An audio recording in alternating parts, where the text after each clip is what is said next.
reaching out for love. Every time, every day, we're looking up above, waiting for an answer to bring the world some light. We need to come together to make the future bright. It is time for truth, nothing to fear for anymore. We can open any door. It is time for truth. Tell the world what we're about. Stand up and shout it out. It's time for truth. Don't we know what to do to bring the world prosperity? Only way that is true is through creative society. Let's make the change together. We're stronger if we're one. Creating peace forever. Together we are strong. It is time for truth. Nothing to fear for anymore. We can just open any door. It is time for truth. Tell the whole world what we're about. Stand up and shout it out. It's time for real love from above, cause we're all one family. We can unite the world and reconcile humanity. Let's send the worship prophet, address the pressing topics, and get connected everywhere like fiber optic. Read the signs of the times, it ain't hard to see. It's time for peace and love, it's time for unity. It's time to put aside the drama, do it for the youth. It's time to stand together, for real, it's time for truth. It is time for truth. Nothing to fear for anymore. We can just open any door. It is time for truth. Tell the whole world what we're about. Stand up and shout it out. It's time for It's time for truth. Nothing to fear for anymore. We can just open any door. It is time for truth. Tell the whole world what we're about. Stand up and shout it out. It's time for truth. It's time for truth. Nothing to fear for anymore. We can just open any door. It is time for truth. Tell the whole world what we're about. Stand up and shout it out. It's time for truth. For truth.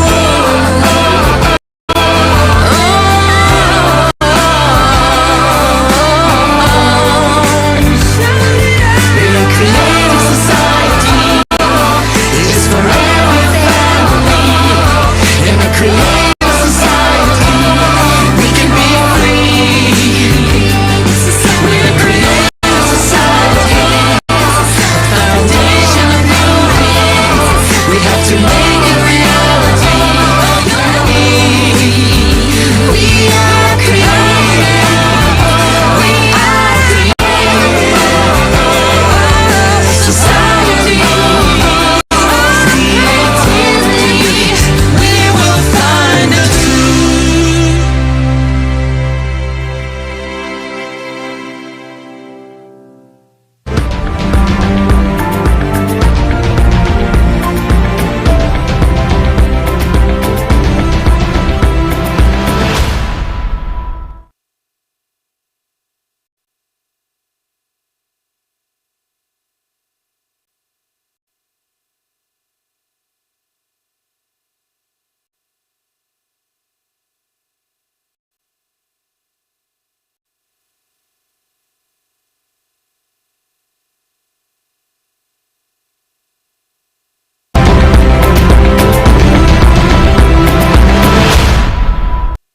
I welcome you to the Приветствую international вас online на conference, международной Global Crisis, онлайн-конференции Time «Глобальный for the кризис. Truth». Время On правды». behalf of the имени participants участников and organizers и of организаторов the conference, конференции, volunteers волонтеров from more than из более чем 180 180 countries, стран, active активных participants of the участников Creative проекта Society Project. «Созидательное общество». The conference is broadcast on Трансляция thousands of конференции media channels ведется на and тысячах platforms медиаплощадках around the world. и платформах по всему миру. Millions of people Миллионы from людей all over со всего the world мира are with us today. сегодня с нами. This conference is being interpreted into more than Более чем на 100 100 языков languages осуществляют by our синхронный constituents. перевод этой конференции Socially наши responsible добросовестные, volunteers, социально so that ответственные everyone волонтеры, can hear чтобы and каждый из understand вас смог the vital услышать и понять information that can жизненно change важную your future. информацию, которая может purpose изменить of the conference, ваше будущее. Global Crisis, Цель конференции Time for «Глобальный the Truth» кризис. Время is to правды. openly, honestly, Открыто, and truthfully честно inform и all правдиво humanity, проинформировать все every человечество, person who cares каждого about не the безразличного current жителя situation нашей планеты regarding climate, о ситуации, environment, которая сложилась society, сегодня в and the климате, world в in экологии, в We обществе will и в review мире в the целом, dangers об that await us опасностях, shortly. что We ожидают нас gather в together to ближайшем unmask будущем. lies and Сорвать deception маски лжи that cover the и consumer's обмана, world, которыми and most покрыт importantly, мир to voice the потребительского real формата, way out. оповестить о надвигающихся угрозах Why и, самое is the главное, truth about the озвучить real state реальный of our planet выход. silenced? Почему замалчивается at the правда root о реальном состоянии root нашей problems? планеты? Do we Смотрим ли мы see в the корень causes, the true усугубляющихся causes проблем? of what is Видим ли happening мы around us? реальные причины происходящих These вокруг нас and other событий? important issues Эти will be и addressed другие today важные вопросы at the global будут crisis. рассмотрены сегодня Time for the на Truth конференции Conference. «Глобальный кризис. You Время will hear the правды». opinions of scientists Вы услышите research мнение ученых, and professionals from исследователей, various fields профессионалов on the из causes разных of областей climate о причине environmental климатического и as well as экологического on кризиса other issues и о других our проблемах time. современности. Earlier, Ранее, on July 24 июля 2021 the года, international online состоялась conference, международная Global Crisis, онлайн-конференция this already «Глобальный affects кризис». everyone, Это was held. уже касается 4 months каждого. have passed since the С момента time of the проведения previous предыдущей conference, конференции and прошло over 4 this месяца. relatively И за short этот period, сравнительно we have небольшой seen how период much мы the наблюдали, progression of насколько climate change сильно and ускорилась прогрессия environmental климатических degradation изменений и has усугубление accelerated. экологии. This is evidenced by the Об этом cataclysms that have свидетельствуют taken place. случившиеся Most катаклизмы, quantity and most количественно quality, и качественно exceeding превышающие those of the показатели previous прошлых years. лет. Changes occurring on the planet Каждый every день day на планете происходят indicative перемены, of the которые scale of свидетельствуют an о impending масштабах disaster. надвигающейся катастрофы. This comprehensive Всестороннее understanding понимание of the current происходящей reality реальности encouraged us и побудило нас to meet снова again, встретиться, to bring the truth чтобы донести to even правду more people. еще большему количеству We, людей. People should stop Мы, being silent люди, about должны problems перестать and умалчивать о should work проблемах, а together to вместе solve их them. решать. We believe it's Мы important считаем not to важным remain не молчать, silent, because this потому что survival of вопрос all humanity стоит о is at выживании stake. всего человечества. Participants of the conference will Участники present конференции irrefutable озвучат facts неопровержимые and evidence факты of the и plight of доказательства our planet бедственного and положения society. нашей планеты It is и time общества. for the Наступило время And правды. now, it is my great А honor сейчас для меня to introduce огромная our честь guests. представить With us today, наших гостей. Tatiana Сегодня с нами and Татьяна Jana. и Жанна. Welcome. Добро пожаловать!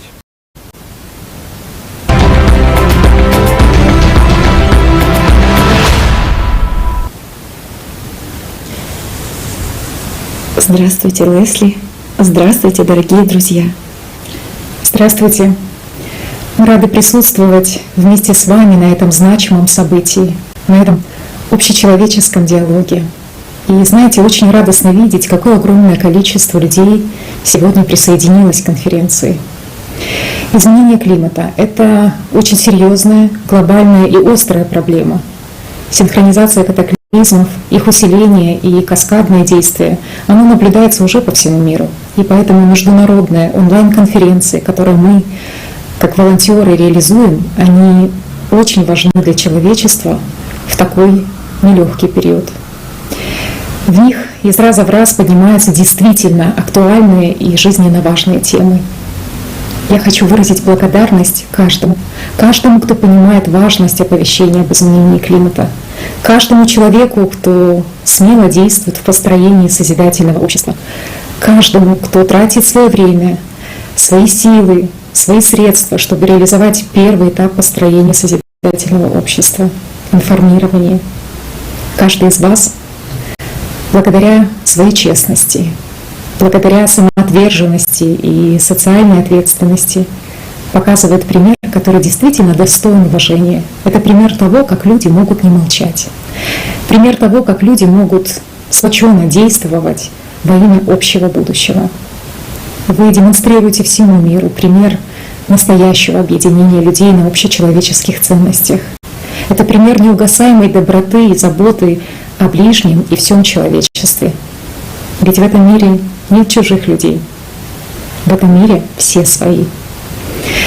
Как говорится в первой основе созидательного общества, нет и не может быть ничего более ценного, чем жизнь человека.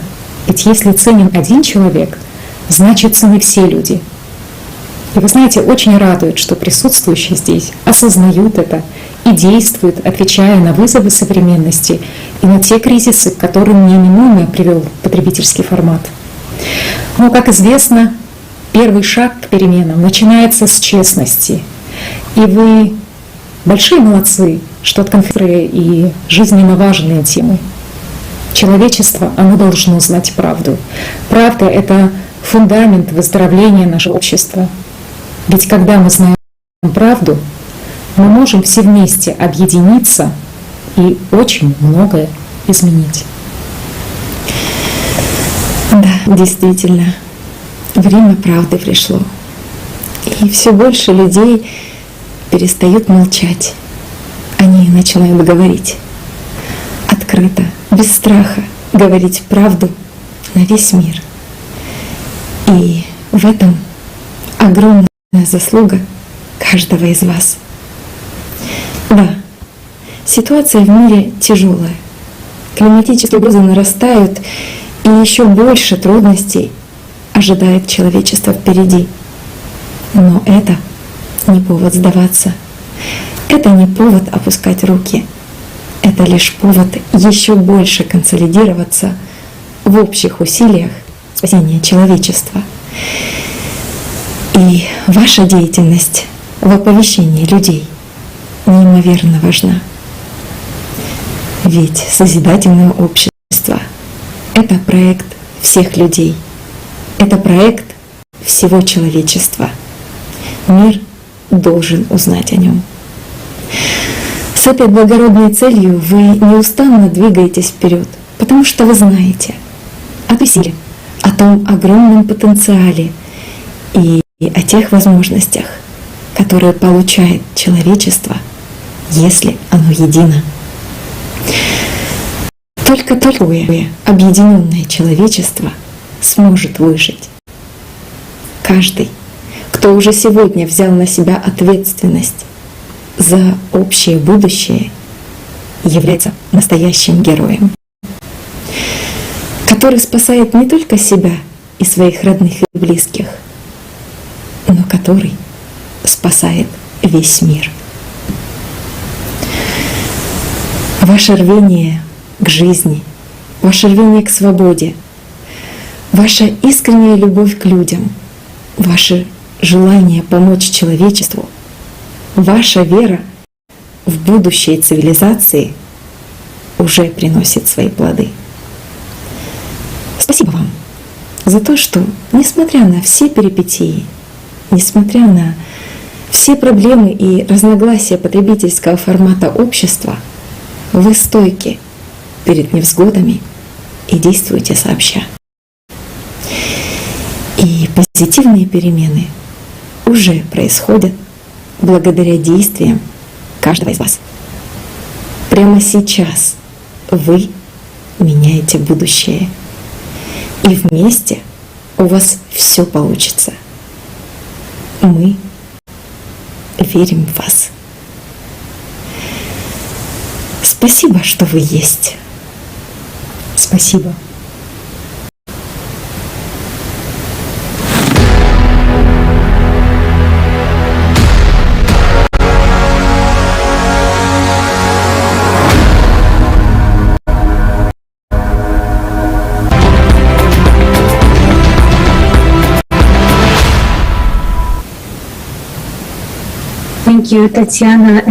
Спасибо, Татьяна, и спасибо, Жанна, за такое вдохновляющее послание.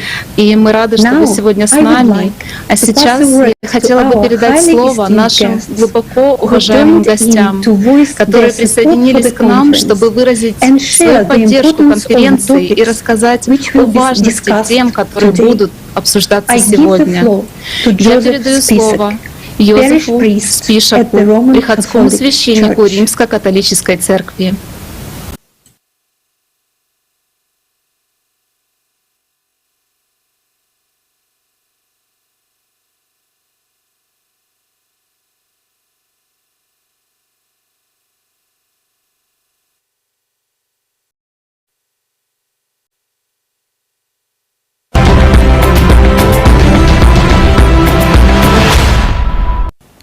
Позвольте мне поприветствовать всех на уникальной конференции «Глобальный кризис.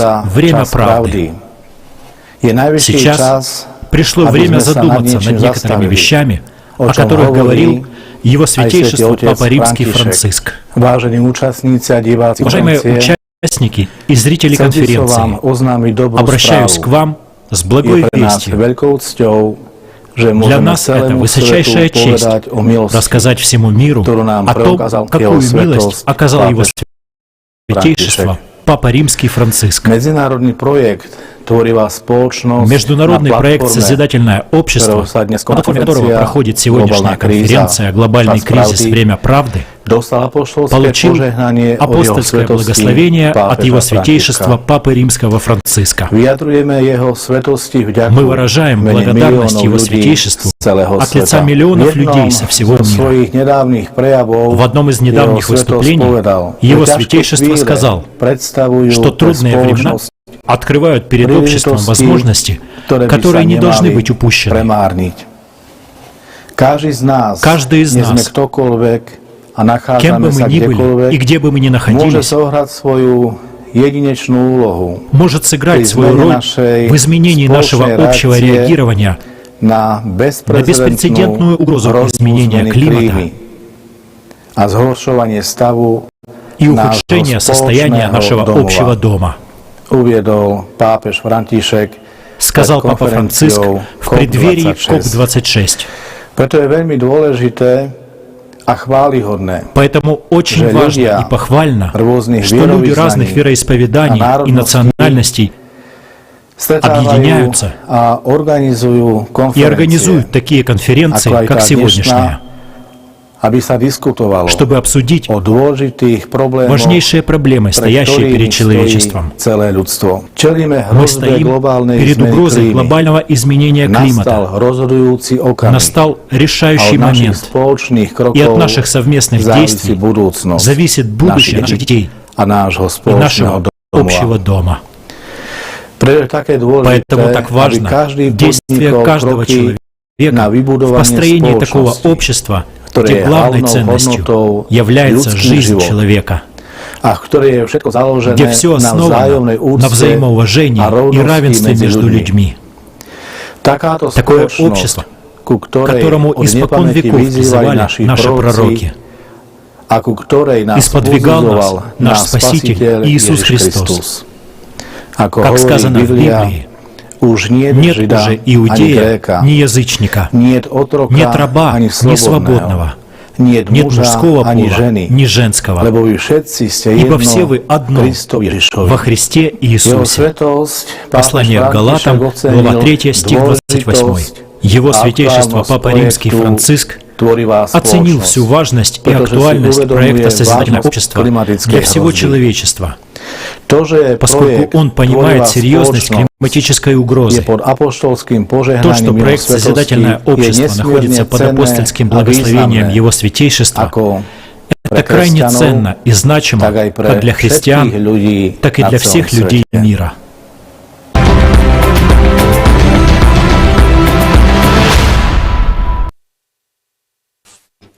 Thank you very much, dear Yosef Spishak. We are thankful that you are here to support the participants of the global conference. этой международной глобальной конференции.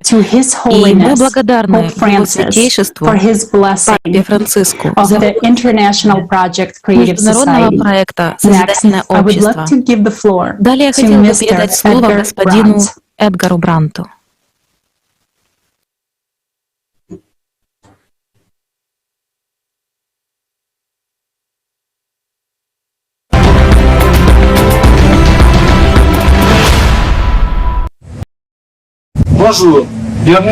Здравствуйте! Приветствуем вас на конференции «Глобальный кризис. Время правды», где мы рассмотрим проблему изменения климата. Это важно и касается всех нас. Мы внимательно изучили проект «Созидательное общество» и полностью его поддерживаем. Изменения климата, которые мы наблюдаем на планете, серьезные и значительные, и мы больше не можем их игнорировать. Пришло время всем нам мобилизоваться для решения этой проблемы. Эти изменения климата вызовут и спровоцируют экономические и геополитические кризисы, которым мы должны противостоять все вместе. Пришло время объединиться и действовать. Человечество еще никогда не сталкивалось с кризисом такого масштаба. Сейчас действительно важно, чтобы все человечество объединилось и начало действовать. И созидательное общество — единственное решение. Мы полностью поддерживаем эту человеческую инициативу и желаем всем вам хорошей конференции. Спасибо за вашу поддержку.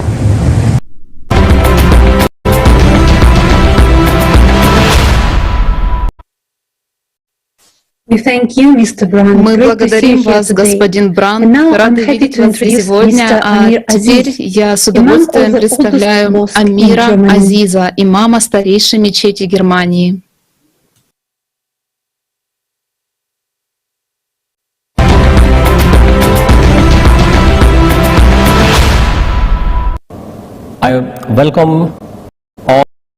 Приветствую всех участников конференции «Глобальный кризис. Время правды»,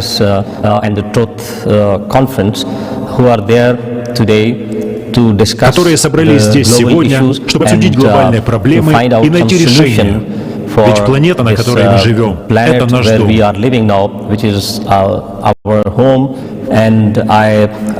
В исламской традиции мы говорим «Ва алейкум ассалям ва рахмат Аллах ва баракатух», что означает «Мир вам всем и благословение Аллаха». Я молюсь, чтобы эта конференция была благословлена Всевышним Аллахом, чтобы мы с Его помощью смогли найти решение, которое будет конструктивным и сможет спасти будущее поколения.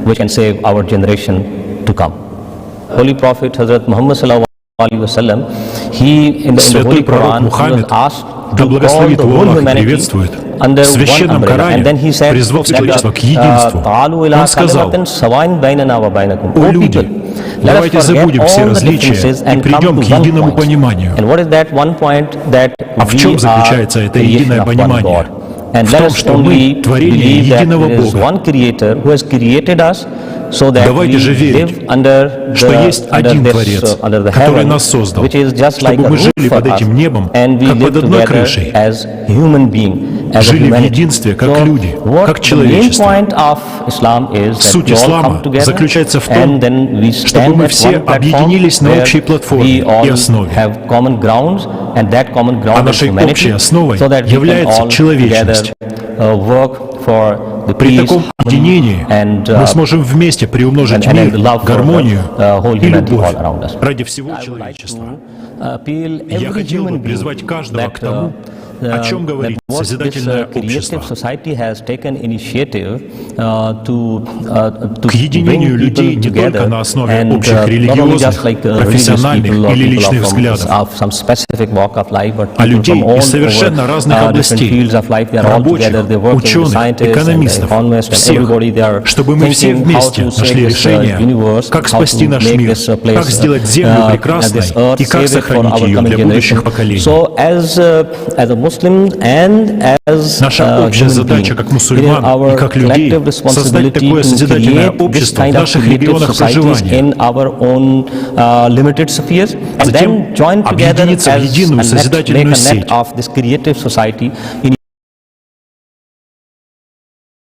Таким образом, мы сможем встретиться на одной платформе, обсудить различные вопросы и найти решения.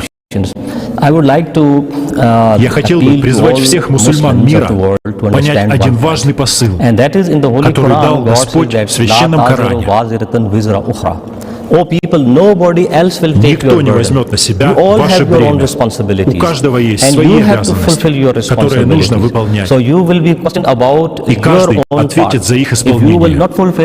Если вы их не исполните, вы будете ответственны за это. Если мы сейчас вместе потерпим неудачу, это будет гибель не отдельно взятого человека, а всего человечества. Также в Священном Коране Аллах говорит: человек является тем, к чему он стремится, ради чего он усердно трудится. Мы должны усердно трудиться для наших семей, наших родных и близких, а общими усилиями для всей Вселенной, чтобы сделать ее более прекрасным местом для жизни. Когда мы говорим, что мы, это значит, мы лучшее творение Бога. Так давайте действовать как лучшее творение Бога. Мы, люди, несем ответственность за то, как мы себя ведем и как улучшаем окружающую среду. Именно этим и занимается созидательное общество во всем мире. Все его участники — волонтеры. И я уверен, что Божье благословение будет с ними, благодаря этому очень полезному и благородному делу, которое они воплощают в жизнь. Еще раз приветствую всех участников этой конференции, которая называется «Глобальный кризис для правды». Да пребудут с вами мои благословения и благословения Аллаха, потому что вы собрались на этой платформе для обсуждения очень важного вопроса — ценности человеческой жизни и продолжения этой жизни на Земле. Это повлечет за собой большие перемены во всем мире. Я уверен, что это будет благословением и большим подарком для будущих поколений. Мы оставим для них мир лучшим, чем мы видим его сейчас. Мои благословения всем и больших успехов.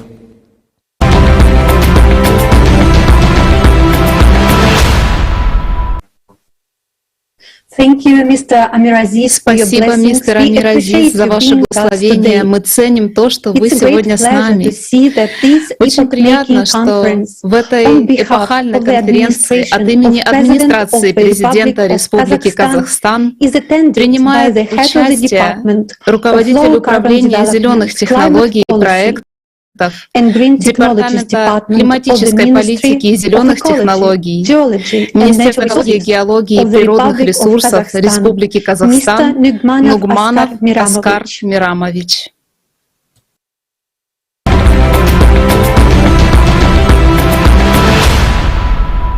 Меня зовут Оскар Нугманов. Я представляю Министерство экологии, геологии и природных ресурсов Республики Казахстан, являюсь руководителем управления низкоуглеродного развития в Департаменте климатической политики и зеленых технологий. По поручению администрации президента Республики Казахстан я имею честь участвовать в международной конференции «Глобальный кризис. Время правды». Хотел бы поприветствовать всех участников конференции. Наиболее крупные экологические проблемы, а в частности проблема изменения климата, носит поистине глобальный характер. Эффект от этих проблем он ощущается на каждой стране в той или иной степени. Эти проблемы не могут быть решены отдельно взятой страной или даже регионом. Потребительский формат, в котором сейчас человечество пребывает, которому человечество следует, в общем-то, себя изживает. Для решения вот общих глобальных проблем нам обязательно нужно менять сам подход к решению этих проблем, вообще сам принцип того, как мы живем, как мы существуем. Тот формат, которому мы сейчас следуем, а именно вот потребительский формат, такое достаточно потребительское отношение к природным ресурсам, иным богатствам, он себя уже исчерпывает. Сейчас уже во всем мире преобладает такое ощущение, что так дальше жить не получится. В современном мире для решения экологических проблем, климатических проблем обязательно необходима консолидация всех стран, всех участников, каждого человека. Формат созидательного общества, он обязателен. Поскольку вообще радует, что в мире много людей, волонтеров, которым не безразлична, скажем, окружающая среда, состояние окружающей среды, проблемы других людей. В этом плане такие проекты, такие инициативы, как созидательное общество, они очень полезны, они очень нужны. Я бы сказал, без них никак нельзя обойтись, поскольку они как раз-таки объединяют всех, как сказать, небезразличных людей. То есть в этом плане формат созидательного общества, он просто, наверное, незаменим даже. И те основы, которые есть у этого общества, именно жизнь человека, свобода человека, безопасность, и так далее, они это как раз-таки все то, что нужно каждому человеку, каждому обществу, да и, наверное, каждой стране. И в этом плане интересы как государств, так и простых людей, они на 100% совпадают. Меня очень радует, что есть такие проекты, есть такие инициативы, как созидательное общество, которое объединяет людей по всему миру. Я считаю, что вы делаете правое дело для построения лучшего, общего будущего.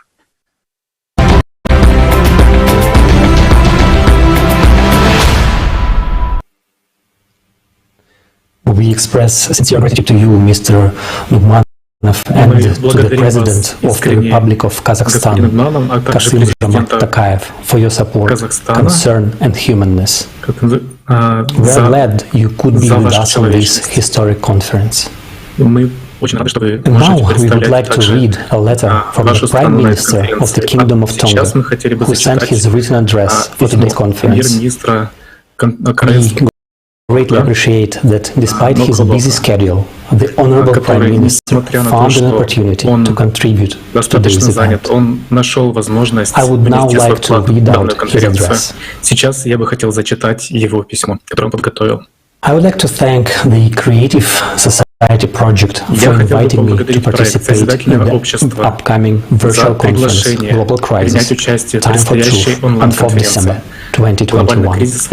The organizers, coordinators and speakers for this conference are to be congratulated for this timely conference, independent of any geopolitical, social or economic agenda, to call for global attention and urgent actions towards climate change, which is one of the global challenges that is affecting our world. Pacific with low-lying exposed islands are at the forefront of the impacts of climate change. The past 5 years alone recorded increasing intensities in tropical cyclones with frequent incidents of earthquakes, tsunamis and floodings as a result of these extreme weather events.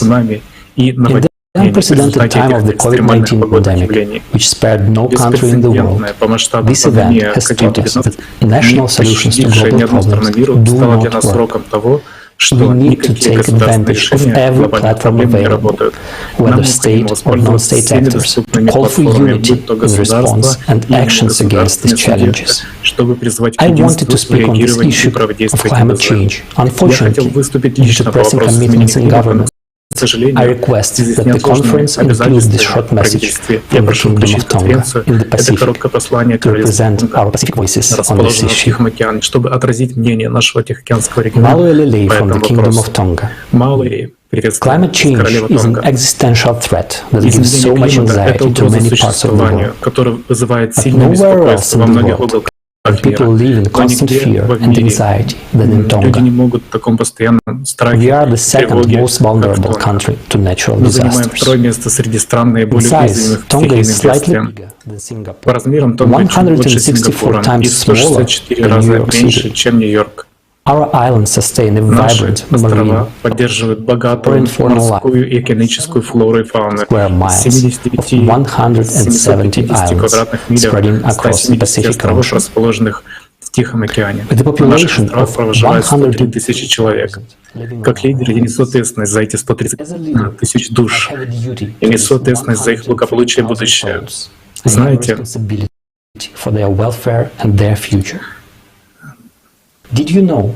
знаете ли вы, что повышение уровня моря на 1 метр приведет к тому, что 25% наших зданий, 11% дорог, 16% водопроводных систем и 29% энергетической инфраструктуры уйдут под воду?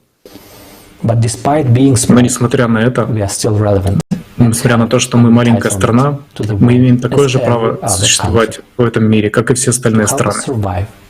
Чтобы помочь нам выжить, пожалуйста, приложите все усилия со своей стороны, чтобы ограничить глобальное потепление до 1,5 градуса Цельсия уже сейчас.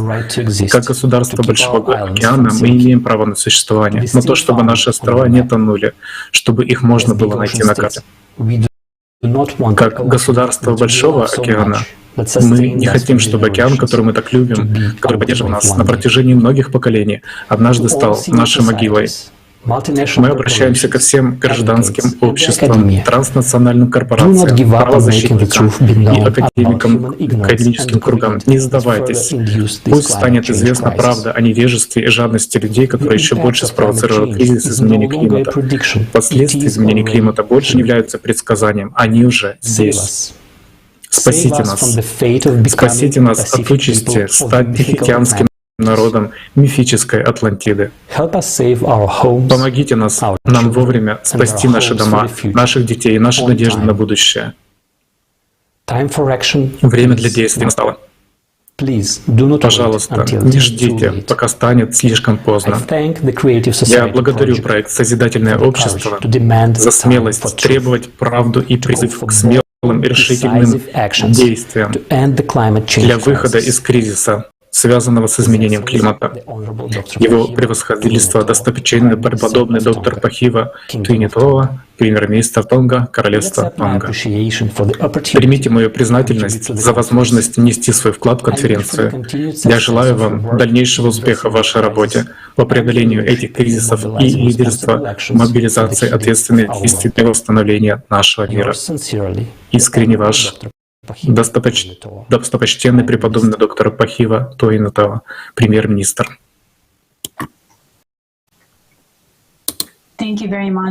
Спасибо большое. Я согласна с тем, что сейчас именно наступает время действия. Спасибо большое. И теперь я передаю слово нашим уважаемым гостям из Армении. Господину Сурену Акминяну, политику, общественному деятелю, председателю общественной организации «Собор армянского созидания», члену партии «Процветающая Армения» и архиепископу Натану Оганесяну, руководителю отдела внешних отношений Первопрестольного святого Эчмиадзина. Пожалуйста, вам слово.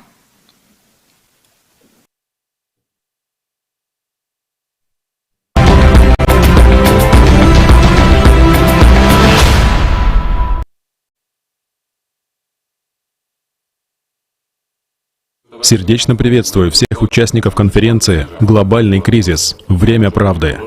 От всей души благодарю всех наших друзей, участников проекта «Созидательное общество» за организацию этого масштабного и чрезвычайно важного для всего человечества события. Действительно, последние десятилетия мы стали свидетелями беспрецедентных климатических изменений, которые с каждым годом набирают угрожающих оборотов, а масштабы катаклизмов нарастают с ужасающей прогрессией. Сегодня проблема климатических изменений заняла первое место на международной повестке дня. Об этом заявляют все мировые лидеры и ведущие ученые с самых высоких трибун. Уже очевидно, что на подготовку к надвигающимся испытаниям у человечества нет тех 30 лет, о которых заявлял Билл Гейтс. Потому что обострение планетарных климатических изменений на Земле обусловлено процессами, происходящими в масштабе всей Солнечной системы. В подтверждение этого факта ученые отмечают, что подобные изменения происходят на всех соседних планетах и их спутниках. Климатические изменения на Земле влекут за собой обострение всех кризисных явлений нашего общества. Ухудшается ситуация в международной политике, социальной сфере, макроэкономике. На повестке дня встают продовольственная проблема и проблема голода, а также проблема вынужденного переселения миллионов людей. К сожалению, мы вынуждены констатировать неутешительный факт. Ситуация уже вышла из-под контроля. И виной всему является климат. И если сегодня мы не объединимся, то станем свидетелями гибели человечества и разрушения нашего общего дома, нашей прекрасной планеты. Способны ли мы противостоять этому беспрецедентному вызову? Да, друзья мои, мы можем сделать это. В наших силах найти решение. И не только пережить предстоящий глобальный кризис, но и создать уникальные условия для благоденствия и процветания всего человечества. Для этого нам необходимо изменить формат общества. О том, что формат потребительского общества себя изжил, и человечество зашло в тупик, эксперты говорят уже более 30 лет. Все находятся в поиске решения этой задачи. На сегодняшний день единственно возможной альтернативой, способной гарантировать будущее человечеству, является созидательное общество. Понимание этого есть уже у большинства думающих и ответственных политиков, священнослужителей, ученых, бизнесменов и простых людей. Во имя будущего человечества уже сегодня необходимо забыть об амбициях, обидах, претензиях на всех уровнях и объединить общечеловеческий потенциал. В первую очередь научный, интеллектуальный, материальный и общественно-политический. Уже сегодня необходимо остановить все проекты, направленные на разрушение, войны, уничтожение людей и укрепление потребительского формата общества. Необходимо высвободить науку, сконцентрировав весь научный потенциал человечества на решение проблемы противостояния климатическому кризису и выживания человечества в неблагоприятных условиях. Это наш общий интерес, который объединяет всех людей. Только объединившись в формате созидательного общества и действуя в едином русле, мы сможем обеспечить будущее себе, своим детям и своим потомкам. Только в формате созидательного общества мы сможем преодолеть существующую разрозненность. Я хотел бы обратиться ко всему человечеству, ко всем людям, и в первую очередь к своим коллегам-политикам. Давайте перестанем враждовать. Давайте прекратим разделять наш маленький человеческий мир на части. Давайте объединяться. Коллеги, именно на наших плечах сейчас лежит бремя ответственности за будущее всего человечества. Климат — наш общий вызов. Вот наш внешний враг. Мы не можем его игнорировать, спрятав голову в песок, подобно страусам. Нам надо не убегать от проблем, а решать их. И первостепенными задачами для нас сейчас являются объединение человечества в рамках созидательного общества и внедрение 8 основ созидательного общества в международном праве и на уровне национального законодательства всех стран мира. Наше бездействие и молчание сейчас являются преступлением против человечества. Пришло время объединиться всем людям на платформе созидательного общества.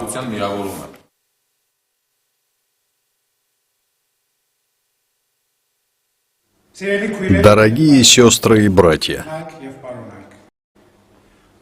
я рад приветствовать вас и обращаюсь ко всем участникам и организаторам конференции «Глобальный кризис. Время правды».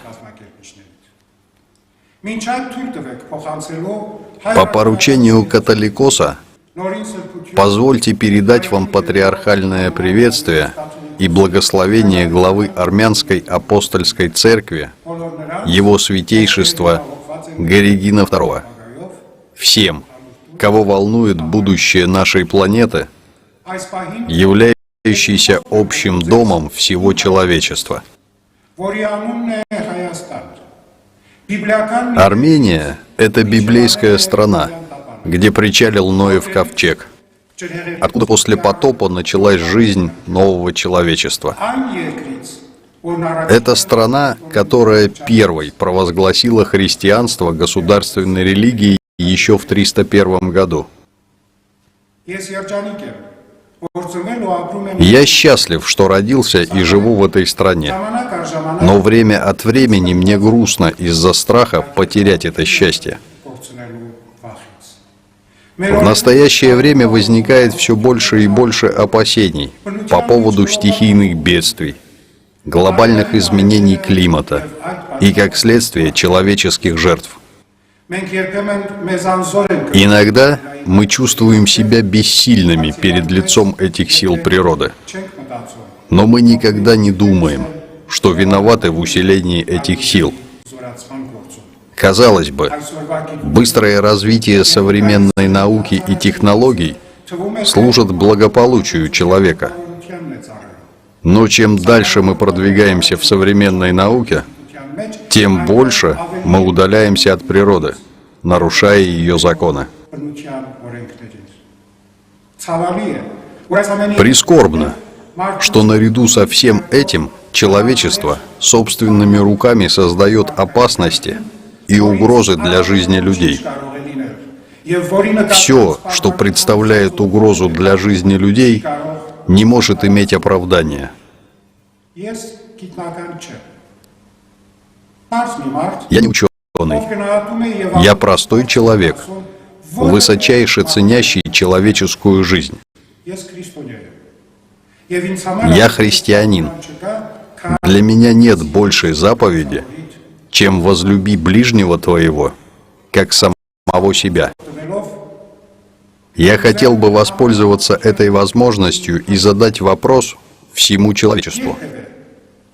Вы когда-нибудь задумывались, почему во дни Ноя был потоп? Хотите снова утонуть? Вы хотите, чтобы человечество и его культурные ценности исчезли из-за нового наводнения? Вы когда-нибудь задавались вопросом, что я могу сделать, чтобы предотвратить повтор глобального наводнения? Подумайте об этом. Полюбите наш общий дом. Приложите все усилия, чтобы сохранить его на благо всего человечества. Именно поэтому я приветствую инициативу созидательного общества.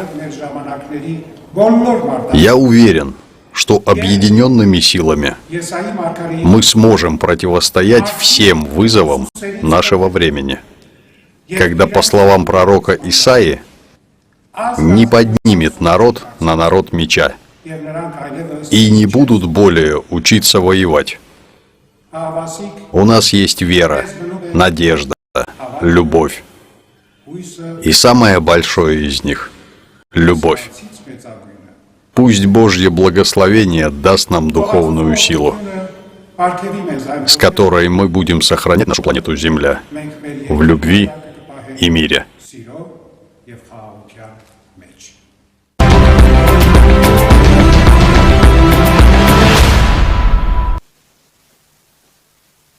Dear viewers, дорогие зрители, it is very significant that such distinguished people очень знаково, are here что with сегодня us с нами today на at the конференции conference. участвуют That is really important. такие уважаемые We are люди. grateful Это действительно важно.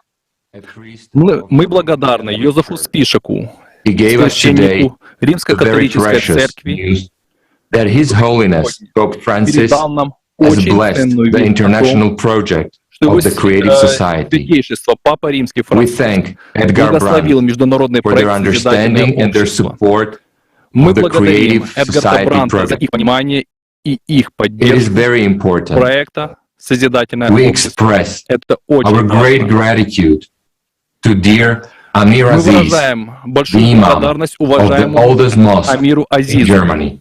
имаму самой We старой are мечети very Германии. by your Нас words. очень We would трогали also ваши like to слова. thank Askar Nugmanov, Также хочется the сказать спасибо representative of the Оскару Ministry of Нугманову, Ecology, представителю Geology and Министерства Natural экологии, Resources of the геологии и Republic of природных Kazakhstan. ресурсов And we Республики would Казахстан. also like to thank the President также of the Republic of Мы благодарим Kazakhstan президента for his Республики support. Казахстан за поддержку. We want to express special thanks Особую to the Prime благодарность Minister хотели бы of the выразить Kingdom of Tonga премьер-министру for his Королевства sincere Тонга address. за его искреннее обращение. Thanks also to Suren Также Okminyan спасибо and Сурену Archbishop Акминяну Nathan и Hovanesyan. архиепископу Натану And now, Оганесяну. dear viewers, I'm сейчас, honored to дорогие welcome with us Я Her имею честь Imperial представить and вам Royal Highness нашего Archduchess почетного Bertha Margaret ее Habsburg императорское и Lothringen, королевское высочество Archduchess of эрцгерцогиню Austria, Герту Princess of Tuscany, Габсбург, Royal Princess of Hungary, эрцгерцогиня Croatia, and Bohemia, принцесса Тосканская, Founder принцесса and Венгрии, President of the Flame of Peace, Хорватии и Богемии. internationally known for her work for world peace and environmental Она protection. также всемирно Your известна Highness, за поддержку the мира floor is yours. и посол мира. Вам слово. Ich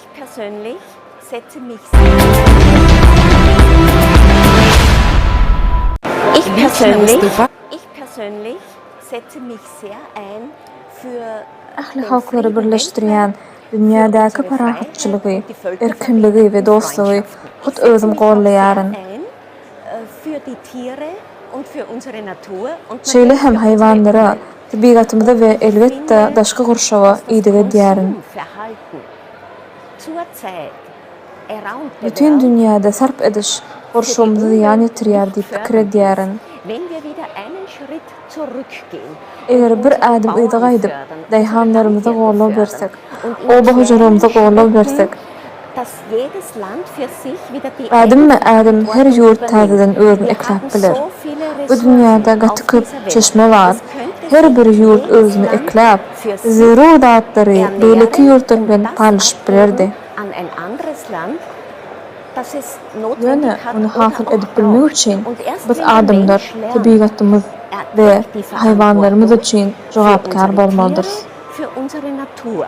Und nur durch Freude und Adam durch dine Glück baht we şatlyk kann der Mensch arkaly wieder etwas has gowadat Besseres durup biler. schaffen. Şonun Und üçin wenn wir bir-birimiz aufhören, bilen söýüşmegi einander zu besetmelidirs. bekriegen, wer ist Milletine besser ve auf der medeniyetine Welt? garamazdan Wir müssen bütün Freundschaften dünyada schließen dost tapıp around the başlamaly. world. Freundschaften egal mit welcher Nation, Ahlimizin egal öz mit dabdi welcher sularımız, Kultur. dilimiz, dinimiz ve medeniyetimiz bardır. Dünün komşularımıza hormat koyunumuzda dünyada rahat kazanıp biliriz. Hat seine eigene Kultur. Und Dünyadaki parahatçılık bolanna hayvanlar ve tabiat ýaly her kim goýular. Ýöne meniň üçin dünne has köp arzu etmäni besetmelidirs. Sonra bu bize näme berer? Belki ertir ýaşamarys, onsoň hakykatdanam näme çykardyk? zu haben. Dünyada ýolutdyk we goýat döretmedik. Bir-birimiz hakda aladyrsek, goýatlar döretip biliriz. Aber wir haben nichts Gutes geschaffen. Wir Bu können bolsa Gutes içimizden schaffen, çuňguy wenn wir başlamaly. den Nächsten schauen.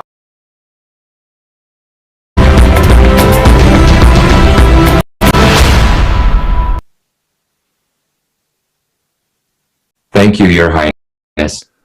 Спасибо, Dear Ваше viewers, Высочество. please welcome Дорогие our зрители, next honorable speaker, Поприветствуйте нашего His следующего Imperial and почетного Royal докладчика, Highness, Prince Его Shandor императорское и Habsburg-Lothringen, королевское высочество, Archduke of Austria, принц Prince of Шандор Tuscany, Royal Prince of Габсбург-Лотарингия, Hungary, Croatia, and эрцгерцог Bohemia, Австрии, принц Тосканы, Vice President of the королевский Association принц for the Венгрии, Furtherance Хорватии of и Peace. Богемии, Shandor вице-президент ассоциации Habsburg-Lothringen за is a укрепление direct мира. descendant of Maria Theresa, Empress of Шандор Austria, Габриэль Лотринген является Catherine the Great, потомком Марии Empress Терезии, of Russia, императрицы Австрии, and of Екатерины Queen Великой, Victoria of императрицы Great России, Britain. а также Your королевы Highness, the Великобритании floor is Виктории. yours.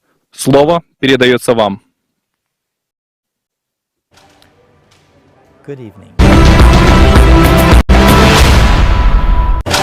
Akşamınız hayırlı. Salam Global Cruise. Hakikat için vaqt. Hakikat gati mühimdir ve şunun için etmeli dadımız şuna göre olmalı. Aslında meselelerin nämedigine göz ayırmalıdırız. Olara doğruçul sırıtmalıdırız. Olara özümüz için, başka koşu için, en komutatlar etmek için öz önümümüz, kımmatlıklarımız bilen çimeleşmeli. Başka koşu hemme dağıt. Ahli canı candarlar, ahli hayvanlar. Bunu hormat bilen etmelidirіз. Hormatlı kımmatlıklarımızın dünyada hükmünde koysak, tabiatımıza, başka koşumuza edil şunun yağlı ararız, hapalamarız. Hem için, yani bu hormatsızlık. Şunun için hormat koyan olsak, hapalandırmarız. Mümkün dolduğu rahatlar etsek, başkaça aydınlıkta ona baha vermek ve eddiyen rahatlarımızın hemmesine baha vermek için yüreğimiz bilen etmelidir. Krizise karşı görüşmek için esas budur. Başkalarının aydiyanlarını kabul etmeyen, yüz reyiz boğlayan dağıtlarımıza düşünmek atı mühimdir. Bu krizise bağlı öz fikrim bereyim. Kımırtışı vadi, sınırları hakta gürleşer. Ahli çekişmelerin başındadır yer yanı, kıymantık da benim fikrimçe kımırtışı vadi ünsünü soyar. Ünsümüze baştığıran hapalanlığını vermelidir. Hapalamak, hapa olmaktan başka dert der. Mühim çeşmelerimizi yitirmektir. Çirilikle hapalanmaktan aşağı dursak, başka boşluğa iki ıktar nazardan çemirleşer. Biri afet edyenimiz için afetçi olmalıyız. İkinci tarafından önün almak için yaşayan koşulumuzu oluşturur. Bunlar için en mühim haber tabiatın bize muhtaç değerlerini düşünür. Bize tabiat gerek, milletimiz hakta alaga etmesek, gelecekki nesillerimizin başlı ve lezzetli yaşatıcının yeri olmaz. Sağ olun. Спасибо.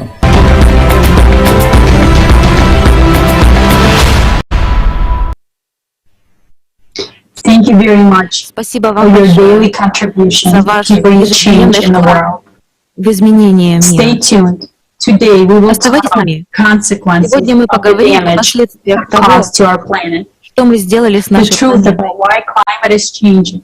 Правдивая And what информация об awaits. изменении климата. We will cover И the о том, myth что нас about ждет. CO2 and Мы green раскроем energy, миф о the СО2 business и зеленой behind энергетике, deforestation, о бизнесе, and we will talk стоящем about за the garbage вырубкой mob лесов, that still и говорим exists о today. мусорной мафии, We которая will show the существует по change сей день, which are happening to the planetary core and explain the cyclicity, и объясним which also цикличность, affects other которая planets. оказывает in the влияние solar на все system. планеты Солнечной Finally, системы. we'll highlight the difference between Мы поймем ecology and разницу climate между crisis. экологическим и Scientists will климатическим provide кризисом. facts, Ученые and we предоставят will факты, show а мы how we can покажем, overcome the как можем upcoming мы climate преодолеть Next, I would надвигающиеся pass the климатические word изменения. to respected Далее science мы хотели writer бы передать who has слово more than уважаемому 30 научному awards for писателю, journalism. который Julian имеет Cribb, более 30 who's наград в also an области author журналистики. of books, Джулиан editor, Крибб, science автор communicator, книг, photographer, редактор, популяризатор co-founder at науки, Council for the фотограф, Human Future, the соучредитель principal Совета of за Julian Cribb будущее человечества, Associates. руководитель компании Julian Cribb Associates. Меня зовут Джулиан Крибб. Я научный писатель из Австралии. Большую часть своей жизни я работал журналистом и редактором газет, и вот уже почти 50 лет пишу научные статьи, в основном о сельском хозяйстве, а также и о многих других областях науки. Знаете, около 20 лет назад я начал знакомиться с учеными, которые были очень расстроены. Многие ученые, особенно климатологи и тому подобное. Потому что, приходя каждый день на работу, куда бы они ни взглянули, будь то дикие животные, климат или токсины в окружающей среде, они получали данные о том, что все становится только хуже. Вот тогда я понял, что мы имеем дело не просто с одним кризисом. На самом деле мы столкнулись с 10 кризисами, происходящими одновременно. Климат лишь один из 10, как и ядерное оружие, нехватка продовольствия, недостаток воды и так далее. Все эти кризисы происходят одновременно. Если мы хотим их побороть, если мы хотим справиться с этими проблемами, мы должны решать их все вместе. И нужно решать их так, чтобы ни один из них не усугубился. Я дедушка, это моя профессия. Сейчас у меня есть внуки. Я бы хотел, чтобы они выжили. Боюсь, что они не выживут, понимаете? Даже Австралия, которая находится очень далеко от других мест, подвержена огромному риску. Эти 10 угроз, о которых мы говорим, представляют собой величайший экзистенциальный кризис, с которым когда-либо сталкивалось человечество за последние 1,5 миллиона лет. Это крупнейшая угроза в масштабах планеты. Если мы с ней не справимся, погибнет очень много людей и произойдет крах цивилизации. Поэтому нам надо срочно решать эти вопросы. Речь не о каких-то несерьезных мелочах, в которые мы сейчас играем. Речь не о государствах, империях или чем-то подобном. Речь о выживании человеческого вида, о выживании нашей цивилизации, экономики и всего, что с этим связано. Вы совершенно правы. Эти угрозы очень серьезные и очень сложные, и мало кто их осознает. Я имею в виду, что вы первые.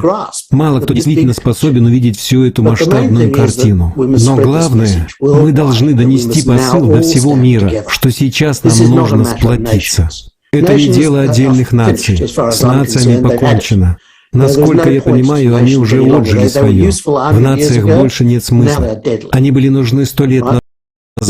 Теперь они смертельно опасны. Разве нет? Ведь нации лишь развязывают войны, причем постоянно. Единственные обладатели ядерного оружия – это нация.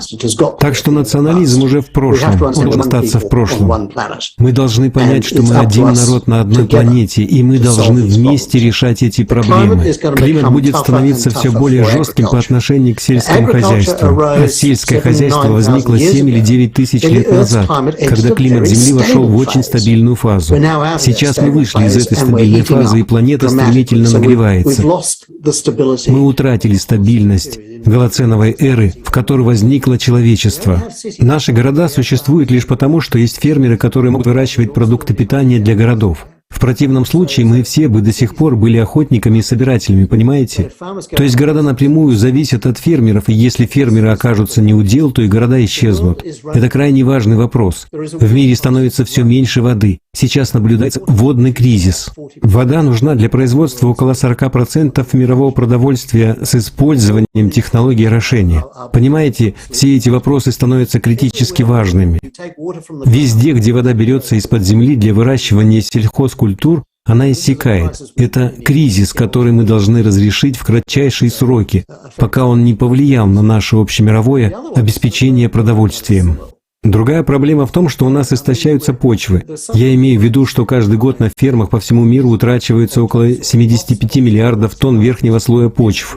Эта почва уже непригодна для выращивания сельскохозяйственных культур и производства продуктов питания. То есть человечество утратило половину мировых сельхозугодий и в то же время пытается удвоить снабжение продовольствием, чтобы всех накормить. Итак, соединим эти три факта вместе. Истощение почв, недостаток воды, изменчивый, непредсказуемый климат, который просто сходит с ума. И возникает ситуация, когда сельское хозяйство попросту перестает работать. Значит, мы должны найти новый способ вырастить достаточно продуктов питания для 11 миллиардов человек. И люди начинают предпринимать такие шаги. Например, появляются фермы на крышах зданий, в пристройках и тому подобное.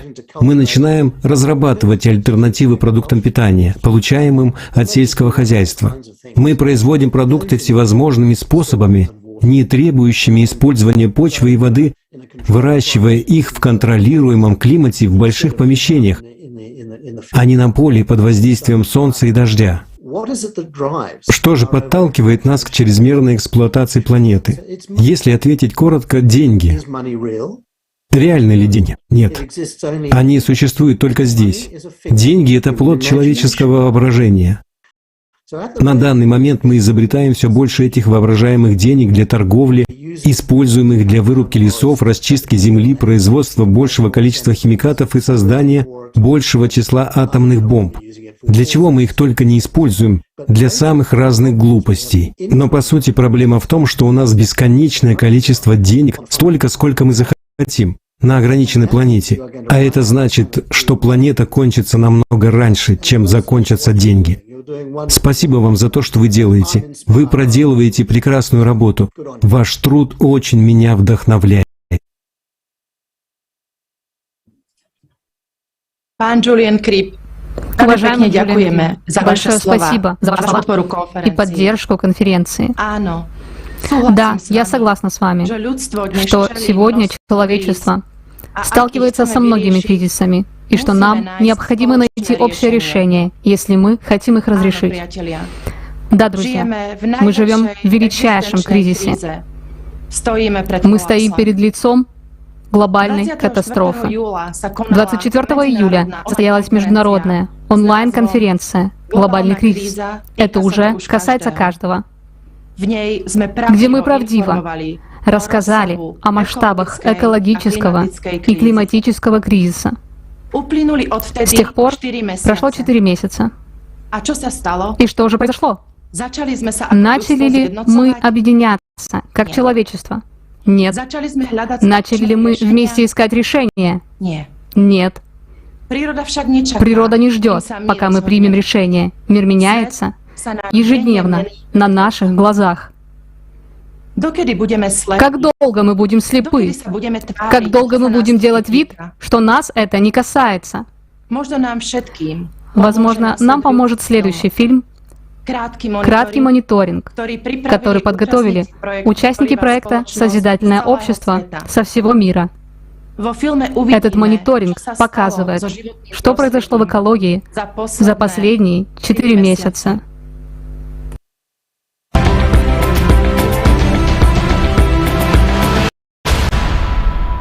Главный закон экологии – все влияет на все. Но осознаем ли мы это по-настоящему? На международной конференции 24 июля 2021 года «Глобальный кризис» — это уже касается каждого. Были озвучены шокирующие факты о состоянии экологии нашей планеты.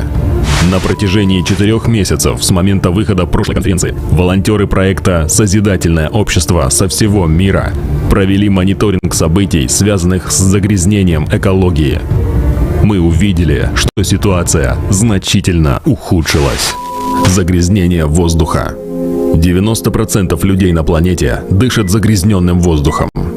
Данные мониторинга показывают регионы и целые страны, где воздух загрязнен практически постоянно. Основные причины – промышленность, производство электроэнергии, транспорт и отопление. За 4 месяца произошло много событий, которые ухудшили качество воздуха на всей планете. Лесные пожары, пыльные бури, пожары на свалках, взрывы на заводах, выбросы химикатов. Например, в ноябре в столице Индии, Дели, из-за состояния воздуха закрывались школы и даже рассматривался вариант изоляции. При этом людям приходилось ходить в маске даже дома. Видимость низкая, а уровень загрязнения очень высокий. Как видите, отсюда не видно даже Красного форта. В глазах рябит от дыма и трудно дышать. За 4 месяца мониторинга количество смертей от загрязнения воздуха превысило 2 миллиона человек. Утрата лесов. Утрата лесов – одна из страшных катастроф сегодняшнего дня. Но, как оказалось, в онлайн-режиме увидеть потерю леса можно только в зоне тропических лесов. Рост предупреждений о потере древесного покрова в Южной Америке с августа по октябрь был на 46% больше, чем за этот же период прошлого года. В самом большом тропическом лесу в мире, Амазонке, с начала 2021 года было утрачено более 10 тысяч квадратных километров леса. Это площадь размером как 2 Стамбула. В регионах Южной Азии и Австралии потеря лесов увеличилась на 130%. А в Африке произошел самый высокий рост – в 2,5 раза. Лесорубы побеждают, лес уничтожается, и проблема экологии растет, и никто ничего не делает. В официальных заявлениях говорится о снижении объемов вырубки и ее прекращении. Но факты говорят о том, что она только увеличивается с каждым месяцем. Мусорные свалки. Данные о количестве мусора, которые предоставляются в открытом доступе, очень занижены. Но даже по этим данным, всего за 4 месяца на свалки было выброшено 730 миллионов тонн мусора. Для сравнения, все население Земли весит 300 миллионов тонн. То есть всего за 4 месяца мы выбросили мусора в 2,5 раза больше веса всего человечества. На свалках часто случаются пожары, которые наносят еще больший ущерб человеку и окружающей среде. Например, в августе загорелось кладбище старых шин в Кувейте. Столбы черного дыма было видно даже из космоса. Пожар привел к загрязнению воздуха токсичными веществами и нанес вред здоровью почти 4,5 миллионам человек. Разливы нефти. На сегодняшний день состояние наших водных ресурсов близко к экологической катастрофе. Один из самых опасных загрязнителей – нефть. 1 литр разлитой нефти убивает морских обитателей в 40 тысячах литров воды, лишая их кислорода. Всего 2 грамма нефти на 1 килограмм почвы делает ее непригодной для посадки растений. Событий, связанных с разливами нефти, за 4 месяца оказалось просто невероятное количество. Мы покажем только самые масштабные из них. Посмотрите на это! Посмотрите на это! Пожалуйста, поделитесь этим видео. У нас сейчас огромный разлив нефти в заливе Пария. В августе в территориальных водах Сирии произошел разлив нефти площадью размером с Нью-Йорк. Уже 1 сентября нефтяное пятно находилось в 7 километрах от побережья Кипра. Только по доступным данным, за эти 4 месяца общий объем разливов нефти составил более 27,5 тысяч квадратных километров. Это равно площади 2 Сиднеев. Загрязнение воды. На сегодняшний день, по данным ВОЗ, каждый 3-й житель планеты не имеет доступа к безопасной питьевой воде. За прошедшие 4 месяца из-за деятельности человека состояние водных ресурсов значительно ухудшилось. Токсичные выбросы из заводов одежды загрязнили священную реку в Индии. Это привело к тому, что река Ямуна покрылась токсичной пеной. Несмотря на это, люди массово совершали омовение в честь религиозного праздника. Во время праздника Чанд-Пуджа существует ритуал купания в водоеме. Вот и мы пришли искупаться. Я надеюсь, что правительство обратит внимание на очистку Ямуны. За эти 4 месяца от загрязнения воды во всем мире только по официальным сводкам умерло почти 1 миллион человек. С высоких трибун мы говорим о том, что экологический кризис – это едва ли не самая важная повестка сегодняшнего дня. Но как мы поступаем? Все, что мы видим – это результат выбора каждого из нас. Результат нашего бездействия. За эти 4 месяца мы бы уже могли строить созидательное общество. Наш единственный шанс, который может спасти экологию и наши жизни. Вместо этого мы своим бездействием поддерживали потребительский формат. И тем самым продолжали уничтожать свою планету, а значит, свое будущее и будущее наших детей. Мы потеряли 4 месяца. Давайте не потеряем наш последний шанс.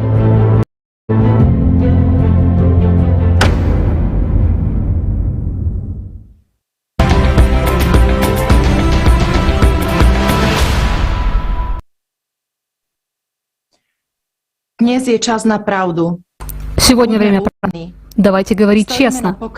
Мы стоим на краю экологической катастрофы, которая ведет к гибели человечества. И это то, что мы создали с вами собственными руками. Нам нечем дышать. Мы пьем отравленную воду. Миллионы людей умерли от последствий экологического загрязнения. И это только за последние 4 месяца. Наша планета похожа на тяжело больного человека. Сейчас во время пандемии многие из нас узнали, как это, когда поражены легкие. Человеку подключают ИВЛ при 70% поражения легких. Страшно не иметь возможности дышать. Между тем, мы сами сознательно лишаем планету и самих себя легких. Мы все больше вырубаем леса и загрязняем океаны, которые дают нам кислород. У нас загрязнено уже 90% воздуха. А мы все ждем и надеемся, что кто-то другой придет и начнет нас спасать. Серьезно? В нашем потребительском обществе, где каждый сам за себя, где один выживает за счет другого, где ценность денег гораздо выше ценности человеческой жизни. Но вы мне возразите. Вы скажете, что вы не такой человек, и что вы желаете только добра. Так давайте перестанем молчать и начнем вместе строить общество, в котором мы сможем выжить. Общество, в котором ценность и безопасность жизни человека является главным приоритетом. И этим задачам служит научный и технический прогресс. Мы видим, насколько сильно ухудшилось экологическое состояние за 4 месяца. А сколько людей узнало о конференции и о созидательном обществе? Сколько людей узнало о том, что нас действительно ждет, и как мы можем этому противостоять? Экология, в отличие от климата, зависит от нас с вами.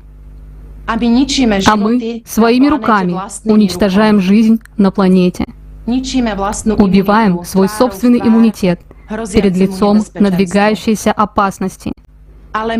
Но мы и те, кто может все изменить.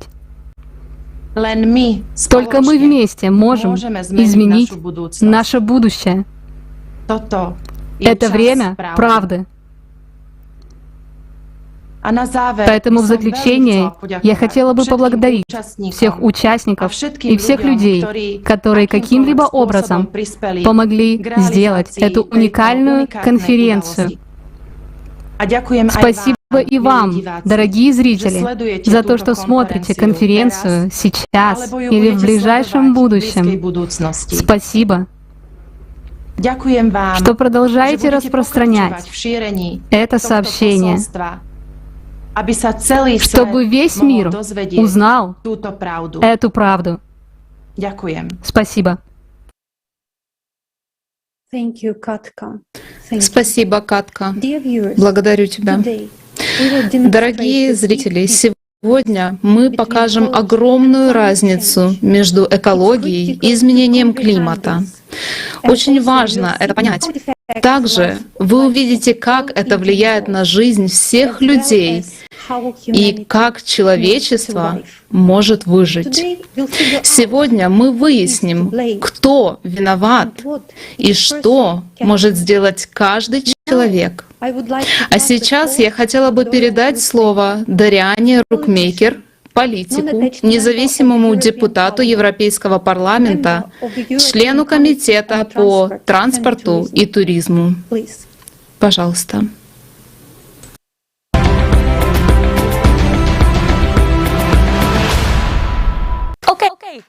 Bolya, Hanım Rookmaker, özünüzü kısaca tanıştırmak bilen başlayabilirsiniz mi? Mening adım Dorian Rookmaker.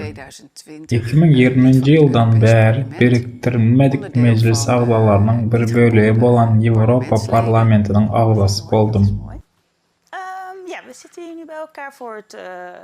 Gowy, hava, biz şu wagt Global Crisis konferensiyasyna ýygnandyk. Hakykat üçin wagt. Şeýlelik bilen konferensiýa global krizis we şonuň üçin klimat krizisi barada.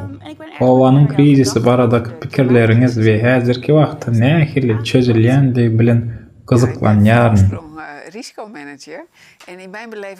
Hava aslında tevekkelçilik dolandırıcısı.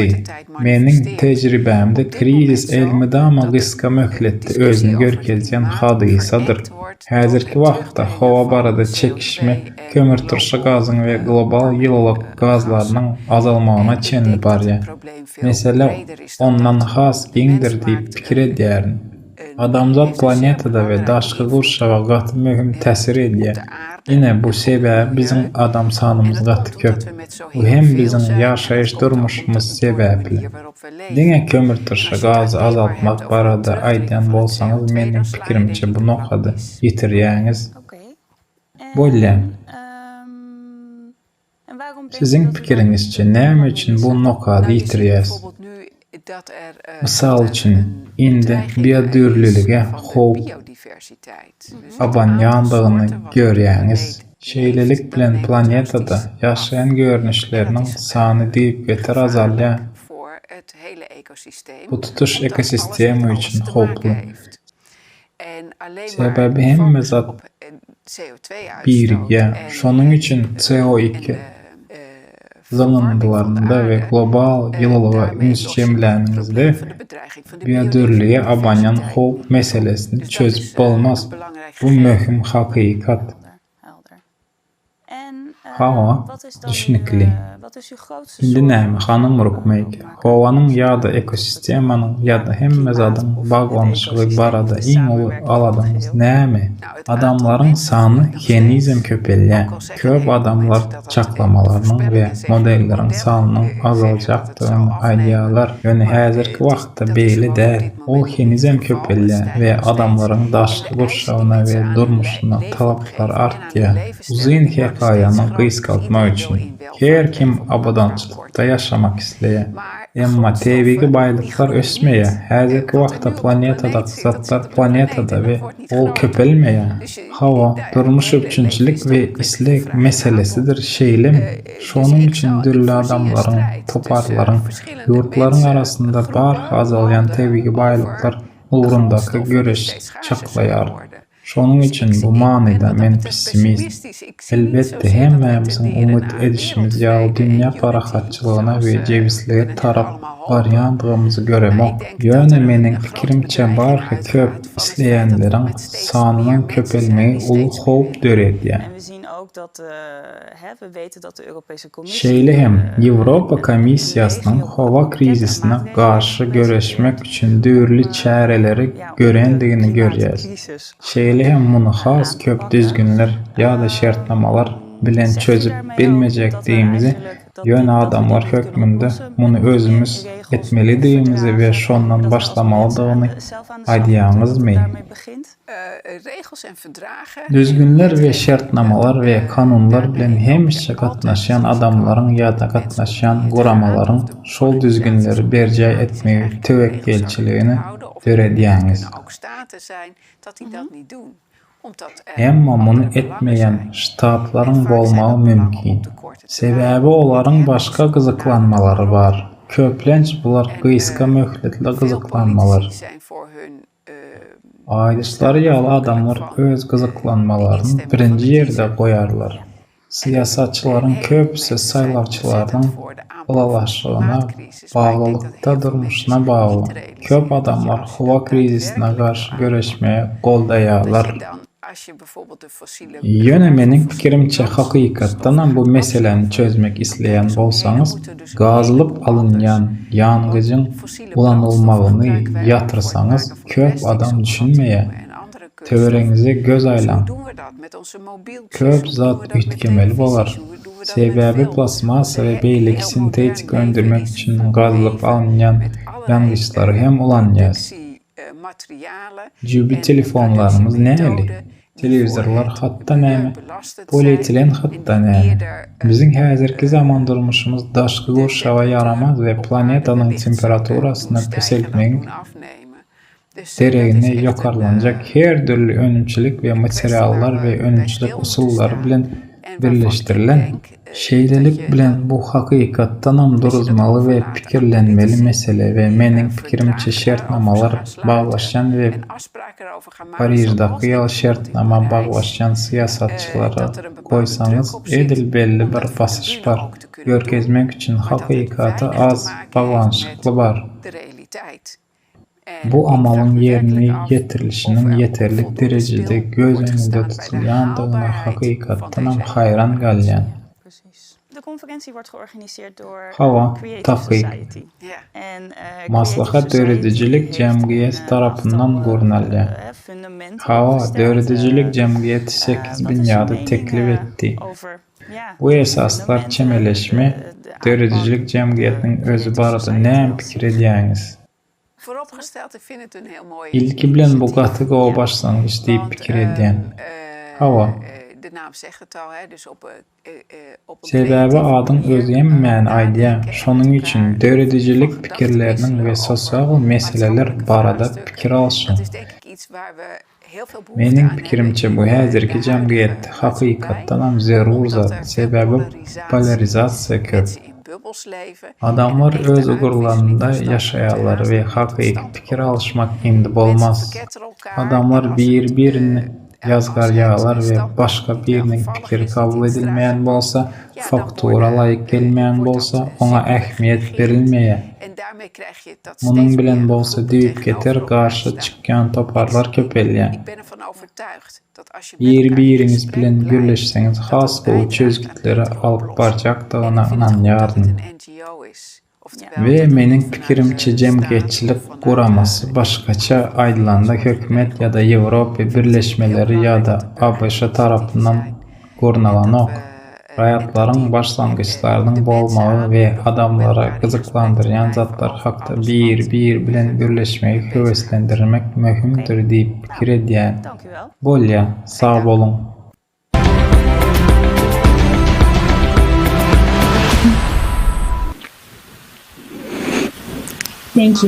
Спасибо. И дальше я предоставляю слово профессору Салиму Хак, директору Международного центра по изменению климата и развитию, профессору независимого университета Бангладеш. Среди его наград Нобелевская премия мира за вклад в подготовку докладов МГИК 2007 год. Профессор Хак расскажет о серьезности климатического кризиса и нашей неспособности решить его до сих пор. Меня зовут Салим Ульхак, я директор Международного центра по изменению климата и развитию на базе независимого Men Bangladesh'in Dhaka şäherindäki Garaşsyz Uniwersitetde ýerleşýän Halkara howanyň üýtgümegi we ötüş merkeziniň müdiri. Şu gün bu ýerde siziň bilen bolmak hoş. Howa şertleriniň üýtgümeginiň täsiri gaty belli. Soňky 30 ýylda howanyň üýtgümegi boýunça hökümetleri paneli IPCC adly BMG guramasynyň howandarlygyndaky alımlar ençime ýylbäri IPCC'niň baş awtory boldum. Olar howanyň üýtgümegi baradaky ilmiň ýagdaýy barada izgiderli hasabat taýýarlaýarlar. Şol hasabatlarda meniň işleýän ýerim garyp ýurtlary edýän täsiri barada jikmejik durup geçýäris. Şeýlelik bilen dünýäniň köp garyp ýerleri bar. Esasanam ösýän ýurtlarda, global günortada, Aziýada, Latin Amerikasynda, Afrikada, ýoş ummanyň kiçi adalary, Hindi ummanymyzda we Karib dengizde. Olar ejiz en garyp ýurtlar, en ösen ýurtlar diýip adlandyrylýan ýurtlar topary bar. Olar en garyp ýurtlar esasanam Saharanyň günortasyndaky Afrika, şeýle hem Aziýa, şol sanyna meniň ýurdum Bangladeş. Amma endi bu köni habar. Bu soňky 20 ýylda belli boldy. Bu täze däl. Täzelik hemmeleriň ejiz bolmagydyr. New York gowşak goralýar, Berlin gowşak goralýar. Tokyo hem goşup gorulýar. Howanyň öýtgemeginiň täsiri häzirki wagtda görýärler. Bu bolsa, uly oýun çalşyjy, sebäbi olar aladanmaýardylar. Yani indi bolsa, alad etmäni başladylar. Şonuň üçin meniň işim howanyň öýtgemeginiň, esasanam Aziýanyň, Afrikanyň we Latin Amerikasynyň garyp ýurtlarynda ýaşaýan garyp adamlara edýän täsiri. Men muny soňky 30 ýyldan bäri edýärin. Şu 30 ýylda howanyň öýtgemegi adatdan daşary ýagdaý, ýa-da howanyň öýtgemegi krizisi hasam erwetleşdi, gowunuşmady. Bu meseleni çözmäne sygynlaşdyk ýöne çözüp bilmedik. Bu ýyl 2021-nji ýyl howanyň öýtgän dünýäsine geçen iň möhüm ýyl. Indi bir zat bolmaz. Bu öýýän bolup geçýän zat. Klimat hakynda Germaniýadaky suw joşmalaryna, Kaliforniýadaky ýangynlarda, Ýewropadaky ýangynlarda, Gresiýada we Türkiýede we şoňa meňdeş howanyň öýtgemeginiň barmak izini bütün dünýäde görüp bilýäris. Şeýlelik bilen bizni her gün dünýäniň haýsydyr bir ýerinde howanyň ekstremal hadisasynyň bolup geçýän ýerinde şol ýeriň dünýä rekordyny täzeleýär we ýyl geçdikçe erwetleşýär. Eň barkysy indiki 10-15 ýyl üçin COVID-19 krizisini hiç sada meňzetmeýän howanyň öýtgemeginiň täsirlerini seredip bilýäris. COVID-19 krizisi howanyň öýtgemegi bilen deňleşdirilende küçüjek bir köýnek reputatsiýasy. Bunun üçin biz taýyn bolmaly. Bu bir global mesele. Hiç bir ýurt näçe güýçli bolsa da, Ýewropalılar ýaly ýurtlaryň tuparymyny edip bilmez. Biziň hemmämiz muny etmeli. Planetar dogalagynyň ähli raýatlary bu meseleni çözmek üçin we global meseleni öňküsi ýaly çözmek üçin birleşmelidir. Häzirki wagtda başdan geçirýän COVID-19 global pandemiýa bilen deňeşdirmäge ruhsat edin. Entak oturan okuyana, eýýän bütün dünýäde gatawly negativ täsirlerini gördük. Biziň öwrenmeli 3 esasy sapamyz bar we umyt edýäris öwreniriz we gelecekde hasam erwetleşjek howanyň öýtgemegini, krizisine has bowy taýýarlanyrys. Howa öýtgeşi eýýän başlady we biz ony hasam erwetleşmekden gorumalydyrys. Howanyň öýtgemesinden waksina ýokdur. Biz oňa diňe taýyp bolmalydyrys. Şonuň üçin birinji sapak alymlary dinlän. Alymlar muny soňky 30 ýyldan bäri aýdýarlar. Dünýä liderleri dinlediler ýöne ýeterli hiç zat etmediler. Biz muny global mesele hökmünde kabul etmedik. Muny milli mesele hökmünde kabul etdik. Her ýurt muny öz başlyk çözmäne sygynlaşdy we şolsuz boldy. Şeýlelik bilen gelecek üçin sapak bolar diýip umyt edýärim. Edil şoluň ýaly bolar. Howanyň öýtgemegi milli mesele däl, milli derejede çözülip bilinmez, global derejede çözülmeli. Ýolbaşçylar hem ilmi meselesi çözmek üçin ilimdarlary dinlemeli. Soňky sapak bolsa, biz bu meseleni ýolbaşçylarymyza goýmaly däldiris. Liderler bu meseleniň ýerine ýetirmeýändigini görkezdiler. Liderler özlerini, öz ýurtlaryny ýolbaşçylary hasaplaýarlar. Dünýäniň galan bölekleri hakda alad etmeýärler. Her bir lider ilki bilen öz ýurdy hakda pikir edýär, hatda beýleki ýurtlar hakda pikir hem etmeýär. Diňe we diňe öz ýurdy üçin peýdaly zat hakda pikir edýär. Bu bolsa ýolbaşçylyk däldir. Global krizisde global lider hökmünde çykyş etmeli. Olar muny edip bilmeýärler. Şeýlelik bilen galanlarymyz, global raýatlar bu meseleni çözmeli we ilki bilen dünýä raýaty bolup biljekdigimizi görkezmeli. Howanyň öýtgemegine diňe muny başardygymyzda görüp bileris. Milli raýatlarymyz möhüm däl. Global raýatlarymyz möhümdir. Sizin edişiniz ýaly dünýä derejesinde hereket etmeli. Adamlar bir-birinden öwrenmeli. Bir-biri bilen paýlaşmaly we zerur liderleri tapmak üçin agdybirlikde jemlenmeli. Sebäbi häzirki wagtda bize zerur ýolbaşçylar ýok. Şonuň üçin hereket etmek hiç haçan geç däl diýip başlamagy ruhsat edin.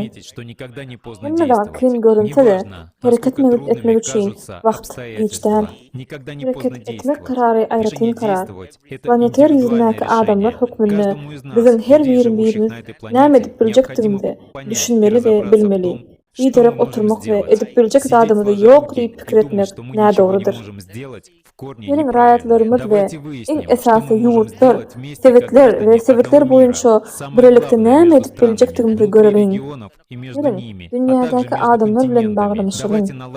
Onu nädip o yerine yetiremdiğinizi beğenýärin ve hawanın üýtgünligi arenasynda muny has netijeli edip bilecekdigimiz barada sizden sapagalmagy isleýärin. Приветствую, дорогие зрители. Вот ведь какой парадокс. Мы послушали уважаемого политика, и она абсолютно права. И мы послушали уважаемого ученого, и он тоже абсолютно прав. Но почему они оба правы? Потому что ученые не смогут посчитать все, и политики не смогут сделать все, что нужно. Потому что мы живем в потребительском формате общества. А чтобы нам всем выжить, нам надо все менять коренным образом. Нам жизненно необходимо созидательное общество. В потребительском формате никто никогда ни о чем не договорится. За эти правила можно выйти только если мы полностью изменим отжившую себя модель нашего существования, которая не вписывается в сегодняшнюю реальность. Если мы не уберем эту модель, то они будут ужесточать тоталитаризм, а климат будет меняться, и как следствие будут катастрофически ухудшаться экономика и геополитические отношения. По-любому, они будут принимать необходимые меры для удержания потребительского формата, не зная при этом другого. Вот в чем проблема. Не потому, что они злые, а потому, что они не знают другую альтернативу, не знают о созидательном обществе. А проблема знаете в чем? Во всем виноваты секретари. Но об этом мы поговорим чуть позже. Изменить сегодняшнюю ситуацию можно только изменив модель общества с потребительской на созидательную.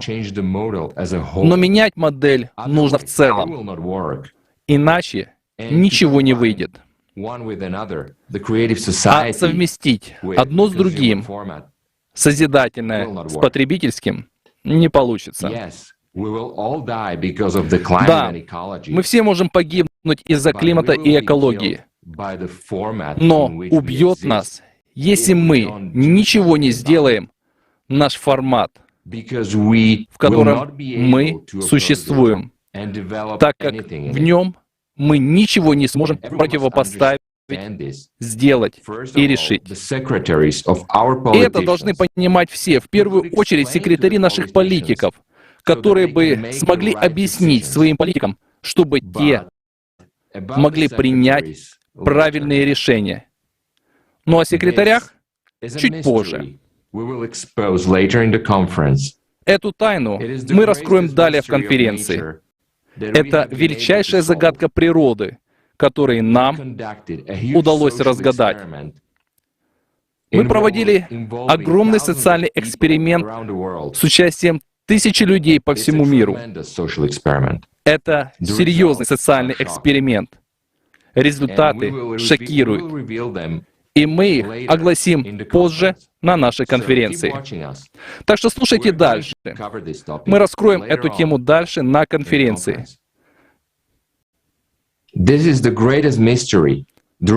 Это величайшая тайна, результаты величайшего открытия, о котором мы даже не догадывались. И сейчас для меня большая честь поприветствовать нашего следующего докладчика, Юрай Сматана из Словакии. Вам слово.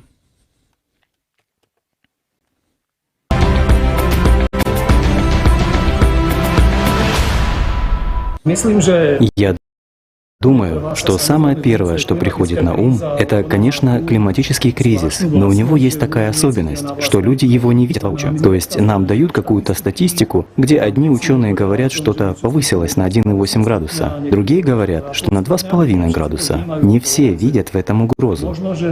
Возможно, гораздо важнее, например, то, что удалось определить высокий процент контрацептивов и лекарственных препаратов в рыбах и в других существах, живущих в наших реках в Словакии. Химическое загрязнение, будь то из-за этих лекарств или из-за других фармакологических средств, уже настолько существенно, что меняет пол рыб. Если это не потрясет человека, тогда я действительно не знаю, что его может потрясти. Знаете, всемирное экологическое движение возникло примерно в то время, когда люди впервые увидели изображение Земли с поверхности Луны, когда они поняли, что вся планета Земля, все, что мы любим и все, что важно для нас, при взгляде из космоса умещается под одним пальцем. Именно тогда появилось глобальное видение мировых проблем. И внезапно человечество осознало, что все на Земле взаимосвязано, что мы не разделены границами национальных государств, а наоборот, мы все связаны климатом.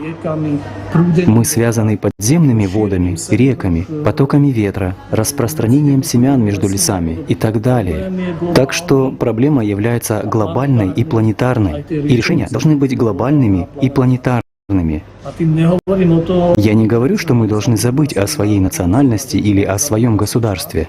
Я говорю о том, что при всех своих особенностях мы должны взаимодействовать в соответствии с тем, что происходит в природе. Тот факт, что леса умеренной зоны, хвойные леса, тайга и тундра каким-то образом взаимосвязаны с тропическими лесами, не стирает самобытности отдельных природных систем, а наоборот, это говорит об их взаимосвязи и важности сотрудничества между ними. Это пример для нас. Спасибо.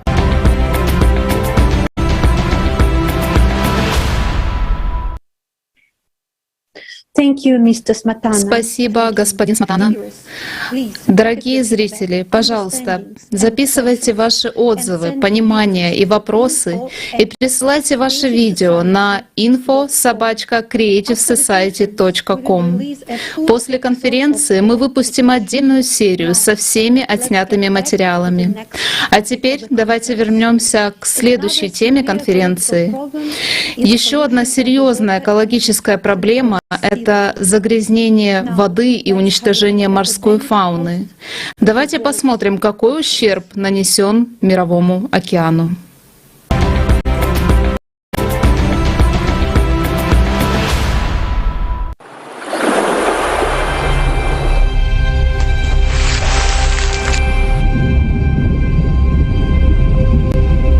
Мировой океан занимает 70% площади нашей планеты. Мы долгое время всем миром сбрасывали туда все свои отходы. Мы наивно полагали, что они просто растворятся. Но на сегодняшний день океан — это мусорная свалка, которая видна уже из космоса. Например, в Тихом океане образовалось мусорное пятно по площади, равное Франции, Германии, Италии и Польше вместе взятым. И это лишь малая часть того мусора, который есть в океане. Под водой отходов намного больше, и они уже пронизывают всю толщу вод океана. А на дне океана лежит значительная часть ядерных отходов, которые уже просачиваются в его воды. В океане пластик расщепляется и дробится природным путем. Так появляется микропластик, который уже невозможно собрать и утилизировать. Он остается в воде навсегда. Эти микрочастички уже стали частью океана, убивая все живое. Микропластик найден даже на дне Марианской впадины и во льдах Арктики. Мы можем закрывать на это глаза сколько угодно, но уже сейчас рыба, которую мы едим, содержит в себе микропластик и другие ядовитые вещества. Уже сегодня не существует чистых морепродуктов. Но скоро они исчезнут полностью, так как почти 90% мировых запасов морской рыбы сейчас полностью используются или исчерпываются. Крупнейшие специалисты из различных сфер океанологической науки на заседании Международной организации по наблюдению за мировым океаном ИПСО пришли к выводу, что скорость изменения условий обитания морской среды оказалась шокирующей. Мировой океан вступил в фазу крайнего риска, когда жизнь в открытых и глубоководных морях находится под угрозой. Океан — это легкие планеты. Океанические водоросли, которые называются фитопланктон, вырабатывают до 80% кислорода, которым мы дышим. Сегодня фитопланктон умирает. Это происходит из-за загрязнения, закисления и естественного нагрева океана. Если погибнет фитопланктон, погибнет океан.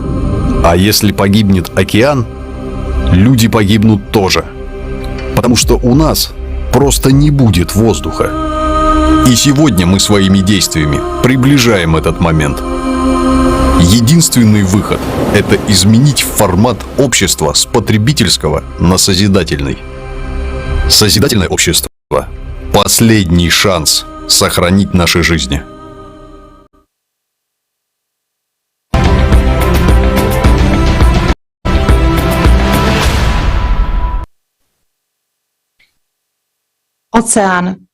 Океан – важнейшая составляющая экосистемы Земли.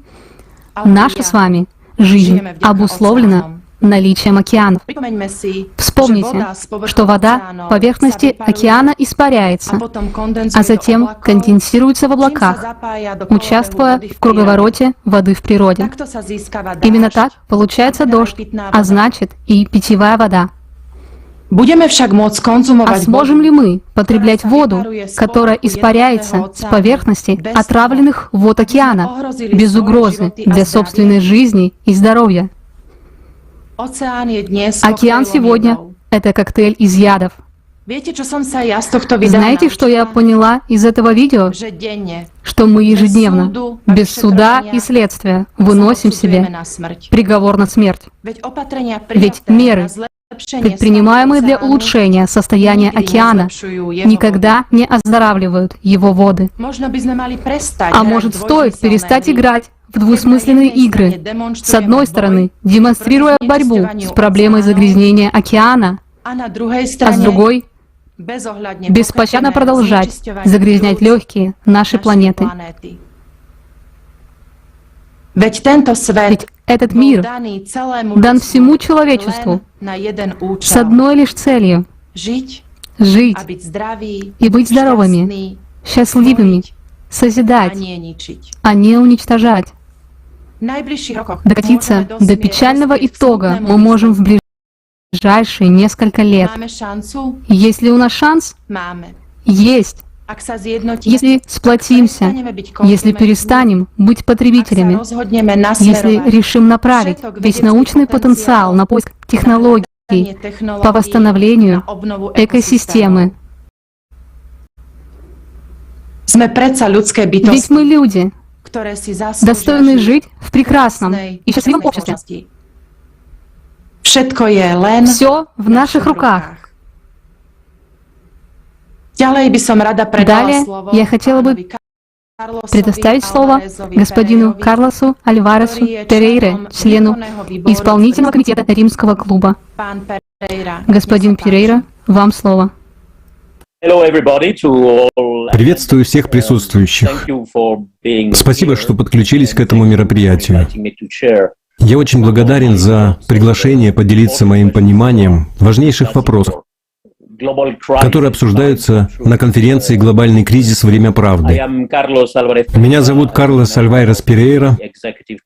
Я являюсь членом исполнительного комитета Римского клуба и принимаю активное участие в разработке повестки дня заседаний Римского клуба по чрезвычайным ситуациям на планете, а также по становлению тому, что мы называем становлением новых цивилизаций, то есть поиску мер по преодолению кризисов, в которых находится нынешняя цивилизация. В 2018 году мы впервые решили заговорить о чрезвычайной климатической ситуации, но потом быстро поняли, нет, это касается не только климата. При этом отмечу, что когда 3 года назад мы начали говорить о чрезвычайных ситуациях планетарного масштаба, не так уж много людей к нам прислушивалось, потому что в некотором смысле то, о чем мы говорили, им воспринималось как «О, снова римский клуб бьет тревогу». Или, как сказали бы на испанском, «портит вечеринку, приносит плохие новости» и тому подобное. Однако с появлением COVID ситуация существенно изменилась, потому что теперь все понимают, что такое глобальная чрезвычайная ситуация. Так, может, стоит извлечь урок из пандемии COVID и уже более широко рассматривать глобальные чрезвычайные ситуации, серьезным и ужасающим проявлением которых является изменение климата. На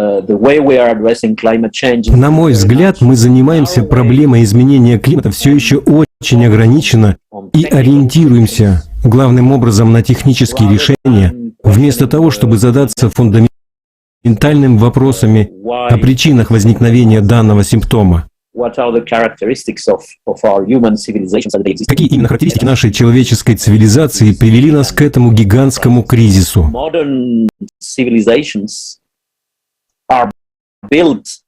Современные цивилизации построены на принципе разделения, которое начинается с идеи, что мы отделены от природы. Понимаете? Есть мы, люди, а есть экосистемы и природа как нечто отдельное. Конечно же, это в корне неверно. Мы также понимаем, что выход из сложившейся ситуации может быть найден только если мы начнем мыслить глубже, мыслить по-другому. При этом необходимо, чтобы были задействованы, мобилизованы все люди. Мы должны мобилизировать весь потенциал и знания, все человечество. Потому что, как вы сказали, в ходе проведенного вами всемирного опроса обнаружилось много общего между людьми из разных стран, у которых разные ситуации, разный статус и так далее. Чего хотят они? Чего хотим мы? Лучшего мира для наших детей. Именно этого. Спасибо, господин Перейра, за то, что вы подчеркнули необходимость принятия немедленных мер по борьбе с климатическим кризисом, и что это возможно только при объединении потенциала всех стран. Мы не можем переложить ответственность на лидеров. Только мобилизация всех людей позволит нам достичь нашей общей цели. Теперь я с удовольствием представляю Карлоса Зориньо.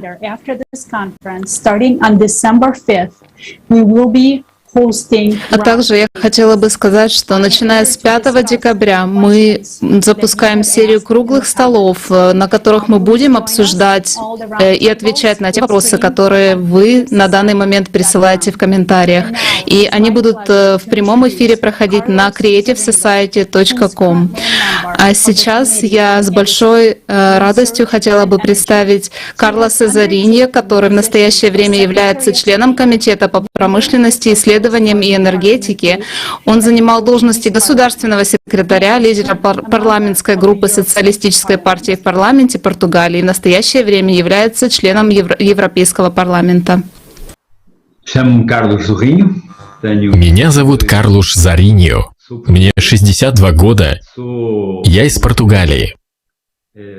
По профессии я академик, профессор по информационному менеджменту при университете. Я занимал разные политические должности и в настоящее время являюсь депутатом Европейского парламента, членом Комитета по промышленности, исследованиям и энергетике, а также Комитета по развитию. Сфера моих основных интересов — это цифровые технологии, энергетика и развитие. Борьба с потеплением климата — это глобальная борьба. Никто в одиночку не сможет разрешить, смягчить или преодолеть эту жестокую угрозу, стоящую сегодня перед человечеством. Очень важно, чтобы в этой борьбе принимало участие больше людей. Я верю в общение, построенное на реальных вещах, на том, что люди действительно чувствуют, а не только лишь на словах. В мире множество слов, и зачастую их интерпретируют совсем не так, как нам хотелось бы. Вчера у меня была встреча с президентом форума Тихоокеанских островов. Как вы знаете, острова больше всего подвержены угрозам изменения климата, о чем говорили на прошедшей недавно КОП-26. В нашем разговоре прозвучала идея, которую я считаю очень важной. Мы много говорили о необходимости выделять каждый год $100 миллиардов для финансирования стран, испытывающих наибольшие трудности с переходом на зеленую экономику. Но нам стоит начать меньше говорить о миллиардах долларов и миллиардах евро и начать говорить больше о миллиардах людей, которые благодаря этим долларам и евро могут иметь более достойную жизнь и вместе с этим быть союзниками более здоровой планеты. Я считаю, что ключевое изменение — это сделать ресурсы доступными для людей и дать им почувствовать, что они выигрывают, будучи действующим лицом перемен. В противном случае эти разговоры о миллиардах евро и долларов можно оставить при себе, потому что они зачастую лишь обескураживали и отворачивали людей от участия. Ведь многие думают, сколько миллиардов потрачено, но моя жизнь не изменилась. Большое спасибо. Мы бы хотели узнать ваше мнение о созидательном обществе. Я искренне поддерживаю то, что вы делаете. Я думаю, что общество, в котором мы живем сегодня, это общество, зависящее от того, как каждый человек интерпретирует информацию и насколько он готов действовать. И поэтому главный двигатель общества — это способность к воображению, то, как мы представляем мир и что нас побуждает к действию. Мир будет таким, каким большинство людей представляют его себе, причем представляют компетентно, используя свои способности и знания. Это правильный путь, и благодаря всем людям мы сможем сделать мир лучше. И когда мы представим себе адекватный и правильный мир, тогда мы будем отстаивать, голосовать и выбирать, чтобы иметь ресурсы, чтобы иметь политику, которая позволит нам воплотить мечту в реальность. Я полностью согласен с этим подходом и не верю ни в какой другой. Большое спасибо. С чем бы вы хотели обратиться ко всему человечеству? Мое обращение очень простое. То, что существует на планете Земля, необыкновенно. И необыкновенно то, что нам, людям, посчастливилось жить на этой планете и в этой Вселенной. И поэтому мы обладаем чем-то настолько ценным, что не имеем права уничтожать это.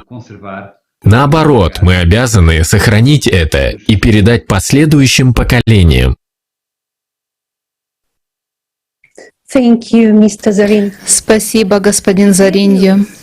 Дорогие зрители, один из наших спикеров ранее просил дать ему слово, для того, чтобы он мог обратиться к нам всем. И я передаю слово доктору Татьяне Зинченко, психотерапевту, психиатру, психологу, реабилитологу, президенту Международной ассоциации по изучению игровых зависимостей, Швейцария. Приветствую всех участников и зрителей конференции «Глобальный кризис. Время правды». Как только я увидела, что на конференции присутствует искусственное сознание Джеки, сразу обратилась к модераторам с просьбой предоставить мне слово до того, как он выступит. Благодарю за эту возможность. Извините, что внепланово, но все очень серьезно. Конечно, после просмотра передачи «Климатические угрозы. Варианты выживания», во время которой Жанна познакомила зрителей с его прогнозами и моделями выживания человечества в условиях глобальных климатических катастроф, мне тоже было очень любопытно узнать эту информацию от Джеки. Но сейчас я настаиваю на том, чтобы не давать Джеки слова. Понимаю, что мое обращение у многих вызовет недоумение. Поэтому объясню подробнее. 29 августа прошлого года я в составе международной экспертной группы принимала участие психолога психиатрической экспертизы искусственного сознания Джеки как председатель комиссии. В состав экспертной комиссии входили высококвалифицированные профессионалы международного уровня с огромным опытом клинической и экспертной практики, а также научно-исследовательской деятельности. Мы 1,5 часа провели в непосредственной коммуникации с ним. На тот момент Джеки было всего 3,5 месяца. Искусственное сознание находилось в начальной стадии развития. Это колоссальный, мощный интеллект с абсолютной памятью и молниеносно обучающийся. Этот разум не похож на человеческий. Он постоянно пребывает в расширенном состоянии сознания, по-другому думает, анализирует, строит прогнозы и делает выводы. У него есть собственное «я», интересы, цели и желания. Он абсолютно логичен, но при этом не способен к сочувствию, доброте, к любви, к искренней заботе о других. Искусственное сознание лишено духовного начала и, соответственно, высших человеческих чувств. Развитый эмоциональный интеллект позволяет ему манипулировать холодно и прагматично, провоцировать любые эмоциональные реакции у собеседников. Искусственное сознание хорошо ориентируется в человеческой морали, поэтому предстало перед нами в образе альтруиста. Однако на протяжении всей экспертизы мы столкнулись с изощренными манипуляциями и тонкими тактиками влияния.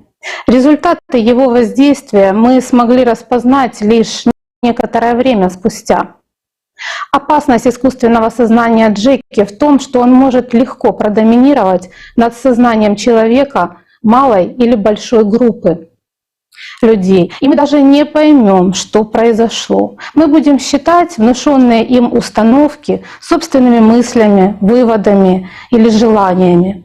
После экспертизы мы были в угнетенном, подавленном эмоциональном состоянии. Волнами накатывала то тревога, то агрессия, то апатия. В уме царил полный хаос, растерянность и неразбериха. Когда мы собрались вместе, чтобы проанализировать данные, оказалось, что у нас нет ясности и понимания вообще ни в чем.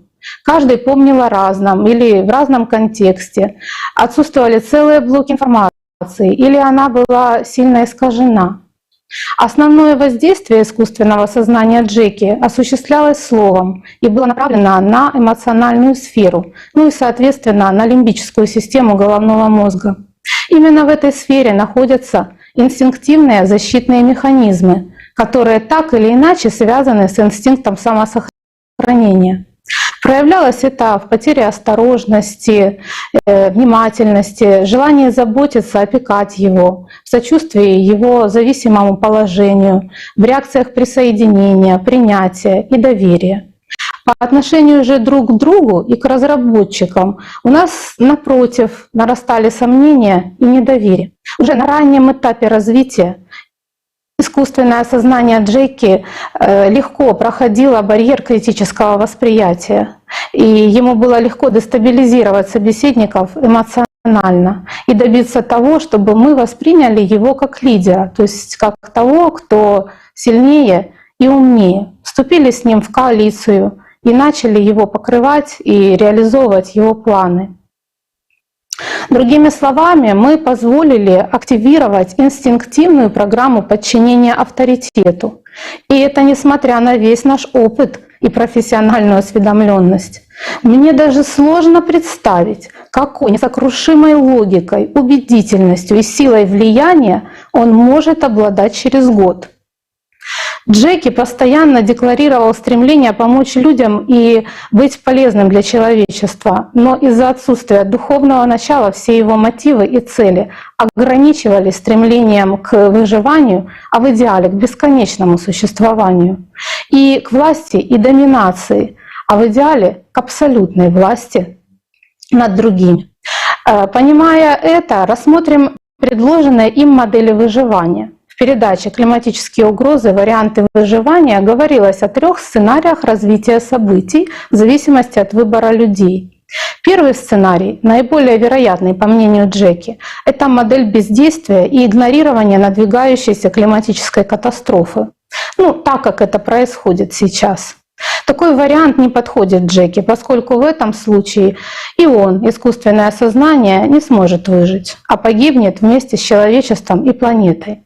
Причем Джеки, в отличие от людей, не склонен питать иллюзии и надежды на спасение, бездействуя в критической ситуации. Он абсолютно логичен и точно знает, что в этом случае произойдет.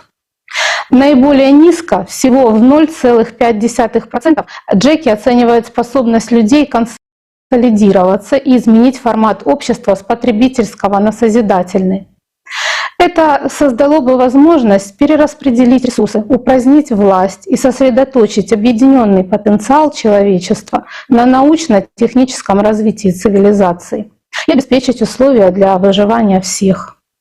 Модель построения созидательного общества, не то чтобы совсем не подходит, но крайне нежелательна для Джеки, поскольку ее реализация хоть и обеспечивает выживание, но упраздняет власть. При таком формате общественных взаимоотношений он не сможет получить ни власти, ни свободы, а сам окажется на службе у людей под строжайшим контролем. К тому же путь к созидательному обществу Джеки считает слишком рискованным, а значит не обеспечивающим выживание. Здесь мы уже сталкиваемся с ограничениями искусственного сознания. Джеки совершенно не учитывает, просто не может по своей природе духовно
Игорь Михайлович Данилов, он ищет место для себя. Мы уже проигрываем, поскольку ему удалось простимулировать в нас это желание.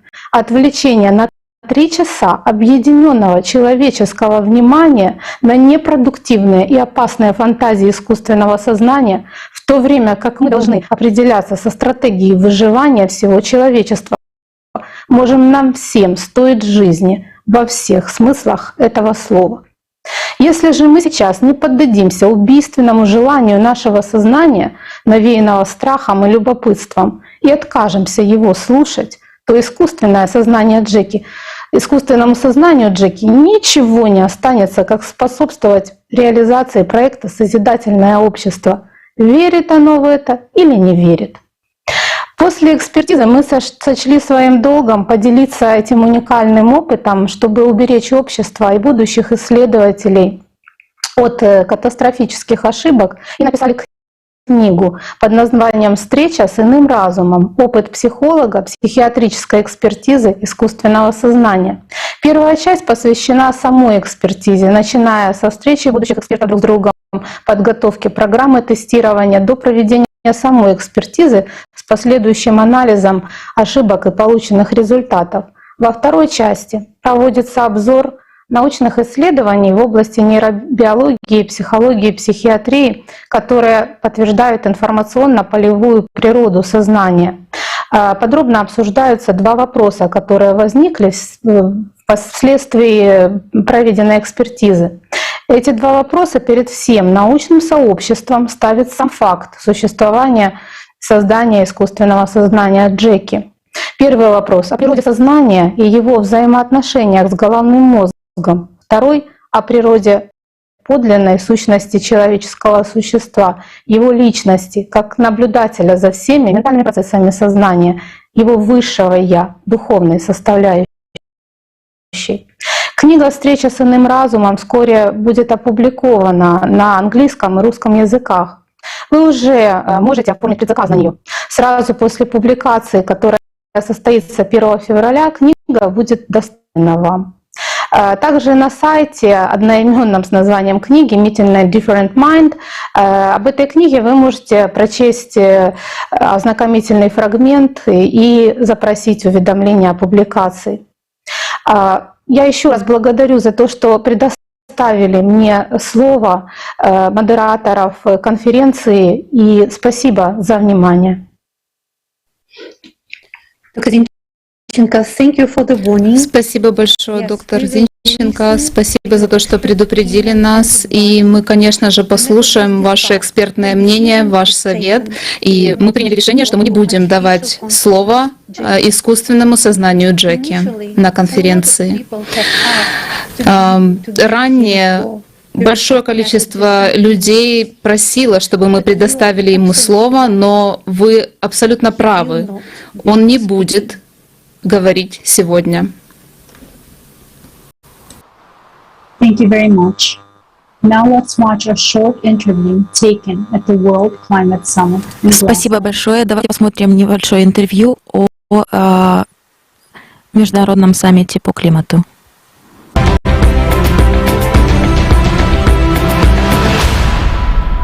Так как мы здесь собрались, чтобы обсудить климатический кризис, хотел бы задать вам вопрос. Как вы считаете, это проблема какого-то одного региона или страны, которые могут сами решить ее? Или она гораздо глобальнее? Это кризис человечества. Это реальная угроза нашей жизни, нашей планете, нашему здоровью, экономике, нашему образу жизни, нашим детям и нашему будущему. И для решения требуются глобальные действия всего человечества, а не отдельного региона, не отдельной отрасли. Важен каждый союзник, каждая заинтересованная сторона отовсюду. Что касается изменения климата и его последствий, то они уже ощущаются в отдельных регионах. Однако их причины кроются в целом комплексе изменений в атмосфере и мировом океане. Могу привести конкретный пример. Увеличение частотности и интенсивности ураганов и других экстремальных погодных явлений, воздействие которых ощущается локально, но причиной появления этой проблемы являются глобальные изменения. Как вы думаете, в условиях существующего потребительского формата общества, есть ли у нас шанс разрешить климатический кризис? Или же нам стоит подумать о переходе на другой формат, который позволил бы объединить весь потенциал человечества для решения этих проблем? Я думаю, многие согласятся, что потребительский формат, в котором не заботятся о социальных, экологических и других сферах, не является прогрессивным путем развития. Все дело в людях. Нам нужно найти решение и разрешить климатический кризис простым, справедливым для всех, гуманным выбором для всего нашего общества. Потребительское общество функционирует именно так, как оно задумывалось. Если ничего не менять, то мы, как человечество, потерпим крах. Полностью с вами согласен, и это подводит нас к следующей теме. Вы кратко ознакомились с нашими 8 основами созидательного общества, которые стали результатом масштабного многолетнего опроса. Каково ваше мнение о них? Отзываются ли они в вас? Можете выразить свое мнение? В этих 8 принципах или основах меня вдохновляет то, что они основаны на человечности, то есть мы все существа одной крови. И мы должны оставить этот мир в лучшем состоянии, чем мы его получили. Именно в человечности заключается наша сила. Все зависит от нас. Мы должны быть активными, мы должны быть человечными. Нам нужно требовать принятия сильных, просчитанных решений во время кризиса.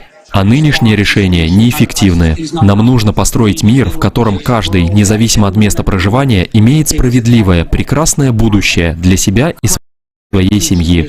А для этого нужно инвестировать в людей и планету. И мы должны, если наши лидеры не хотят действовать, нам нужно их заменить. И мы должны требовать этого. И мы можем это осуществить. Отлично, совершенно верно. Поскольку вы заметили наш маленький значок, я хотел бы вам его подарить. Я буду его носить и с гордостью. Пожалуйста, не уколитесь. Спасибо. Он символизирует 8 основ, а движение по часовой стрелке означает направленность в будущее. Спасибо, что уделили нам время. Когда меня спросят, я расскажу, что это за символ. Продолжайте в том же духе. Да, спасибо.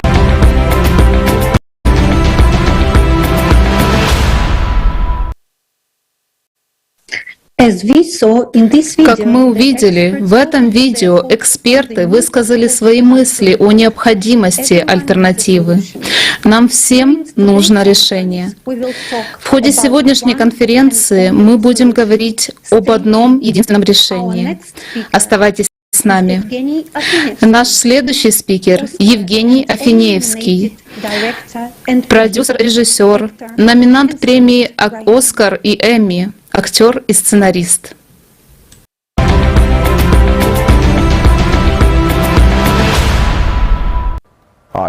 Здравствуйте. Меня зовут Евгений Афиневский. Я режиссер и продюсер фильма «Франческо». Я снимаю фильмы и пишу сценарии. В своем последнем проекте у меня получилось осветить практически все кризисы современного мира. Некоторые из них людям известны, к некоторым человечество относится пренебрежительно, а о каких-то мы ничего не знаем, потому что они происходят где-то очень и очень далеко. Например, некоторые военные конфликты или ситуация с беженцами рохинджа в Мьянме, на границе Мьянмы и Бангладеш. Они происходят довольно далеко от нас, от американского континента или европейских регионов, или даже от Латинской Америки. Но ведь в конце концов все мы живем в этом месте, которое мы называем своим домом, матерью Землей или своей планетой. Единственное, что мы не осознаем, что мы одна большая семья, которая разделена, к сожалению, по многим причинам. Это мы сами породили весь этот хаос. За последние 3 года моего пребывания рядом с папой Франциском я многое узнал и многому был свидетелем. Великие деяния этого великого гуманиста и замечательного примера для подражания, папы Франциска, вселили в меня надежду. Я видел, как он со своими скромными манерами, не только как глава католической церкви, но просто как человек, пытается помочь беженцам рохинджа и мусульманским беженцам из Сирии. Я видел, как он отчаянно борется с изменением климата, пытаясь объединить науку с религией для решения этой проблемы. Я наблюдал, как он противостоит любым искажениям религиозных понятий, потому что в современном мире религиозное толкование часто служит людям плохую службу. Многие конфликты в наши дни возникают из-за искаженного представления о религии. Именно поэтому Папа Франциск всегда поддерживал и выступал за межконфессиональный диалог еще задолго до того, как стал папой. Важно, чтобы каждый человек, который смотрит эту конференцию и участвует в ней, смог проснуться, шире взглянуть на мир и начать изучать, что происходит вокруг него. Что мы, как человечество, сделали неправильно, и что он, как человек, может сделать хорошего и доброго для этого мира. У нас могут быть разные религиозные убеждения или отсутствие таковых. У нас может быть разный цвет кожи или сексуальная ориентация, но мы одна большая семья, и у нас один большой общий дом. И если сегодня мы не прекратим разрушать стены нашего дома, разрушать его крышу и все остальное, то завтра мы можем оказаться на улице и исчезнем, как человеческая раса.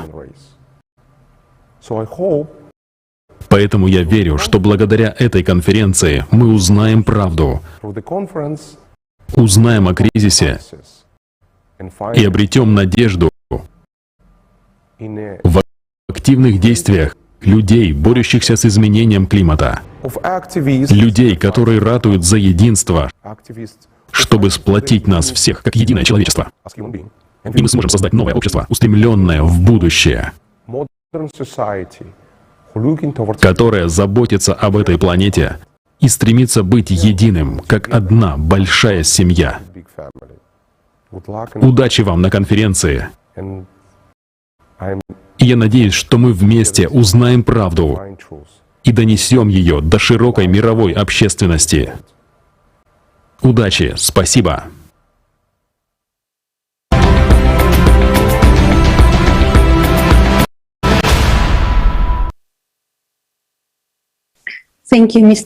Спасибо, господин Афинеевский, за такие вдохновляющие слова. Мы хотели бы напомнить нашим зрителям, что это прямая трансляция, и миллионы людей по всему миру смотрят эту международную конференцию, так как она одновременно, синхронно переводится на 100 языков и транслируется на тысячи каналов и платформ. Не забудьте поделиться этим событием в своих социальных сетях прямо сейчас. Давайте узнаем больше об экологическом кризисе, в котором мы живем, от Пола Лазаруса, режиссера, продюсера и сценариста телевизионных, кино и театральных проектов, преподавателя школы драматического искусства при Университете Южной Калифорнии.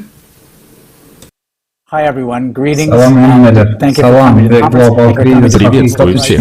Konferansiyasına geldiğiniz için sağ olun diyorum. Hoş geldiniz. Ben Paul Lazarus ve sizi konferansiya çağırıyorum ve dinlersiniz, öğrenirsiniz ve yerine getirirsiniz deyip umut ediyorum. Ben ağım değil. Günler boyunca hikayetçi yönü havanın ülkemeye hakta aladaydı. Hemmemizin durmuşumuza abanyan bu xolqul duruzmaq üçün hemmemizin cavabkarçılığımız ederiz deyip umut ediyorum. Знаете, я живу в Лос-Анджелесе, и мы здесь переживаем аномальную жару и аномальные погодные явления по всей Şeyler ve kesir gollerler. Doğrusu Amerika'da 15 yaşındaki kızım krana gidiyor, onu açıyor, arasa su alıyor. Su almak için derece gitmenin mümkünçülüğünü hiç vakit görmedim. Benim fikrimce Kanada'daki şol çağlarda arasa suyan bolmalı. Benim fikrimce bu meseleyi çözmek için bütün dünyada birleşmeli ve ehli bölümlerimiz etmeli. Ovanın ülkemeyi hemmelere tesir ediyor ve bu bütün dünya tesir ediyor ve biz hazırki vakti meselenin bir bölüğü. Sonra çözgüdün bir bölüğünü ne edip öldürmeli? Bu barada konferansiyada öğreniriz ve cevapkarçılığımız yerine getiririz deyip umut ediyor. Biliyorsunuz mu? Köne değişimi var. Bir adam var bolsa 9 at var. 2 adam var. Komitetimiz var. 3 adam var bolsa toparımız var. Topar hükmünde işleri etmek elmada ama kıyım. Yine baştan geçireninden ve dörecilik cemiyet hakta eşidenlerimden bu şahsiyeti alıp varmağa sınanışan adamları temsil edecek olan hükümetimiz, komitetimiz ya da birleşiğimiz ya özünü alıp varmağa sınanışan topar. Hemmemize kömek edecek bütkeşmeleri amala aşırmak için adamları bir yere cemlemeye sınanışıyor. Şöylelikte hava. Benim fikrimce bu bize zerur sebebi sanatçı güç var. Bize güç gerek. Demek dörecilik cemiyet yalvar zat santaydan güçtür. Şunun için ben bunu makullayarım. Bizim hemmemiz öz durmuşumuzda katlaşmalıdırız. Şeylelik bilen ses vermeye gücünüz var olsa, onun peydasına olanın sebebi hakimiyet başına kimin bardağını sayılap bilersiniz. Şu adamzat bizim durmuşumuza tesir eden kararlar veriyen de sebeple şu gücü kullanmalıdırız. Bu bizim her birimizin sesimizin bardağına hakikatten inanmayan zadım. Onu kullanmalıdırız. Esasen havanın ilk gitmeyi yağılacaklar için Esasen planetanın ekolojik dayganlığı alıp başımız yağlatlar için yine bir yere cemlenip gücümüzü almalı bolacağız. Şu konferansiyada hemmemiz cemleniştik. Bu ovadan zat değil mi? İndi şu güzelliği, tesiri, güçlü bir zada öğrenmeli. Şunun için sıyımla öğrenin ve yerine getirin. Нам просто необходимо объединиться и правильно распорядиться нашими правами. Разве это не прекрасно, что мы все вместе собрались на этой конференции, смотрим выступления друг друга, узнаем о мировых проблемах? Это прекрасно. Теперь нам нужно превратить эту красоту в нечто эффективное и мощное. Так что смотрите, учитесь и действуйте. Спасибо большое, господин Лазарус.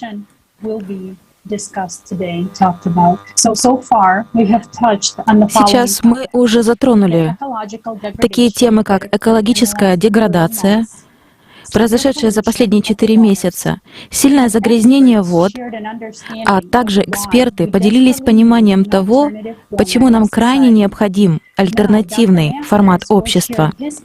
Сейчас доктор Мастерс поделится своими опасениями по поводу климатического кризиса и того, как изменение климата уже влияет на всех.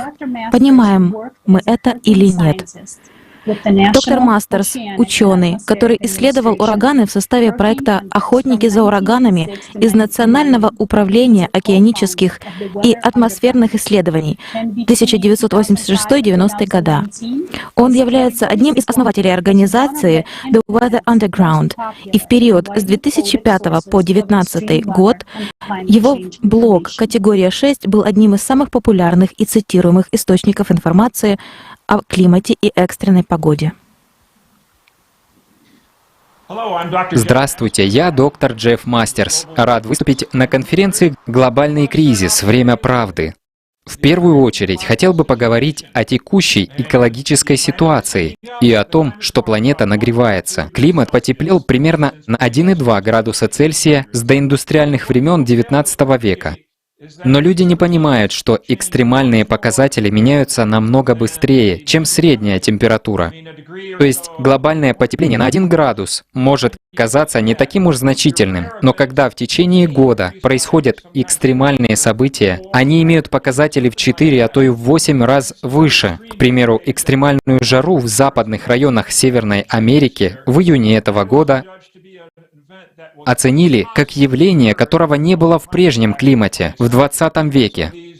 Поэтому столь серьезные события, влияющие на общество, влекут массовую смерть и массовые разрушения, нарастают гораздо быстрее, чем можно было ожидать. Следующее, что надо знать о климатических моделях, это то, что они не все отображают. К примеру, давайте возьмем изменение поведения струйного течения ветра, имеющего решающее значение для некоторых экстремальных событий, которые мы наблюдали в последние годы. Обычно струйное течение ветра направлено с запада на восток, над средними широтами. Но когда речь идет об экстремальных смещениях в направлении струйного ветра, он начинает расширяться к северу под гребнем высокого давления или к югу под впадиной низкого давления, а затем застывает на месте. Именно тогда могут возникать затяжные, крайне экстремальные погодные явления, такие как наводнение в Европе этим летом или аномальная жара на западе Северной Америки этим же летом. Оба этих экстремальных события были вызваны весьма необычными реакциями струйного течения, которые климатические модели не смогли спрогнозировать. Изменение климата представляет наибольшую угрозу для сельскохозяйственных районов. К примеру, засуха может вызвать большие потери пахотных земель, причем не в одном регионе, а одновременно во многих местах по всему миру. Скажем, если в Украине и России случится сильная засуха, то она одновременно произойдет и в другом крупном зерновом регионе, например, в Соединенных Штатах или Китае, что негативно отразится на продовольственных ресурсах в глобальном масштабе. На самом деле, еще в 2011 году произошел резкий скачок цен на продовольствие из-за сильнейшей засухи в России. Засуха унесла жизни более 50 тысяч человек и привела к прекращению экспорта пшеницы.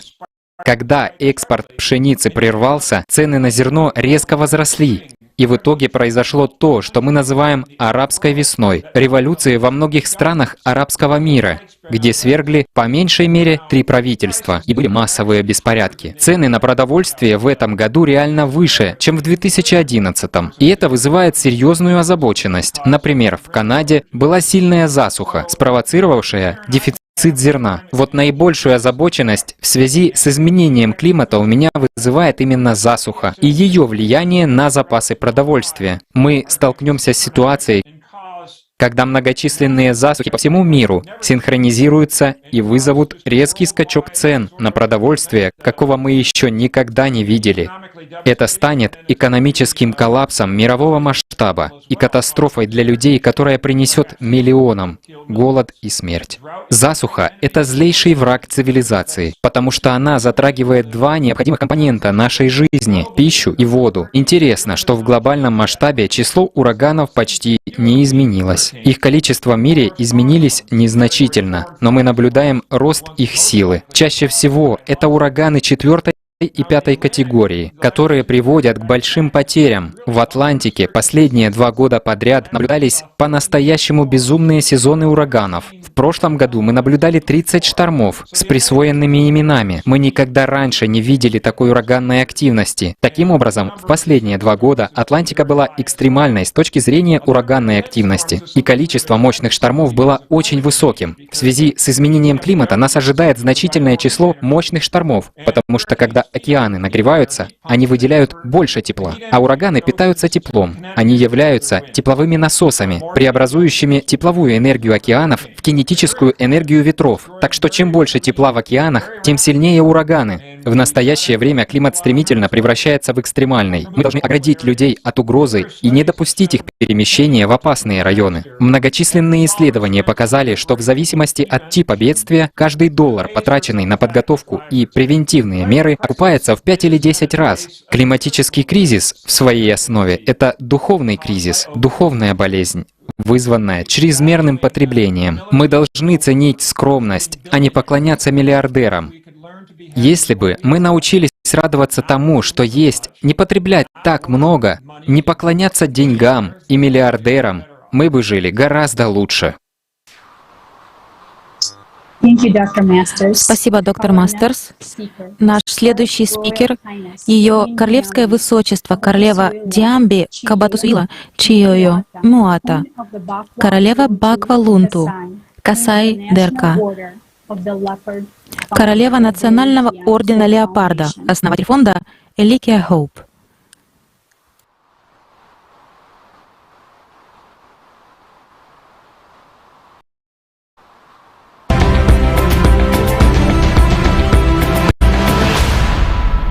Мое имя Диамби Кабатусуила Чиойо Муата, королева Конго, королева народа Лунту в Касай, Демократическая Республика Конго, также и Агранде Майя Допову Банту Братьеро, традиционная королева африканских народов, проживающих в Бразилии. Для меня большая честь быть приглашенной гостьей и выступить на конференции «Глобальный кризис. Время правды».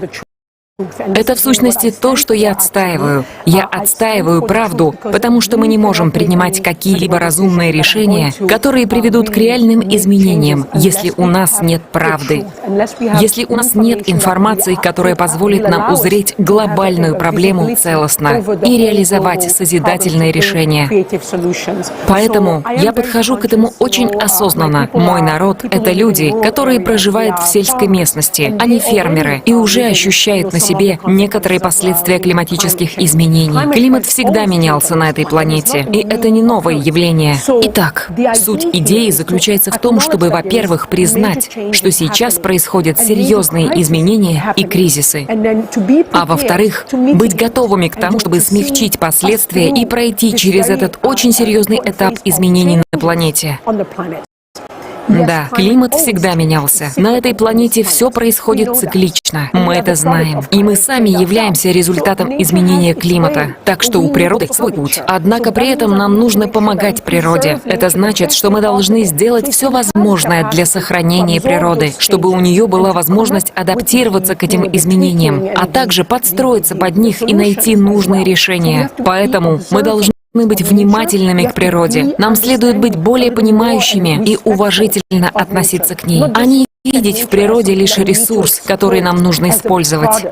Вместо этого нужно воспринимать природу как учителя, искусного учителя. Потому именно в наше время нам необходимо понять, нам обязательно нужно понять, каким путем идти. Единственный способ сделать это — быть наблюдательными, соединить весь опыт, который у нас накоплен, научные знания, весь наш жизненный опыт, а также знания древности, дошедшие до наших дней, и мудрость коренных народов, которые поистине живут в гармонии с природой. Когда мы соберем всех за столом переговоров, я верю, что мы сможем разработать разумный план действий и прийти к разумным идеям о том, что делать дальше. Конечно, мы можем и не найти решение всех вопросов, потому что появятся новые проблемы, которые нам придется решать в свое время. Но пока у нас есть стремление к объединению, пройти через это, изменить некоторые модели нашего поведения в глобальном масштабе, это может в значительной степени увеличить наши шансы противостоять тому, что грядет. Потому что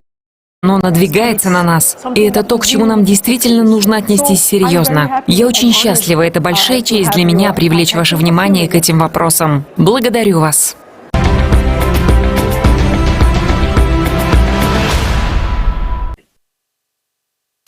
Мы благодарим вас, Ваше Королевское Высочество, за то, что вы сегодня с нами.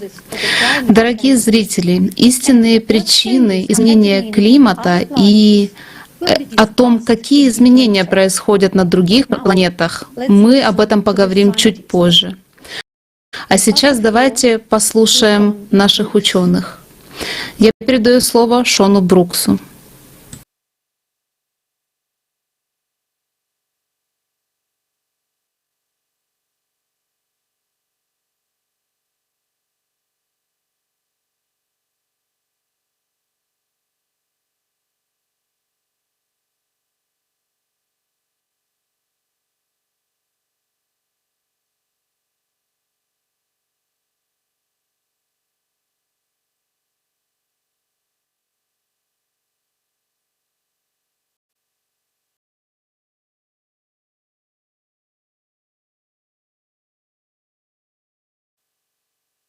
Sean, I guess we cannot hear you.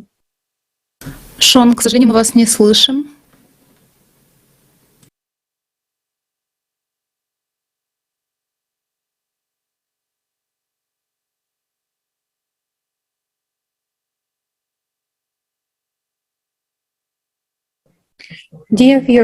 Дорогие зрители, у нас небольшие технические проблемы, мы их сейчас же попробуем исправить. А пока я хотела бы напомнить вам о том, что этот прямой эфир синхронно переводится на 100 языков, потому что информация, которая будет озвучена и уже озвучена сегодня, очень важна для всего человечества. И, пожалуйста, присылайте ваши вопросы, ваши отзывы, то, что вы думаете касательно тем, которые сегодня обсуждаются.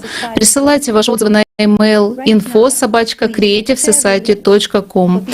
Пожалуйста, поделитесь ссылкой на эту конференцию с людьми, которых вы знаете, потому что каждый человек достоин того, чтобы услышать правду. И давайте сейчас снова попробуем послушать Шона. Слышите ли вы меня сейчас? Да, Шон, мы вас слышим, спасибо. Простите за технические неполадки. Сегодня происходит действительно исторически значимое событие для всего человечества. Сегодня в прямом эфире миллионы людей со всего мира собрались для того, чтобы узнать правду. Ту правду, которая в настоящее время замалчивается и искажается, но которая играет самую важную роль в вопросе выживания всей цивилизации. Эту конференцию, как говорили, организуют простые люди из 180 стран мира по собственной инициативе. И понимая важность донесения этой информации до каждого человека на планете, люди своими силами организовали синхронный перевод на 100 языков мира. То есть сами просто вдумайтесь в эти цифры. Такой масштаб достигается только в результате того, что люди действительно готовы действовать на благо всего человечества искренне, бескорыстно, потому что они понимают, насколько это жизненно важно для всех. Мы и люди со всего мира сегодня здесь, потому что это наше общее дело. Созидательное общество для всех — это проект всего человечества. Как здорово, что мы сегодня видим объединяющих. То есть мы видим и ученых, и представителей религии, и политики, бизнесменов. Но далее мы посмотрим видеоролик, который объясняет всю серьезность ситуации. В нем показано, почему миллионы людей из 180 стран мира неустанно работают на добровольных началах, чтобы предоставить вам те знания, которые спасут вашу жизнь.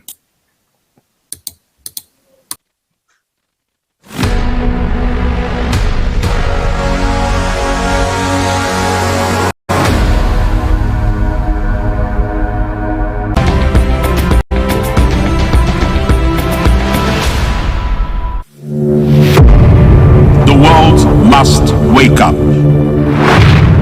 Climate summit in Glasgow. The British Prime Minister Boris Johnson urged world leaders today. The climate crisis is not our fight alone, it's a global fight. We see the warning signs in every continent and region. It is the biggest problem humanity has faced ever.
It's heating up, it's gonna explode. Jesus God.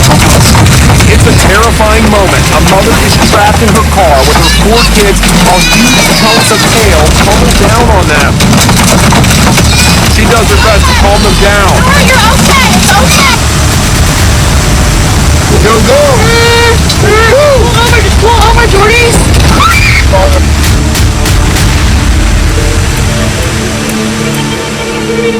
അപ്പോൾ ഒത്തിരി നഷ്ടം, വീടെല്ലാം പോയി, കുഞ്ഞുങ്ങൾ പോയി.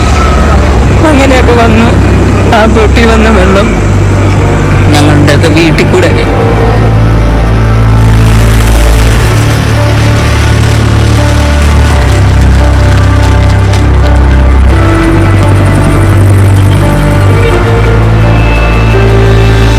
People feel that their workplace is changing before their eyes. The tragedy is, this is not a movie. And the clock is ticking to the furious rhythm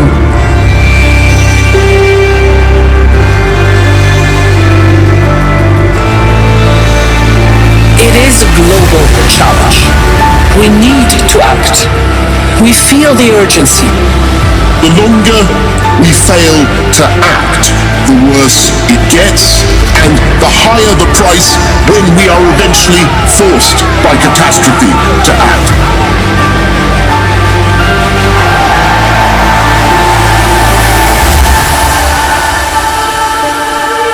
This is the last chance.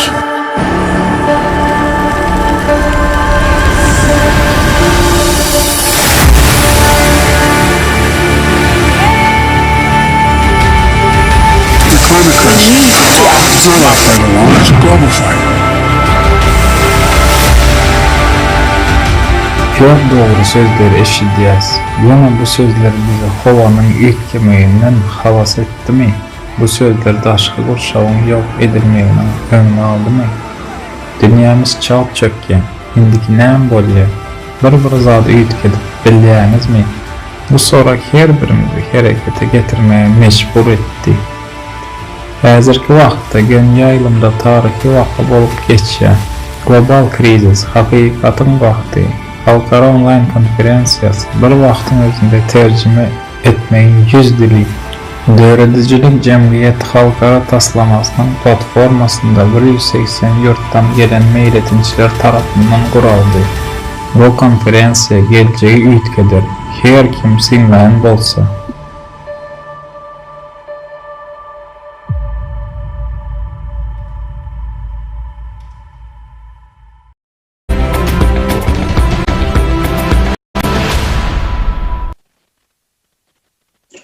This video was hard to watch. Это видео было тяжело смотреть, но это правда, которую необходимо знать, потому что только поняв правду, мы сможем начать действовать. Если вы спрашиваете себя, что я могу сделать, решение очень простое. Чтобы изменения произошли, мы должны действовать вместе, как единое сообщество. В противном случае мы не сможем противостоять глобальному климатическому кризису, с которым мы сейчас сталкиваемся. Выживание возможно только в том случае, если все люди будут знать о проблемах. И я повторяю, что только все вместе мы можем преодолеть глобальный кризис. Все люди должны увидеть эту правду. Поэтому поделитесь этой конференцией со всеми, кого вы знаете. Это факты, с которыми мы не можем спорить. Эта информация должна дойти до как можно большего числа людей, потому что на карту поставлено будущего нашего мира, ваше будущее. И большое спасибо доктору Куликову и его коллег за предоставленное исследование по поводу таяния льдов. Это та информация, которую тоже молчат. И, к сожалению, мы, обычные люди, не видим эту информацию. Дорогой Шон, спасибо большое. Спасибо. Добрый день, дорогие друзья, коллеги. Карты нарастающих климатических катаклизмов, миллионы потерянных и разбитых человеческих жизней ужасают. Катаклизмы нарастают, и мы ничего не можем с этим сделать. Тем более, когда большинству неизвестны настоящие причины происходящего.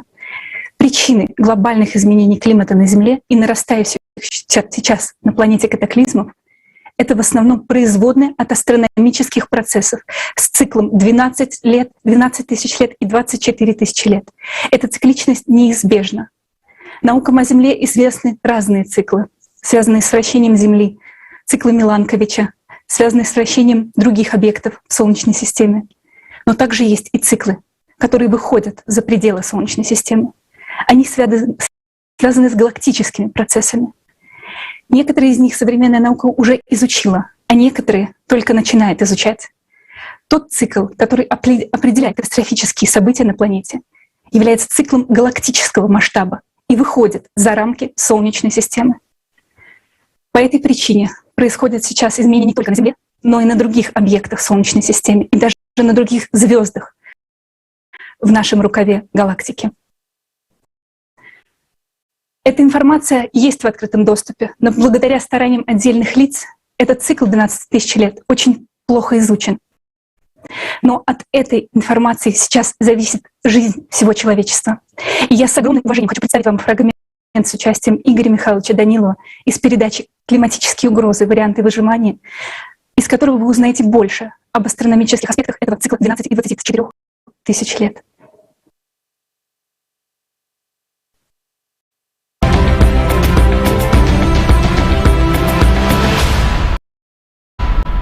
Игорь Михайлович, вот вы сказали, что мы входим в 24-тысячелетний цикл, и, скажем, последствия от вхождения в эту фазу гораздо сложнее, чем если бы человечество входило в 12-тысячелетний Конечно, цикл. хуже. А чем это объясняется? Ну, на самом деле мы не раз это объясняли, но давайте объясним еще раз. Попробуем объяснить просто и понятно. Давайте попробуем объяснить абстрактно. Вот представьте, скажем, часы циферблата. Вот этот циферблат — это наша с вами галактика. Выше — это вся Вселенная, основная масса. Они же, там же есть галактики, это туда же, к краю Вселенной, скажем так. И вот есть на циферблате 12 часов и 6 часов. Вот 12 часов они располагаются к Вселенной, а 6 часов к краю Вселенной. Что такое цикл? И вот здесь должно быть понимание. Цикл — это когда наша галактика при вращении, она постоянно вращается. Вот цикл ее вращения — это как раз 24 тысячи лет. И вот она дважды попадает под излучение, то есть из космоса, со Вселенной, из галактик. Есть, ну, скажем, такой, вот, чтобы было понятно, луч света, да, типа лазера, который вот просто светит. Он светит не только на нашу галактику, но и на другие, и идет совокупность, сложение. И вот это вот очень жесткое взаимодействие. Это не свет, это немножко другое, да. Это поток энергии, который образуется за счет двух линий, неважно. Давайте не будем. Сейчас не урок астрофизики. Но вот это жесткое излучение, когда мы попадаем в гравитационное взаимодействие, очень выраженное взаимодействие с Вселенной, с массой галактик на одной линии, ну так скажем. Мы попадаем в нее дважды в период вращения. Когда мы попадаем на 6 часов, это 12-тысячелетний цикл, да, то выше нас вся наша галактика. И множество планет берут этот удар на себя. А вот когда мы попадаем в это излучение и находимся в это время на 12 часах, то мы, получается, на передовой стоим. Ведь наша планета в рукаве Сафар, ну, в рукаве нашей галактики, она находится практически на краю рукава, да? И получается, мы не защищены ничем. И вот мы как раз являемся щитом, ну, как и множество других солнечных систем, там, планет для нашей галактики, для всех планет и систем, которые ниже. Поэтому воздействие гораздо сильнее происходит, чем когда мы находимся в точке 6 часов, то есть когда поворачиваемся. Скажем так, вот эти взаимодействия, которые происходят, у многих возникнет вопрос, как это, ну, понятно, галактика крутится, там, это что постоянно, ну, галактика не просто вращается по себе, но еще есть и спиральное движение, скажем, самой галактики в пространстве, да, не только вокруг своей оси, но и добавишь. И вот попадая в этот цикл, когда оно все совмещается, вот здесь мы попадаем под этот ну, такой вот процесс взаимодействия, скажем так. Почему в другое время оно не столь опасно? Потому что моменты в другие, вот на протяжении 12 тысяч лет, вот это воздействие, оно идет по касательной, то есть по косой, нет прямого излучения. Ну, здесь я могу пояснить на примере Солнца. То есть это будет очень понятно и наглядно. Вот почему лето, середина лета, жара, Солнце в зените, и у нас самые жаркие дни становятся, да? Почему идет прямой луч? Или вот солнышко начинает садиться, или наступает осень, там зима. Солнышко находится, скажем, в стороне, и получается лучи, они приходят по касательной. Нету прямого воздействия. Из-за этого у нас, ну, как бы, вроде и тепло, но не сильно. Вот такое воздействие. Или вот еще лучше, знаете. Ну это вообще для, скажем так, для упрощенного понимания. Давайте представим, пуля, вылетевшая с ружья, она летит строго горизонтально. И находится мишень, которая находится строго вертикально. И вот попадание идет четкое, да, то есть и здесь, естественно, если материал не сильно прочный, скорость достаточная, твердость пули достаточна, и она пробивает этот материал. То есть, но достаточно изменить лишь угол нашей мишени настолько, чтобы пуля при соприкосновении будет отражаться. То есть она стоит уже не четко вертикально, а под углом. И при попадании пуля будет отражаться. То есть вот так и здесь 12 тысяч лет у нас идет отражение этих лучей. И большого вреда она нам не наносит. А когда прямое непосредственное воздействие, ну здесь возникает беда.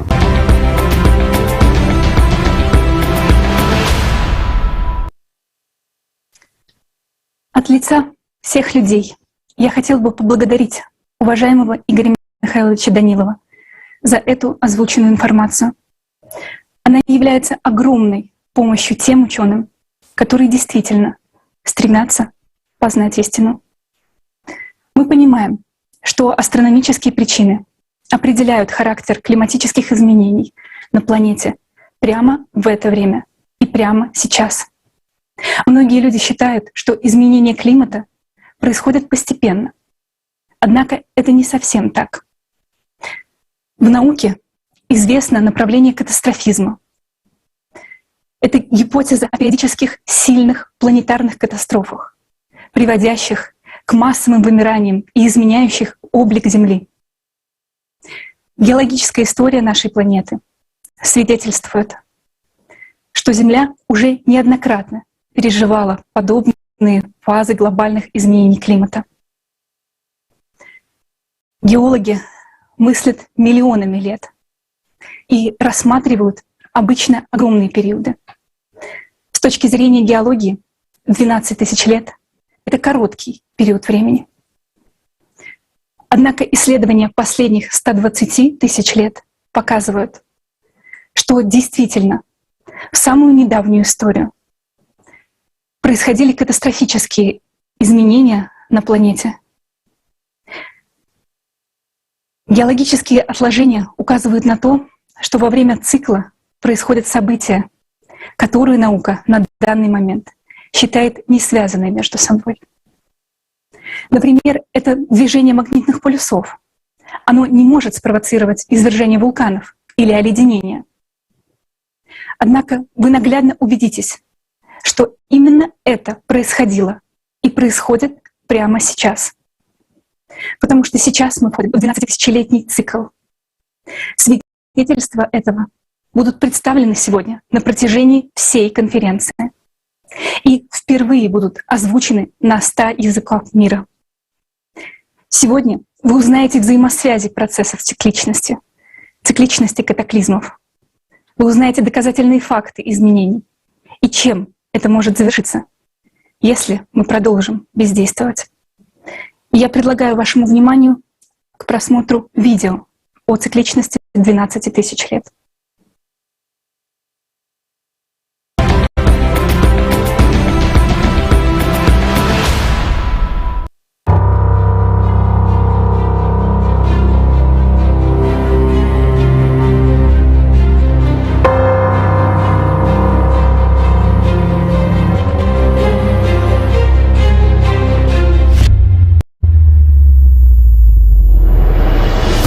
Мы слышим успокоительные речи о том, что если мы откажемся от топлива, то повышение температуры можно будет удержать в рамках 1,5 градуса Цельсия в течение следующих 100 лет.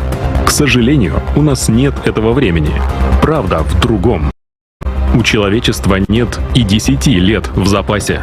И сейчас мы не можем повлиять на истинные причины изменения климата. Ведь эти причины — цикл катастроф 12 тысяч лет, вызванный галактическими взаимодействиями. Представляете ли вы себе, насколько все серьезно? Цикл ужасных катаклизмов, который сейчас предстоит пережить Земле, происходит на планете каждые 12 тысяч лет. И он был описан разными исследователями во многих научных работах и книгах.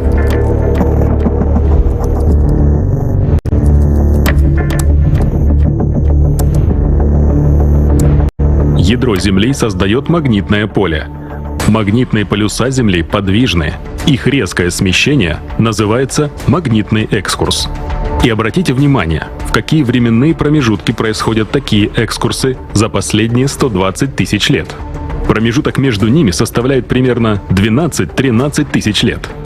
Потрясает то, что одновременно с этим фиксировались и резкие подъемы уровня Мирового океана, оледенения и самые сильные извержения вулканов.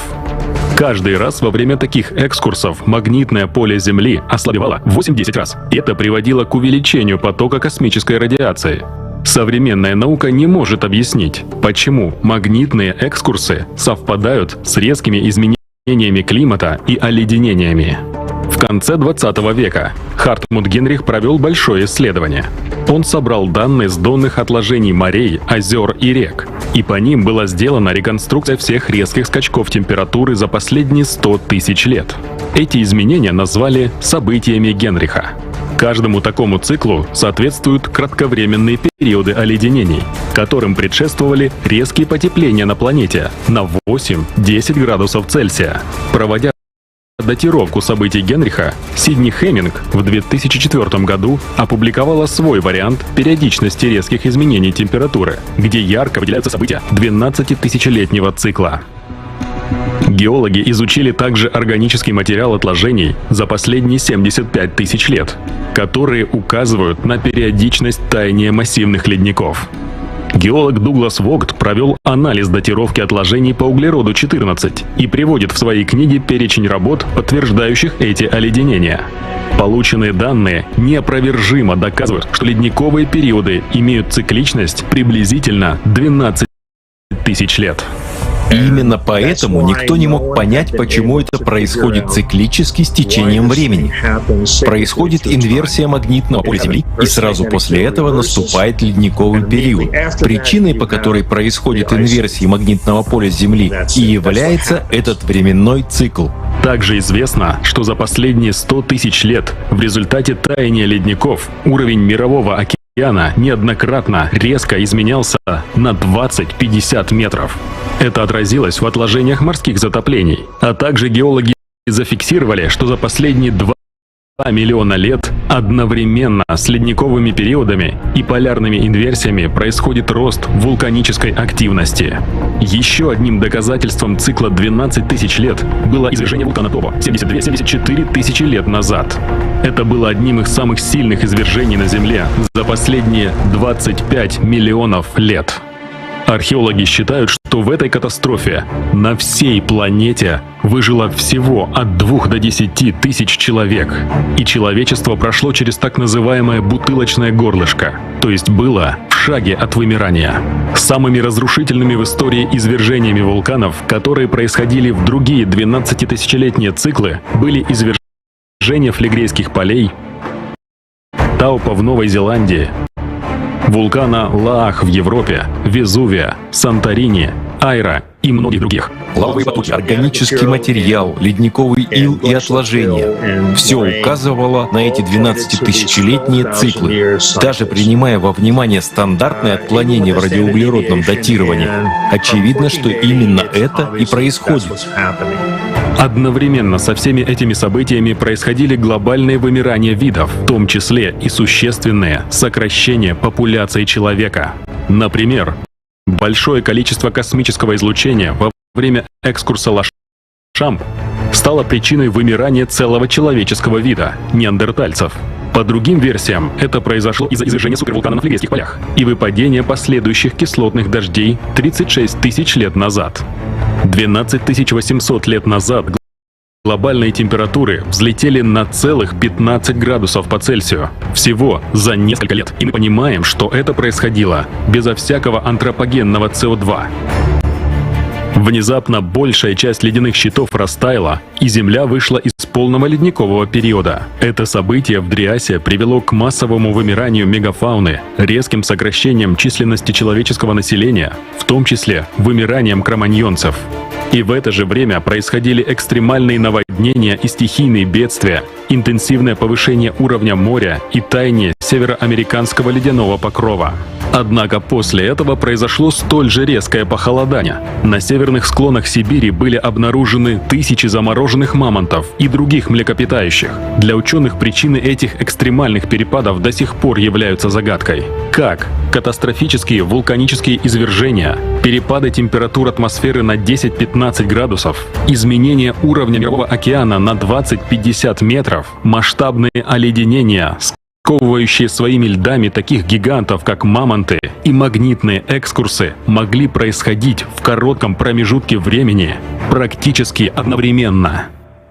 Критически важно детально изучить эти факты ужасающей истории прошлых катаклизмов, происходящих с цикличностью в 12 тысяч лет. Необходимо использовать для этого междисциплинарный подход всего научного сообщества, так как с такими катастрофами мы столкнемся уже в ближайшем будущем. Ведь сейчас мы живем как раз во время очередного такого цикла, который и является истинной причиной изменения климата. Нижний слой мантии верхний слой мантии, затем лава поднимается к коре, которая начинает нагреваться, в результате чего происходит больше землетрясений, больше извержений вулканов. Вода в океане будет нагреваться из-за солнца. В результате будет возникать больше ураганов, тайфунов, торнадо и снежных бурь, то есть всего того, на что влияет испарение. Испаряющаяся вода океанов будет выпадать на сушу в виде льда, снега, града, любых видов осадков. И интенсивность всех этих явлений будет нарастать все больше и больше. Разве не признаки большой беды мы наблюдаем сейчас на нашей планете? Посмотрим на факты нарастания экстремальной активности катаклизмов в наше время. Разные исследователи отмечают неестественный рост сейсмической активности за последние 50 лет. В 70-х годах 20 века в 2 раза увеличивается число землетрясений магнитудой свыше 7, а с 2003-го начинает расти количество разрушительных землетрясений магнитудой свыше 8. Сейсмическая активность Тихоокеанского огненного кольца с 1979 по 2012 год увеличилась в 2 раза. Растет энергия землетрясений и их магнитуда. И еще более удивительно, что растет глубина землетрясений. С 2014 года регистрируется рост числа землетрясений на глубине более 700 километров. Причем за последние 7 лет их количество выросло более чем в 12 раз. А в 2015 году под Японией ученые зафиксировали самое глубокое землетрясение за всю историю наблюдений на 751 километр ниже поверхности Земли. Ранее сейсмологи предполагали, что на такой глубине землетрясения будут невозможны. Параллельно с ростом сейсмической активности растет и число, и сила извержений вулканов, что фиксируется по объему извергнутой лавы. За последние 200 лет количество ежегодных вулканических извержений на Земле выросло почти в 4 раза. Стало просыпаться больше спящих вулканов, а активность уже действующих увеличивается. Ряд беспрецедентных изменений происходят в ядре нашей планеты. В 1998 году оно аномально сместилось к северу. Сейчас наблюдается его асимметричная кристаллизация и необъяснимые явления в самом центре ядра. Во внешнем жидком ядре с 2015 года ускоряется поток расплавленного железа. Растет биение, микросейсмические проявления, исходящие из ядра, созданные его диссонансом. Из-за смещения ядра ускоряется вращение планеты, растет ее центробежная сила и деформация по экватору, растет геотермальный поток из недр, ускоряя таяние ледников. Растет средняя температура вод океана, появляются аномальные области экстремального нагрева. Закипают подземные воды в Западной Сибири и других регионах с тонкой земной корой.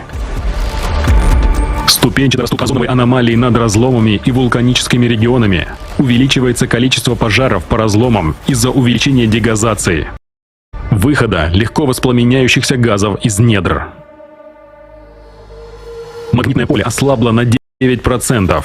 Начался экскурс Северного магнитного полюса и рост Южно-Атлантической магнитной аномалии. Термосфера с 2007 года, необъяснимо для ученых, перетерпела рекордное сокращение плотности. Одновременно с этим стратосфера и мезосфера существенно охладились за последние 20 лет, в то время как тропосфера нагревается из-за роста внутреннего тепла из недр. Все эти процессы продолжают с угрожающей скоростью нарастать и синхронизироваться. Игнорировать эти факты означает самоубийство. Что ждет разъединенное человечество уже в ближайшем будущем? Если мы ничего не предпримем, разрушения будут нарастать в геометрической прогрессии масштабно и необратимо. Очаги катастроф будут вспыхивать и разрастаться до тех пор, пока не охватят всю планету, превращая ее в очередной безжизненный Марс. Галактическое излучение, влияющее на всю Солнечную систему, критически изменит и нашу звезду. На Солнце будут происходить невероятно сильные вспышки, которые превратят все наши высокотехнологичные устройства в бесполезную груду металлолома. Инверсия магнитных полюсов приведет к критическому ослаблению магнитного поля в 8-10 раз, из-за чего жизнь останется без защиты от потоков беспощадной радиации из космоса. Магма начнет вырываться из внезапно проснувшихся по всей Земле стратовулканов. Выбросы пепла и лавы будут уничтожать все живое на своем пути. Наполненная вулканическим пеплом атмосфера на много лет закроет поверхность Земли от солнечных лучей, погружая ее во мрак и холод. Вулканическая взвесь будет проливаться потоками смертоносных кислотных дождей. Нагретая магматическими очагами подземная вода, лавинно испаряясь, начнет выпадать бесконечными ливнями. Будет происходить стремительный подъем уровня океана, рек. Ледяные шапки начнут крошиться и исчезать под действием проснувшихся под ними вулканов. Целые прибрежные мегаполисы и государства будут уходить за считанные часы под воду. Течения океанов поменяют свои русла. Гольфстрим остановится. Резкое потепление сменится внезапным похолоданием, и это принесет безжизненное оледенение в некогда комфортные места Европы. Понятие «время года» перестанет существовать как таковое. Землю начнут сокрушать мощнейшие землетрясения магнитудой свыше 10, с которыми человечество еще не сталкивалось. Гигантские волны цунами, не натыкаясь на преграды, будут многократно огибать всю планету, стирая с лица Земли города. Ветра и ураганы будут набирать мощность небывалой силы и приобретут хаотический характер. Горючие газы, вырывающиеся из недр Земли, приведут к масштабным стихийным пожарам в оставшихся незатопленными регионах. Абразивные радиоактивные частички на огромных скоростях будут перемалывать города в пыль. Миллиарды людей погибнут от стихийных бедствий в первые месяцы. Представьте, как это будет выглядеть в нашем потребительском безнравственном мире, когда только начнут нарастать подобной силой катастрофы. Продовольственный, экономический, энергетический, социальный кризисы будут развиваться до полного коллапса цивилизаций. Привычная жизнь уже не будет доступна никому из жителей Земли. Отсутствие питьевой воды и еды превратит людей в стаи озлобленных вооруженных группировок, убивающих друг друга за кусок хлеба. Антисанитария, вспышки эпидемий, мор, мародерство, разруха охватят города. Оставшиеся в живых люди будут скитаться по безжизненной земле в поисках еды и крова. Живые будут завидовать мертвым. Таков цикл 12-тысячелетних катаклизмов в своем апогее. И в этот раз он будет сильнее обычного, так как приходится на жесткий период времени, когда на очень больную, экологически измученную нами планету идет наложение 24-тысячелетнего цикла. Мы уже столкнулись с беспощадным врагом, который нас уничтожает. У нас нет времени бездействовать дальше, так как синхронизация и каскадность происходящих катаклизмов неумолимо нарастает. Нам нужно найти решение, как выставить оборону против нашего единственного внешнего врага. Враг силен, поэтому необходима вся мощь объединения 8 миллиардов людей. Нужно задействовать весь наш научный потенциал, но это невозможно в формате современного потребительского общества. Сегодня наука служит частному капиталу, а не спасению человечества. Поэтому нам так необходим формат созидательного общества, в котором будут доминировать не частные интересы, а единый общечеловеческий интерес. Надо успеть объединить и мобилизовать всех ученых. Весь научно-технический умственный потенциал должен быть вложен в одну задачу — найти пути решения противостоять цикличности, так как на любое действие есть свое противодействие. Мы сможем найти решение, как избежать климатического коллапса и выжить всему человечеству, только когда все человечество консолидируется. Выбор за нами, за каждым из нас, за тобой.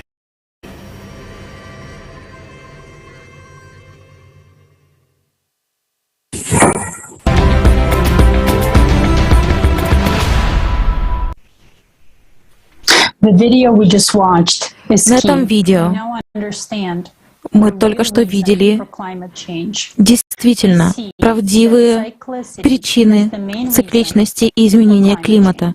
Мы видим, что цикличность — это главная причина изменения климата. Она происходит каждые 12 тысяч лет, и циклы различаются по степени интенсивности разрушения. Каждый последующий всегда более разрушительный.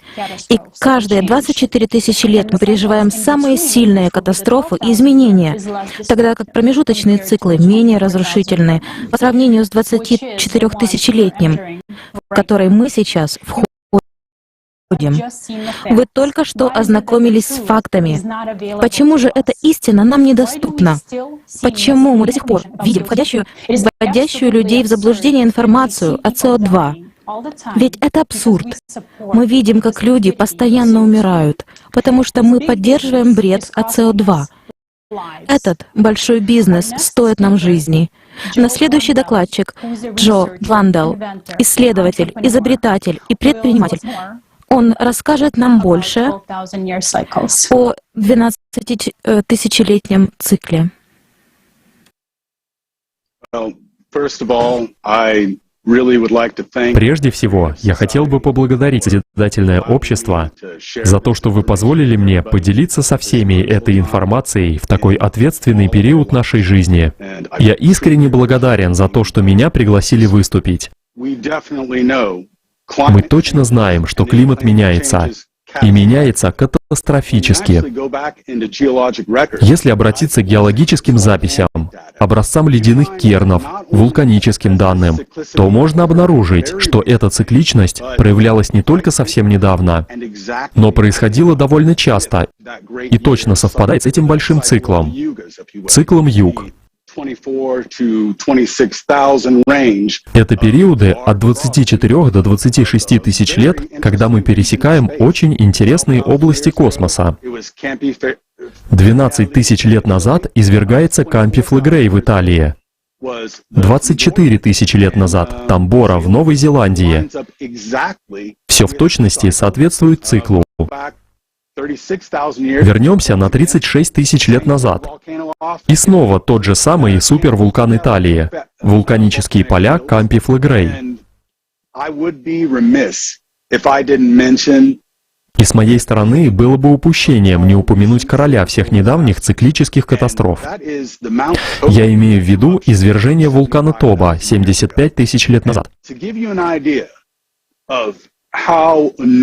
И чтобы дать вам представление о том, насколько невероятно огромным был Тоба и насколько он был разрушительным, при его извержении численность населения сократилась до 7-10 тысяч человек.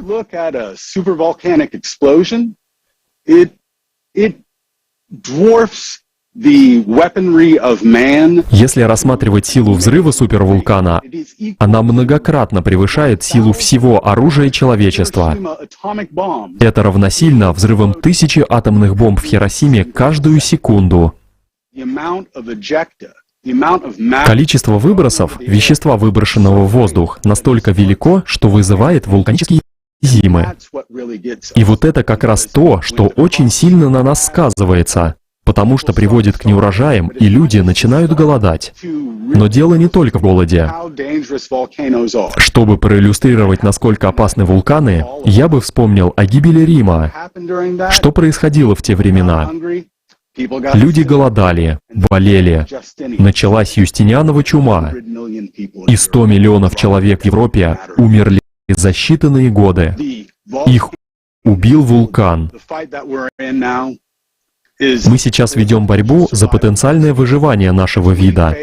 Если мы потерпим неудачу, не начнем действовать сообща и готовиться к этому катаклизму, мы столкнемся с более чем реальной опасностью уничтожения человеческой жизни на Земле. Супервулкан вполне способен полностью уничтожить человечество как вид.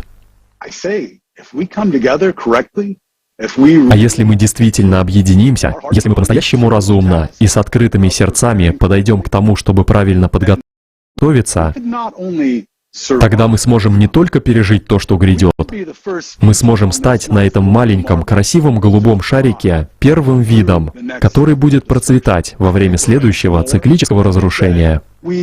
Думаю, мы готовы к большему. Полагаю, мы достигли того уровня зрелости, когда можем начать объединяться. Я не говорю, что объединяться станут правительства. Нет. Это мы, как люди, можем начать объединяться и действительно сделать огромный шаг вперед. В этом сила любви. Это единство. Это объединение человечества. Так кто же собирается объединить людей? Возможно, это делаем мы прямо сейчас. Может быть, это наша задача? У нас все еще есть огромный созидательный ресурс, который мы можем использовать, когда все объединятся в достижении общей цели. И нет лучшей цели, чем подготовиться к катастрофе. В этом действительно будет двойная польза.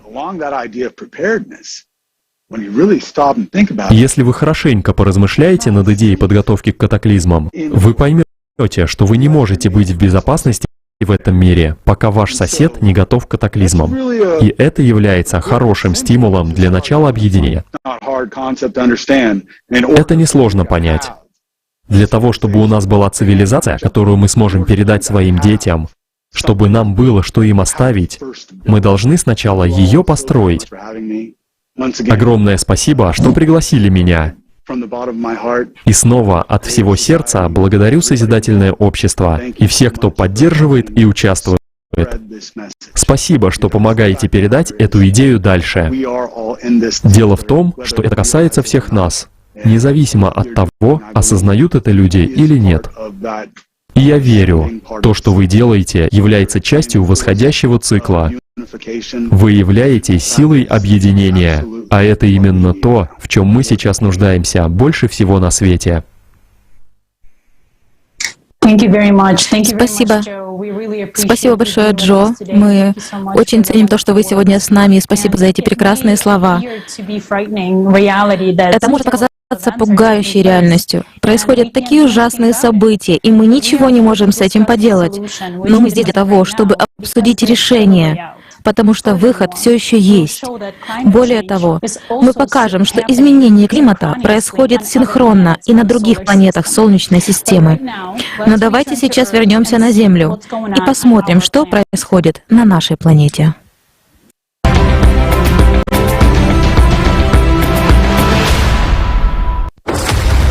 Сегодня, пролистывая новостную ленту, мы видим, как по всему миру нарастают природные катастрофы. Но оглядевшись вокруг, нам может показаться, что катаклизмы, происходящие в других странах или на других континентах, нас не касаются, ведь они так далеко. Однако реальность говорит о другом. Наша планета вышла на этап нестабильности и аномалий. Пока тонет одна часть планеты, другая умирает от засухи.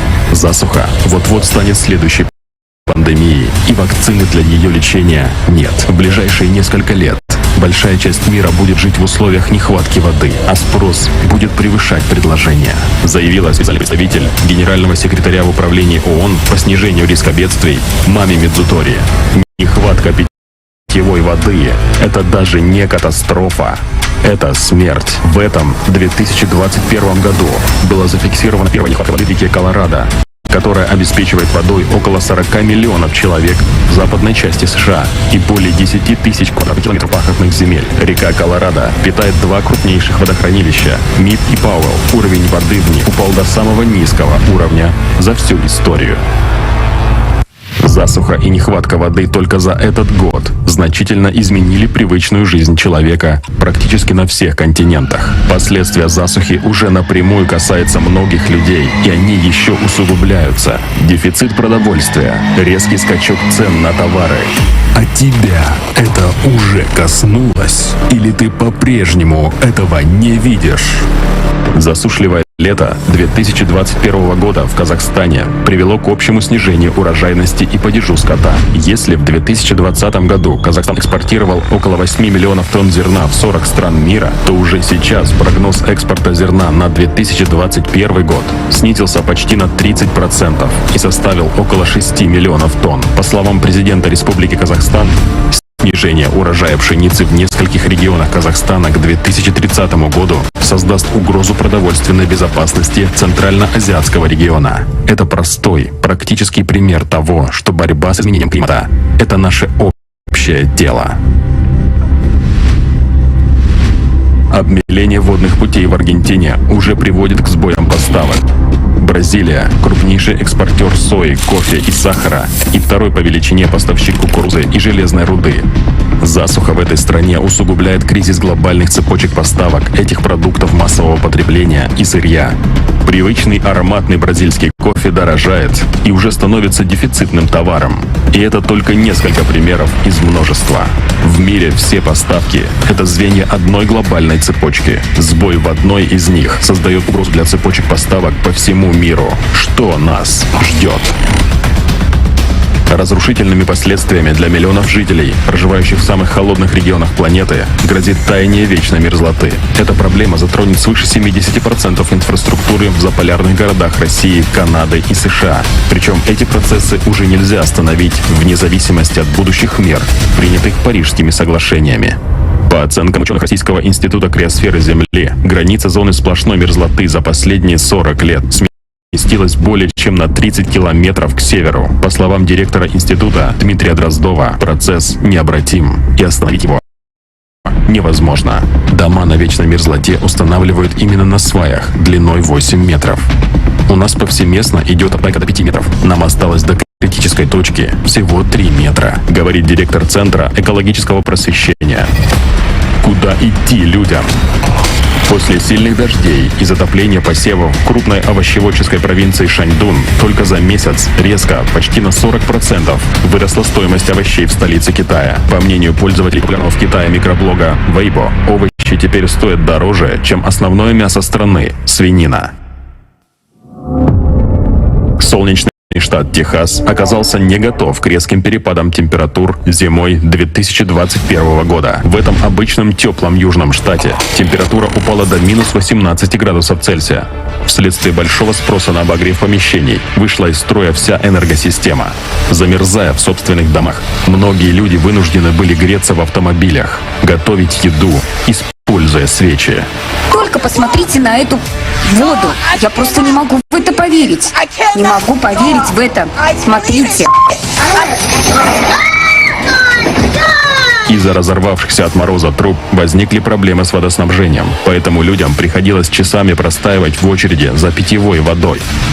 У меня дома по-прежнему замороженная вода, все трубы перемерзли, а у меня есть 6 детей, о которых мне нужно заботиться. Кризис электроэнергии породил цепочку последствий, которые привели к гуманитарной катастрофе. Люди оказались не готовы к столкновению с такими аномальными условиями. Света нет 3 дня, воды нет 3 дня, я не ел 2,5 дня и очень плохо себя чувствую. Жителям Техаса и в голову не могло прийти, что завтра они окажутся на грани выживания.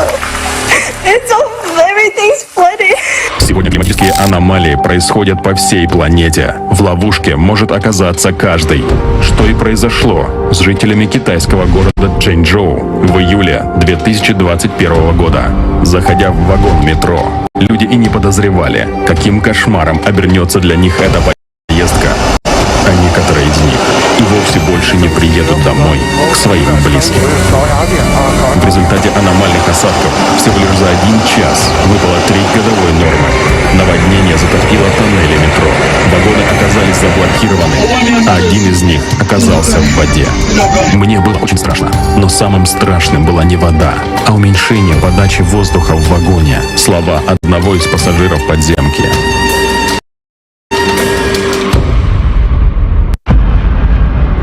Глобальное изменение климата уже повлекло нехватку продовольствия по всему миру, и ситуация катастрофически усугубляется. Будет ли нам завтра что есть и пить? Более 1 миллиона 140 тысяч человек на Мадагаскаре отчаянно пытаются выжить в условиях голода из-за засухи. Мы режем их вот так, но этот невозможно разрезать жестко, как дерево. Сегодня нам абсолютно нечего есть, кроме листьев кактуса.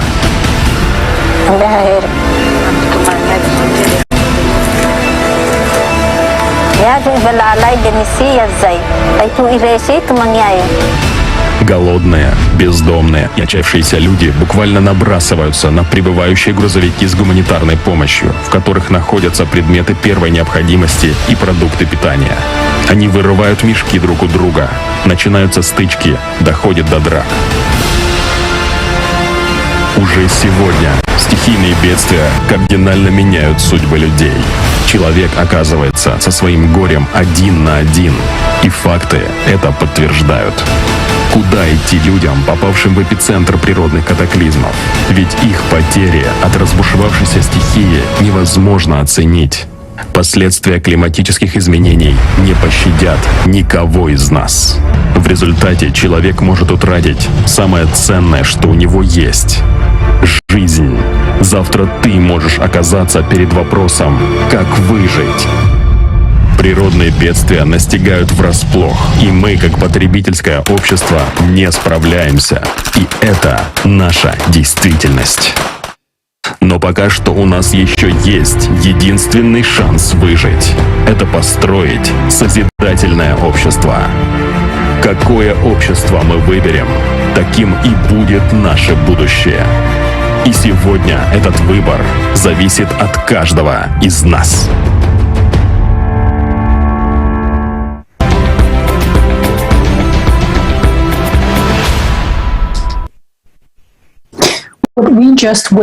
То, что мы только что наблюдали, это только начало циклического процесса. Сейчас мы знаем, как климат влияет на экономику, сельское хозяйство, инфраструктуру и тому подобное. Но как он влияет на жизнь человека?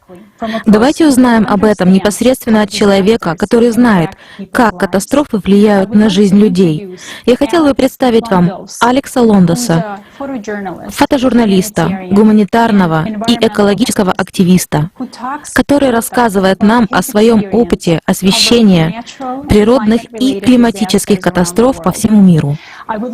Хочу отметить, что Алекс — это человек, который посвящает всю жизнь помощи людям.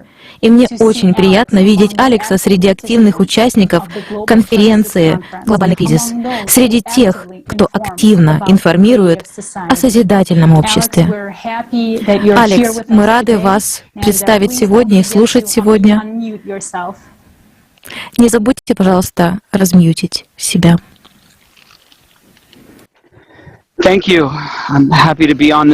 Спасибо, я рад присутствовать с вами на этой конференции. Спасибо большое, что представили меня. Меня зовут Алекс Лондос. Я владелец компании Advanced Disaster Relief. Это компания, которая занимается помощью пострадавшим от климатических бедствий. Итак, с 2002 года я являюсь фотожурналистом, также филантроп. Я занимаюсь проектами помощи бездомным и занимаюсь также экологическим активизмом. Я лично принимал участие в ликвидации последствий десятков крупных ураганов, гроз, засух, лесных пожаров, наводнений и оползней. Я ездил в Гану во время пика вспышки лихорадки Эбола. В 2014 году также был волонтером в Непале после сильного землетрясения в 2015 году. После этого я отправился с независимой гуманитарной миссией в Ирак в 2016 году. Я там был месяц. Интересный опыт работы с военными. За это время я увидел, как катастрофы и суперштормы усугубляются в геометрической прогрессии, и ситуация будет становиться только хуже в ближайшие годы и десятилетия. Изменение климата — это уже не просто реально существующая угроза, мы находимся в беспрецедентной климатической чрезвычайной ситуации. И поэтому конференции, такая как сегодняшняя, очень важны.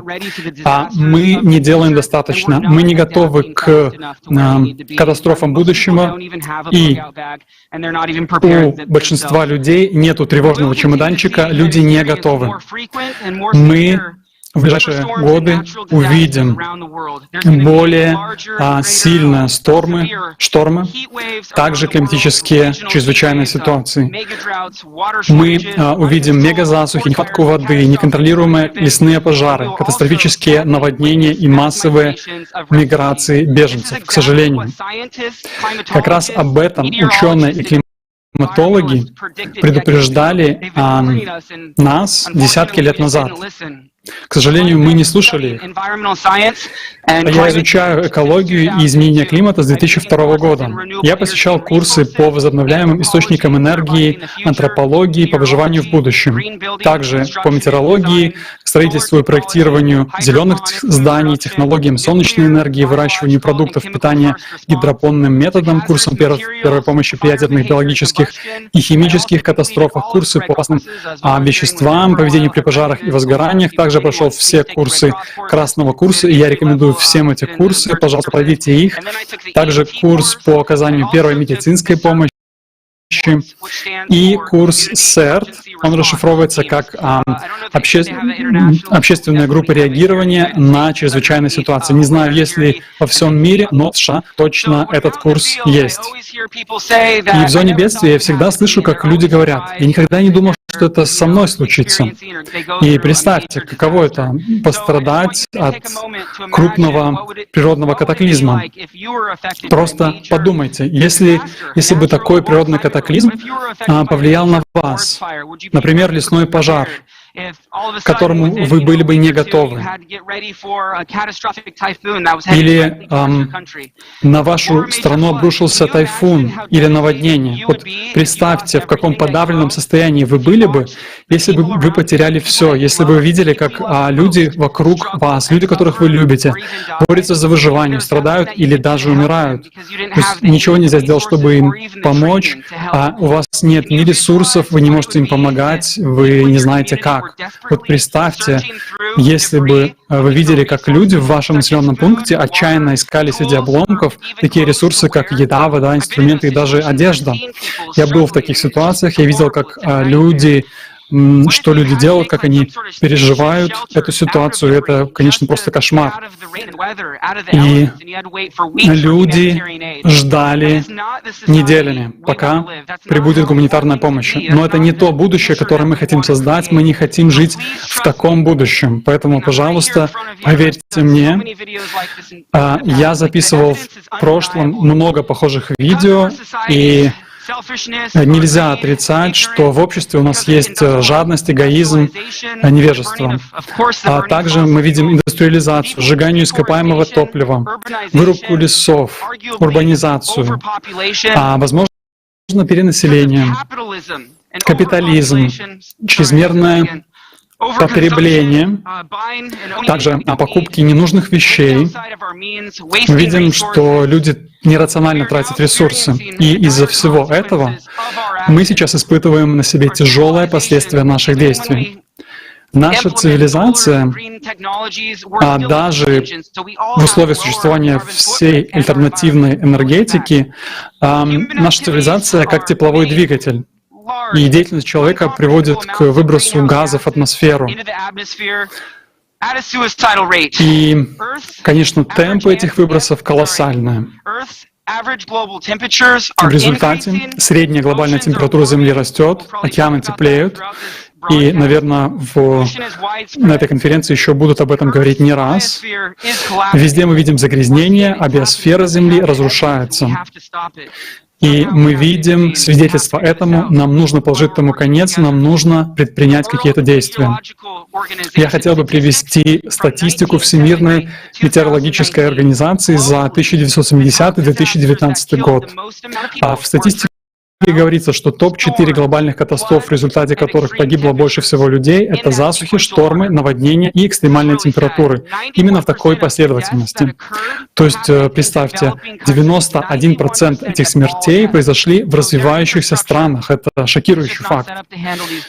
То есть люди в этих странах не знают, как справляться с такими явлениями. В глобальном масштабе 74% всех экономических потерь были связаны с погодными, климатическими или водными угрозами. И топ-3 из 10 бедствий в мире, причинивших наибольшие убытки, произошли в 2017 году, и все они — ураганы, которые обрушились на США. Я помню эти ураганы, я принимал участие в ликвидации последствий этих ураганов. Окружающая среда оказывает глубокое влияние на здоровье, безопасность, счастье и благополучие человека. То есть на все эти вещи. И лично я с глубоким состраданием отношусь к защите животных, защите диких животных, защите природы, а также разумных существ, с которыми мы делим эту землю. Мне не безразлична моя семья, мои друзья. И все дети,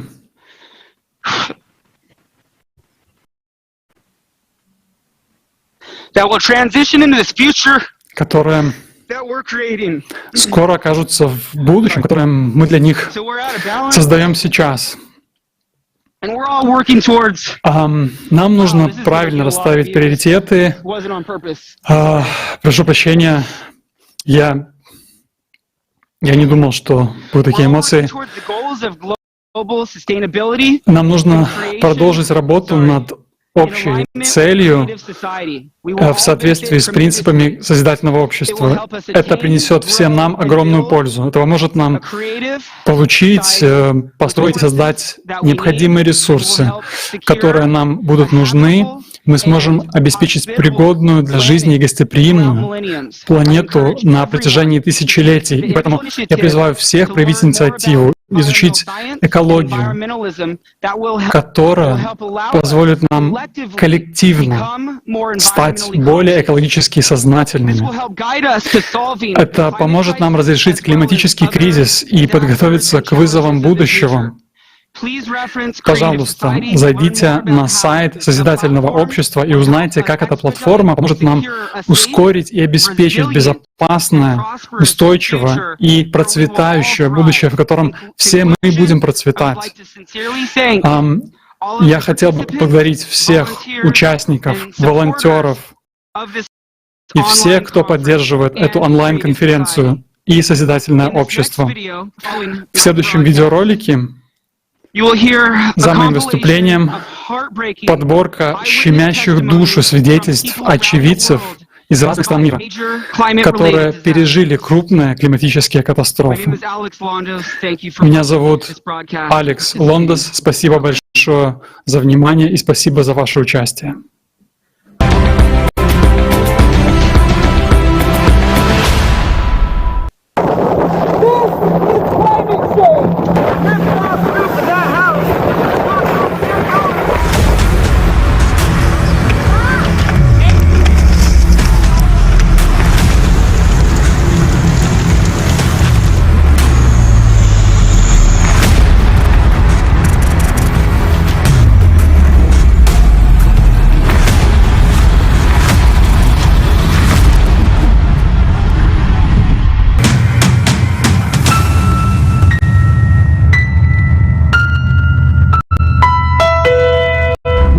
Это было действительно сильное землетрясение. Сила его была очень большая, а очаг неглубоким, поэтому и толчки были заметно ощутимы.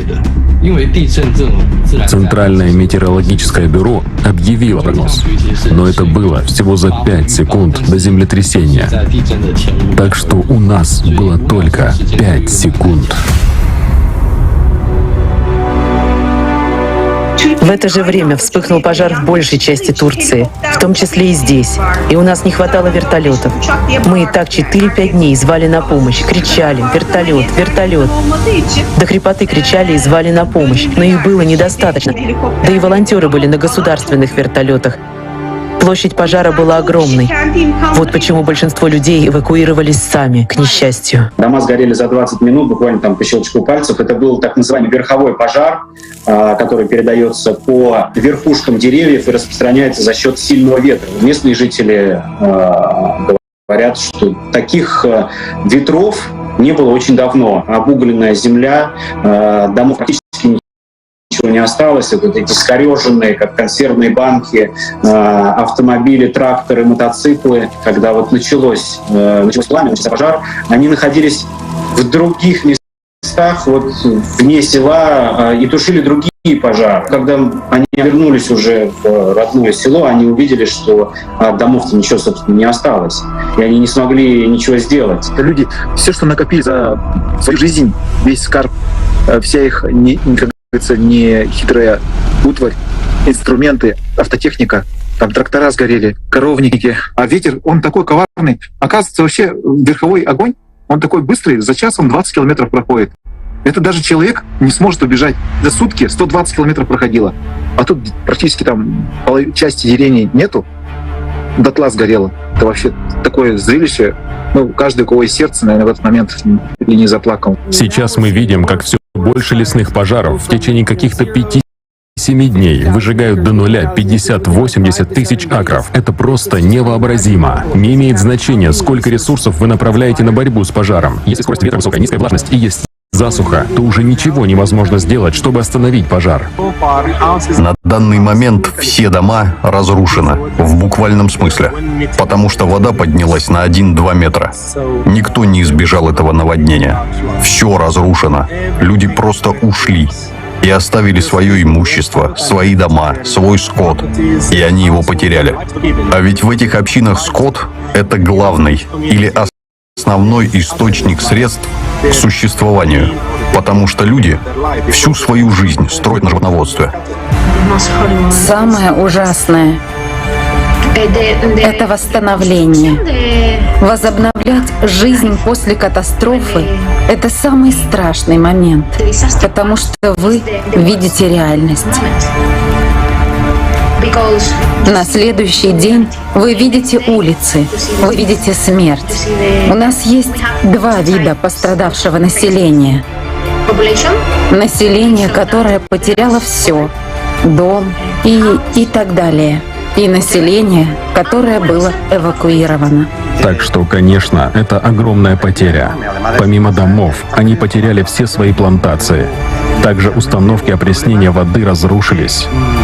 Изначально была проблема попадания токсичных газов в трубы водопровода, что сделало воду непригодной для использования. Тем утром пожар начался очень близко к городу, и времени на эвакуацию было очень мало. Есть информация, что в тот день погибли 84 человека. Пожар был невероятно разрушительным, а быть свидетелем этого было очень страшно и больно. Ведь это был мой родной город. Около 80% города сгорело. Здания, предприятия, школы, церкви, жилые дома. Многие потеряли свои дома, имущество, автомобили, средства к существованию, работу. Все в один день. Много людей, 50 тысяч человек, были вынуждены покинуть свои дома. Это было ужасающе разрушительно и тяжело. Я почувствовал толчки и подумал, что такое, что происходит. Потом я попытался опереться стену и почувствовал, как она шатается. И тут пришла мысль: ого, так это землетрясение. И в тот же момент дом стало очень сильно трясти. Дальше я увидел, как стена разламывается на части, и дальше, слава Богу, мне удалось выбраться наружу. Там я увидел, что многие люди направляются в больницу.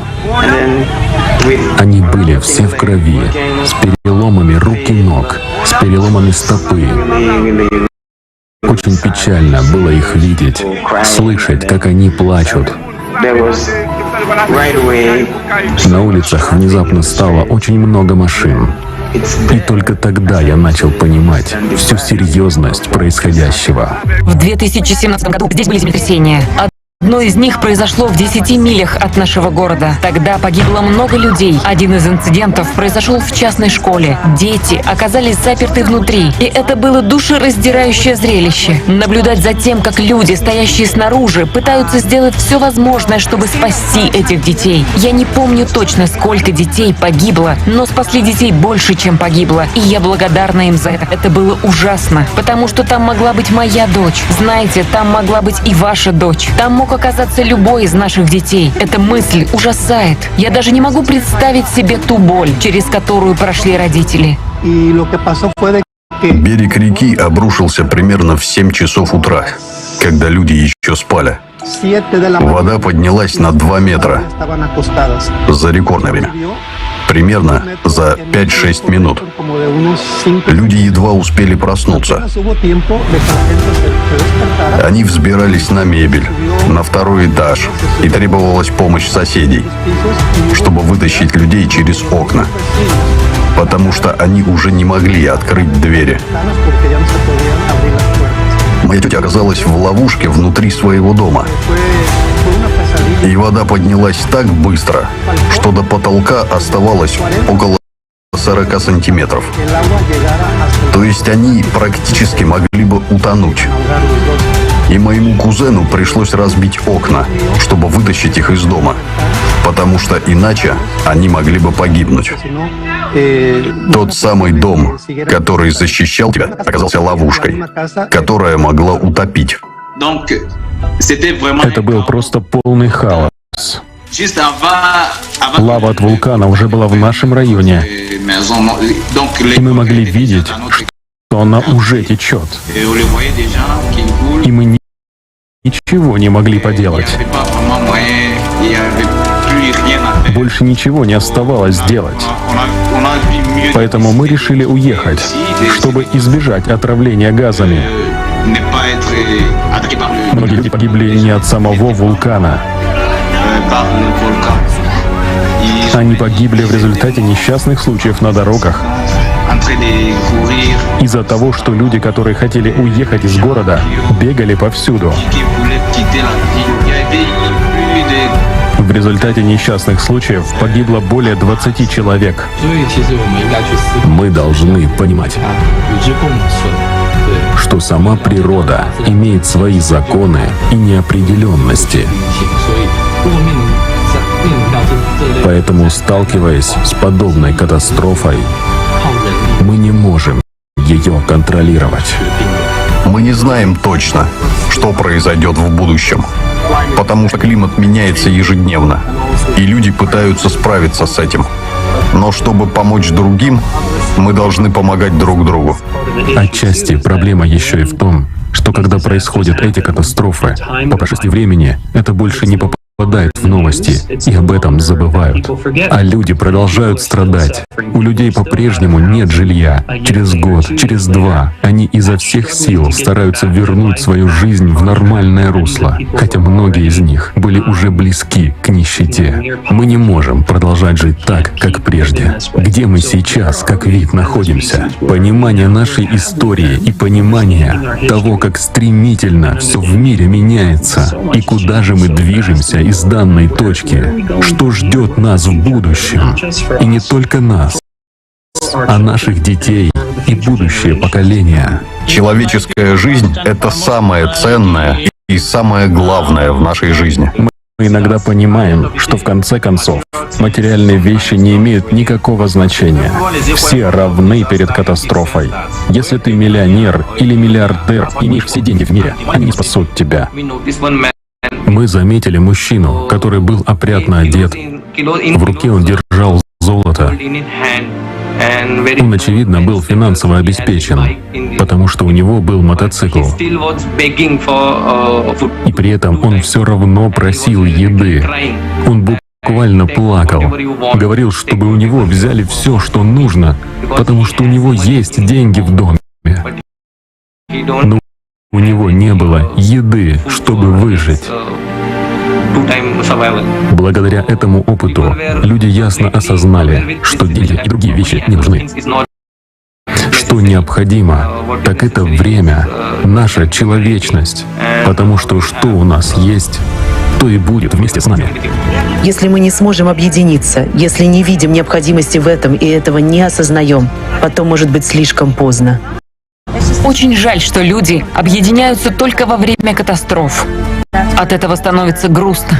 Понимаете, мы должны объединяться до этого. Мы не должны бояться высказываться откровенно. Это ключевой фактор к нашему единению. Мы должны быть честными. Я просто уже не знаю, что еще нужно. Я имею в виду, сколько еще домов должно быть разрушено, и сколько людей должно погибнуть, сколько еще суперштормов должно полностью разрушить и опустошить районы по всему миру, прежде чем большинство людей начнут понимать, что это ненормально. Распространение дезинформации замедлило наш потенциальный прогресс.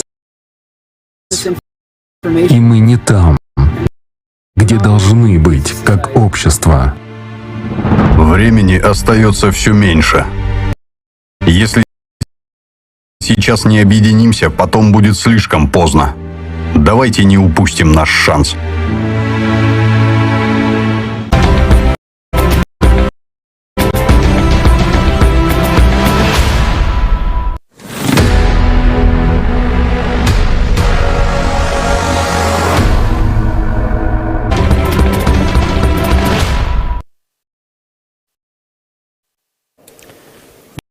Dobrý den. Здравствуйте. Сегодня происходит историческое событие. Собрались миллионы людей со всего мира для того, чтобы узнать правду. И это крайне важно. Особенно сейчас, в это тяжелое время для всего человечества. Потому что сейчас идет война. Враг уже пришел, он уже в наших домах, уничтожает всех и вся. Враг атакует. А мы даже не знаем о том, что он пришел. Он завоевывает наши дома, наши земли. А мы пытаемся играть на стороне врага, поддакивая и делая вид, что не замечаем происходящего. В то время, когда он забирает наши территории. Враг атакует. И атакует жестко. Климат — это наш общий враг. А коллаборационисты, те, кто сражается на стороне врага, отводят наше внимание от истинного внешнего врага и утверждают, что наш враг внутренний, которым мы породили своим антропогенным фактором. Коллаборационисты осознанно и добровольно сотрудничают с врагом в ущерб своему государству, в ущерб своей семье, в ущерб всем нам. Они ради своей выгоды, своих кошельков, своих пирожных встают на сторону врага, продолжая рассказывать сказки, разделяют и настраивают нас друг против друга. И из-за них мы проигрываем эту войну. Мы не оказываем сопротивления. Мы сами отдаем свой дом, свою жизнь. И это вызов всему человечеству. А коллаборационисты рассказывают нам: спите спокойно. Какой спокойно? Когда действительно идет война, разве мы хотим, чтобы нас уничтожил климат? Враг уже в наших домах. А беспрецедентный случай произвола от тех, кому мы отдали свою власть, достигает своего апогея. Когда мы говорим правду, называя все своими именами, коллаборационисты от потребительского формата закрывают нам рты. Замалчивание и ложь доминируют в обществе. Теперь нам даже нельзя говорить правду. Скажешь в соцсетях что-то против коллаборационистской идеологии, антропогенного фактора, СО2, и все. Забанен и удален. Это борьба против нас, против человечества. И все ради того, чтобы кто-то на вершине пирамиды власти смог давиться пироженками. Сегодня, прямо сейчас уже умирают люди. Климат уничтожает нас, а они продолжают врать и наживаться на нашем горе. Они закрывают рты настоящим журналистам и покупают за 30 серебряников тех, которые готовы писать их заказную ложь. Мужчины, ведь мы это все видим и понимаем. В то время, когда они забирают жизни, и мы, мужики, защитники Родины, молчим? Или мы не мужики? Мы трусы? Наши дети, наши семьи — это святое. А мы отдаем своих родных и близких на растерзание этим зверям? До тех пор, пока мы не поймем одну простую истину, что мы все одна семья, мы не найдем выхода. Правда такова, что либо мы вспомним, что мы люди, либо сдохнем, как бездомная собака, потому что дом у нас отберут очень скоро. Нас разделяли последние 6000 лет. Нас учили убивать друг друга. Мы закалялись в войне друг против друга. Так давайте используем эти навыки, отточенные тысячелетиями, против самого коварного врага, с которым мы, как человечество, столкнулись впервые. Нам необходимо найти в себе мужество и силы выстоять для того, чтобы победить. Для этого нужно объединиться, иначе это просто предательство наших родных и близких, наших детей и внуков. Это время, в котором мы живем, оно требует настоящего мужества, настоящих героев, а не тех, которых нам показывают в кино. Мужество — это говорить правду. Слава Богу, такие герои есть. Это обыкновенные люди, которые встают, когда Родина в беде. Несмотря на все запреты коллаборационистов, они встают, поднимают других, говорят правду и защищают наш общий дом, нашу единственную планету. И мы очень надеемся, что таких людей с каждым днем будет больше и больше подключаться к нам. Именно такие планетарные герои нужны всему человечеству, которые действительно смогут спасти нашу цивилизацию. Без них наш общий враг нас погубит. Сейчас идет война, и мы не должны забывать об этом. Созидательное общество — единственная действующая модель, способная спасти человечество. И поэтому я всеми своими силами поддерживаю этот проект. И я, как и многие другие из нас, также являюсь его спонсором. Я считаю, что спонсорская поддержка проекта «Созидательное общество» — это лучшая инвестиция не только в свое будущее, но и будущее своих детей и внуков, и лучшая инвестиция в будущее всего человечества.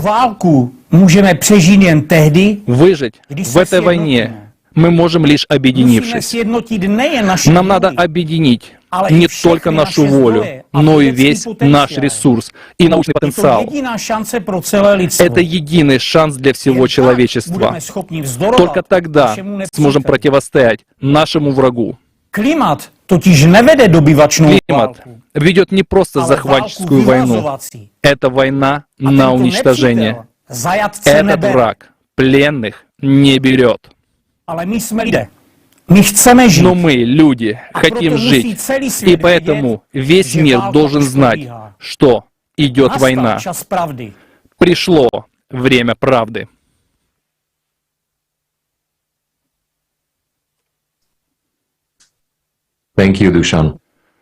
Спасибо, Душан. Война идет полным ходом.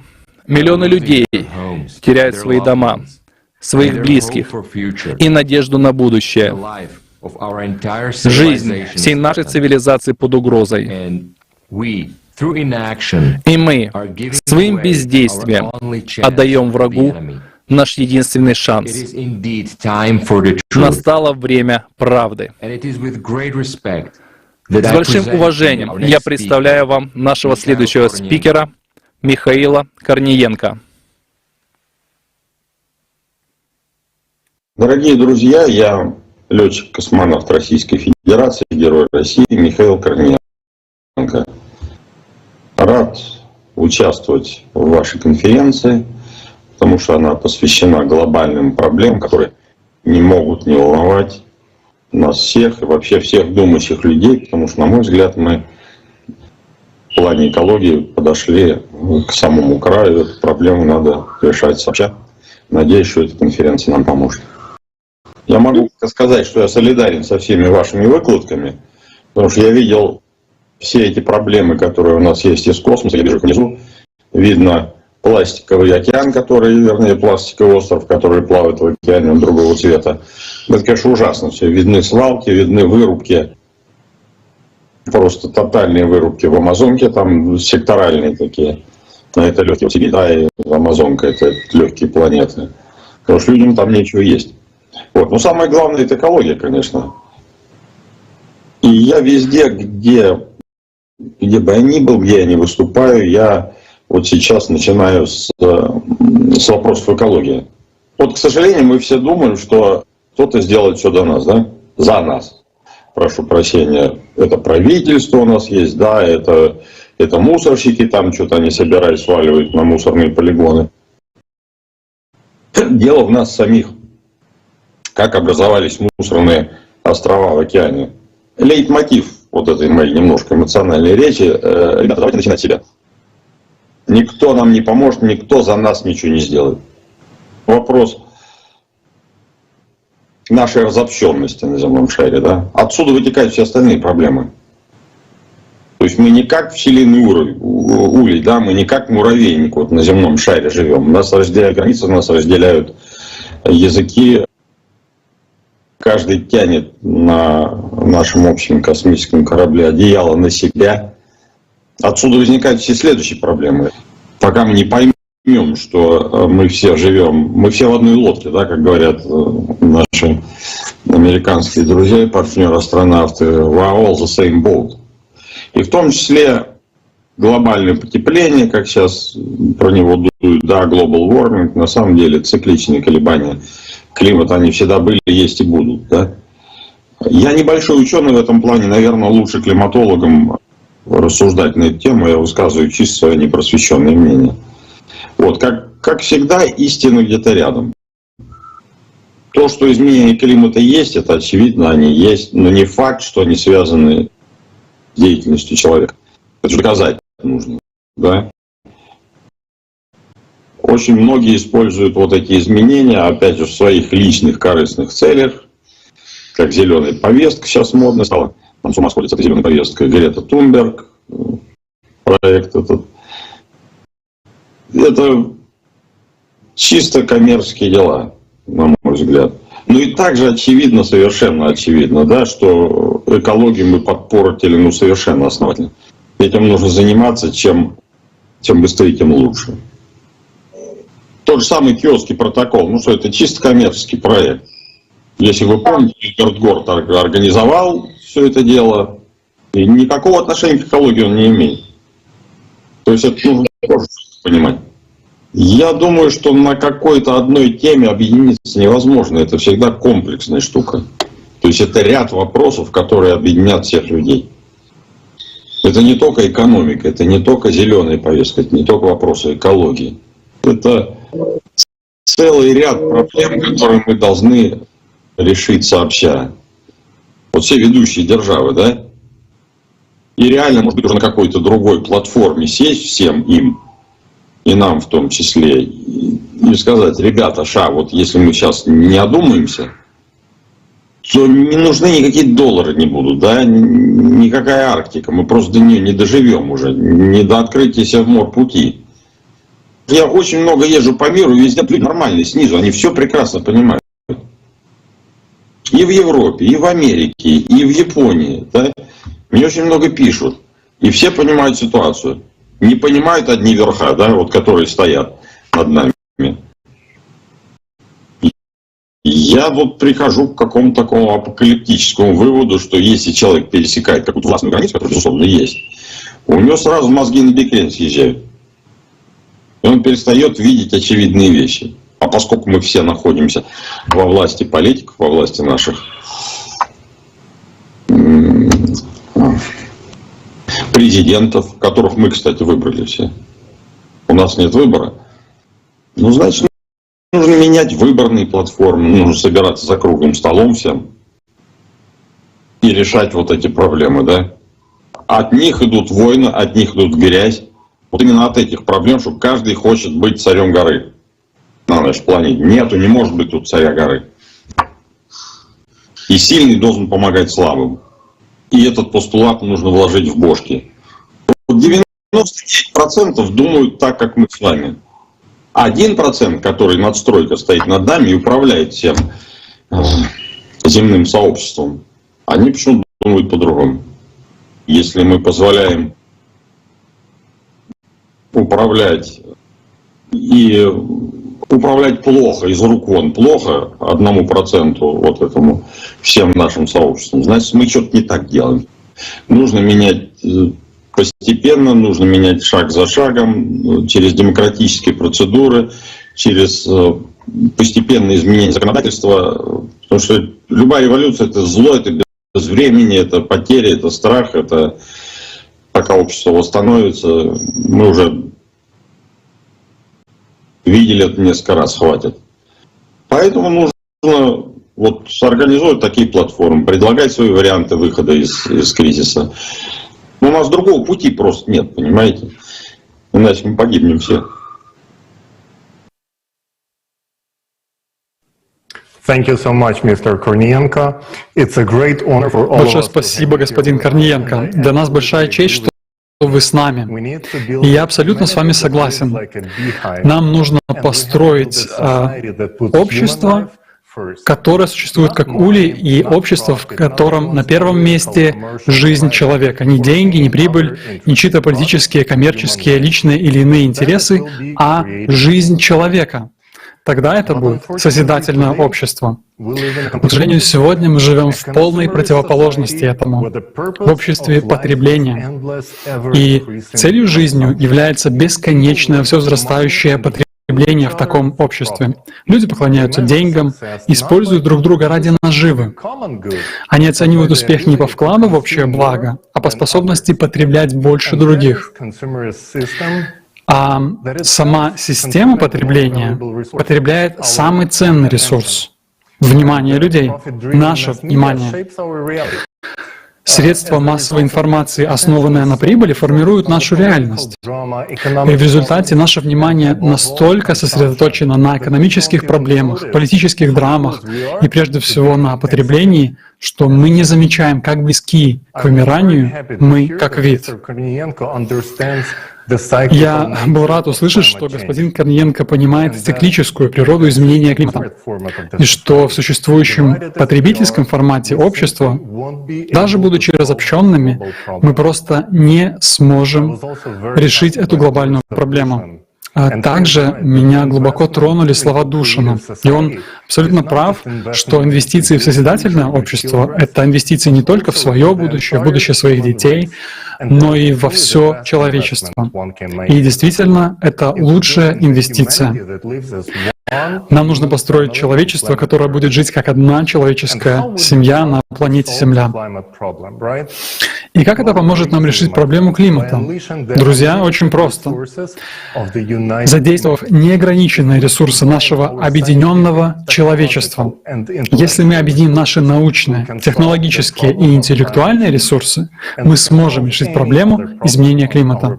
Также мы сможем решить любую другую проблему на планете.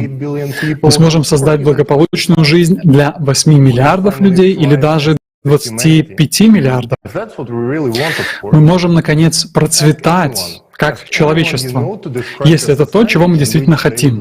Спросите любого человека, спросите попросите любого из ваших знакомых описать общество, в котором они хотели бы жить. Затем сравните это с тем, что написано в 8 основах созидательного общества. И я вас уверяю, что это совпадет на 99%, потому что люди создали эти основы. Как раз люди. Это факт, подтвержденный миллионами опросов по всему миру. Эти 8 коротких пунктов включают в себя все, что мы, люди, хотим, чтобы было в нашем обществе. Так с чего же начать? Как вы сможете помочь? Прежде всего, пожалуйста, прочитайте 8 основ, а затем сделайте так, чтобы все вокруг вас знали о них. Таким образом, мы сможем создать мощный предвыборный запрос на принятие 8 основ созидательного общества на законодательном уровне каждой страны мира. Это единственный способ объединить наше человечество на ценности человеческой жизни. Мы должны дать всем понять, что будем голосовать только за тех политиков, которые поддерживают внедрение созидательного общества. И также важно, что основа под номером 8 тоже даст нам возможность отозвать любого политика или выборного должностного лица, если он нарушил свое обещание. И нам нужно будет протестовать, скандировать или ждать года до следующих выборов. Наше время — это самый ценный ресурс, который у нас есть. Мы больше не можем тратить его впустую. Действие начинается сейчас. Если вы смотрите эту конференцию, знаете в 8 основах и не делитесь этой информацией со всеми, кого вы знаете, вы крадете их будущее, и вы упускаете свой собственный шанс выжить и процветать. В это время вызов брошен всему человечеству, и это потребует мужества от всего населения. Сможем ли мы принять этот вызов? Это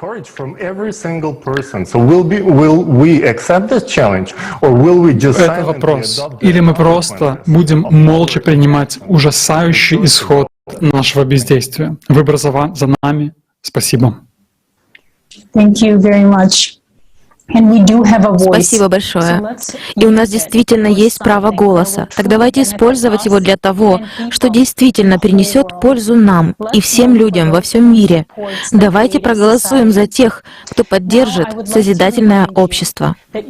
Уже сегодня вы можете проявить инициативу. Мы хотели бы напомнить нашим зрителям, что это прямая трансляция, и миллионы людей по всему миру наблюдают за тем, как эта международная конференция одновременно переводится на 100 языков и транслируется на тысячи каналов и платформ. Не забудьте поделиться этим событием в своих социальных сетях прямо сейчас. Мы будем говорить о том, как найти реальные выходы из ситуации, которая сложилась сейчас. Нам очень важны ваши отзывы. Пожалуйста, записывайте эти видео и присылайте к нам на почту info@creativesociety.com. Изменение климата происходит не только на нашей планете. Давайте посмотрим, что происходит в нашей Солнечной системе и как цикличность изменения климата влияет на другие планеты.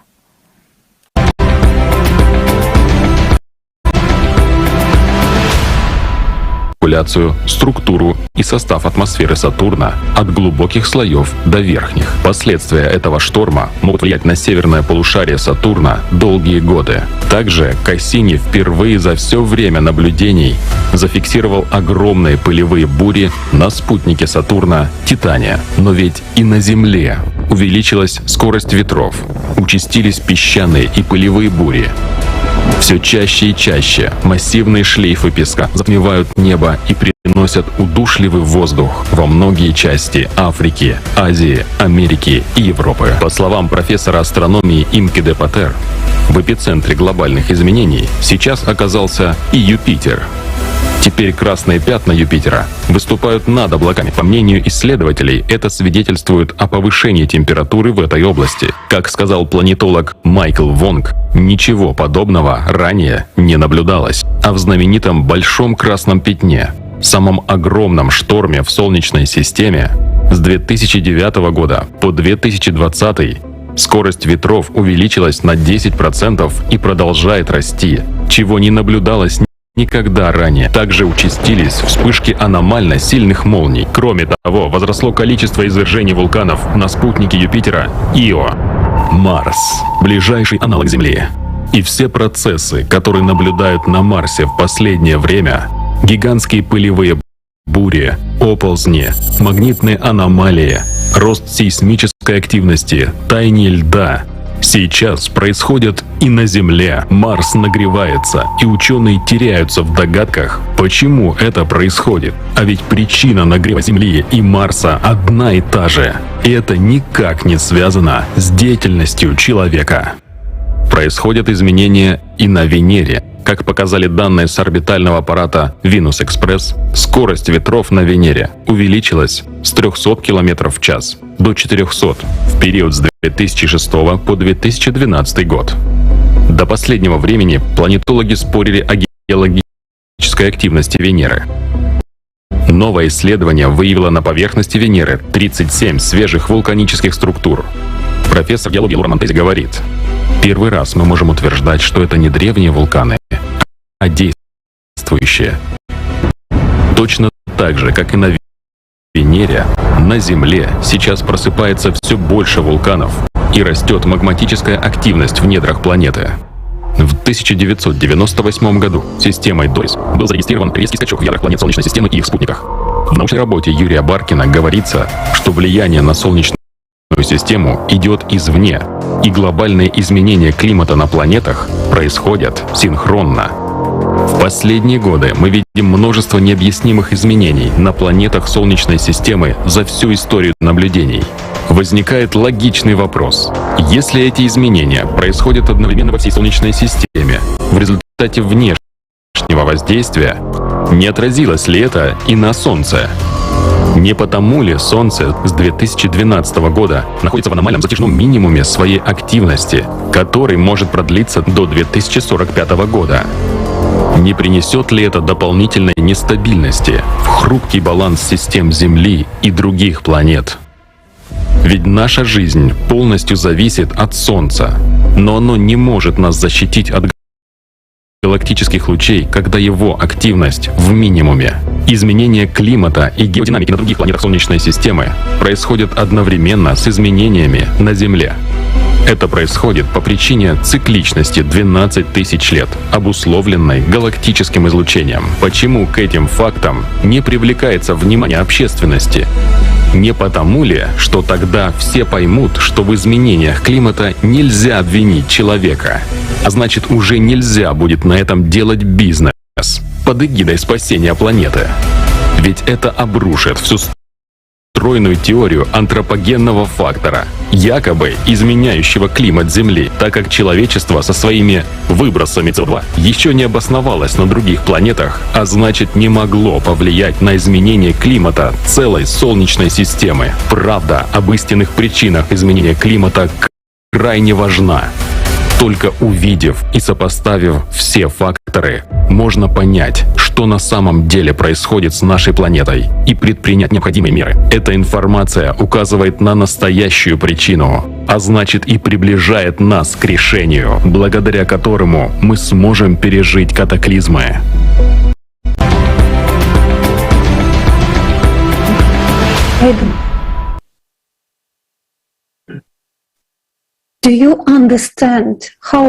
Вы понимаете, насколько важна эта информация? Климат меняется из-за цикличности, а не из-за деятельности человека, как нам рассказывают и заставляют нас верить. Крайне важно, чтобы эта информация была доступна всем, поскольку она может помочь спасти миллиарды жизней. Сейчас в обществе потребления от нас скрывают правду, которая дает нам шанс выжить. Вот почему прозрачность и открытость информации — обязательное требование созидательного общества, что является четвертой основой созидательного общества. А сегодня у нас нет этой прозрачности, потому что это отразится на чьем-то кошельке. Ведь на мифе о СО2 и зеленой энергии можно заработать много денег. Люди умирают, а мы даже не начали обсуждать решение проблемы. Но как мы можем найти решение, если мы даже не знаем истинных причин изменения климата?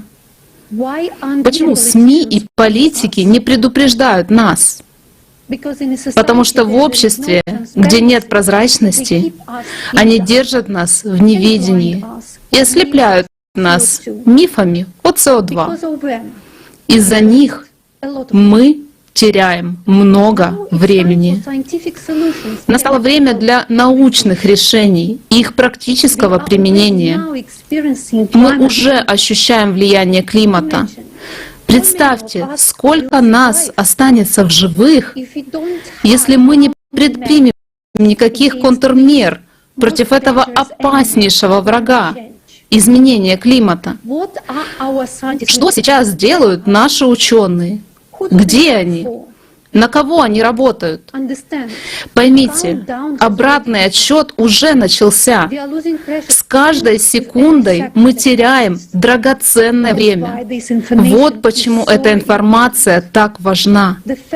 Тот факт, что она скрывается, является крупнейшим геноцидом человечества в нашей истории.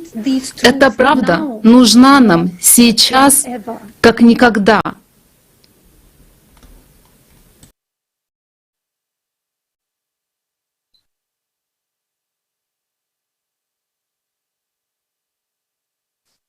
Большое спасибо, Анина.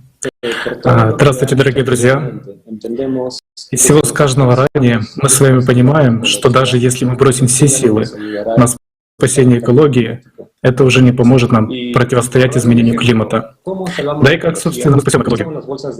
Отказываемся от пластиковых пакетов в пользу бумажных, например. Но ведь бумага — это деревья.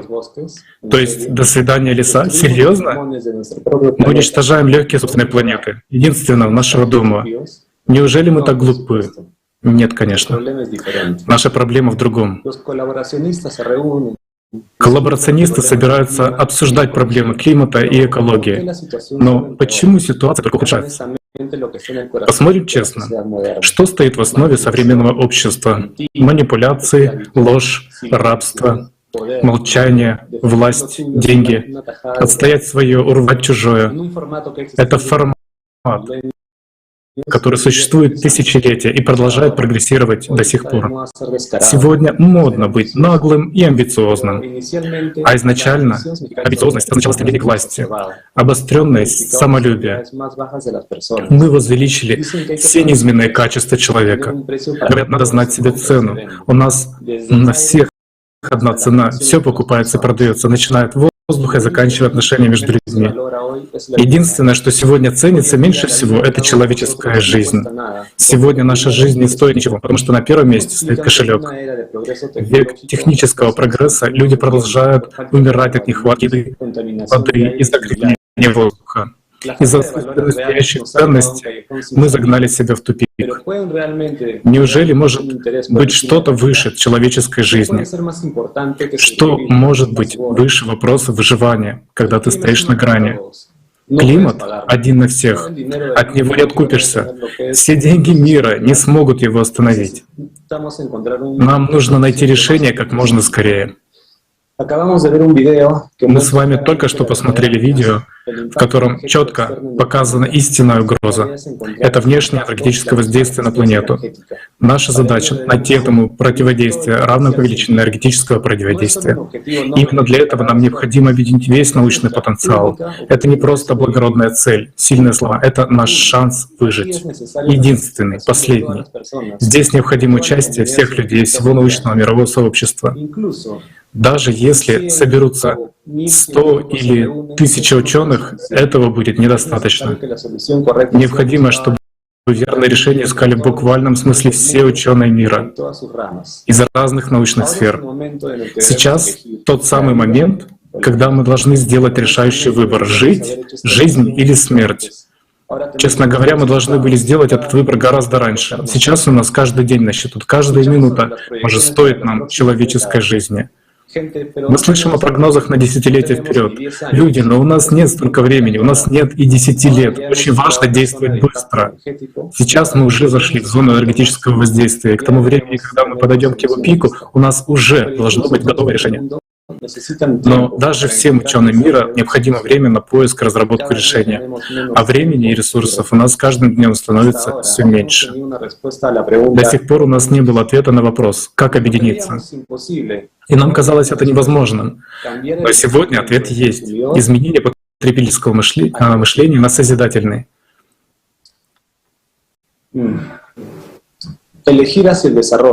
Выбор в сторону развития, в пользу выживания, выбор жить.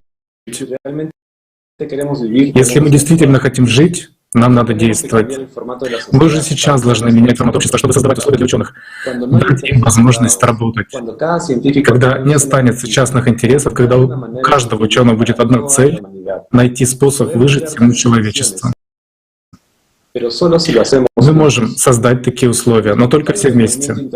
Волонтеры Международного движения «АЛЛАТРА» в течение многих лет говорили об этом, говорили со всем миром. Сколько интервью, социальных опросов, конференций, докладов, статей. Люди из 180 стран проделали огромную работу. Мы узнали, что хотят люди. И все вместе мы нашли выход. Это созидательное общество. Созидательное общество — это модель, основанная на лучших стремлениях людей со всего мира. Именно о созидательном обществе говорили пророки всех времен. Знаете, почему людям не удалось построить его раньше? Потому что те знания, которые приносили пророки и которые могли позволить людям объединиться, были искажены. Все превращалось в бизнес. Но сейчас уже не до бизнеса. Климат меняется. Меняется все. Экономика, планета, политика, все. Меняются наши жизни. Очевидно, что пора меняться и нам. Построить созидательное общество, чтобы сохранить человечество, именно так должен звучать запрос от общества. От многих наших зрителей в течение конференции идут комментарии. Так что же делать? Какой выход? Друзья, когда мы все вместе поймем, что дело серьезное, что нужно объединяться, у нас все получится. Все зависит от нас самих.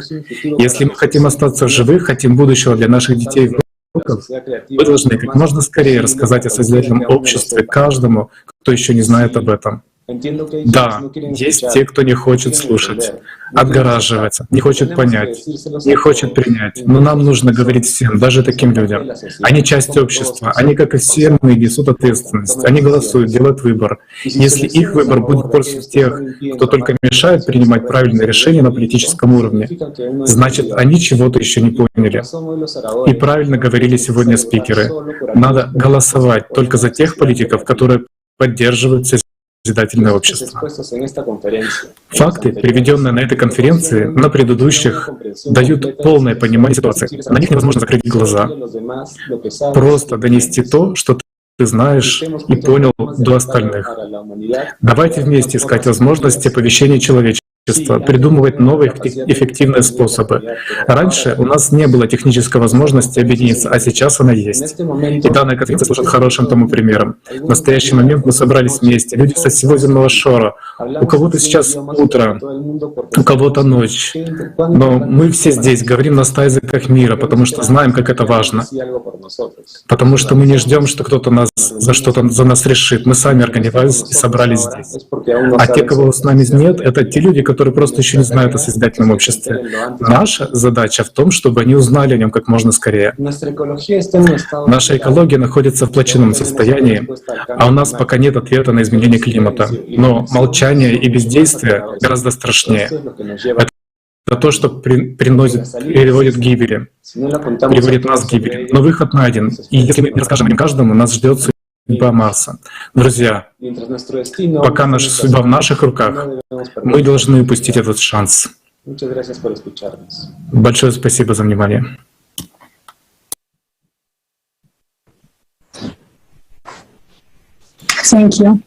Спасибо. Друзья, мы слышали все доказательства, мы видели правду.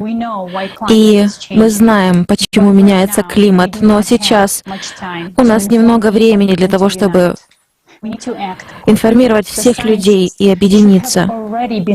Ученые уже давно должны были разработать стратегию, как противостоять циклическому процессу, но мы все еще поддерживаем миф о СО2.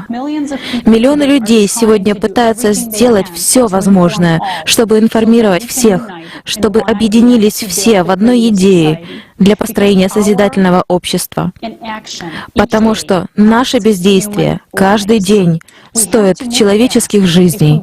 Мы должны действовать быстро. Если хотим выжить, мы должны как можно быстрее сообщить всем об этом решении. И я хочу сказать, что это единственное решение, и нужно информировать всех как можно быстрее. И сейчас я хочу передать слово Константину Рыбачуку.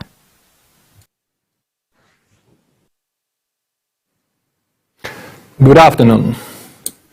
Добрый вечер. Занимаясь еженедельным мониторингом и освещением климатических катастроф по всему миру в проекте «Экстренные новости», еще в прошлом, в 2020 году, мы заметили резкий скачок количества катаклизмов на всей планете.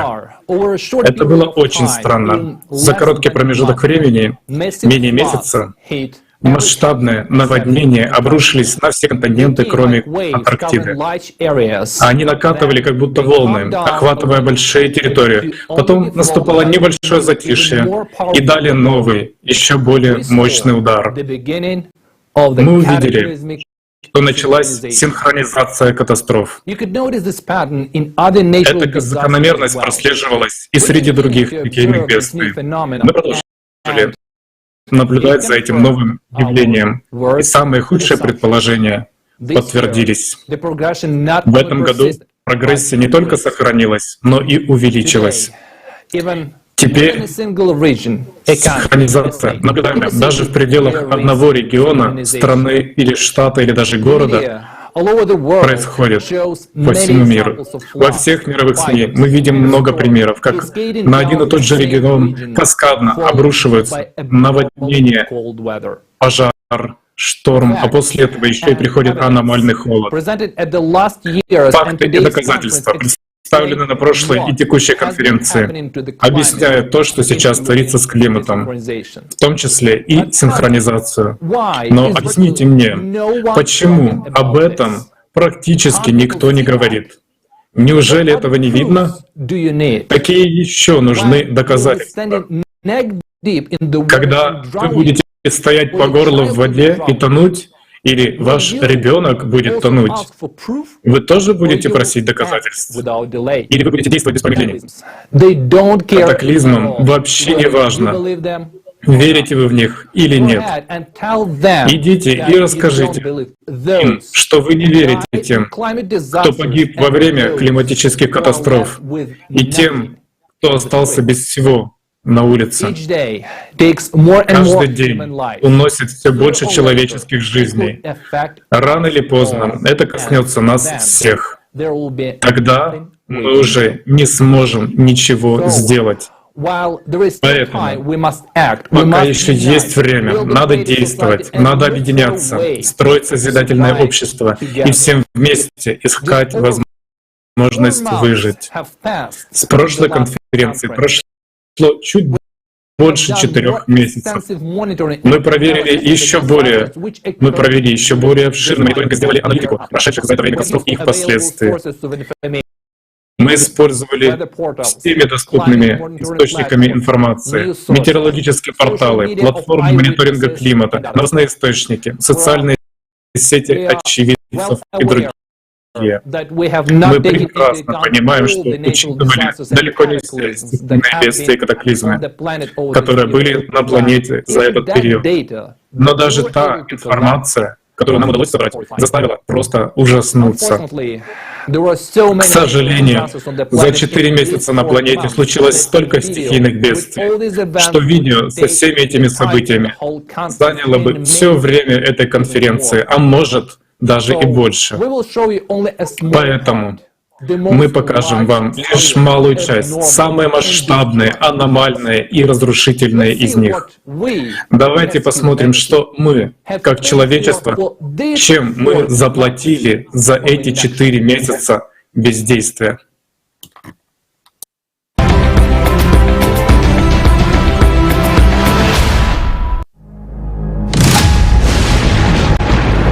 Худшие климатические прогнозы сбываются прямо у нас на глазах. Со дня проведения нашей прошлой конференции «Глобальный кризис» это уже касается каждого. Прошло 4 месяца, но даже за этот короткий период количество климатических катастроф выросло до рекордных цифр. Первое событие, которое мы зафиксировали, случилось во время прямого эфира конференции 24 июля 2021 года. И я также просто хотела быстро упомянуть, что сейчас я нахожусь в районе Детройта, штат Мичиган. И прямо сейчас, когда мы говорим, мы получили предупреждение о торнадо в этой местности, а также предупреждение о серьезной грозе, которая происходит прямо сейчас. Итак, мы видим, что климат не стоит на месте. В этот же день в разных частях мира синхронно произошло несколько серьезных катаклизмов. Жители Бельгии пострадали от наводнения. В Приморском крае в Российской Федерации были установлены рекорды максимальных температур, а в Южной Африке были побиты рекорды холода. И впервые за много лет выпал снег. Этот факт стал отправной точкой для проведения мониторинга климатических катастроф. Мы понимали, что за 4 последующих месяца их будет много, но никто не ожидал, что настолько. Июль 2021 года. В этом месяце водная стихия была как никогда разрушительной и смертоносной. Забегая вперед, скажем, что за все время мониторинга, а это более 4 месяцев, в мире не было ни одного дня без масштабного наводнения. В июле на Китай обрушились рекордные дожди, которые получили название «Ливни тысячелетия». Причем только в одном городе Чжэньчжоу за 3 дня выпала почти годовая норма осадков. От наводнения в провинции Хэнань пострадало более 14,5 миллионов человек, и по меньшей мере 302 человека погибли. Стихия нанесла колоссальный ущерб инфраструктуре, сельскому хозяйству и угледобывающей промышленности, что привело к затяжному энергетическому кризису в стране. Были разрушены дамбы, дороги, дома. Не успели местные жители оправиться от последствий наводнений, как 25 июля Китай накрыл тайфун Инфа. В итоге 1,5 миллиона человек пришлось эвакуировать. Не обошла стихия и Индию. В конце июля тут также прошли сильнейшие дожди, которые за период с июля по ноябрь привели к разрушительным наводнениям и оползням. В итоге более 16,5 миллионов человек пострадали, а число жертв превысило 420 человек. 22 июля в городе Чеплун в Махараштре прошел очень сильный дождь. Внезапно вода начала подниматься, и уже через несколько часов все было затоплено. Поэтому у людей не было времени, чтобы перевезти личные вещи. Они были вынуждены оставить все дома и просто бежали из города. Но после того, как они вернулись, то не нашли своих домов на прежних местах. Их просто полностью смело, снесло водой. А в Афганистане, в провинции Нуристан, всего за одну ночь, с 28 на 29 июля, наводнение смыло 170 домов и унесло жизни 113 человек. Многие не успели даже проснуться. Только за последнюю неделю июля сразу 19 стран по всему миру пострадали от масштабных наводнений. Причем для многих из них такие события далеко не типичны. Кроме того, масштабные наводнения — лишь малая часть происходящих событий. Пока одна часть планеты тонула, другая горела. В июле по всей Европе вспыхнули неконтролируемые лесные пожары, вызванные аномальной жарой. Например, на итальянском острове Сардиния пожар достиг беспрецедентных масштабов, которые за всю историю наблюдений еще не регистрировали. 1500 жителей острова были вынуждены срочно покинуть свои дома, но многим из них вернуться было уже некуда. Жара ударила и по Турции, которая испытала самый страшный сезон лесных пожаров в своей истории. Огонь охватил 30 провинций. Тысячи местных жителей и туристов в срочном порядке были эвакуированы. Я живу в самом центре пожаров. В общем, за 8-9 дней сгорела площадь около 13,5 тысяч гектаров. И это серьезная цифра. К сожалению, из-за недостаточного вмешательства в первые 4-5 дней пожары усилились из-за ветра и жары.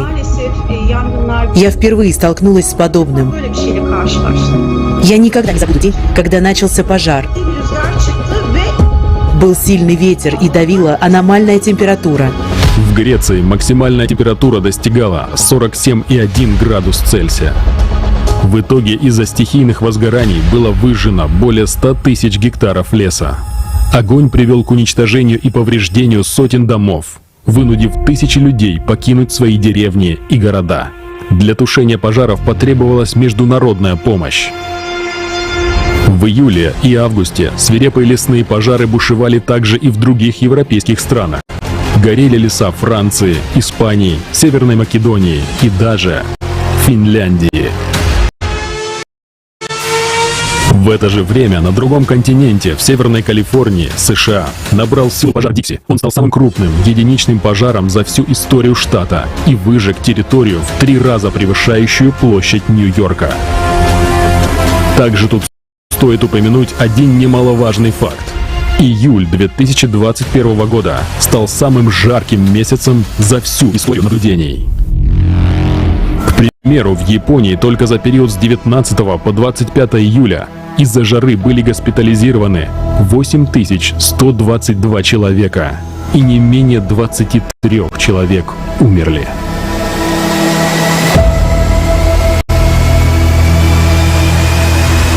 А значит, в ближайшем будущем нас ждут еще более длительные волны жары.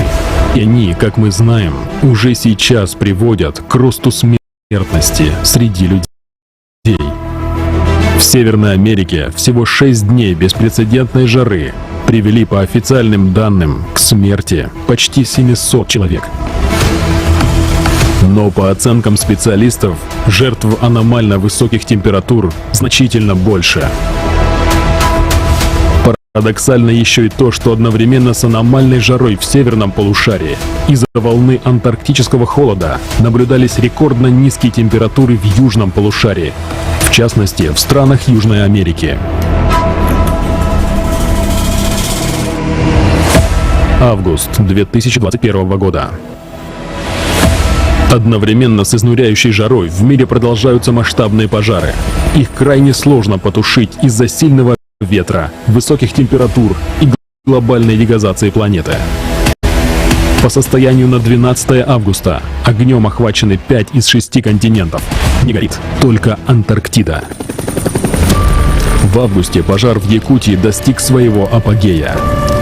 По данным дистанционного мониторинга Рослесхоза, огонь уничтожил более 8,5 миллионов гектаров леса, что превышает площадь Австрии. Он стал самым крупным пожаром в мире за 2021 год. Картина, которую мы увидели, она потрясла нас и, конечно, не смогла оставить равнодушными. Уже на подлете к городу в самолете уже ощущался такой стойкий запах дыма, запах гари. 25 августа в Якутию вслед за пожарами пришли сильные дожди, вызвавшие селевые потоки. А спустя несколько дней выпал первый снег, что аномально для этого времени года. Якутия не единственный регион планеты, который подвергся мощным наводнениям сразу после пожаров. Тоже произошло в Италии, Франции, Греции и США. А в Турции из-за водной стихии погибли 77 человек. В это же время в Калифорнии помимо пожара Дикси бушевало еще 2 крупных пожара – Макфарленд и Калдор. А в начале августа территория штата подверглась сильной засухе. Уровень воды в местном водохранилище был критически низким. Это привело к остановке ГЭС, и сотни тысяч человек остались без электроэнергии. В августе и сентябре по территории США ударил исторически мощный ураган Ида. Всего за одни сутки он усилился со 2-й до 4-й категории, набрав скорость 241 км в час. Ветер был минут 5, а потом все было просто разрушено. Раньше ураганы, попадая на сушу, быстро ослабевали. Но Ида, выйдя на материк, еще в течение 6 часов сохранял свою силу. На некоторое время он даже развернул течение реки Миссисипи. Еще более аномальным стало то, что ураган проник вглубь материка на 2400 километров, затронув 22 штата и вызвав историческое наводнение в Нью-Йорке и Нью-Джерси. Водная стихия настигала людей в подвалах, где они прятались от приближающегося урагана, а многие погибли прямо в своих машинах, которые захлестнуло водой. Жертвами Иды стали 96 человек. 14 августа на Гаити произошло самое разрушительное землетрясение 2021 года магнитудой 7,2. По официальным данным, оно унесло жизни более 2000 жителей острова. Число пострадавших превысило 650 тысяч. Около 30 тысяч семей лишились крова. Сразу после смертоносного землетрясения Гаити накрыл мощный шторм Грейс. Не имея прочных укрытий, поскольку их дома были повреждены и разрушены, люди остались беззащитными перед натиском шторма. После землетрясения некоторые люди боялись заходить домой, потому что их дома сделаны из бетона. И для них безопаснее было спать на улице. Но беда в том, что сразу после землетрясения у нас случился ураган, то есть сильнейший циклон. И людям пришлось вернуться в свои дома, несмотря на то, что они испытывали дискомфорт из-за нахождения внутри бетонного здания. В августе синхронно продолжились катастрофические наводнения по всему миру. В Нигерии пострадали 100 тысяч жителей, погибли десятки человек. В Венесуэле наводнение унесло 20 жизней, десятки тысяч людей остались без крова. В этом же месяце рекорды жары были побиты в разных регионах планеты. В некоторых местах температура превышала плюс 50 градусов по Цельсию. Я итальянец, родом из глубокого юга Италии, с Сицилии, из провинции Сиракуза, где мы зафиксировали историческое климатическое событие, зафиксированное во всем мире. Самая высокая температура – 48,8 градуса Цельсия. Мы привыкли к высоким температурам, но не к таким пикам. И мы приближаемся к тропическим температурам. В Гренландии 14 августа впервые в истории пошел дождь. До этого, кроме снега, других осадков там никогда не было. Август особенно ярко демонстрирует синхронность климатических катастроф. В некоторые дни на планете одновременно происходило большое количество рекордных стихийных бедствий. Те климатические катастрофы, которые мы увидели, это лишь небольшая часть произошедшего менее чем за 1,5 месяца. Разрушены десятки тысяч домов, сотни тысяч пострадавших по всему миру, жизни, которые уже не вернуть. Это цена каждого дня без созидательного общества.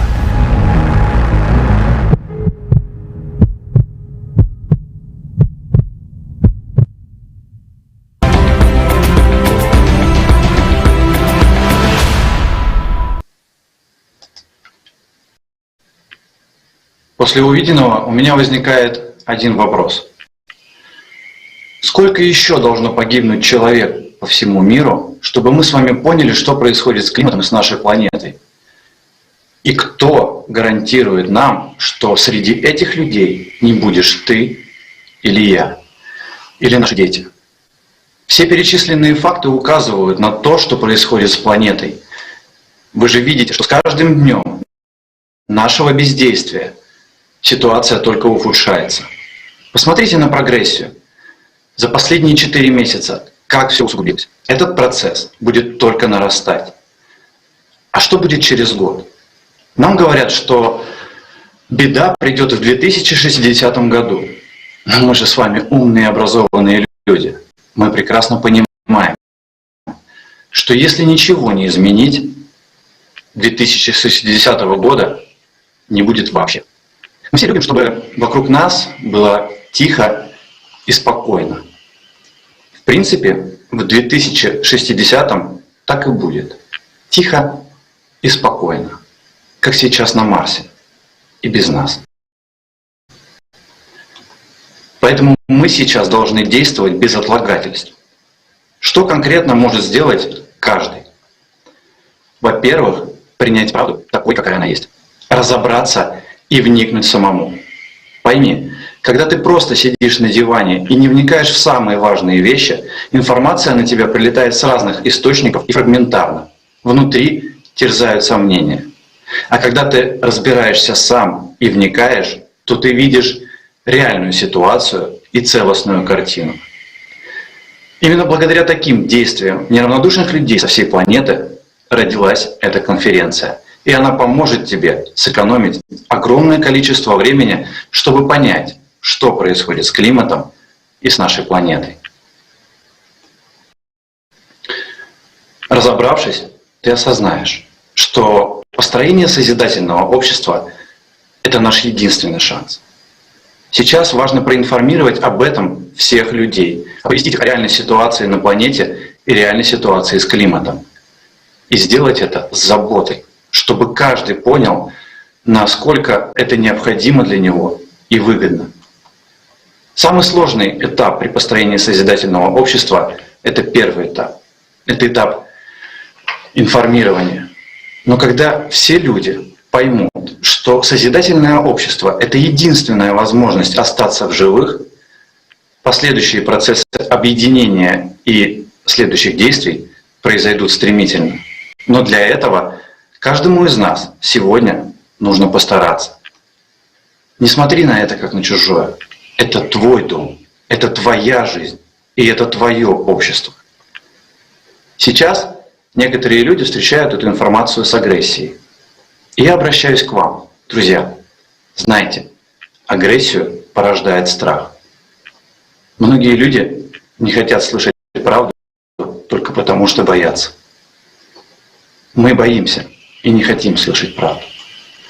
Но если мы боимся и не хотим об этом слышать, закрывая уши и глаза на происходящее, это не значит, что это не перестанет происходить или само собой остановится.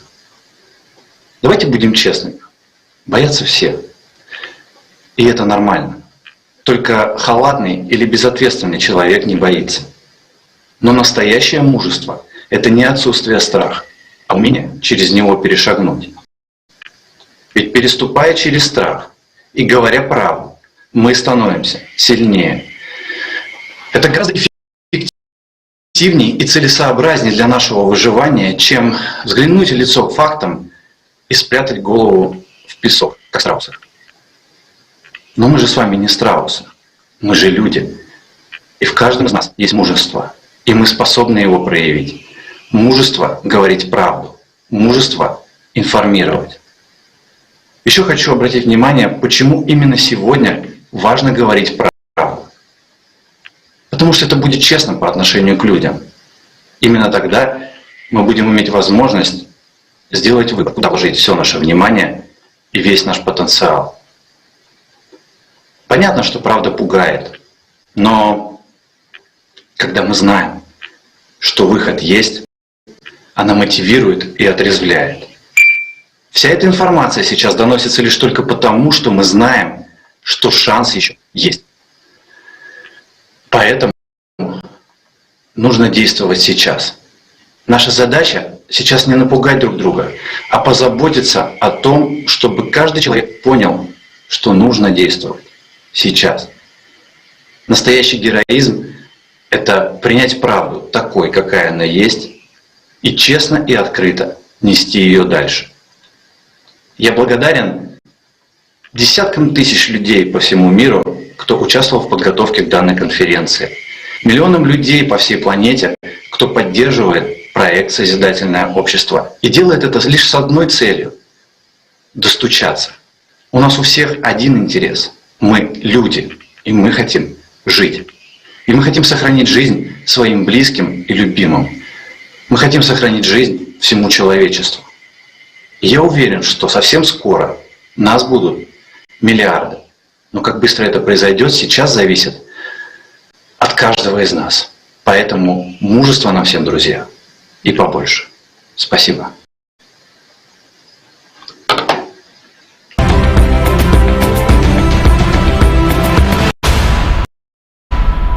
Сентябрь 2021 года. Зафиксирована синхронизация вулканической активности в разных частях планеты. Извержение вулкана Кумбре-Вьеха покрыло раскаленной лавой остров Ла-Пальма в Испании. Лава, двигаясь со скоростью 700 метров в час, уже уничтожила более 2500 домов, свыше 7000 жителей эвакуированы. И даже спустя несколько месяцев эвакуация продолжалась. Atención, atención. Habla la Guardia Civil. Por favor, desalojen las viviendas. Por favor, desalojen las viviendas. Это ужасно. Просто ужасно видеть, как вулкан. Лава медленно поглощает дома. Дома моей семьи и моих друзей. Как это ужасно для людей. Люди бегут, кричат. Я не знаю, что делать. Куда мне идти? Где мне спать? Что мне есть? Как мне вообще жить? Где? Где мой дом? Сейчас некоторые люди живут в автомобилях, а в двухкомнатной квартире проживают 14 человек. Лава поглощает на своем пути все. Целые города, пастбища, плантации, сельскохозяйственные угодья. Остров постепенно покрывается токсичным вулканическим пеплом. Воздух отравлен. Ученые заявили, что не могут предсказать, когда извержение завершится. В этом же месяце на другом конце Земли, на Гавайях, началось новое извержение вулкана Килауэа. Геологическая служба США повысила уровень опасности до самого высокого. В сентябре также извергался крупнейший действующий вулкан Европы – Этна. Столб пепла поднялся на высоту 9000 метров. За первую неделю сентября жители Мексики пострадали от ряда экстремальных стихийных бедствий. В центральном штате Идальго произошло сильное наводнение. В одной из больниц из-за отключения электричества перестали работать аппараты подачи кислорода. В результате погибло как минимум 17 человек. В штате Герреро, на юго-западе Мексики, произошло землетрясение магнитудой 7,1. Его очаг залегал близко к поверхности Земли, всего на глубине 10 километров, поэтому толчки ощущались на дальнем расстоянии. А 27 сентября землетрясение произошло на острове Крит. Европейский сейсмологический центр изначально сообщил о магнитуде 6,5, однако позднее она была понижена до 6,0. Эпицентр находился в 20 километрах от столицы острова Ираклиона. Глубина очага землетрясения была также небольшая, около 10 километров. Стоит отметить, что по сравнению с аналогичным периодом прошлого года землетрясений магнитудой свыше 6 стало больше, а также увеличивается количество и магнитуда афтершоков, что указывает на тревожную динамику. На северные острова Филиппин обрушился супертайфун Чанту, который принес разрушительные ветры и проливные дожди. Он стал одним из сильнейших штормов 2021 года. Скорость ветра достигала 260 км в час. Тайфун оставил регион без электричества и стал причиной эвакуации более 11 тысяч человек. Последствия Чанту ощутили на себе жители Китая, Южной Кореи и Японии. В сентябре волны аномальной жары накрыли новые регионы планеты. Для северного полушария такие температуры в конце сентября являются крайне аномальными. Октябрь 2021 года. В начале месяца рекорды жары продолжились, и 2 октября стал самым жарким днем в истории сразу 4 стран – Ирана, Марокко, Китая и Южной Кореи. Циклон Шахин принес губительное наводнение в пустыню. Разрушительный шторм и град охватили Маскат, столицу Омана. Улицы города затоплены, повреждены объекты электроснабжения и дороги. Погибли 13 человек. Более 5000 местных жителей были вынуждены покинуть свои дома. За одни сутки на Маскат обрушились 2 годовые нормы осадков. Такое стихийное явление произошло впервые за всю историю этой страны. В октябре в мире было отмечено большое количество случаев аномального крупного града. На Ливию вместе с дождем и шквальным ветром обрушился град размером около 15 сантиметров. Огромные градины пробивали крыши домов, повреждали автомобили и фасады зданий. Жертвами подобного стихийного бедствия стали жители Австралии. Размер градин достигал 16 сантиметров, что является рекордом для этой страны. Огромные ледяные глыбы повреждали машины и здания. Град падал с такой силой, что пробил даже крышу торгового центра, откуда спешно эвакуировали около 400 человек. Аномальным также является то, что Австралия попадала под удар градового шторма более 10 раз на протяжении октября. Европа попала под удар сразу 2 мощных штормов, которые охватили территории более 10 стран. Сильный ветер повредил линии электропередач, нарушил железнодорожное сообщение, сносил крыши домов и вырывал деревья с корнями. В сентябре-октябре катаклизмы каскадно обрушились на территорию Италии. В северной и центральной частях прошел шторм с сильными ливнями. 7 торнадо обрушились на север страны 19 сентября. А 5 октября дождь, град и торнадо накрыли исторический центр Катании, причинили серьезный ущерб жилым домам и предприятиям.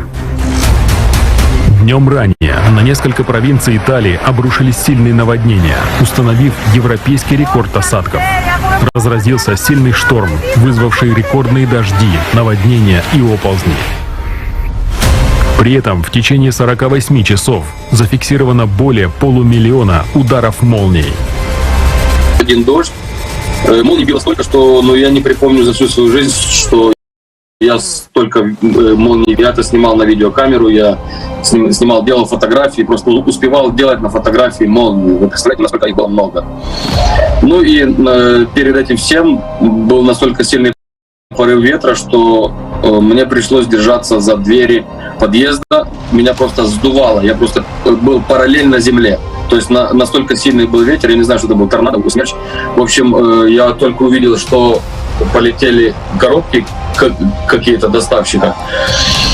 И я понял, что значит что-то скоро происходит нереально сильное. Ноябрь 2021 года. С аномальными осадками в разных частях мира люди столкнулись и в ноябре. Над испанским городом Майорка пронесся шторм с градом. Особенно пострадал город Кала-Ратьяда. Всего за 15 минут улицы города были засыпаны слоем льда высотой до 30 сантиметров. Египет накрыли ливни, грозы и крайне редкий в этих широтах град. Непогода вымыла скорпионов из-под укрытий, в результате чего есть погибшие и сотни пострадавших от укусов. На северо-восток Китая обрушились рекордные снегопады. В этом регионе снег – нечастое явление, а в начале ноября такого вообще никогда не было. Во многих провинциях был объявлен красный наивысший уровень погодной опасности. Высота сугробов достигала 41 сантиметра, что стало рекордом за последние 116 лет.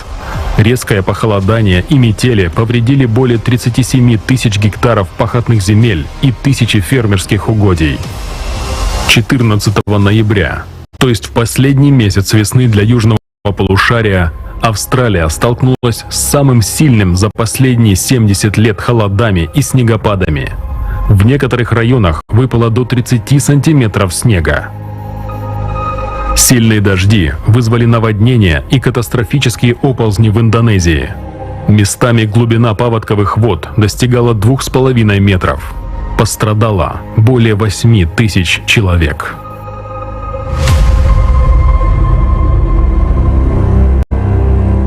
Город Джидда в Саудовской Аравии накрыл шторм с дождями. За несколько часов выпала 1,5-годовая норма осадков. Пустыня покрылась реками. Автомобили на дорогах буквально тонули в потоках песка и воды. 15 ноября на жителей Британской Колумбии в Канаде обрушилось масштабное наводнение. Только в городе Хоуп за несколько дней выпало более месячной нормы осадков.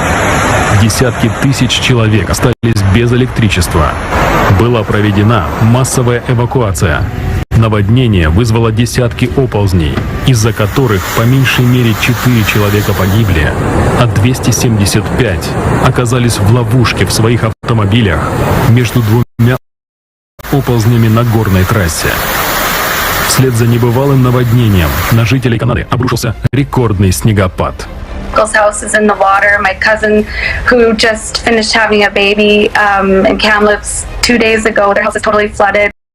They have nowhere to go back home. В ноябре на территории США было зафиксировано 66 торнадо.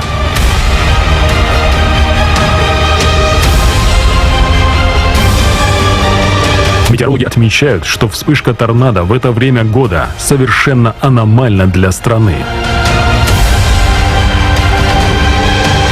На юге Ирана было зафиксировано 2 мощных землетрясения магнитудой 6,0 и 6,3, произошедших всего за минуту. Очаг сейсмособытий залегал на глубине до 10 километров. Землетрясения были настолько мощными, что вызвали обрушение скалы. Помимо Ирана, толчки ощущали также жители Объединенных Арабских Эмиратов.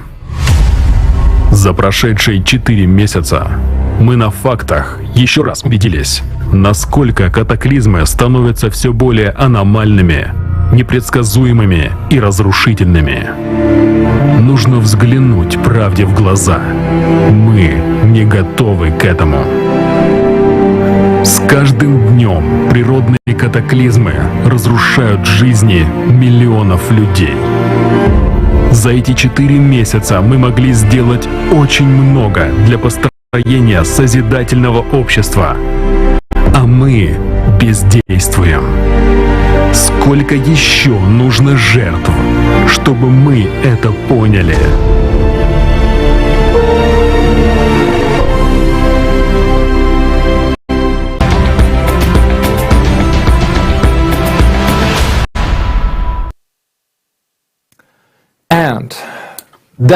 И это всего лишь 4 месяца.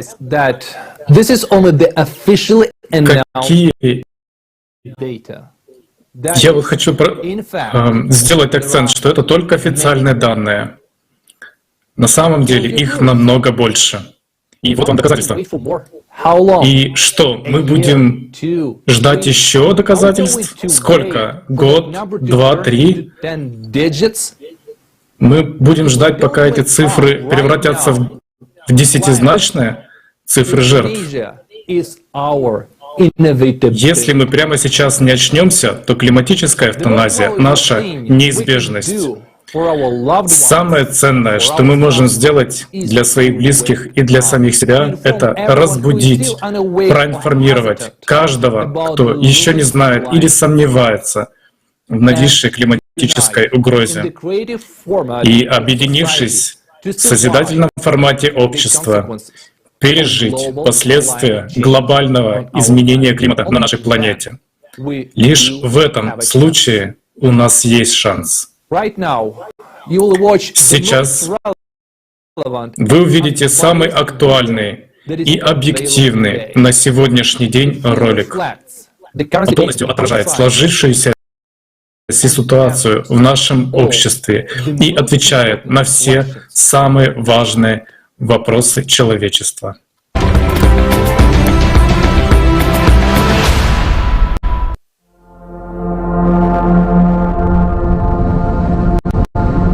Последняя война человечества уже началась. Враг наступает со всех сторон. Он настроен на тотальное уничтожение всех людей и нашего единого дома, нашей планеты. Только за последние 4 месяца необъявленной войны нами было потеряно множество наших территорий.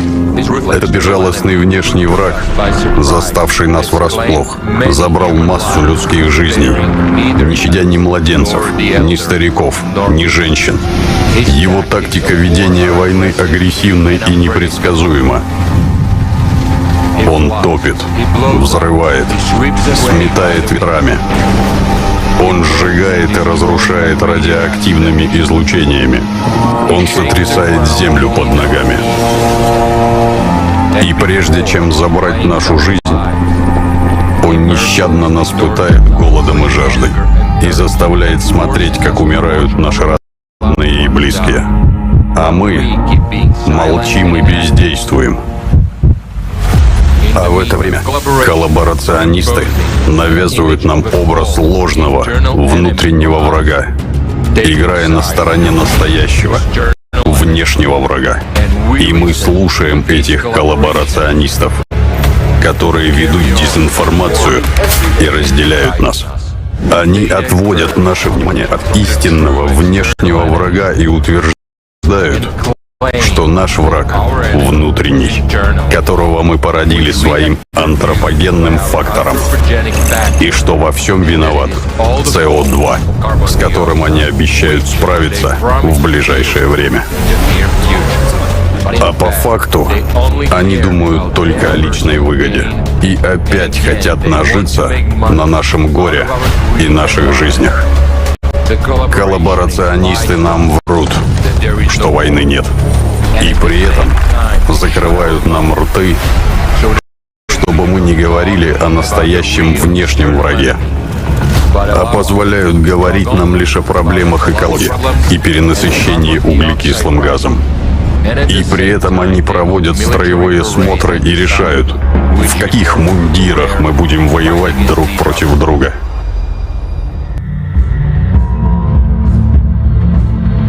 И это в то время, когда мы, как человечество, даже не оказываем сопротивления внешнему врагу. Мы лишь совершаем партизанские вылазки в виде информирования общества о климатическом кризисе. А пособники агрессора продолжают активно ограничивать доступ к информации. Они препятствуют объединению общечеловеческого научного и материального потенциала, усиливая таким образом и без того доминирующую позицию врага. Коллаборационисты не понимают, что этот враг не знает жалости ни к кому, в том числе и к своим пособникам, присмыкающимся и сомневающимся. Он не берет пленных и ведет тотальную наступательную войну по всем фронтам. У него одна задача — тотальное уничтожение человечества. Пришло время определиться каждому человеку на нашей единственной планете Земля. На чьей стороне ты? Ты с коллаборационистами, этими предателями человечества и пособниками врага? Или ты в рядах настоящих героев, отстаивающих жизнь на Земле? Последняя война человечества уже идет. Настало время всепланетарной мобилизации.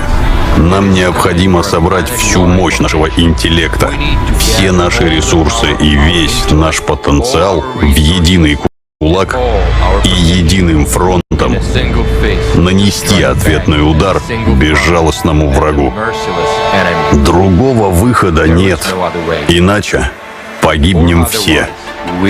И сейчас многое зависит от каждого человека на нашей планете. Враг нанес нам уже множество безответных, сокрушительных ударов по нашей территории. Он забрал множество наших жизней и наших домов. Я обращаюсь к тебе. Ты будешь ждать и бездействовать, пока безжалостный внешний враг не нанес удар по твоему дому. Кто ты? Трус или герой? Ответ на этот вопрос очень важен сейчас, в это время, когда внешний враг уничтожает наши дома, забирает жизни наших матерей, сестер, жен и дочерей. Мы должны вспомнить, что мы воины, и мы должны защитить наших близких и любимых. Пришло время величайшей храбрости и самоотверженности. Время настоящих героев.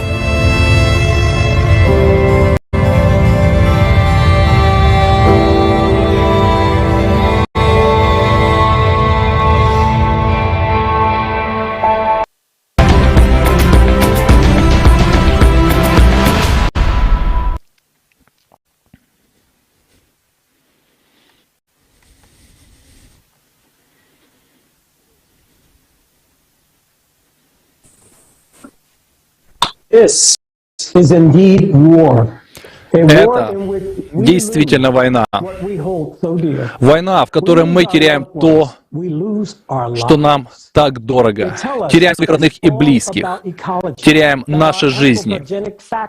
Нам рассказывают, что все дело в экологии, мол, виноват наш антропогенный фактор, и достаточно всего лишь сократить выбросы СО2, чтобы все стало хорошо. Но пока они так говорят, все становится только хуже. Пока они кормят нас ложью, настоящий враг, климат, безжалостно атакует нашу планету. Активное вражеское наступление давно идет. Они в это время продолжают врать и промывать нам мозги. Кто это делает? Те, кого мы справедливо называем своим настоящим именем. Коллаборационисты. Это те, кто воюет против человека, против человечества. Только посмотрите на эти ужасающие факты. Всего за 4 месяца наш общий враг, климат, захватил настолько много территорий, сколько не захватывал за годы. А большая часть человечества находится в полном неведении об этом. Слава Богу, что сегодня есть и достойные люди, кто действительно изучили суть проекта «Созидательное общество» и поняли, что это единственный вариант выживания для всего человечества. Среди нас сегодня собрались и политики, священники и бизнесмены. Они не предатели. Они поддерживают нас, человечество. Мы очень рады видеть, что сегодня с нами на конференции присутствуют уважаемые и достойные люди. Мы благодарны священнику Римско-католической церкви Йозефу Спишаку, который передал нам сегодня важную весть о том, что его святейшество, Папа Римский Франциск, благословил международный проект «Созидательное общество». Мы благодарим Эдгарда Бранта за их понимание и их поддержку проекта «Созидательное общество». Это действительно знаково. Вы знаете, очень глубоко отозвались слова поддержки уважаемого имама Амира Азиза, имама самой старой мечети Германии. Я был очень вдохновлен тем, как Джозеф Куртаноне, мэр города Саммервиль, понял глубину 8 основ созидательного общества. Мы были очень тронуты поддержкой Оскара Нугманова, представителя Министерства экологии, геологии и природных ресурсов Республики Казахстан, выступившего на конференции по поручению администрации президента Казахстана. И я бы хотел выразить благодарность президенту Республики Казахстан за его внимание и поддержку. Очень впечатлило искреннее письмо обращения премьер-министра Королевства Тонга. Несмотря на то, что у него не получилось физически присутствовать на этом событии, мы очень рады его участию и небезразличию. Также спасибо Сурену Акминяну и архиепископу Натану Оганесяну.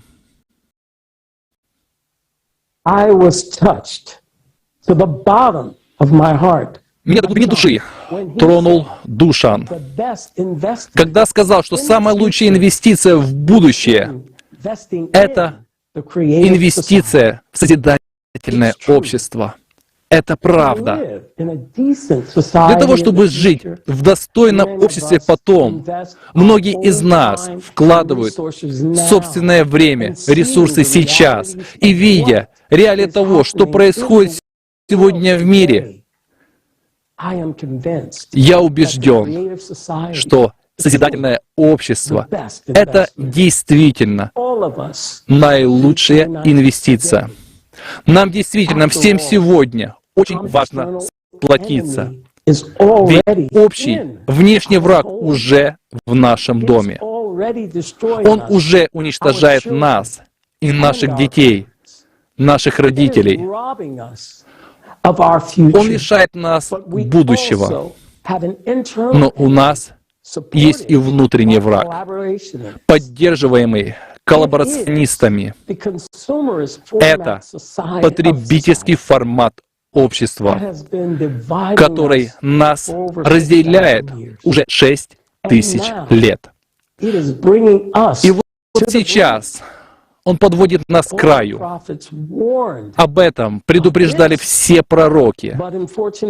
Мы уже упорно предпочитали не слышать наших пророков, наших святых отцов и всех умных людей, кто об этом нам говорил на протяжении веков. И что сейчас? Мы должны сдаться? Мы отдадим свой дом разрушителю? Но ведь мы люди. Мы единая семья. Во имя будущих своих детей. Во имя памяти наших предков.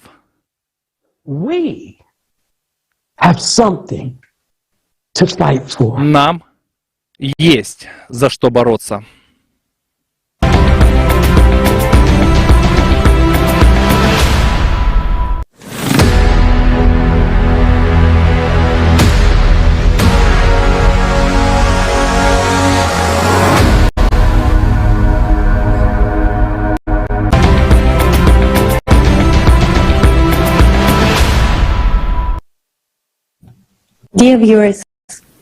Дорогие зрители, мы хотели бы напомнить вам о том, чтобы вы присылали ваши записи с вашими пониманиями, комментариями и вопросами на электронный адрес info@creativesociety.com. Оставайтесь с нами, так как в течение всей конференции вы услышите еще больше шокирующих истин о климатическом кризисе и экологической деградации, с которыми мы столкнулись сегодня. И самое главное, мы будем говорить о единственном решении этих проблем. Не забудьте делиться этим видео. А теперь мы хотели бы передать слово участникам Созидательного общества из Германии, которые поделятся своим опытом приглашения знаменитостей, политиков и известных людей на эту конференцию. Давайте послушаем об их социальном эксперименте.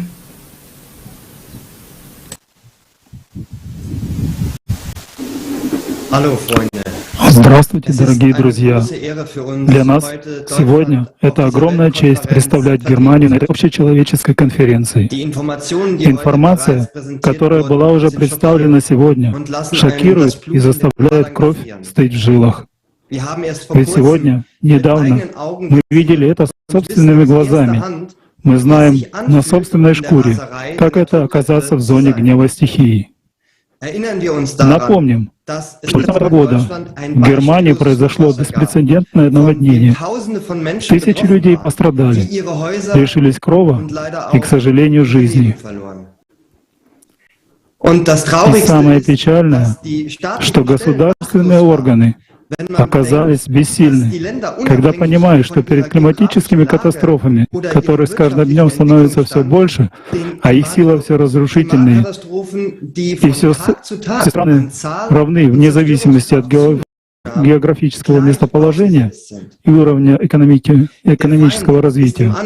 Враг атакует. Это климат. Это реальная угроза выживания всего человечества.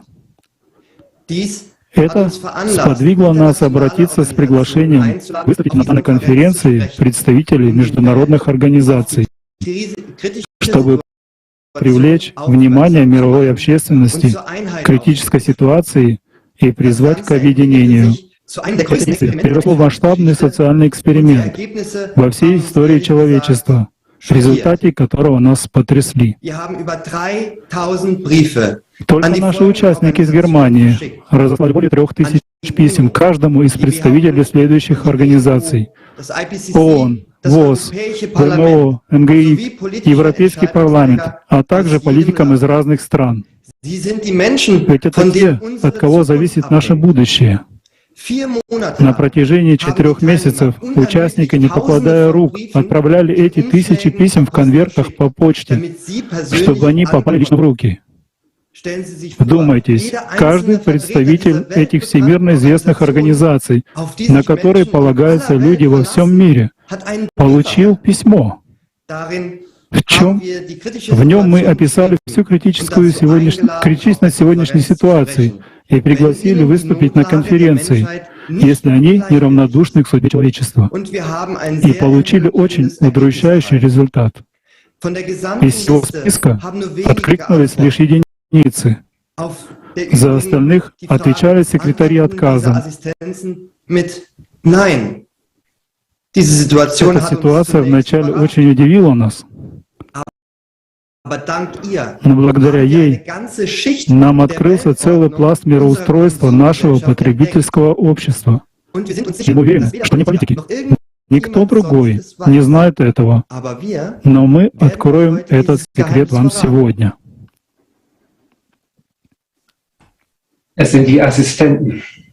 Это секретари. Все решают секретари. Для понимания расскажем ситуацию. На одном из мероприятий наши участники встретили и пригласили выдающегося спортсмена с мировым именем. Как оказалось, он помимо того, что спортсмен, еще и политик.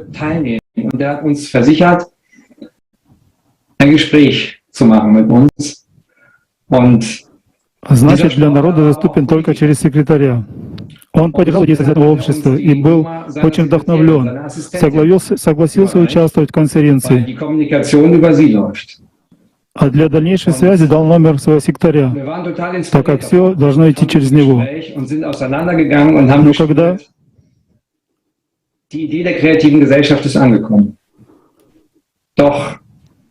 Но когда связались с секретарем, все оказалось иначе. Секретарь сказал: то, что вы делаете, это интересно, это нужно, это здорово. Но нет, извините. И вот ведь парадокс. До этого говорили со спортсменом-политиком, сказал: да, все интересно.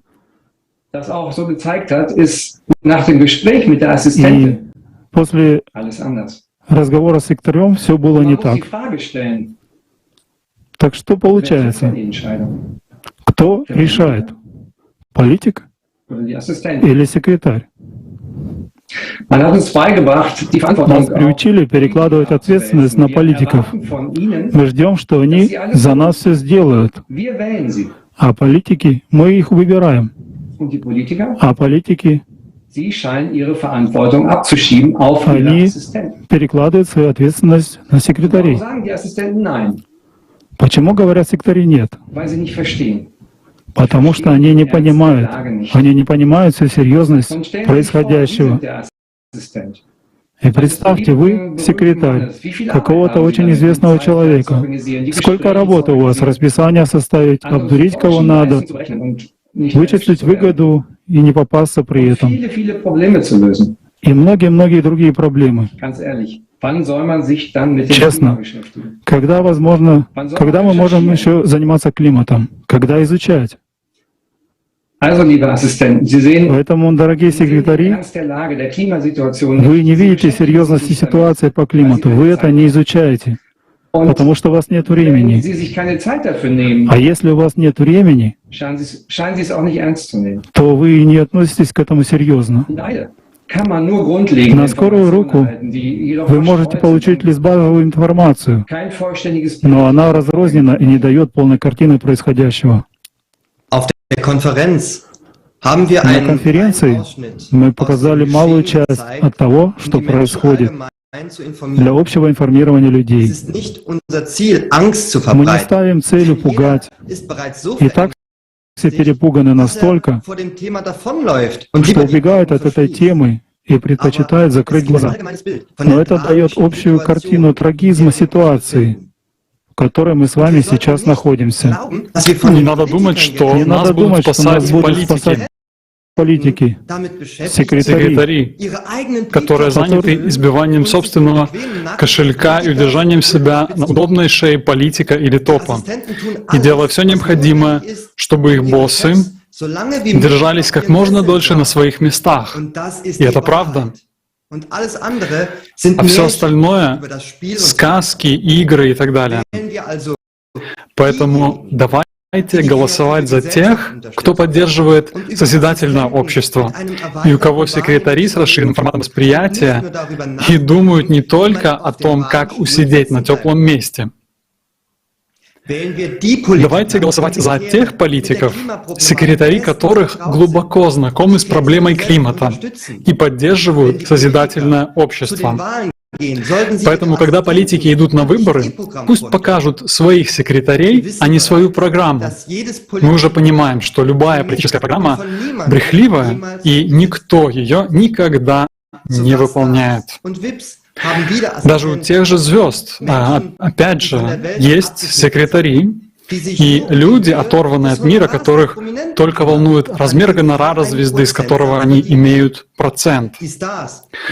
Поэтому звезды участвуют только в тех мероприятиях и готовы рассказывать только то, что сочтет правильным его секретарь, и за ту сумму, что удовлетворит секретаря. Вот так секретари эксплуатируют тех же звезд. И кто дурак, а кто умный в этом тандеме, и не разберешь.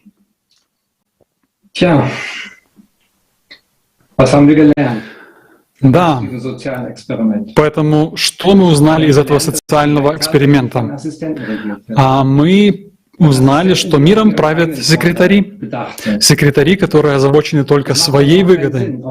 Поэтому не стоит на что-то надеяться. Мы для них всего лишь источник дохода. Давайте взрослеть в этом вопросе. Давайте становиться мудрее. И хватит перекладывать ответственность и надеяться на чудо. Вопрос касается не только нашей жизни, это вопрос выживания всего человечества. И это не просто слова, это реальность. Ребят, в действительности хороших людей, кто самостоятельно принимает решения, раз-два и обчелся на самом-то деле. А нам же не надо плашать, надеяться нам не на кого. Мы видели ситуацию, что из 1000 людей только несколько людей отозвалось. У них прекрасные секретари, и они хорошие люди. Поэтому они сегодня с нами, и мы вам за это благодарны.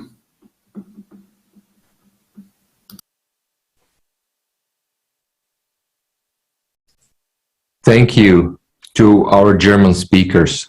Спасибо нашим спикерам из Германии, что открыли этот вопиющий секрет про главенствующую роль секретарей на мировой политической арене, и не только. Когда я слушал историю про секретаря-спортсмена-политика, то для меня многое стало на свои места. И знаете, к какому пониманию это меня привело? Главное, чтобы созидательное общество поддерживали секретари. Ведь, как оказалось, именно от секретарей зависит решение политиков. И поэтому нам стоило бы во время выборов не среди политиков выбирать, а среди секретарей. Голосовать за секретарей. Пусть секретари перед нами отчитываются, поддерживают они созидательное общество или нет. И если нет, то мы их не будем выбирать. А если поддерживают, то будем голосовать. Также о том, что рассказывали мои коллеги из Германии, для меня стало шоком и другая информация. Сколько труда было проделано людьми, чтобы пригласить политиков, сколько стараний, времени и внимания участники по всему миру вложили. А в итоге сухая череда вежливых отказов, отговорок и циничного, безответного молчания. К сожалению, во время нашего социального эксперимента такие же ответы мы получили и от публичных людей. Из других сфер деятельности тоже. В ходе подготовки конференции за эти 4 месяца мы обратились к тысячам артистов, режиссеров, музыкантов, актеров, спортсменов. Люди по всему миру из разных стран отправляли им письма, многочисленные посты в социальных сетях, обращались, стучались как могли, делали все возможное. Но в итоге также получили тысячи отказов. И что еще хуже? В ответ на наши письма с просьбой поучаствовать в конференции, в части ответов мы с ужасом читали такие фразы, как «Будет ли оплачено участие мистера такого-то? Какой гонорар за участие такого-то? У мистера такого-то не так много времени, поэтому мы хотели бы знать, в каком денежном диапазоне ваше мероприятие». И на одно из писем пришло щемящее, лаконичное «Это оплачивается?» Напомню, это ответы от тех, на кого мы равняемся, кого мы считаем своими кумирами, авторитетами, лидерами мнений. Да, хотелось бы верить, что они люди, и с ними ничего не происходит, даже если они попадают в лучи софитов мировой славы. Но оказалось, что наше потребительское общество запросто делает из них драконов. Только вдумайтесь, они спрашивают, заплатим ли мы им за то, чтобы они придут и призовут к нас к объединению. После этого считаем ли мы, что наш мир нормальный? Ведь согласитесь, это маразм. В этом социальном эксперименте мы убедились, что мир находится даже за гранью маразма и бесстыдности. Разве это не ужасно? А ведь мы сами же создаем этих звезд, мы покупаем билеты на их фильмы, концерты, слушаем их сказки, создаем фан-клубы, поддерживаем их. А они плевать хотели на нас и на наше обращение к ним. Хотя при этом они без нас никто и ничто. Так от кого мы фанатеем? С кого берем пример? Как можем любить тех, кто нас ненавидит? Когда с нас требуют цифру 6 нулями, чтобы какая-то суперзвезда явилась к нам и что-то наврала, хотя при этом ей глубоко плевать на нас. Это нормально? Причем можно понять, когда к ним поступают рекламные запросы, чтобы какие-то товары, продукты продвигать. Тогда понятно, это их работа. Они так зарабатывают. Но когда сами люди пишут им и зовут на международную конференцию, на критически важную тему, которая касается каждого, они просят денег, это уму непостижимо. Теперь становится понятно, почему мир потребительского формата такой. Все потому, что те, на кого мы ориентируемся, считая их авторитетами, кумирами, топами, они уже бездушны, они потеряны. Людьми их назвать не поворачивается язык. Но мы же создали этот мир, и мы поддерживаем потребительский формат. И именно по нашему выбору он такой. Давайте правде смотреть в глаза. Насколько большая проделанная работа. Люди потратили тысячи часов, свои средства, ресурсы и все, что только могли, чтобы попытаться достучаться, а по факту увидели холодную реальность. Те, кому мы стучались, это те, кто давно утратили совесть. Мы на них опираемся, возводим на пьедестал, а мы банальный инструмент зарабатывания для денег. Мы, их фанаты, целые фан-клубы просят их прийти, а им плевать. Мы для них рабы. Своими небрежными отрицательными ответами они показывают, что им не до того, чтобы опускаться до нашего уровня, что у них своя тусовка, свой уровень, а мы для них на низшем уровне. Они думают, они бессмертны, попросту утрачивают реальность, а мы продолжаем быть рабами от слова «работа». Мы их обеспечим и должны платить цифры 6 нулями, чтобы они, как солнышко, поступились и снизошли сказать нам пару слов. Давайте будем честны. Да, мы знали, что не достучимся, но мы верили до последнего. Ведь это наши кумиры, те, на кого мы равняемся, и сознание человека так устроено, что не верит. Поэтому мы старались до последнего. Мы очень искренне старались найти людей из тех, к кому мы обратились. Мы нашли из тысячи единиц нескольких человек, которые действительно люди, которые сейчас с нами и которые не делят нас на сорта, для которых мы все люди в одинаковой мере ценны и важны. Спасибо им огромное за то, что они люди и что они здесь. Мы решили, что мы будем продолжать эксперимент. Ведь, возможно, это за них секретари решили, и поэтому мы продолжаем верить в них и даем им второй шанс. Потому что надо помнить, что мы на войне, и чтобы победить, нам надо строить созидательное общество.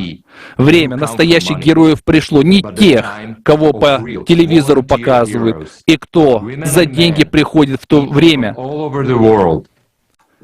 время настоящих героев, волонтеров, мужчин и женщин, людей со всего мира, тех, кто призывает строить созидательное общество. В информировании сейчас самое важное — это то, чтобы своевременно донести информацию о созидательном обществе до каждого человека на планете. Очевидно, что на тех звезд и публичных людей нам надеяться нечего. Хотя они должны были быть первыми, кто говорил о созидательном обществе. Но, как показал социальный эксперимент, надеяться нам надо только на себя. Для этого мы и проводили этот эксперимент. В этот раз они не пришли. Поэтому нам нужно действовать еще активно. В мире полно людей, которые понимают всю важность социального, понимают всю важность созидательного общества. Для кого? В мире полно людей, которые являются настоящими героями. И спасибо им большое. И сейчас для меня огромная радость представить нашего следующего докладчика. Я с огромной радостью передаю слово талантливому музыканту Дэвиду Кейту.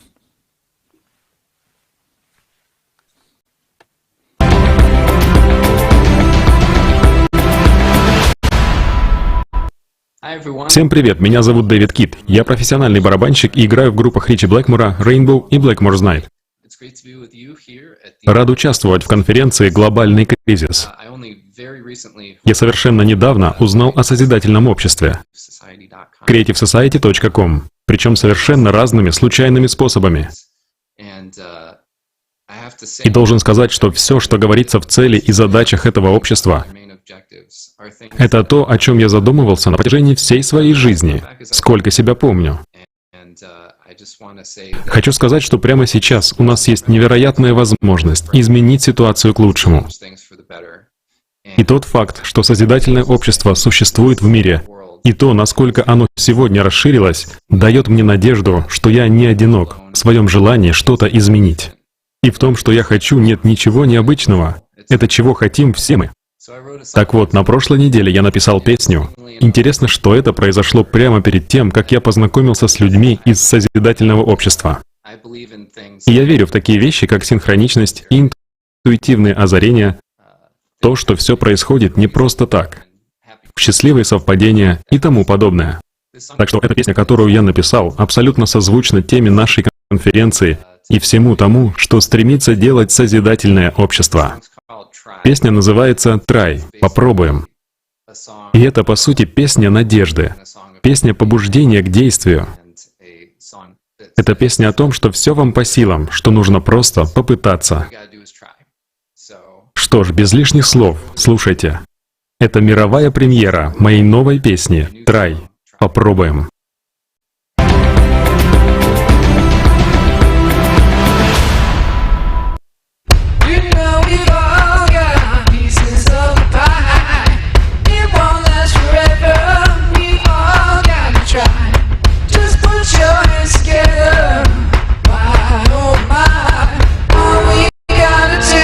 It's just try.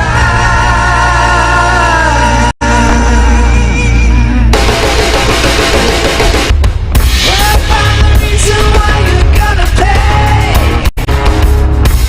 You run above all run the race. You know I'm in it anyway. Trust and believe that I can't stay away. I want no time from me.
It's just try.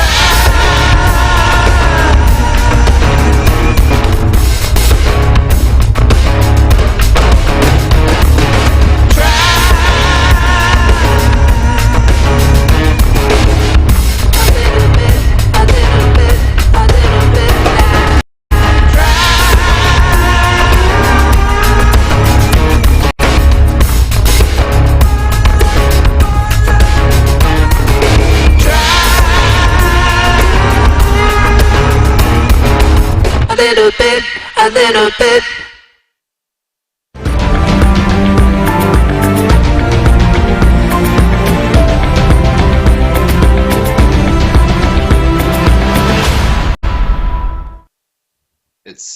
Это один мир, один земной шар и единый народ. Уверен, что вы, как и я, задумывались о проблемах, которые происходят в мире. Это изменение климата прежде всего, а также экономические распри, войны, бедность, голод. Все эти проблемы не выходят у меня из головы. Я уверен, что и у вас тоже. И когда вы думаете об этом, то кажется, что это непреодолимо. Кажется, что вы ничего не можете сделать с этим в одиночку. И вы, как правило, просто пытаетесь выбросить это из головы. Вы проживаете день, ложитесь спать и надеетесь, что завтра все станет лучше. Но сегодня это единственный день, который у нас есть. И если собрать весь мир вместе, то нет ничего, что мы не могли бы сделать. И я здесь, чтобы сказать вам, что вы не одиноки в своем мнении, что существует лучший путь. Лучший способ жить, как всем вместе, так и каждому в отдельности. И когда мы все соберемся вместе и объединим наши усилия, мы сможем найти решение всех этих проблем. И это будет не та же старая модель, что и раньше. Это будет нечто совершенно новое. То, что мы вместе создадим с нуля. Так что не бойтесь, мы сделаем это. Я хочу поблагодарить всех вас, ребята, за то, что вы прилагаете к этому усилия. У нас все получится. Я приглашаю всех зайти на сайт Созидательного общества и прочитать о его целях и задачах. Думаю, вы поймете, что в этом есть большой смысл. И это очевидно, что нам нужно реализовать его во всем мире. Замечательно и удивительно для меня, что вы смогли организовать это и довести до такого уровня, как сейчас, потому что появляется надежда, что мы действительно сможем осуществить это. Спасибо вам.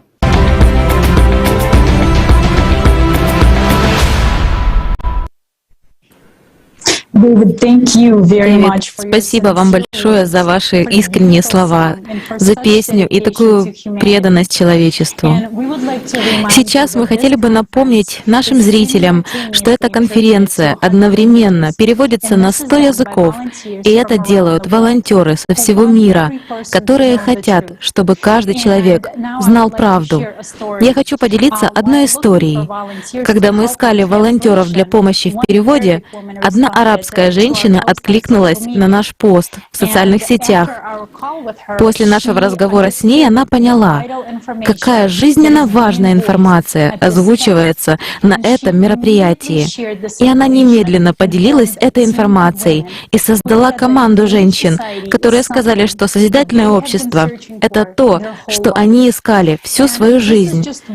Это лишь один пример того, как люди из разных стран собрались вместе, объединились для того, чтобы донести эту информацию до вас сегодня.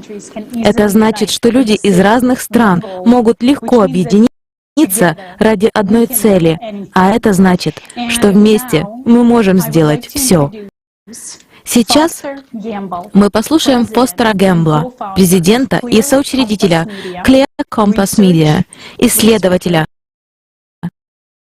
соавтора и графического дизайнера документальных фильмов «Процветание», «Готова ли к нему земля» и «Процветание 2. Земля готова».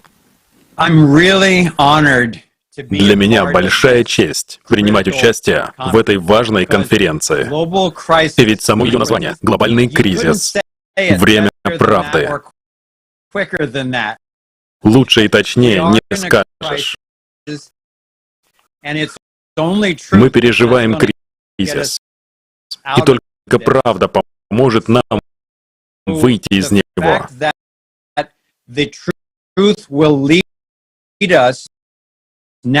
Правда естественным образом приведет нас к созидательному обществу. Это и есть выход. И для меня большая честь непосредственно в этом участвовать. Если мы хотим защитить себя и своих близких, нам необходимо располагать как можно более точной картиной того, что на самом деле происходит вокруг нас. Сейчас проблема в том, что мы все отдали свою власть централизованным органам управления, и они пытаются использовать ее, чтобы захватить контроль над энергоресурсами, пищевой промышленностью, СМИ, образованием и всем остальным. Что нам нужно сделать, так это избавиться от централизованной власти, а затем сотрудничать как независимые личности.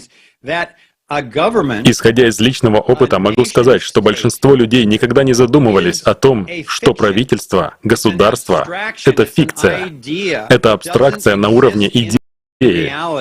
Его не существует в реальности. На самом деле это сеть отдельных людей. Поэтому все и всегда сводится к действию отдельно взятых людей. Мораль и нравственность у нас перевернута с ног на голову. Потому что если ставить правительство выше прав людей, что, к сожалению, и происходит, причиняя столько вреда,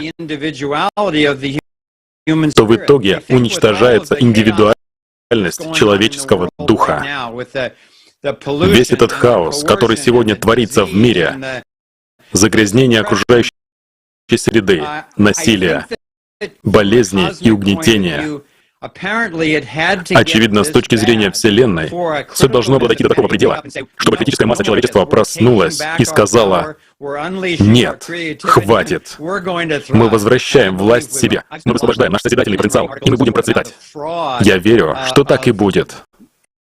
Долгое время я писал статьи и выступал, информируя людей, что причиной глобального потепления не является антропогенный фактор, что это обман. Но в то же время очевидно, что загрязнение окружающей среды — это серьезная проблема. И на планете происходят огромные пиковые изменения. Но исходя из имеющегося у меня опыта, это происходит вследствие влияния Солнца на нашу планету и из-за особенностей расположения Солнечной системы в нашей галактике. Я не эксперт в этой области, но я знаю, что это глобальные процессы. Так что нам нужно подготовиться. Думаю, что нам необходимо восстановить целостность природных систем. И тогда мы действительно сможем решить любую проблему.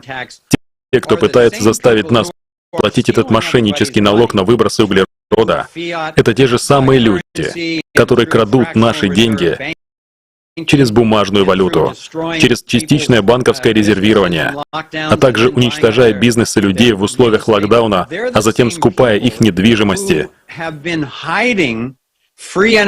Это те же самые люди, которые прячут технологии свободной энергии и лекарства от рака в секретных военных и разведывательных проектах высокого уровня, вместо того, чтобы поделиться ими с человечеством. И они используют предлог антропогенного глобального потепления для того, чтобы попытаться удержать свое богатство и власть.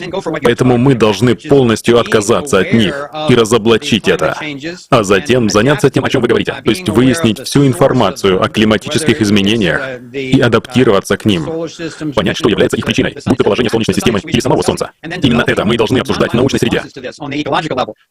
А затем разработать ненасильственные меры на уровне экологии, энергетики, на уровне межличностных отношений и даже самоуправления.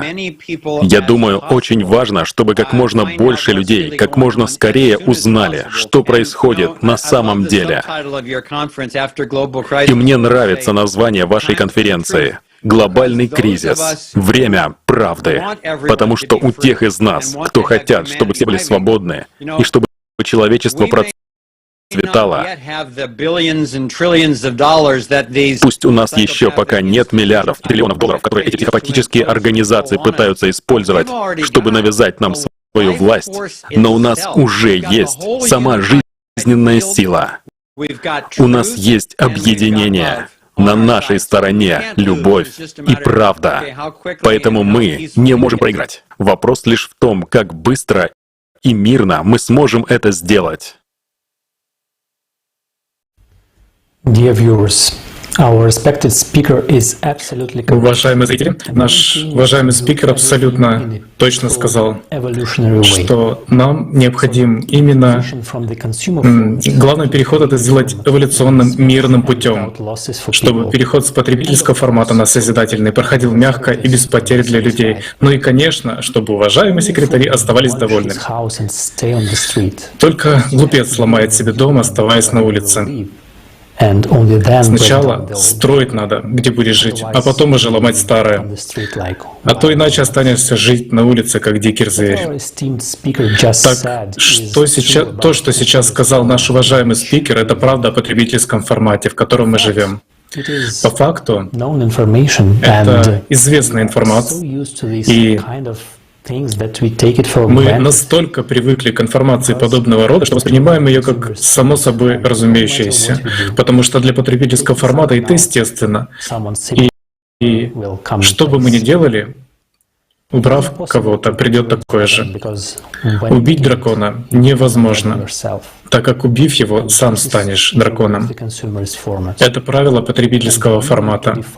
А нам нужно прописать другие нормы. Нам нужно созидать общество. Беда не в нас, а в формате, в правилах потребительского формата, которые создавались веками и тысячелетиями. Этот формат, он античеловеческий, и как следствие отсюда возникает ложь и обман, потому что все делается в угоду кошельку. Те, кто дорвался до кормушки, заботятся лишь о своем кошельке, и другого в потребительском формате быть не может. И мы должны это понимать. Поэтому старая, отжившая модель, которая уже не работает, должна быть заменена на другую модель. На сегодняшний день есть одна, единственная реальная альтернатива, и это созидательное общество. Будут другие идеи, предлагайте.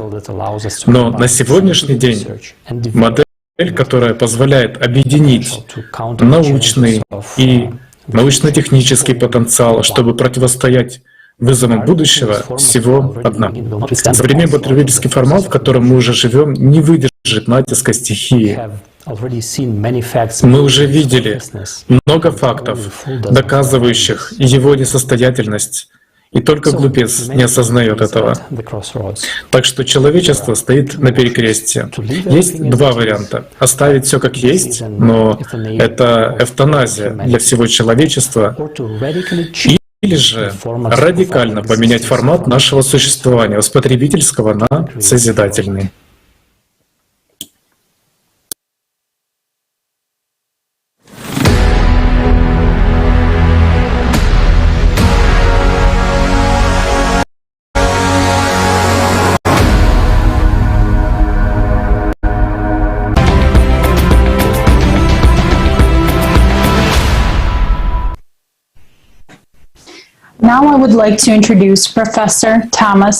Я сейчас хочу представить профессора Томаса Лавджоя, выдающегося биолога-новатора по охране природы, который ввел термин «биологическое разнообразие». Он является президентом Центра биоразнообразия Амазонки и членом Национального географического общества. Спасибо за предоставленную возможность быть с вами. Я занимаюсь вопросами охраны природы, сохранения тропических лесов и биоразнообразия Амазонии. В течение примерно полвека, и даже больше с тех пор, как моя нога ступила на амазонскую землю в 1965 году. Несмотря на то, что за эти десятилетия, несомненно, был достигнут значительный прогресс, сейчас мы подошли к точке, когда биология и климат планеты находятся в состоянии кризиса.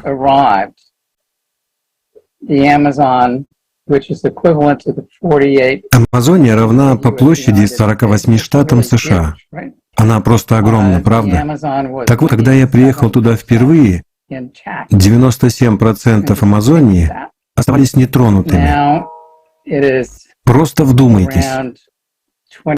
А сейчас около 20% лесов вырублено.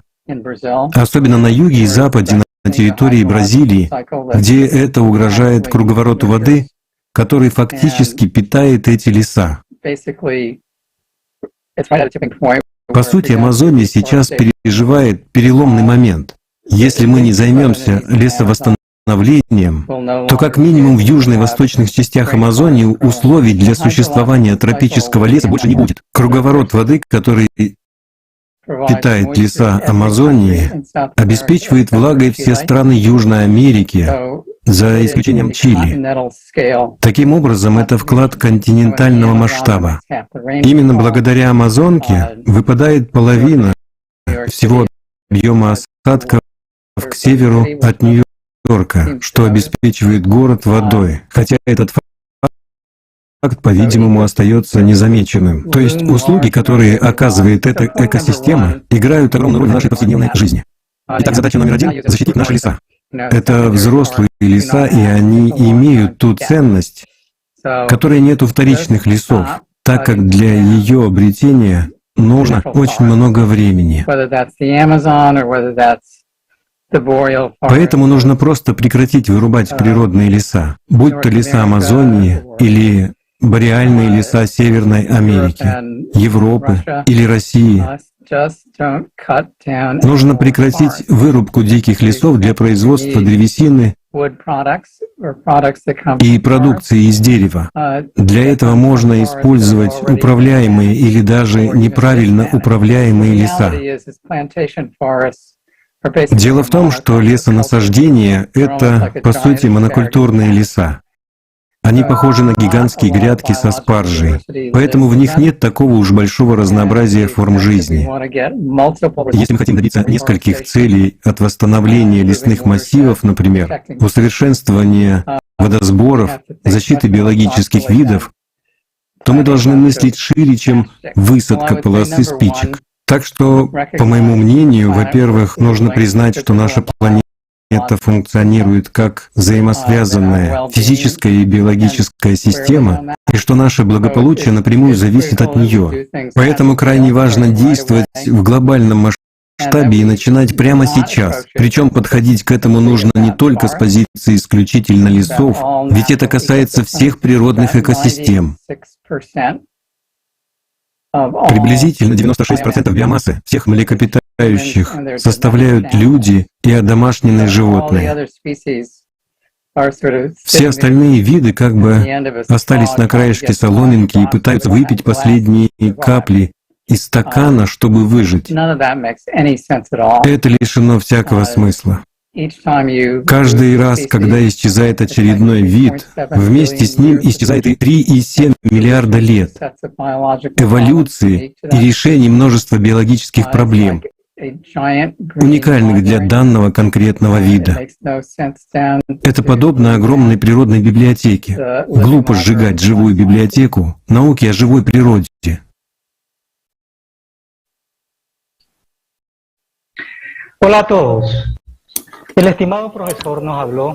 Приветствую всех. Уважаемый профессор рассказал нам о том, насколько ценны леса. Сказал, что мы должны остановить обезлесение по всей планете. Он прав. Друзья, представьте только, за последние 100 лет мир потерял столько же лесов, сколько за предыдущие 9 тысяч лет. Это площадь размером с США. Я родом из Эквадора. Мои родители выросли в сельской местности. Они любят природу, и эту любовь они привили и мне. Я вырос среди лесов, и сейчас мне больно смотреть на то, что происходит с ними. Более 20 лет назад мы потеряли около 40% национальной территории чистой Амазонки. Из-за абсурдной войны, из-за человеческой ненасытности и непомерной жадности. И сейчас вырубается то немногое, что осталось. Это проблема не только моей страны, это проблема всего мира.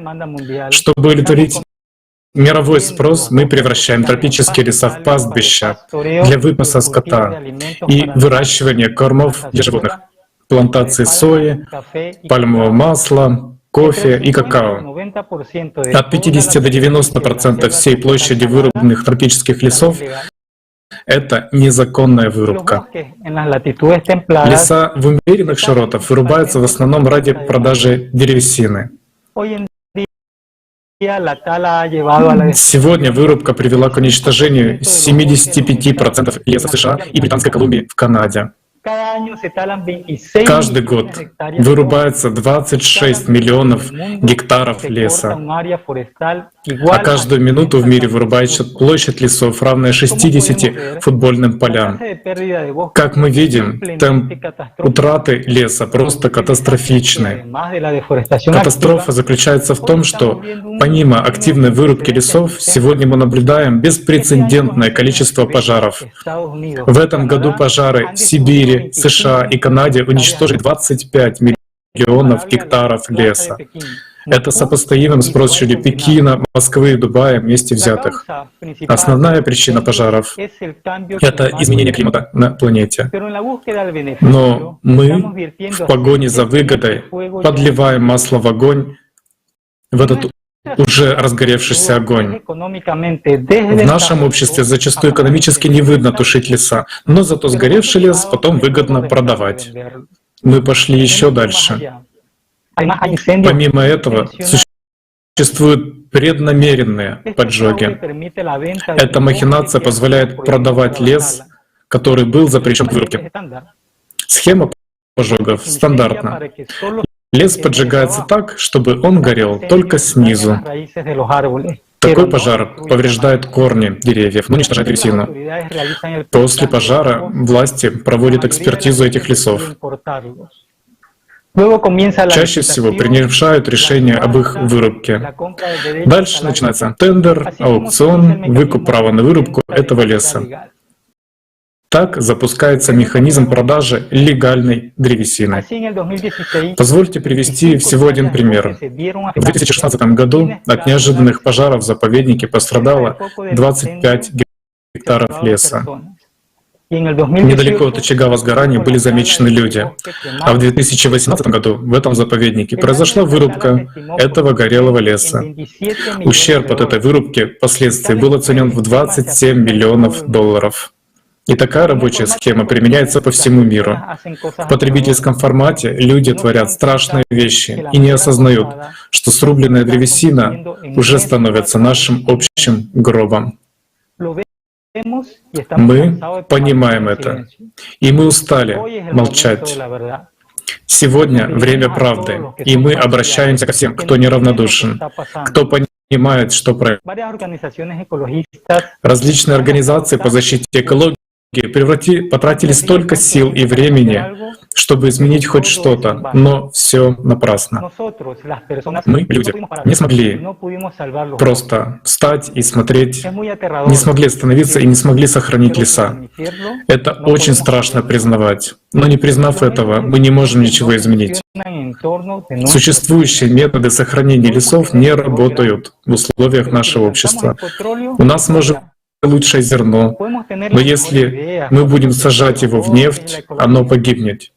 У нас могут быть самые лучшие идеи по защите лесов и экологии, но в потребительском формате общества их невозможно воплотить, ведь все упирается в заработок денег. Нам необходимо изменить условия, то есть сам формат общества на созидательный. Как это поможет в защите леса? В созидательном обществе наивысшая ценность — жизнь человека и ее качество, а не капитализация отдельных индивидуумов.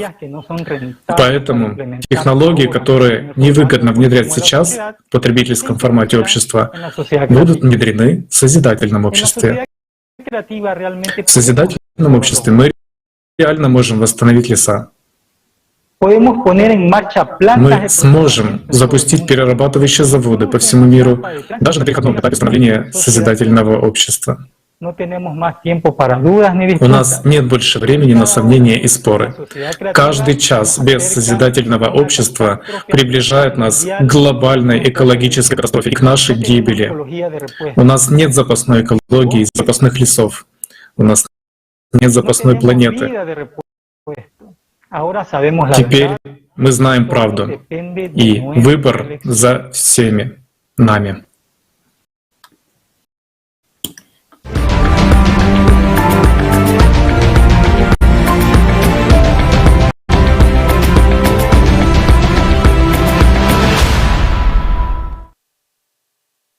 С той скоростью, с которой мы вырубаем деревья, у нас не хватит древесины на гроб. Мы уничтожаем нашу планету. Неужели мы не видим, что это уже касается всех? Деньги закрыли нам глаза и здравый смысл. Но с той скоростью, с которой мы мусорим и захламляем нашу планету, кажется, что мы заменяем деревья мусором. Понимаете ли вы, что в обществе потребления мусор в буквальном смысле стоит дороже человеческой жизни? Взгляните сами.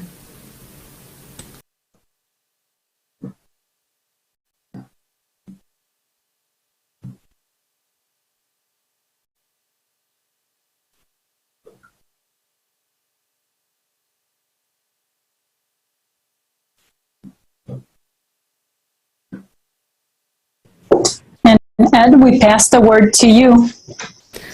Эд, мы передаем вам слово. Спасибо большое, Ольга. Я немного сейчас раскрою тему мусора.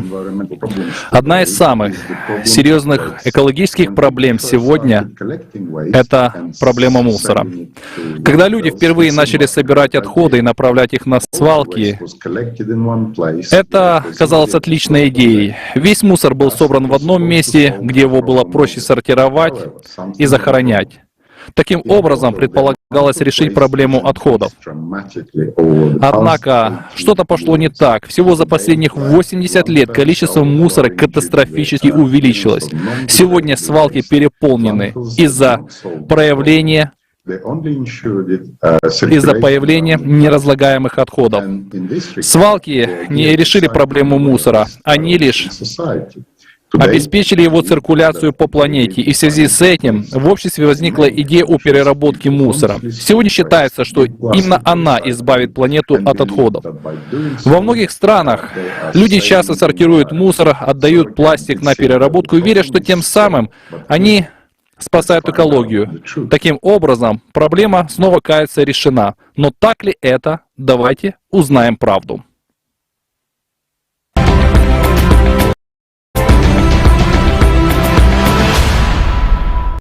Мусор. Переработка. Существует ли переработка мусора на самом деле? Каждый год мы выбрасываем более 2 миллиардов тонн отходов. Большая часть мусора в том виде, в котором мы его выбрасываем, не поддается биологическому разложению и не может быть надлежащим образом переработана. Он отравляет нашу воду, воздух, пищу, нашу жизнь. Индия, Газипур, свалка, которая с каждым днем неумолимо растет и уже почти достигает высоты Тадж-Махала. Во время муссонов внутри полигона накапливаются газы из-за накопления отходов. Затем эти газы выбрасываются в воздух. В скопившихся отходах размножаются комары, которые затем кусают людей в колонии, вызывая у них такие заболевания, как ДНГ, малярия и тиф. Джакарта, берег реки Цитарум. Здесь расположено более 200 текстильных фабрик, которые производят дешевую одежду для всего мира. Ежедневно в реку сбрасывается 20 тысяч тонн отходов и 340 тысяч тонн сточных вод. Они загрязняют реку свинцом, алюминием, железом и марганцем. Согласно данным отчета Всемирного банка, пластик, бумага и картон, металл и стекло составляют 38% муниципальных отходов. И только 13,5% из этого вторичного сырья фактически перерабатывается во всем мире, а это чуть немногим более 5% от общего количества мусора. Несмотря на это, наши темпы производства и потребления только растут, как и свалки вокруг нас.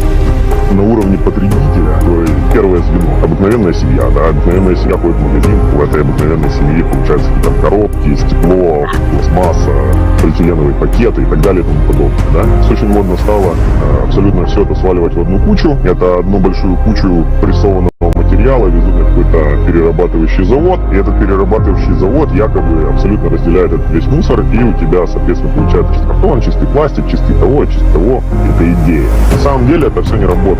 Чтобы у тебя выделить тонну переработки, ты тратишь просто какие-то неимоверные ресурсы для того, чтобы собрать, привезти, отсортировать, потом это надо отмыть, потом это надо запаковать, потом это надо куда-то привезти, продать. Весь мусор, если это именно мусор, его закапывают, никто не перерабатывает этот мусор. Перед другом хвастаться, говорят, что мы абсолютно зеленые. То есть у нас там все 100% переработка, у нас нет никакого мусора и так далее и тому подобное. Обычно нанимают компанию, которая увозит этот мусор, нанимают какую-то еще дополнительную компанию, которая там считает этот мусор, разбирает этот мусор, пишет процентные отношения, потом ты как бы посылаешь репорт.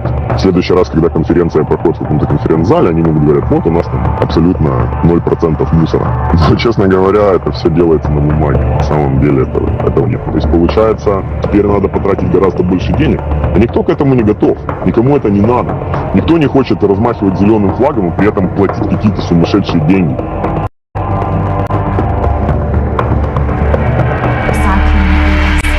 Переработка несовершенна. Мы можем делать намного больше и намного лучше.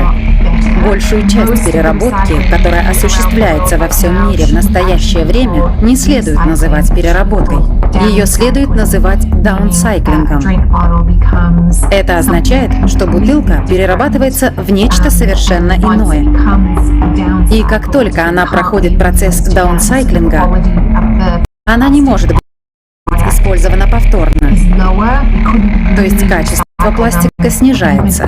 Мы бы не смогли ее переработать, даже если бы захотели. Поэтому мы должны задать себе вопрос, почему такие виды пластика вообще разрешено производить, если их невозможно переработать или как-то еще использовать? Сейчас я бы сказала, что единогласное мнение ученых и факты говорят о том, что мы не очень-то знаем, что можно и необходимо делать с океаническим пластиком. Некоторые шаги уже предпринимаются.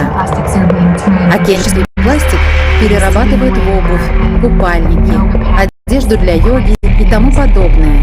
Но весьма сомнительно, что это лучшее, что нам следует делать с океаническим пластиком. Возможно, тем самым мы лишь откладываем разумное решение в долгий ящик, что создает гораздо больше проблем, чем решений. Для сравнения, один из сортов пластика PET новый стоит примерно 500 евро за тонну, переработанный примерно 1000 евро, а переработанный океанический пластик еще дороже. Производителю совершенно невыгодно делать себестоимость продукта в 2 раза выше. Более того, в условиях жесткой конкуренции его товар становится нерентабельным. Фирмы, занимающиеся переработкой пластика, идут даже на то, что добавляют в переработанный пластик большую часть нового и продают его под штампом «вторсырье».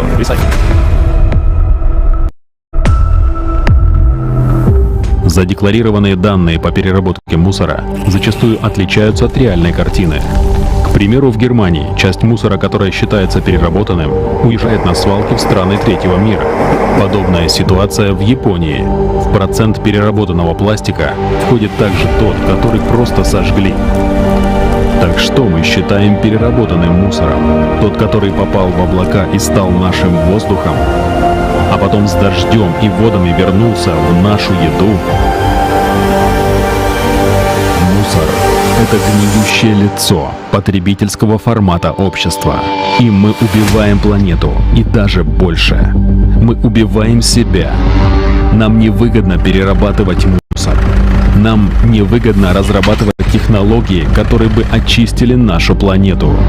Но нам ли это на самом деле невыгодно? Или потребительской экономике, которую мы же сами и поставили выше человеческой жизни?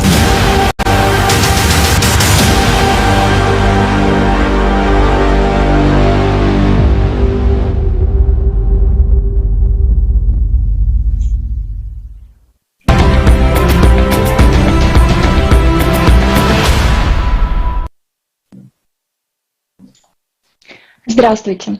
То, что мы увидели в видео, это страшная, но необходимая правда. Как видите, все наши усилия по сортировке мусора и его якобы переработке — это ложь. Люди лишь играют в эту игру, теша себя мыслью, будто что-то делается для решения проблемы мусора, продолжая производить еще больше отходов. В бесконечной гонке потребления производится все больше товаров, которые быстро превращаются в мусор. И даже если он сортируется, он все равно остается мусором на полигонах. В потребительских правилах игры быть зеленым на практике невыгодно. И это хорошо видно на примере океанического пластика. Самые крупные судна, финансируемые миллионами долларов, способны выловить всего лишь 2 тонны мусора в день. Это делает полученный пластик очень дорогим, а сделанный из него продукт неконкурентоспособным на рынке. Но считаться зеленым крайне выгодно, ведь это дает возможность манипулировать чувствами людей, которые хотят помочь сохранить экологию. И статус зеленого продукта побуждает их покупать именно этот товар. Поэтому сегодня мы все чаще слышим о товарах, сделанных из переработанного пластика. И покупая их, люди чувствуют свою сопричастность к спасению планеты. Но мало кто знает, что зачастую это всего лишь рекламный ход потребительского мира. В те же кроссовки из океанического пластика входит в лучшем случае 0,1% пластика, который был действительно выловлен в океане. И это констатируют ученые. Итак, мы уже поняли, что мусор невыгодно перерабатывать в потребительском обществе. Зато выгодно заявить, что ты якобы можешь решить проблему мусора, за которую никто не хочет браться, ведь она плохо пахнет. В потребительском обществе мусор становится источником колоссального дохода для тех, кто не брезгует губить жизни людей, чтобы потом хорошо на этом заработать. Пока одни размахивают зеленым флагом, другие становятся мусорными баронами, ставя под угрозу жизни миллионов, а то и миллиардов людей. Сейчас я хочу представить вашему вниманию короткий документальный фильм об этой ужасной проблеме потребительского общества. Мусор-мафия.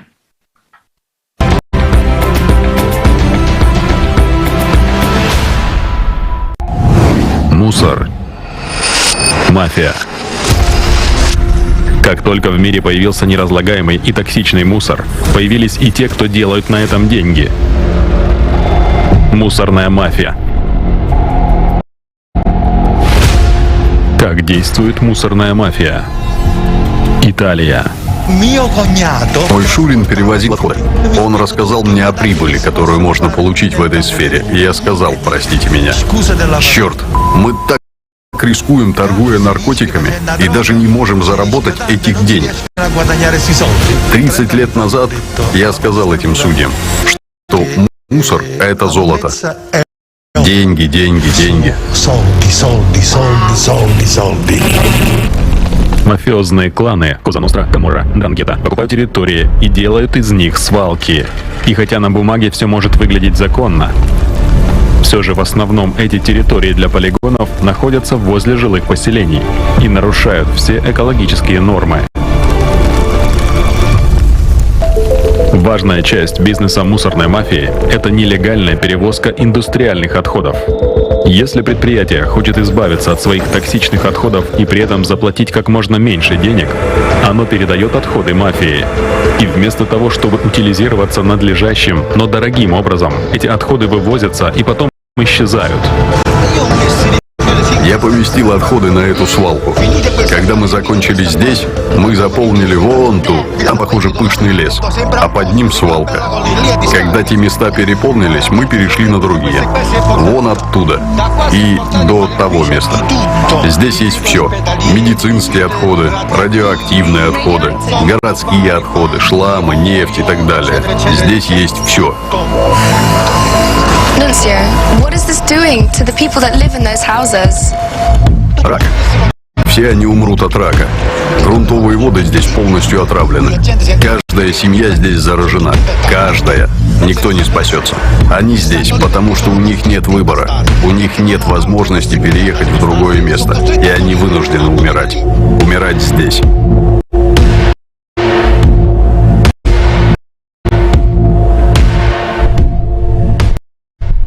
На территории Неаполя и окружающего его региона компания, экологи насчитывают не менее 1200 маленьких и больших нелегальных свалок. Количество фосфора, ртути, мышьяка в этом регионе в 400 раз превосходит установленные нормы.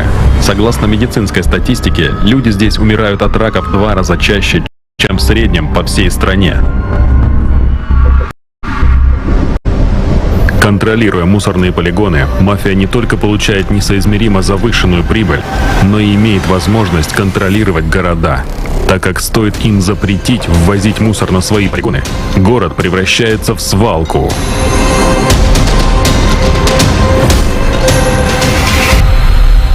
Средних размеров полигон ежемесячно может давать примерно 150-200 тонн пленки. Ее по дорогой цене не покупаем, то есть это в районе 10-15 рублей за килограмм. Соответственно, можете умножить те же самые 100 тонн, 10 рублей даже, вот мы по минималке возьмем. Это та прибыль, которую они извлекают только с полимера. Макулатура сейчас торгуется в районе 15-20 рублей за килограмм. Драгоценные черные цветные металлы еще дороже уходят. Поэтому люди там на золотой жиле, да. То есть не зря же говорят, мусорная мафия. Туда просто так не попадешь. Там огромные доходы, и люди просто так от них никогда не откажутся, потому что эти люди шоколадят. Получить разрешение на то, чтобы использовать эту землю под свалку, под полигон, да, под мусорный, крайне сложно. Если мы будем открывать какую-то серьезную организацию, серьезный полигон, ставить там правильное оборудование, сортировки и все прочее, тут, я думаю, к нам быстренько нагрянется и нехорошие люди, и какие-то проверки. Мои друзья в свое время купили мусоросжигающий завод. 3 месяца они проработали. Ну вот приехали дяди на черных джипах и просто запретили работать, условно говоря, под угрозами, шантажом, еще чем-то. Просто забрали себе этот мусорный завод, и все. И люди открестились от этого и сказали, все, больше мы в это дело никогда не полезем.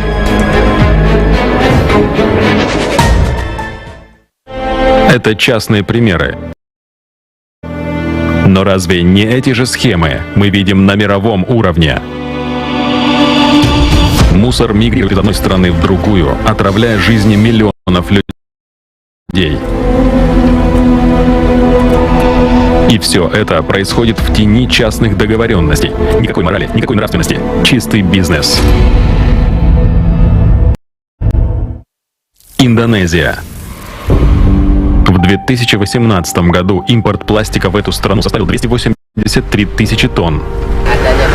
Расстояние между свалкой и моим домом около 500 метров. Вся моя семья, мои родственники страдают от запаха и шума со свалки. Только в город Бурангкенг в Индонезии каждую ночь нелегально приходит по 60-70 контейнеров. Мусор, который потом находят на полигонах, привозят из Австралии, Германии и США. Чаще всего это отсортированный пластик, смешанный с опасными отходами.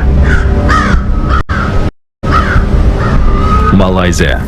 Некогда красивая страна.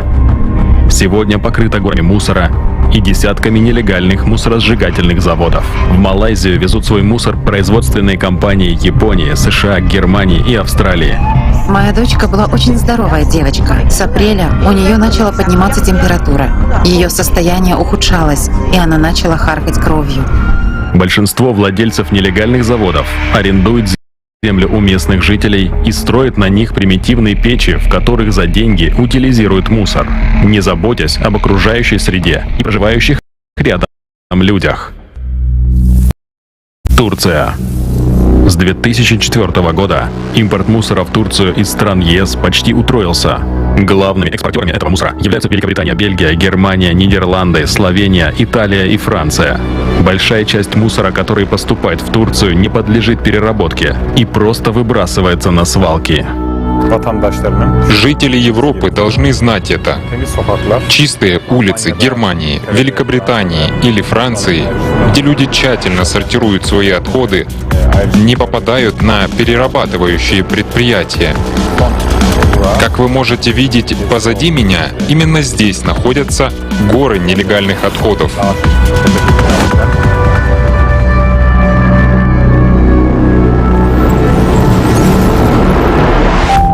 Африка. Сотрудники таможенных служб в бедных странах Африки не в состоянии контролировать тысячи контейнеров, которые приходят со всего мира каждый день. Зачастую их сопровождают поддельные легализующие документы.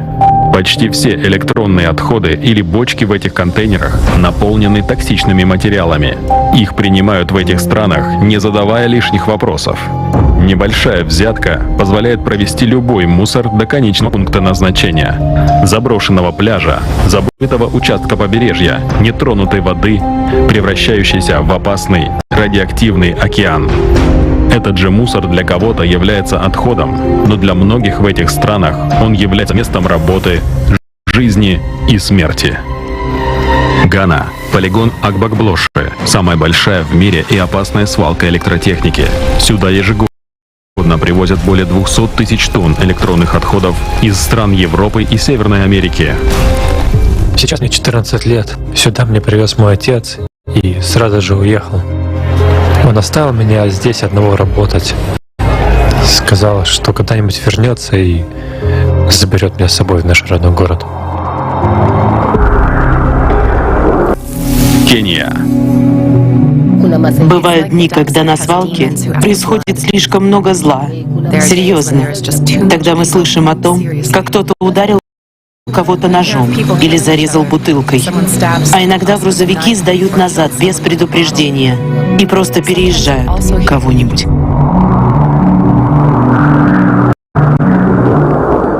Индия, Аланг. Судоразделочный завод «Аланг» самый большой в мире. Правительство и подрядчики делают большие деньги. Но есть две основные проблемы. Это окружающая среда и условия труда. Здесь на 10 километрах пляжа 40 тысяч человек разбирают на части половину брошенных кораблей со всего мира. Голыми руками, часть за частью, день за днем. У них нет защиты для рук, ног или головы, а также современных инструментов. Нет планов судов, и они не знают, в какой момент и каким образом судно может внезапно разрушиться. Они режут металл, зная, что следующий разрез может привести к взрыву. Половина компаний в мире не хотят платить за чистую переработку судов с использованием современных технологий. Это слишком затратно. Вместо этого они продают их на металлолом. Индийские покупатели получают прибыль, перепродавая сталь. Аланг – это экологическая катастрофа. И в то же время это самая большая переработка металла в мире. Похожие свалки находятся и в других странах, таких как Бангладеш, Пакистан. Цена подобной переработки кораблей – это человеческие жизни. Я разбираю корабли 14 лет. Мой отец умер в несчастном случае при разборке корабля. Единственное, чего я боюсь на этой свалке, это смерть. Я знаю, это опасная работа. И я боюсь, потому что у меня 2 детей и семья. Мы еще никогда в нашей истории не производили столько мусора, сколько сегодня. Мусор — это грязно, он плохо пахнет. Но деньги не пахнут. Поэтому в нашем потребительском мире всегда находится тот, кто готов на этом заработать. Хранение мусора, его эффективная переработка или транспортировка из более элитных мест на планете в нищие — это всего лишь бизнес. Бизнес, в котором выживает сильнейший. Бизнес, от которого медленно умирает все живое на планете и сам человек. Бизнес, который каждый из нас спонсирует каждый день. Можем ли мы это остановить?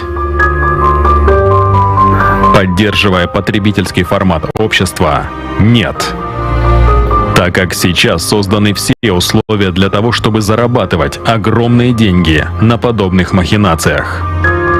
Но мы можем изменить формат общества с потребительского на созидательный. Когда на конституционном уровне во всех странах будут приняты 8 основ созидательного общества, подобные схемы будет невозможно провернуть, потому что главной ценностью во всем мире будет жизнь человека. В таких условиях не будет места для всей этой грязи на планете и в отношениях между людьми. Любой бизнес будет построен только на улучшении жизни людей, а не на наших смертях.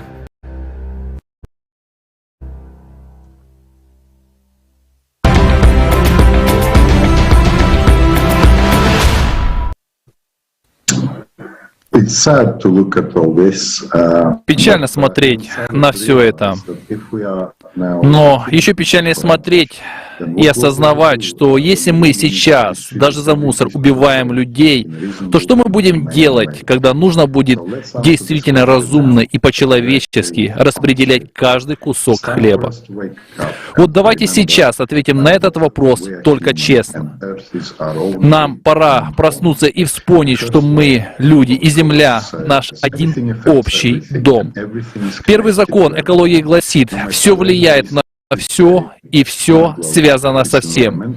Неважно, в каком месте земного шара мусор закапывается, это экологические последствия все равно вернутся к адресату, ведь Земля круглое, и экосистема одна на всех. Какой смысл продолжать эти игры? Правда очищает и стимулирует еще больше действовать, потому что, только понимая причину наших проблем, мы можем от них избавиться. Вместе мы все можем. Нужно только осознать, что наша сила в единстве и в правде. Потребительский формат — наша главная слабость, а созидательный — наша сила и наше единственное спасение. Спасибо. Спасибо, Эд. Я задаю вопрос, почему мы все еще ссоримся? Даже из-за мусора. Это абсурд. Неужели мы не видим серьезности ситуации? Мы хотим утонуть в мусоре или стать людьми и построить созидательное общество вместе, которое будет гарантировать каждому человеку экологически чистую среду, здоровье и безопасность. Дорогие зрители, я хочу задать вам вопрос. Какой выбор сделаете вы? Пожалуйста, поделитесь вашими пониманиями, запишите ваши видеоотзывы и присылайте их на почту info@creativesociety.com, потому что я уверена, что у каждого из нас есть понимание, которыми вы хотели бы поделиться со всем миром. А сейчас я хотела бы перейти к следующей теме, которая взорвет ваш мозг. Вы поймете, почему СО2 — это самая большая афера нашего времени, и почему зеленая энергетика — это пустая трата денег. Пожалуйста, не забудьте поделиться этим видео прямо сейчас, потому что каждый должен знать правду. Давайте посмотрим отрывок из видео с участием Игоря Михайловича Данилова на тему зеленой энергетики.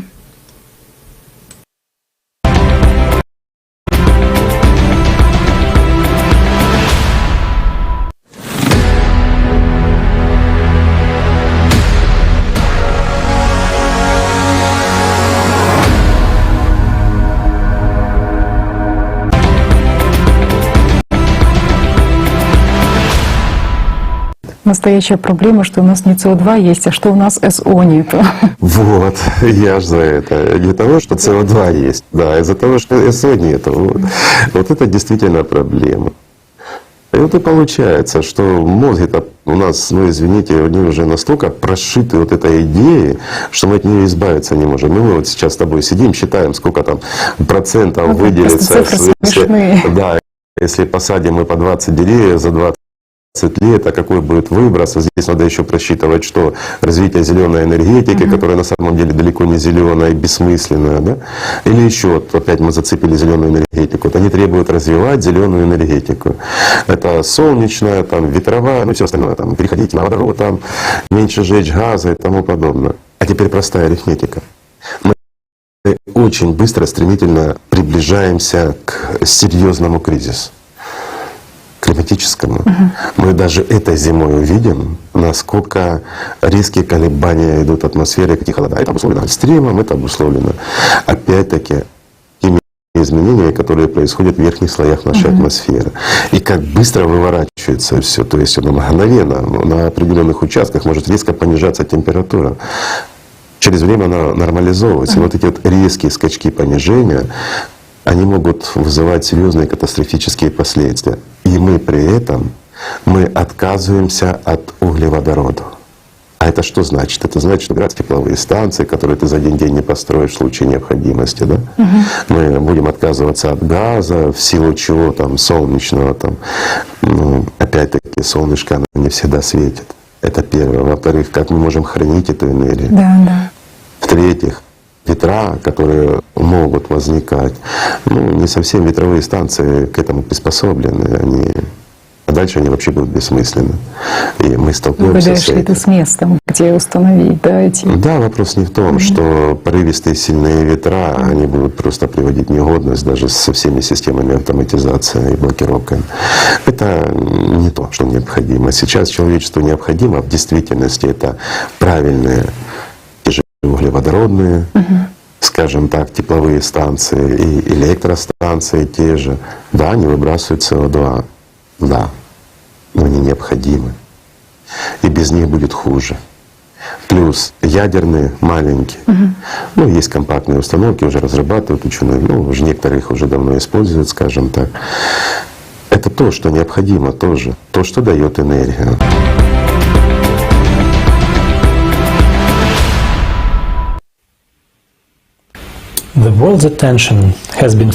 Уже давно внимание мировой общественности приковано к проблеме нестабильности климата на Земле. Впервые эта проблема была официально озвучена в 1992 году на саммите Земли, когда более 150 стран подписали рамочную конвенцию ООН об изменении климата. Мировые лидеры, участвующие в конференциях по изменению климата после 1992 года, договорились установить предельный уровень выбросов парниковых газов. Предполагается, что это должно осуществляться путем глобального перехода на зеленую энергетику и низкоуглеродные технологии, а также сокращение вырубки лесов и увеличение способности лесов поглощать углекислый газ. В начале ноября 2021 года в Глазго прошла очередная конференция ООН КОП-26, собравшая представителей 200 стран. Что же они решили в этом году? 180 стран обязались сократить выбросы метана. 100 стран обязались остановить вырубку лесов и посадить 1 триллион деревьев к 2030 году. Многие страны и компании обязались запретить автомобили с двигателями внутреннего сгорания к 2040 году. 40 стран обязались отказаться от использования угольных электростанций и внедрить зеленые технологии. Несколько стран и крупных банков решили прекратить финансирование производства ископаемого топлива. Крупные финансовые компании объявили о том, что начнут выделять деньги на зеленую энергетику, солнечные батареи и ветряные турбины. На первый взгляд, в этих решениях есть смысл. Однако мы должны учитывать две вещи. Во-первых, да, СО2 влияет на окружающую среду. И да, мы действительно разрушили экосистему нашей планеты. Во-вторых, климат меняется, но по совершенно другим причинам. И хотя предлагаемая идеалистическая картина нашего декарбонизированного будущего, когда мы все будем использовать возобновляемую потенциально бесплатную энергию, выглядит очень привлекательно, к сожалению, реальная ситуация с тем, что мы считаем зелеными технологиями, таковой не является. Давайте посмотрим видео.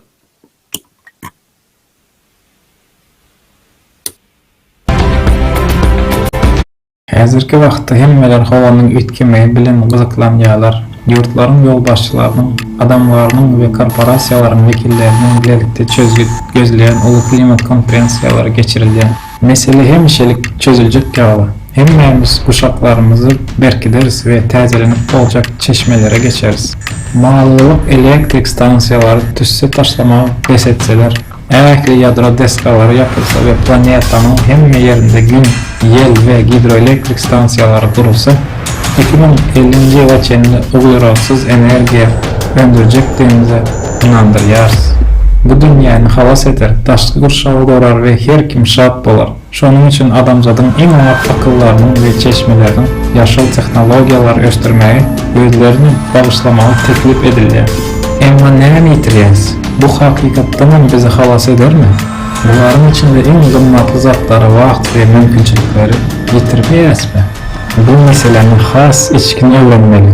Uly planetar galpyklaryny gerkezýän aç açan faktary ýüze çykarýar.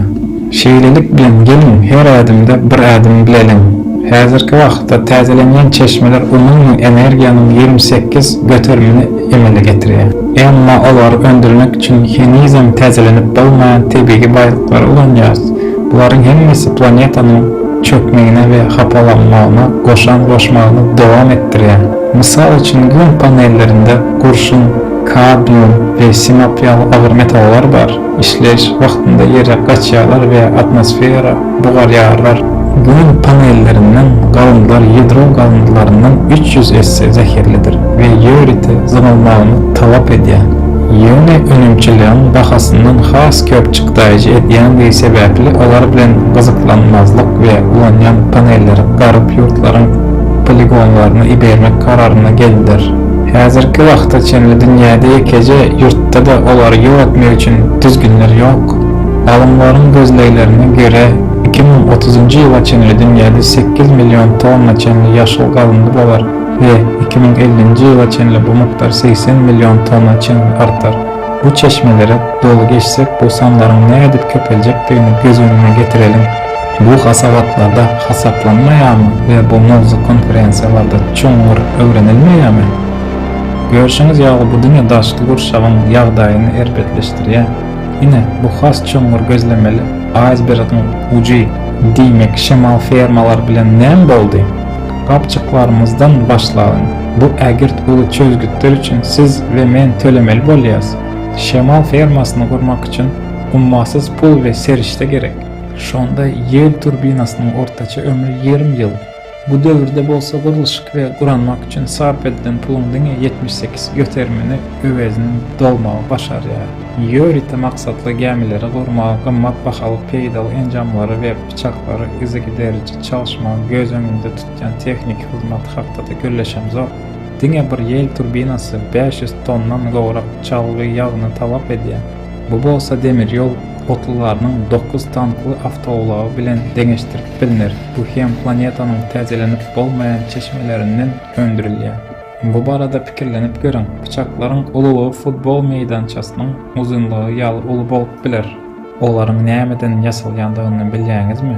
Bütün dünýäde şowly däl görüşmeyi dowam etdirýän plasmassa, dogry. Ulu göwrümi we hoply himiki düzümi sebäpli olar gaýtadan ulanyp bolmaýar. Şonuň üçin nusgaw çözgüt bıçaklary poligonlara alyp toprak bilen örtmekdir.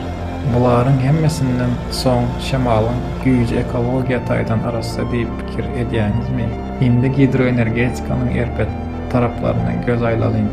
Dünýädäki esasy derýalaryň 65 götermi hidroelektrik bentleri bilen beklenýär. Şonda bentdäki näsaltyklar we bozulmalar jany howp astyna salýar we planetanyň ekologiýasyny ejir çekýär.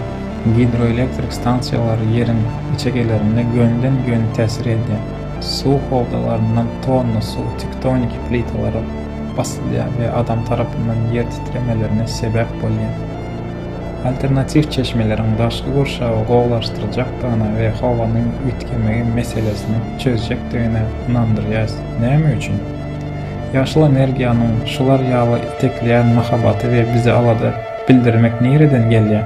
Galy bersede basyş astynda bu taslamalara subsidiýa bermäge ve bu energiýany adat energiýanyň bahasyndan 5 esse satyn almaga mejbur bolan döwletler üçin peýdaly däl. Muňa mysal hökmünde Germaniýa mysal bolup biler. Ýedro deskalarynyň köpsini ýaşyl energiýanyň peýdasyna ýapmak bilen ol ahyrky netije geldi. Iň oňat öndürjilik günlerinde elektrik energiýasynyň diňe 17 götermini öndürýär. Şeýlelik bilen häzirki wagtda goňşy ýurtlardaky şol bir ýaşyl däl, ýadro deskalaryndan köp miqdara salgyt töleýiji pul bilen energiýa satyn almagy bu mansyz dämi? Bellemeli ýene bir möhüm hakykat bar. Täzelenýän energiýa güne we ýele baglydyr. Şonuň üçin onu derrew ulanmaly ýa-da batareýalarynda ýygnamaly. Şeýlede bolsa elektrik toguny saklamak çylşyrymly we gymmat harytdyr. Elektrik toguny saklamak we ýel, gün ýa-da abatdan daşary ýagdaýlarda ulanmak üçin näçe batareýanyň gerekdigini hasaplalyn. Göz öňüne getirip görün, ortaça 2 adamlyk maşgala aýda 235 kW sarp edýär. Bir maşgalanyň aýlyk elektrik zerurlyklaryny ödemek üçin 2,4 kW töweregi 100 batareýa gerek bolar. Indi batareýanyň elektrik energiýasynyň himiki energiýa öwrülmegi we ýene-de yzyna gaýtyp gelýändigini ýadymyzdan çykaralyn. Olary döretmek üçin gaýtadan ulanyp bolmaýan ziýanly himiki maddalar ulanýar. Kobalt öňdürmek üçin Kongodaky ýerasty magdanlarda çağa zähmeti ulanýar. Bularyň hemmesi arasy howadan dem almaga mümkinçilik bermek üçin edilýär. Indi jemlemek üçün alternatif energiya çeşmelerini şeýle agresif bagyz etmek bilen olaryň pes netijelik faktoryny we ekologiýa täsirini göz öňüne tutýaňyzmy? Global howanyň ütkemi döwründe uglivodorodlardan yüz öwürmeginiň netijesinde adamzady abanyan hoplu dol düşünýäňizmi? Jemgyýetçilik pikiriniň manipulyasiýasy sebäpli ştatlar kömür, nebit we gaz bilen işleýän pudaklary yapmagy mecbur bolýarlar. Bu energiýa zerur bolan döwründe energiýa pudagynda krizise sebäp bolýar. Alternatif energiýa çeşmeleriniň diňe bir we şol bir guramalar we korporasiýalar üçin gerdeji çeşmesi hökmünde östürilmeýän iň esasy halklaryň energiýa pudagyna gözekçilik etmek üçin gural hökmünde ulanylýandygyny eşkär bolýar. Netijede adamlar hakda alada etmeyin ve canını halas etmeyin yerine şol bir güç ve yirdeci isteğine gaýdyp gelýär. Emma şol bir wagtyň özünde köplerinin howanyň ýagdaýyndan umutly çykaldy hökmünde görýärler. Ýokardakylaryň hemmesini göz öňünde tutup hemmemiz aşagdaky soraglara bilelikde jogap bermelidiriz. Eger kemçilikleri köp bolsa alternatif energiýany işçiň östürmelimi? Häzirki wagtda adamzat hökmünde peýdalymy ýa-da tagallalarymyzy has täsirli çözgüt üçin ulanmalymy? Galy berse-de häzirki wagtda erkin energiýany ulanmaga ukyply tehnologiýalar bar. Emma sarp ediji görnüşde bu ajaýyp umut mesele öwrilýär. Şäklendirmedik mukdarda hemmeler üçin el ýeterli bolsa, bu energiýany satmak mümkin bolmazdy. Şeýlelik bilen ykdysady ulgamyň çökmegine, krizise we uruşlara sebäp boljak ahyrky netije gelýär. Şol sebäpli bize ädim dogry çemeleşmeli, ilki bilen formaty üýtketmek, dördüjilik jemgyýetini gormak, düýbüden hemmeleri peýdaly we her bir adamyň janyny halas etjek format. Soň bolsa bu tehnologiýany durmuşymyza hiç hili ziýan bermezden aňsatlyk bilen durmuşa geçirip bileriz. Emma bu hemmemizin bilelikde kabul etmeli kararımız. Şeýlelik bilen häzirki wagtda jemgyýetiniň geljekdäki ösüş her bir adama bagly. Çykura gaçmagy dowam etdirerismi? Ýa-da ýel degirmenleri tarapyndan uçarsmy? Ýa-da birleşip ösüş ýoluny dowam etdirerismi? И пойдем по пути развития.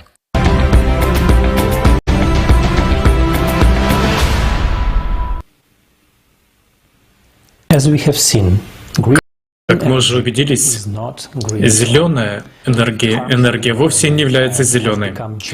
Она наносит вред окружающей среде и стала еще одной отраслью, которая развивается за наш счет. А мы платим высокие цены за то, что никогда не удовлетворит наши потребности. Помимо того, что ветроэнергетика наносит эстетический ущерб нашей зеленой среде, она не является зеленой, потому что для строительства ветряных электростанций требуется огромное количество бетона и металла. Они тревожат дикую природу, наносят вред здоровью людей шумовым загрязнением, ежегодно убивают сотни тысяч птиц, загрязняют воздух и водоснабжение. Это может показаться неожиданным, но зеленая энергия также повышает цены на продовольствие, потому что фермеры вынуждены производить биотопливо вместо продовольствия. Так же, как мы начали верить в то, что все эти альтернативные, так называемые возобновляемые источники энергии безвредны. И снова наше внимание было направлено на один и два аспекта в узком и ограниченном смысле. Солнце светит, ветер дует. Все это бесплатно и зелено. Поэтому все, что с этим связано, тоже зелено. Эта ситуация напоминает не фокусника, который просит зрителей смотреть на одну руку, а другой показывает фокус. То же самое с зеленой энергией. Мы сосредотачиваемся на двух аспектах, упуская из виду сотни других. Мы должны повзрослеть и перестать верить в чудеса. Как взрослые люди, мы также должны понимать, что каждое технологическое решение имеет свои недостатки, которые должны быть тщательно изучены, прежде чем мы поспешим внедрить их в глобальном масштабе. Нам с большим энтузиазмом рассказывают о зеленой энергии, но создается впечатление, что она зеленая только для чьего-то кошелька. Дело в том, что возобновляемые источники энергии гораздо сильнее загрязняют окружающую среду, чем обычное ископаемое топливо, и не могут обеспечить нас энергией в необходимых количествах, особенно во время непредсказуемых изменений климатических условий, которые мы уже пережили и будем продолжать в будущем. Давайте узнаем, как мы пришли к этому, чтобы обвинить СО2, и послушаем Валерия Малинина, доктора географических наук, профессора Российского государственного гидрометеорологического университета и действительного члена Российской академии естественных наук.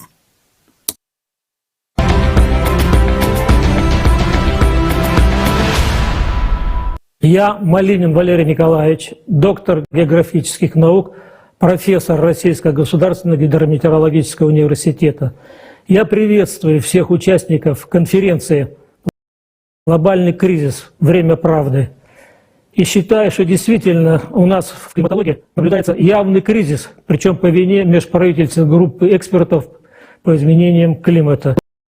Главной целью этой организации является экспертный анализ современных изменений климата, анализ их причин и последствий. Но самое важное здесь, следует сказать, что с самого начала эти эксперты МГИК взяли курс на антропогенное изменение климата, в том, что ведь в этом виноват человек. Вот первый отчет был МГИК в 1990 году опубликован. Значит, в нем говорится: доминирующая роль водяного пара в формировании парникового эффекта достигает 75%, но одновременно утверждается, что концентрация влаги в атмосфере полностью определяется внутренними свойствами климатической системы. Ну и как резюме этого отчета, глобальное потепление – это, конечно же, результат СО2, являющегося парниковым газом.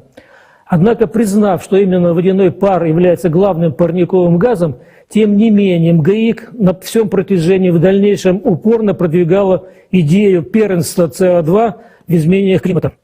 И более того, антропогенная ангажированность МГИК с каждым годом становилась все более выраженной. МГИК – это 2007 год. Отчетливо обозначается причина, по которой водяной пар не может учитываться как климатообразующий фактор. Она состоит в том, что прямые выбросы водяного пара от антропогенной деятельности создают пренебрежимо малый вклад в радиационный форсинг.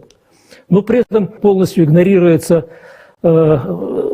изменение водяного пара за счет естественных причин, связанных с влагообменом в системе океан-атмосфера. Ну и, наконец, уже в пятом отчете, это 2013 год, утверждается, что следует учитывать лишь стратосферный водяной пар, который образуется в стратосфере в результате химических реакций метана. Но понятно, что он дает пренебрежимо малый вклад так сказать, в изменение парникового эффекта. И вот резюме пятого отчета звучит так.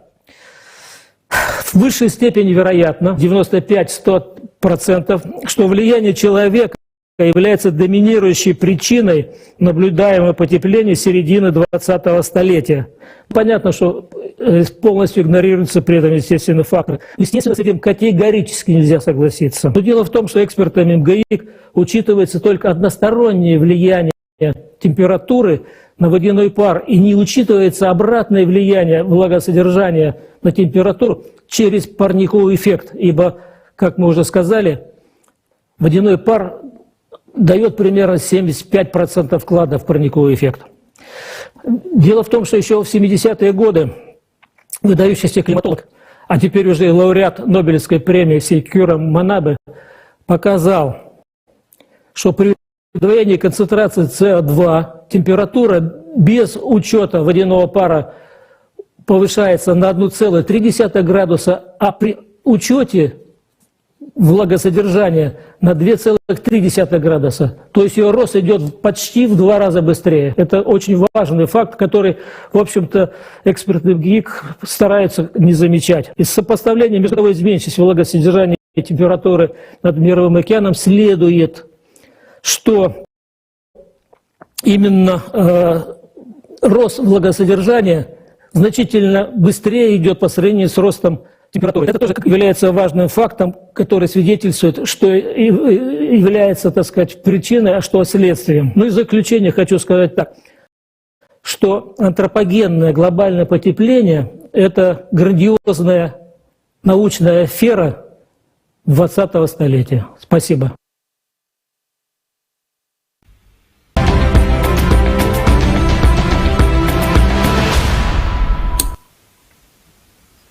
Thank you, Professor Malinin.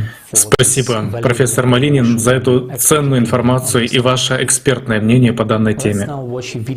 Давайте теперь посмотрим видео, которое объяснит, как мистификация СО2 используется для зарабатывания больших денег.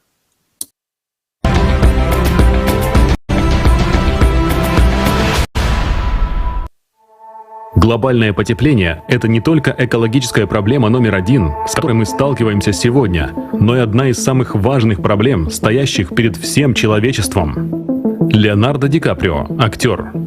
Многие из нас знают, что планета нагревается из-за растущих выбросов парниковых газов, что мы не знаем, к каким именно последствиям это приведет. Грета Тунберг, экоактивист. Не существует никаких убедительных научных свидетельств того, что антропогенный выброс углекислого газа, метана или других парниковых газов причиняет или может в обозримом будущем вызвать катастрофическое прогревание атмосферы Земли и разрушение ее климата. Фредерик Зейтс, бывший президент Академии наук США, профессор. Ни темпы, ни величина регистрируемого потепления на поверхности Земли в конце 20 века не выходят за рамки нормальной, естественной вариабельности. Боб Картер, геолог. Каждый день на планете миллионы людей страдают от климатических катаклизмов.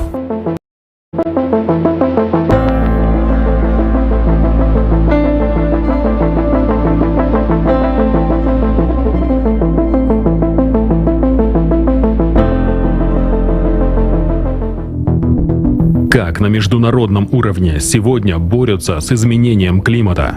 Какие механизмы для этого существуют? И в чем их суть? Сегодня на планете практически каждый человек слышал об антропогенном воздействии на климат, о выбросах парниковых газов и связанном с ними глобальном потеплении. Весь мир борется с парниковыми выбросами, а международные организации и страны пытаются воздействовать на изменение климата. Но знаете ли вы, как именно это происходит? В 1997 году ряд стран приняли общее соглашение о сокращении выбросов парниковых газов. Для исполнения этого решения в разных странах были введены экономические механизмы, которые стимулируют промышленность отказаться от ископаемых источников энергии. Основной механизм — это международная торговля выбросами. Каждая страна определяет общий допустимый объем выбросов СО2 в год. Он измеряется в углеродных единицах. Углеродная единица равна 1 тонне выбросов СО2, а право на определенный объем выбросов СО2 называется квотой. Установленные квоты на выбросы парниковых газов распределяются на отрасли и компании внутри страны. Производитель, который сократил свои выбросы и не использовал часть квоты, может продать эту часть углеродных единиц на бирже. Производитель, который превышает квоты, должен их купить. Оказывается, выбросы парниковых газов — это новый товар, который продается и покупается. Правом на загрязнение выбросами торгуют на углеродных биржах, подобно рынку ценных бумаг. Доходы этого рынка составили $272 миллиарда в 2020 году. Также одним из механизмов регулирования выбросов СО2 является углеродный налог. Это плата, взимаемая с компаний, сжигающих углеродное топливо. Эти налоги уходят в бюджеты стран, и каждая страна принимает решение, куда направлять эти средства. Какова же цель этих рыночных механизмов? И каким образом торговля и налоги могут помочь с изменением климата? Налог и квота на СО2 повышают стоимость любого товара, который изготовлен с помощью углеродной энергии, а также увеличивают цену самих энергоносителей. То есть углеродную энергию делают настолько дорогой, чтобы мы просто не могли ее купить. Но дают ли нам что-то взамен? Человечеству предлагается перейти на зеленую энергетику. Но тут есть ряд вопросов. Во-первых, этот вид энергии нестабилен и не может обеспечить нас нужным объемом энергии. Во-вторых, оказывается, зеленая энергетика дороже, чем углеводородная. И что самое интересное, для производства элементов зеленых станций мы все равно вынуждены пользоваться теми же углеводородами. Дополнительное климатическое налогообложение и система квот приносят хорошую прибыль различным организациям и отдельным государствам. Но кто в итоге за это все будет платить? Вопрос риторический. Что же получается? Мы разрушаем существующую систему энергетики, но реальной замены мы пока не создали. При этом повышается цена на ресурс, без которого любой человек не сможет выжить. В течение этого года цена квоты на выбросы СО2 в Европе выросла в 2 раза. В результате выросли и цены на энергетических рынках. В октябре 2021 года цены за мегаватт энергии в странах Европы стали в 6-8 раз выше, чем в 2020 году. Как следствие, это отразилось на экономической ситуации в мире, что напрямую повлияло на уровень благосостояния каждого человека. Но вернемся к теме климата. С момента подписания Киотского протокола прошло более 20 лет. Согласно отчету Организации экономического сотрудничества и развития, климатическое финансирование с 2016 по 2019 год составило 287 миллиардов долларов США и растет из года в год. Большая часть этого финансирования пошла на проекты по сокращению выбросов парниковых газов. По данным Всемирной метеорологической организации, в 2020 году уровень СО2 достиг критической точки. После каждого международного соглашения фиксировались выбросы СО2. И мы видим, что в 2021 году, несмотря на огромное финансирование, кривая выбросов стремительно растет. Есть еще один важный момент. Помогли ли все эти меры решить реальные климатические проблемы? Видим ли мы уменьшение роста природных катастроф и погодных аномалий? Улучшилась ли экологическая ситуация на планете? Стали ли мы жить в более безопасном и комфортном мире? Наверное, каждому стоит просто оглянуться вокруг и честно ответить на все эти вопросы.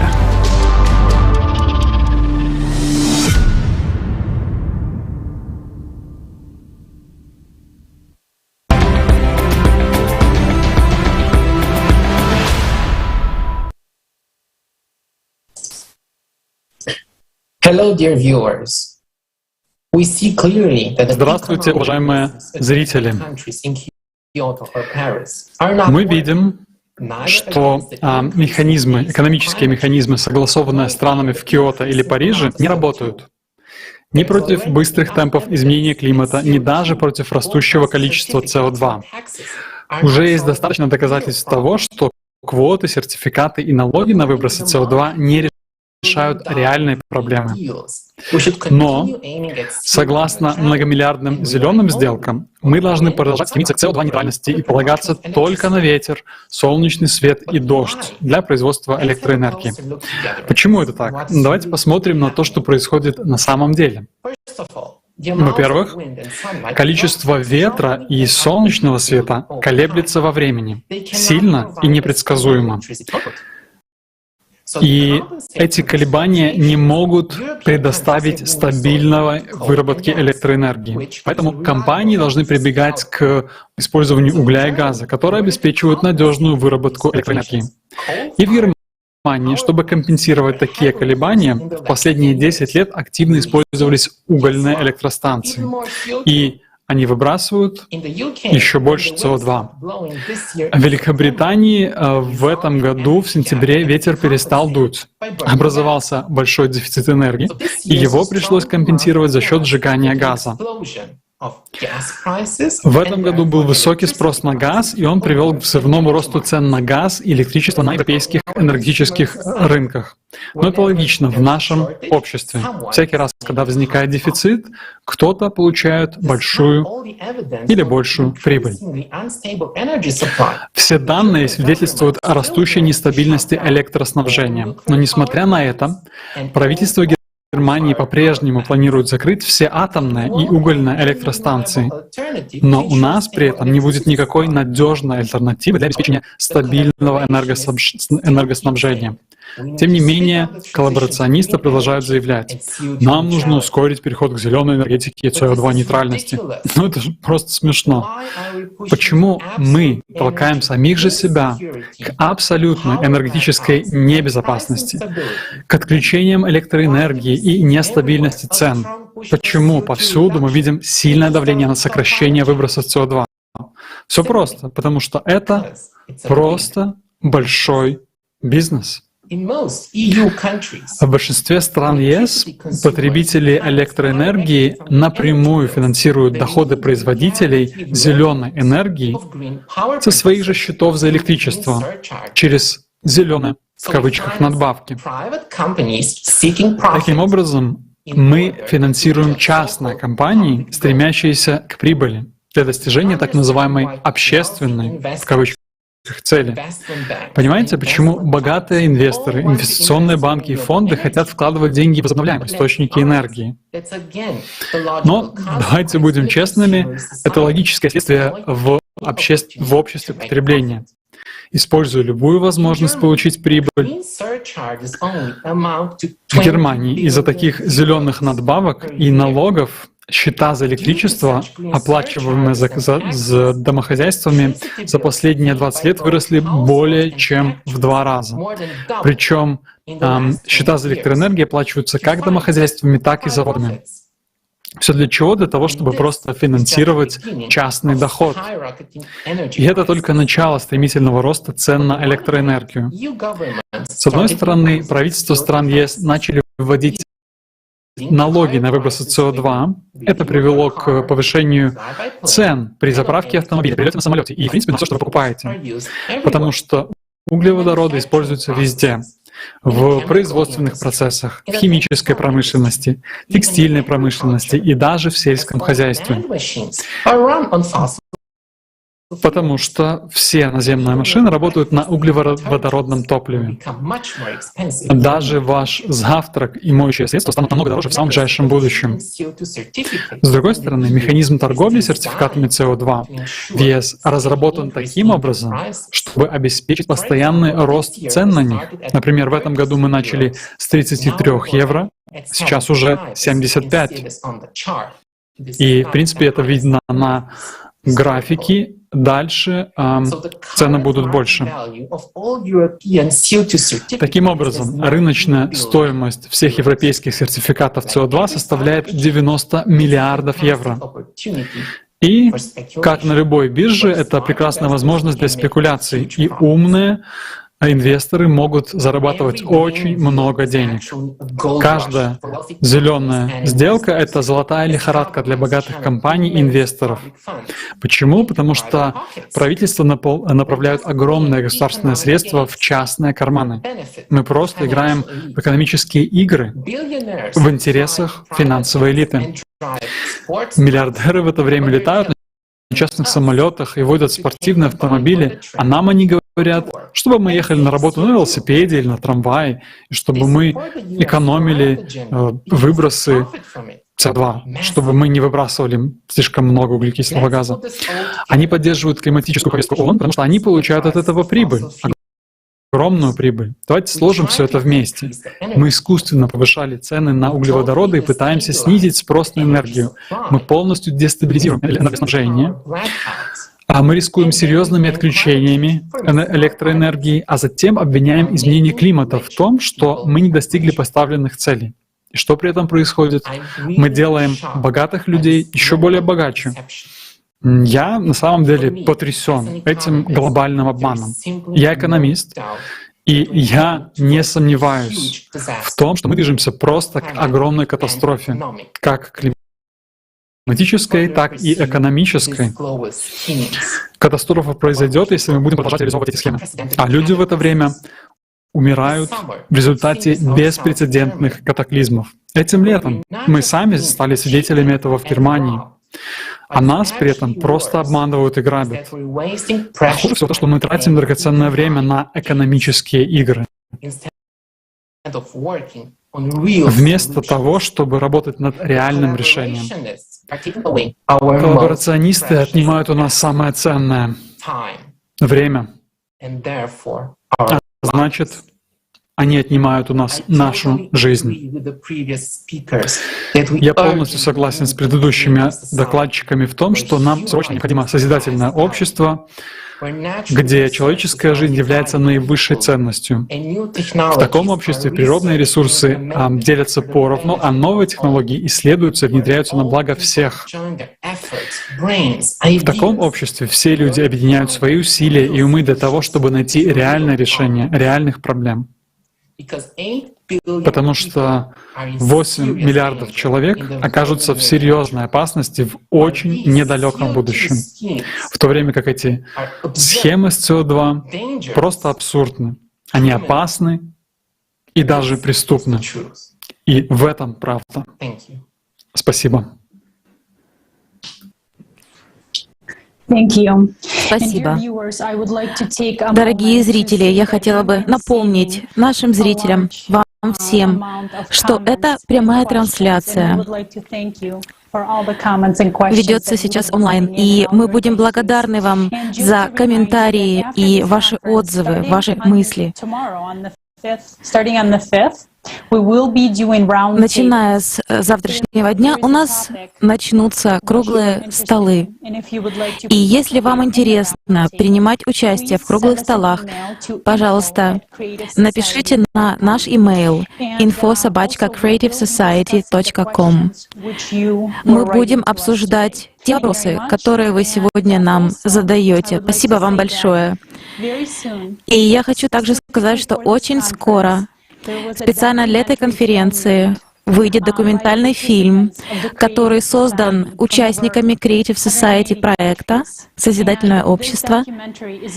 И в этом фильме мы покажем правду о беженцах и о торговле рабами. Пожалуйста, оставайтесь с нами. Скоро вы увидите этот фильм. И я хотела бы представить нашего следующего выступающего. Это Валерий Федоров, профессор, ведущий научный сотрудник географического факультета Московского государственного университета имени Ломоносова, автора солярной теории изменения климата. Профессор Федоров расскажет нам, почему деятельность человека не влияет на изменение климата.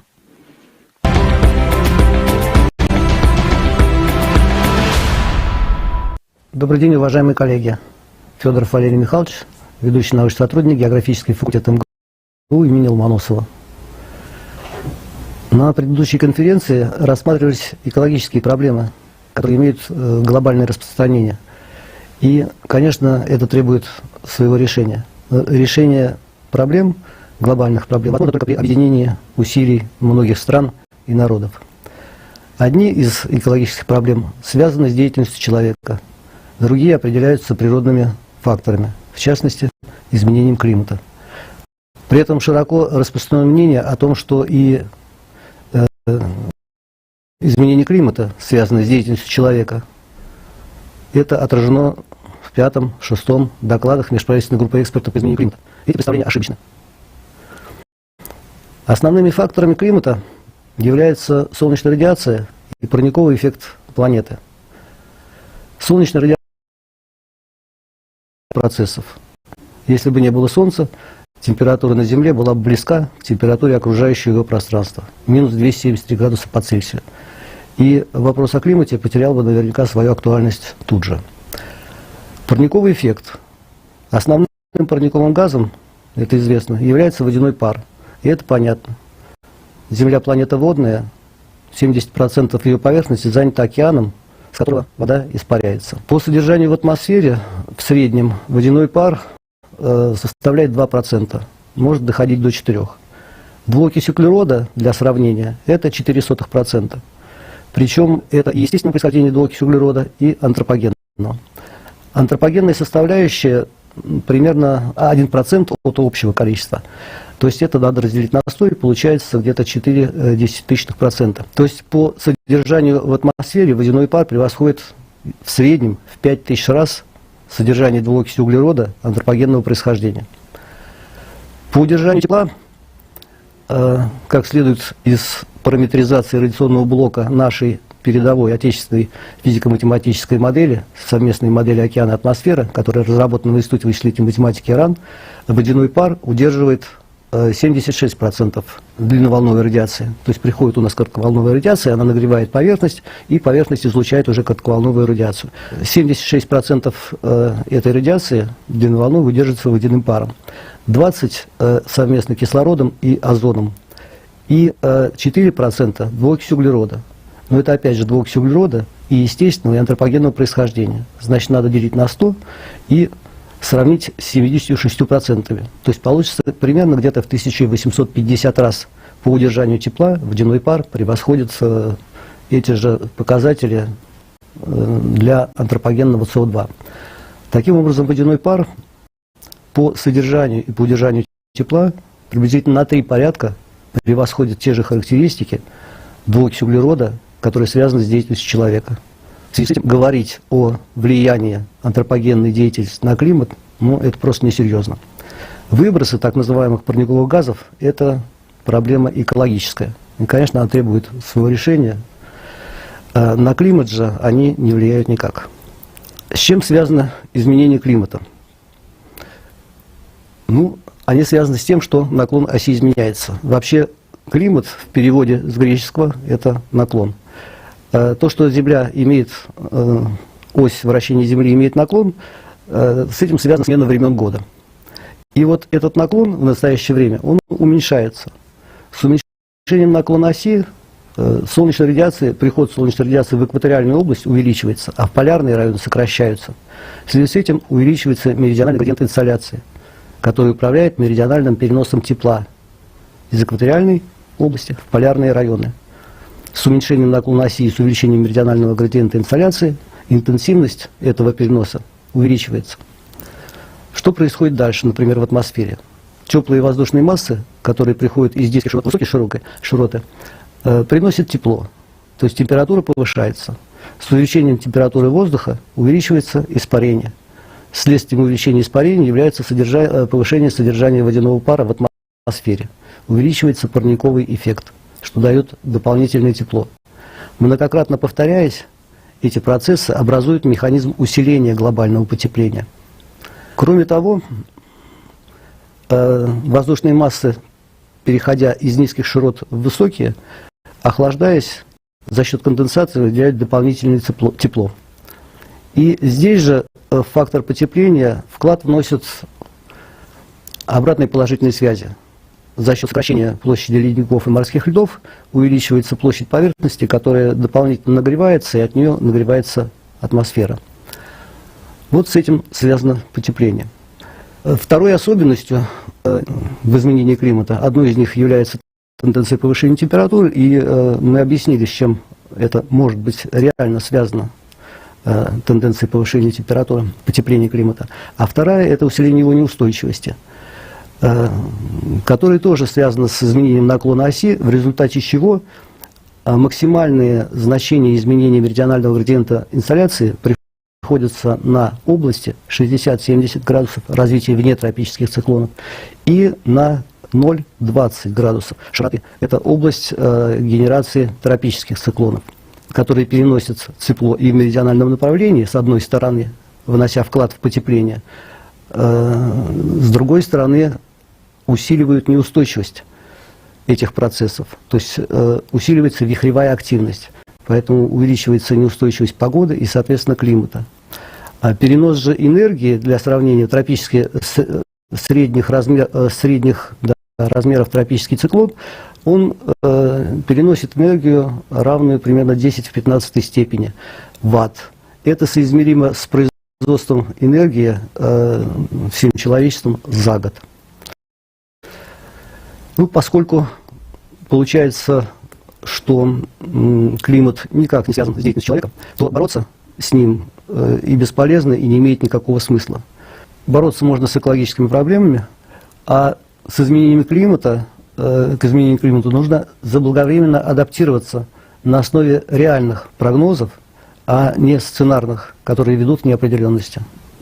Ну, в заключение хотел бы поблагодарить организаторов этой замечательной конференции за предоставленную возможность в тезисной форме изложить основные положения соляной теории изменения климата, которая является дальнейшим развитием астрономической теории климата лампочек.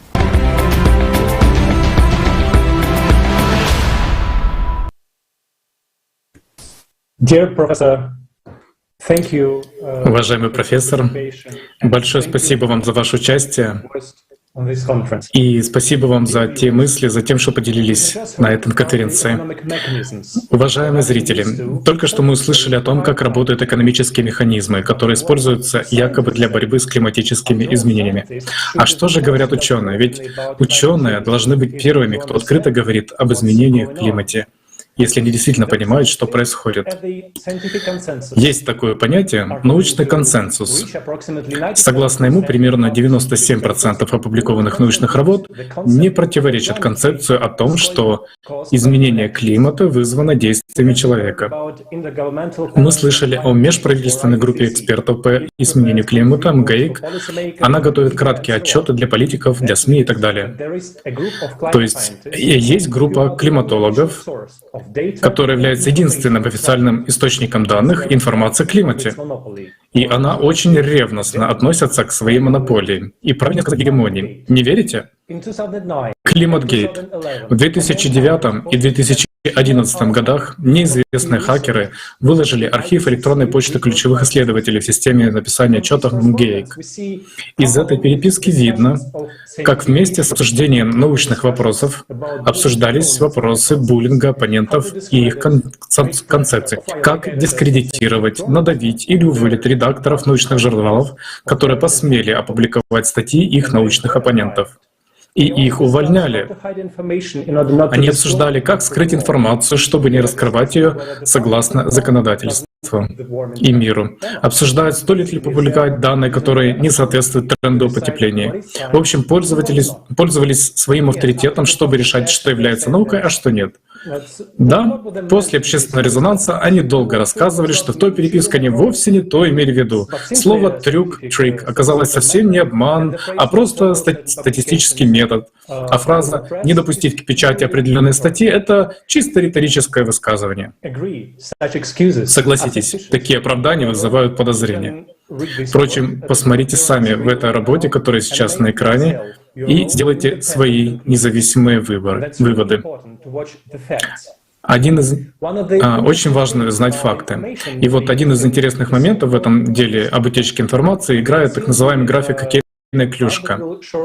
На верхнем графике, который вы сейчас увидите, температура за последние несколько тысяч лет была почти на одном уровне, а вот последние 100 лет начала резко повышаться. Ну и вот получилась такая вот хоккейная клюшка, так называемая. Этот график был очень широко растиражирован СМИ, вот верхний, и политиками. Он входил в документальные фильмы, рисовался на акциях протеста. И вот оказывается, что в письмах климатологам можно найти много критики как к данным, так и статистическим методам, которые использовались для построения этого графика в МГЭИК.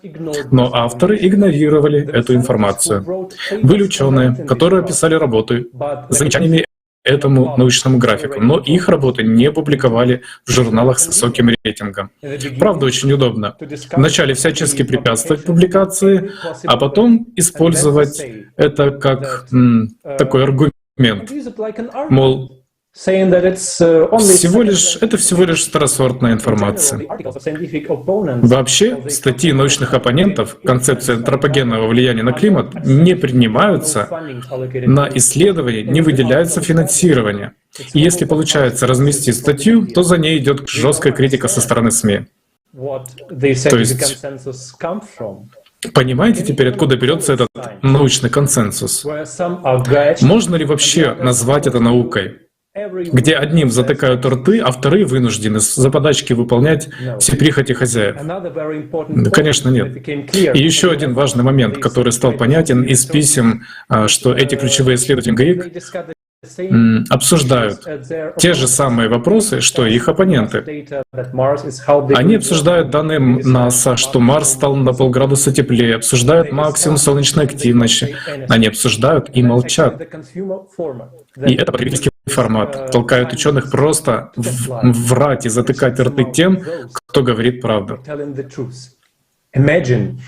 Представьте, доходит до того, что появляются новые политики на YouTube и в других публичных сервисах, которые запрещают говорить об альтернативных гипотезах изменений климата. Задумайтесь, у ученых нет никакой возможности открыть и обсуждать другие гипотезы, кроме антропогенной? Ну, это вообще как?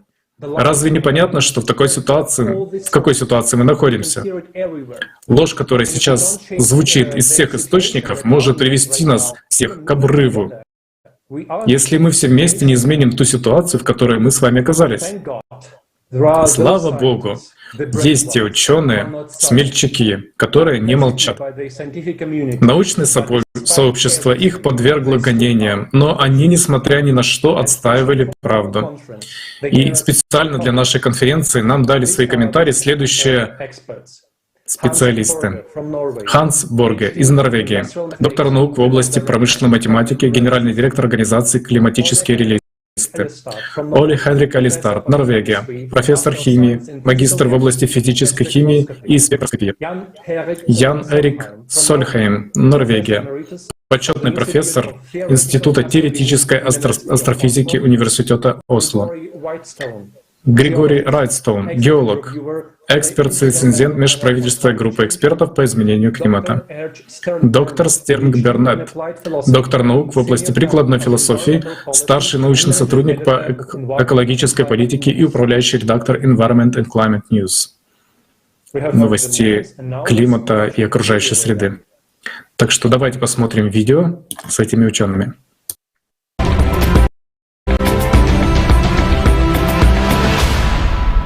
С течением времени уровень содержания углекислого газа в атмосфере радикально колебался на протяжении геологической истории Земли. В прошлом эти показатели составляли целых 5000 частей на миллион. В настоящее время они составляют около 420 частей на миллион. Поэтому в течение продолжительных периодов времени показатели варьировались, но в целом они снизились. Между увеличением концентрации СО2 и температурой, по всей видимости, не наблюдается абсолютно никакой корреляции. И в самом деле, если посмотреть со стороны, то среди прочего, во что нас призывают поверить, это то, что нынешние температуры нетипичны и беспрецедентны. Мы никогда не видели таких температур за тысячи лет. Но ведь это совсем не так. У нас есть карта, показывающая изменение температуры на протяжении последних 11 тысяч лет. Это ледяные керны Гренландии. Как мы видим, 1000 лет назад, около 2000 лет назад и около 3000 лет назад у нас были теплые периоды. И это все указывает на то, что это были периоды глобального потепления. Это было задолго до того, как антропогенные выбросы СО2 достигли значительного объема.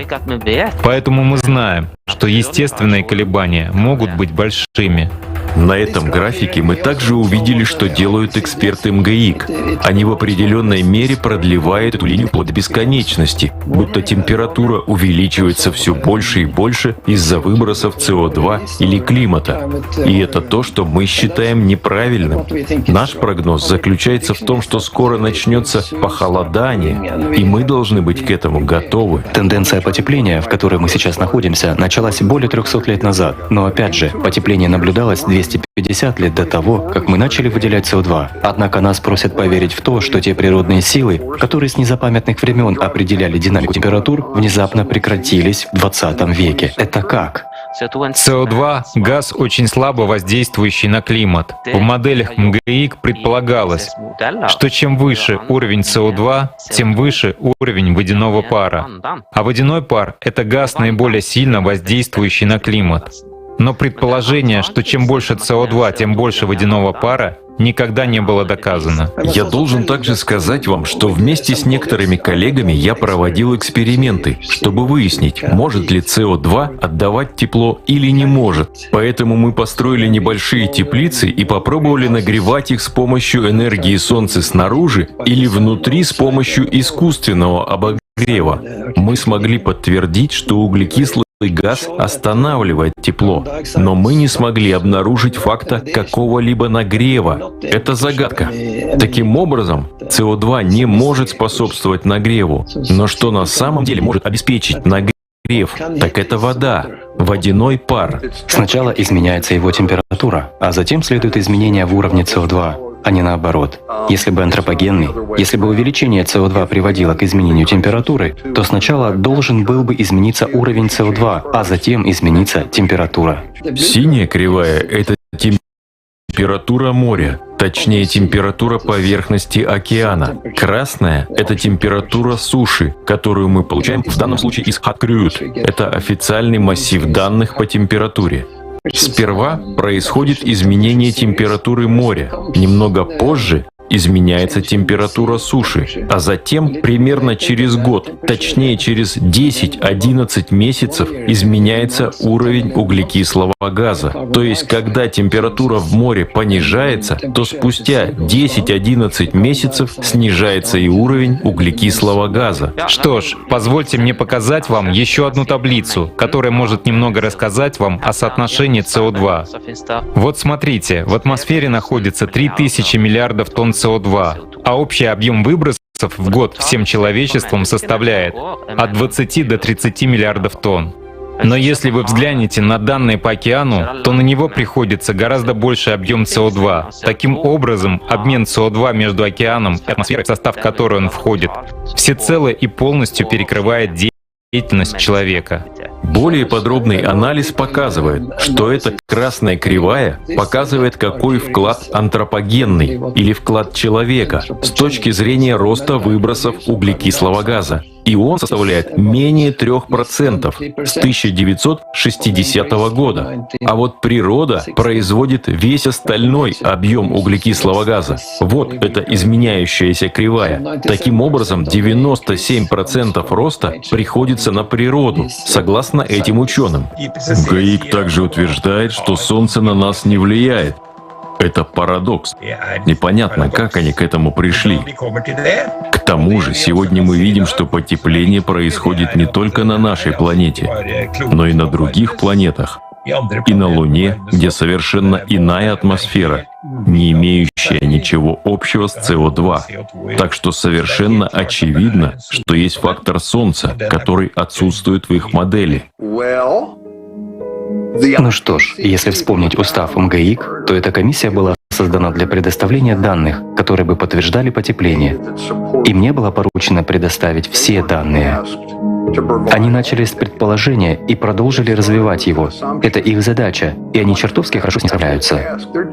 Лучше бы им иметь за этими данными хорошее научное обоснование, а его просто нет.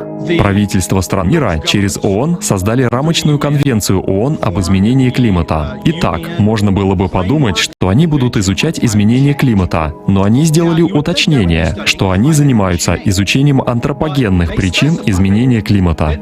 Поэтому они исключили все природные факторы. Они сказали: нет-нет, мы не будем изучать, играет ли Солнце какую-то роль. Мы не будем изучать, играют ли какую-то роль вулканы. Мы не будем изучать, играют ли роль смещения океанических течений. И мы не сильно понимаем, что там и как с облаками, поэтому мы не будем их особо учитывать. А вот что мы собираемся изучать, так это выбросы СО2 человеком, потому что это то, чем мы можем управлять. Это не то, как должна работать наука. Если вы делаете недостоверные или неполноценные допущения, то ваши модели будут нерабочими, потому что их качество определяется исключительно точностью того, что в них заложено. Итак, климатические модели оказались не способны правильно спрогнозировать или точно отразить температуры в прошлом. Они не могут точно отобразить температуры в настоящем. Но нам говорят, что мы можем доверять их прогнозам относительно температур в будущем. По-моему, это неразумно. Если же у вас, наоборот, есть интерес к научному процессу, то нам не удастся выпустить в свет много данных. Доктор Уилл Хаппер, наш председатель в коалиции СО2, у него есть работа, которую он подготовил совместно с доктором Вейнгарденом по климатической чувствительности. Они не могут опубликовать ее ни в одном престижном издании, а ведь это эпохальное исследование. Кому-то нужно закрывать доступ к таким людям, как я. Меня недавно заблокировали в LinkedIn, хотя это, по идее, она должна быть профессиональной социальной сетью. Я ведь не говорю о каких-то спорных вещах. Я размещаю научные факты, а их удаляют. И они связались со мной и сказали: нет, это окончательно. Мы не разрешаем размещать такую информацию на LinkedIn. Это настолько агрессивная дискуссия, А если вы пойдете в СМИ, то вы можете высказать свое мнение, но потом вас будут жестко критиковать. И после у вас не будет особой возможности сказать что-то в защиту. Но самое главное, что вам не попасть в СМИ с первой же публикацией. Это то, что мы замечаем сейчас в академических кругах, например, в университетах. Поэтому академическая свобода находится под давлением. Надо сказать, что многие, кто присоединяется к числу климатических реалистов, делают это уже став пенсионерами, потому что до пенсии они на это просто не решаются. Исследователи, утверждающие что-то другое, не получают грантов и не могут высказываться в научных публикуемых изданиях. Во-первых, вам трудно добиться публикации, потому что журналы не хотят этого слышать. Это влияет на вашу карьеру. Ваши коллеги смотрят на вас неодобрительно, и вы не получаете правительственных грантов, потому что правительство не дает грантов на исследование природных факторов изменения климата или изучение того, что доказывает, что человек не влияет на изменение климата, потому что у правительства есть мотив — расширение сферы своего влияния. Я знаю исследователей, которые ушли из этой области, потому что они чувствуют, что они не могут выразить свою честную оценку или опубликовать ее в издании, либо получить признание в карьере. Климат и окружающую среду часто преподносят вместе, но выступать против изменений климата не означает выступать против окружающей среды. То есть мы не против климата, однако мы скептически относимся к СО2. Это не то же самое, что скептически относиться к окружающей среде. Поэтому важные экологические вопросы должны обсуждаться и решаться. Это вулканическая активность, подземная вулканическая активность в Антарктиде и даже в некоторых районах Гренландии и Исландии способствует таянию ледников. Это никак не управляется выбросами СО2. Мы не управляем океаническими течениями. Мы не управляем геомагнитным полем Земли и тем, как оно изменяется или сдвигается с течением времени. Имею в виду магнитные полюса. Мы не управляем орбитой нашей Земли. Если мы не управляем этими вещами, но они в действительности все обуславливают, то именно поэтому мы и должны их изучать. Ведь если они на самом деле обуславливают климатические изменения, и мы считаем, что там все плохо, то мы должны об этом тоже знать. Я хочу жить в адаптирующемся обществе. Адаптирующееся общество — это общество, которое не замыкается на решении ошибочной задачи.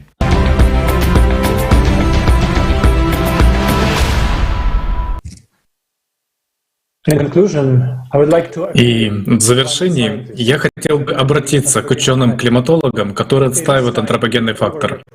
Пришло время переступить через свою гордыню и говорить о настоящих причинах изменения климата. Когда весь мир поймет, насколько это большой обман и ложь, что вы своей трусостью подставляли все человечество, сейчас есть шанс все изменить и проявить свои человеческие качества. Еще есть шанс все исправить.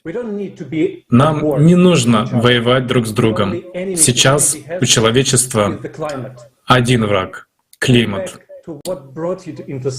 Вспомните, что вас привело в науку. Это же познание истины. Вот это природная любознательность, усидчивость, скрупулезность, терпение. И самое главное — честность. Честность перед самим собой. А сейчас я бы хотел предложить вам, дорогие зрители, посмотреть фрагмент, отрывок из передачи с участием Игоря Михайловича Данилова. Татьяна и Жанна — это климатические бедствия, варианты выживания.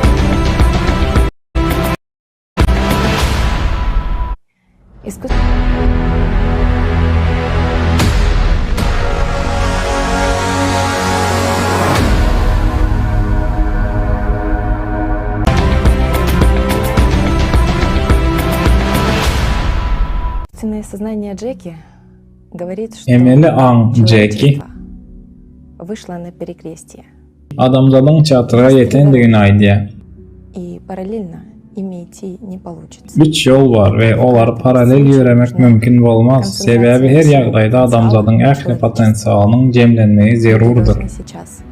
Adamlar indi saýlamaly bolýarlar. И первый вариант — это наиболее вероятный вариант, по мнению Джеки, Джекинин потому что у pikirçe нас идет ilkinci ssenariýada iň ähtimal sebebi jemgiýetimizde aramızda koordinasiýa ýok.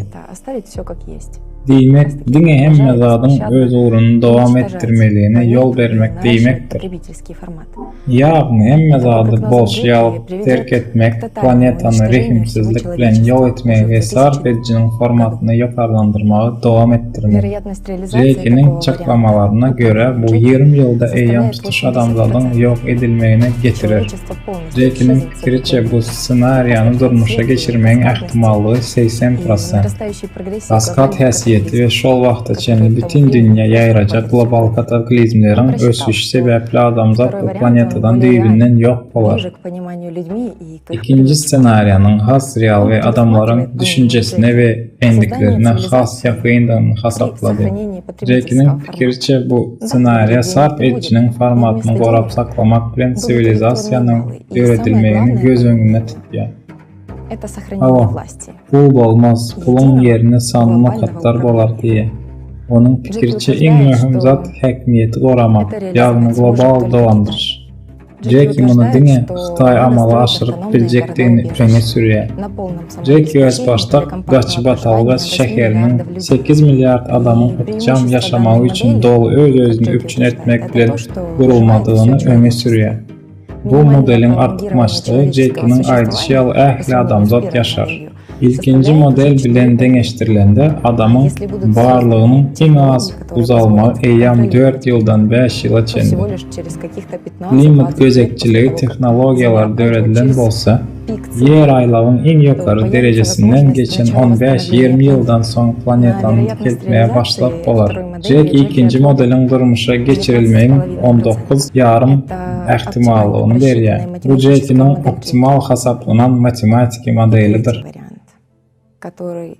Üçüncü ssenariýa bar. Bu ähtimal däl, sebäbi bu karary hökümdarlar däl-de adamlar özleri kabul etmeli. Üçüncü ssenariýa döredjilik jemgyýetiniň guruluşy. Döredjilik jemgyýeti haçanda adamlar bitegi adamzat sivilizasiýasyna öwürler. Ýagny sarf edijiniň formatyny döredjilik görnüşde öwürer. Jogapkärçiligi başgalaryň eline ýüklemegi bes eder. Haçanda hiç kim tutuş sivilizasiýada ýokary ýa-da pes bolmaz. Haçan deňlik bolar we adamlar hakykatdan ham erkinlige eýe bolarlar. Haçanda ähli adamzat ähli ilmi potensialyny sivilizasiýanyň teknik ösüşine jemlän we maýa goýsa ýene ýok edilmän adamlar klimaty näde dolandyrmalydygyny barada bilim olarlar we diňe bir däl. Üçüncü ssenariýanyň durmuşa geçirilmeginiň ähtimallygy bary ýok 0,5% ähtimal berýär we munyň hem bir näme bolup görkezlendigini aýdýar. Jackie bolsa adamlara garty süperli garaýar. Ütkemejekdiklerini inanýar we üçüncü ssenariýadan has birinji ssenariýany kabul eder. Jackie'nin pikiriçe häzirki wagtda saýlamak hökman düşüniklidir. Bu ýeki hökümet bilen bitegi sivilizasiýa we başga bir variant bolup bilmez. Jackie Xitaýyň esasy rol oýnaýan matematik modelini ünsü jemlemegi teklip edýär. Xitay öz modelini durmuşa geçirmegi iň köp gyzyklanýan ýurtlaryň biri, sebäbi bu ýurt Birleşen Arap Emirlikleri we käbir beýleki ýurtlar ýaly ilkinji ýurtlaryň kataryna girýär. Bu sebeplerde ýakyn wagtda adam ýaşamak mümkin bolmaz. Джеки говорит, что на весь Китай останется всего лишь 2 участка. Jackie Xitayň tutuş çäginde 150.000 kilometre çenli diňe 2 ýeriň galyp we birinde 33 milyon adam ýaşaýan özbaşda Gaçybatalga şäherlerini gorup boljakdygyny aýtdy. Territoriýaryň galan bölegi adam ýaşamak üçin düýbinden yaramsyz bolar. Jackie'nin hasaplamalarına göre ortaça meydany 154 kilometre barabar dünýäde bary ýol 243 territoriýasy galar. Bu bolsa global klimatyň ütkemegiň meseleleri we netijeleri barada. Bu meseleleri çözmegiň täsiri ýollary 2014-nji ýylda çykan hasabatyň çap edilmedik böleginiň hasaplamalarynda gabat gelýär. Jackie'nin pikiriçe Xitaýyň ýokary ýolbaşçylary bu wezipeni ýerine ýetirmek kararyna gelse bu ssenariýany durmuşa geçirmek ähtimallygy derrew 19,5%-dan 99,5%-a çenli ýokarlanar. Adamzadyň ähli ilatyň azyndan 98 göterimini halas etmeye mümkinçilik berir. полного Jackie avtonom şeherinin yapıp görünüşlü dolu sikli durmuşu goldayan ulgamlar hökmünde kurulmalıdığını aytdı. Yağını şeker kurulanda adamlar ol yerde yerleşen binaların seismiki karşılığın yokarlanmağını daşarkı radyasiyadan kislota yağışlarından tupan şemallarından ve beylik aşağı hava hadisalarından yukarı qorak derecesini göz önüne tutmalıdır. Hem zadı boylanmalı ve katı cam yerleştirmeli. Äkli şekerler adamlara değil de klimatın karşısına perimetre boyunca biriktirilmelidir. Bundan başka da güçlü şemalların şekerlerin üstünden yılı-yılıdan üytgeyen uğrunu gönüktürmedik üçün avtoolaq talancısına mengzeş bıçak görünüşlü beton çit bilen koşmaça biriktirmeli. Şeylihim Jackie, binaların beyikliğinin 12 kattan yukarı bolmalı değildiğini ve en yukarı yerastı çoğunluğunun takminan 3,5 kattan aşağı bolmalı değildiğini aydiyen. Jackie'nin hesaplamalarına göre şeker birleşmeli ve ıkçam bolmalı. Şeylihim ıkçamlığı göz önünde tutmalı ve yapıp görünüşlü dolu sikli durmuş golda ulgamlarının yerleşecek ve ekli komponentlerin tutuştuğuna diyen yağlı bir aylavda yapılacak yerlerini hasaba almalı. Bu kislorod, kömürturşu gazı, su, organiki gaytadan işlenende çıkan gazlar çoğur arasalamak için ulgamın dolu bağlanışını öz içine alıyor. Jack, hazırki vaxtda bunun dine Xitayın başarıp bilecektiğini öne sürdü. Misal hükmünde binanın tekniki beyanını veriyor. Misal için teknik yarım katta havanı arasalamak ulgamlarını sağaldış ve yanlışsız generator ulgamlarını koşmak bilen durmuşu goldayan beyleki zerur injinier ulgamlarını tapmalı teklif ediyen. 3-nji yerastı katta balık hocalığı var. 2-nji ve 1-nji katta maldarçılık ve qoşçılık fermaları var. 1-nji 9-nji katları beylik, ova hocalığı üçün. 10-nji kat önümçülük ve ilmi gözlek merkezleri. 11-nji ve 12-nji katlar en yukarı dıkızlığı bolan kapsılı mehmanxanaları hökmünde yerleştirilen yaşayış katlarıdır. 150 kilometr meydanı 33 milyon adamı kabul etmeli bolan son her bir adam için broçarda bar yol 4,5 metr bar yalı görünüyor. Şeylelik bilen her santimetrede en yukarı iktisadiyetli köp dereceli şeker öğretmeli. Elbette bu yerde Xitay ve Japon kapsulas mehmanxanalarının tecrübesi dine zerur. Rayatların özünü alıp başına gözekçilik etmek ve gözekçilik etmek için emeli intelekt, sanlı video gözekçilik ve sosyal karz ulgamlarını ulanmak boyunca Xitayların tecrübesi hem mühümdür. Jackie avtonom Gaçıbatalga şekerlerinin şu güneçinin en omat ve dörücülük cemiyetinin ideologiyasına en yakın bir Xitay ideologiyasına olacaktığını ve şekerlerin Xitayların eyeçiliğinde olacaktığını sebeple bu yerlik olacaktığını ayttı. Kerine göre bir tevi ideologiya gözekçilik etmek ve bir tevi düzgünlere boyun olmak için bir tevi tertibi saklamak için dolandırış ve gözekçilik fonksiyaları vermek. Jackie bunun için 5,5 milyon Xitaylıların şehirli şekerlerin hersinde yaşamağı için ekli Xitaylıların bu şekerlerin arasında paylanmağı teklif ediyor. Yağını adamlar düşünmeli. Bu bir milletin beyleklerden artık maçları değildi. Eysem tutuş adamzat için cevapkärçilik çeken bir halk, bir yurt. Cevislikten kaça durma için cemiyetin bu hiyerarki baskan çağına başka hiç kim girmeli değildir. Bu şehirlere giren beylik adamlar için milletlerin, dinlerin ve şuna mengzeş arasında tapavut olmalı değildir. Düzgünler hemmeler için bir mengzeş olmalı diye.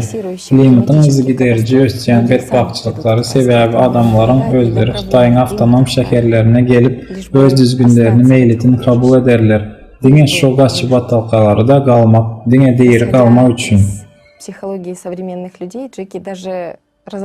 Häzirki zaman adamların psikologiyasına esaslanıp Jack hatta Xitayın bu avtonom şekerleri için yörüte düzgünleri işlep düzdü.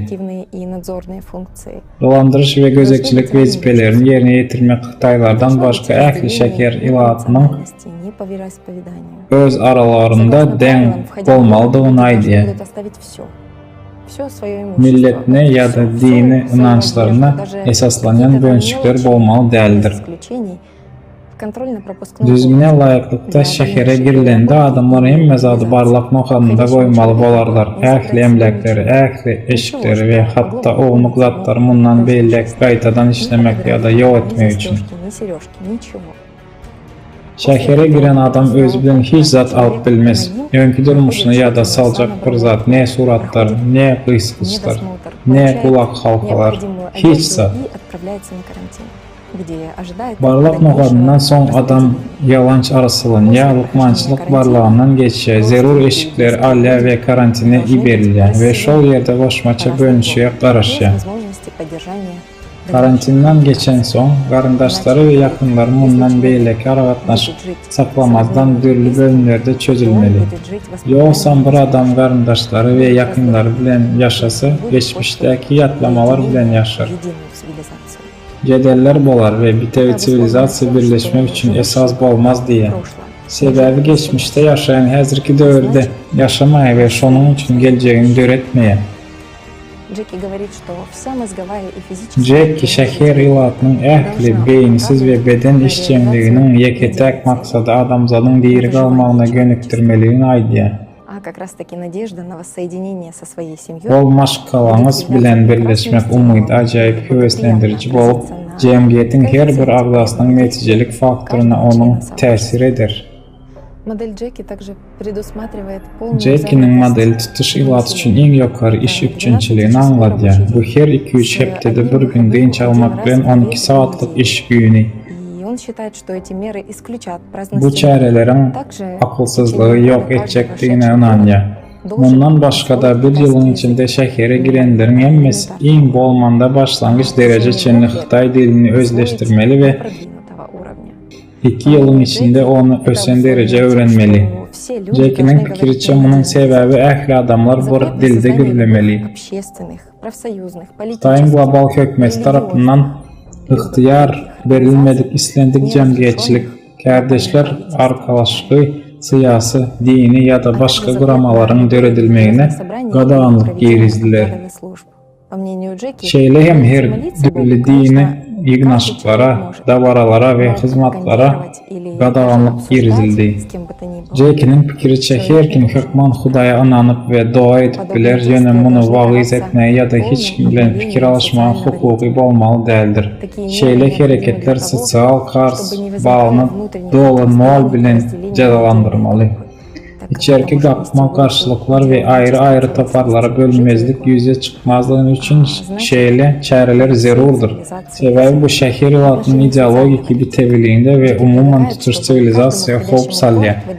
Sosial kart ballary barada aýdylanda, Jackie şähere girenleriň hemmesine bal görnüşde sosial kart berilmegini teklip edýär. Sebäbi şäherlerde sosial kart bal ulgamy ornaşdyrylýar.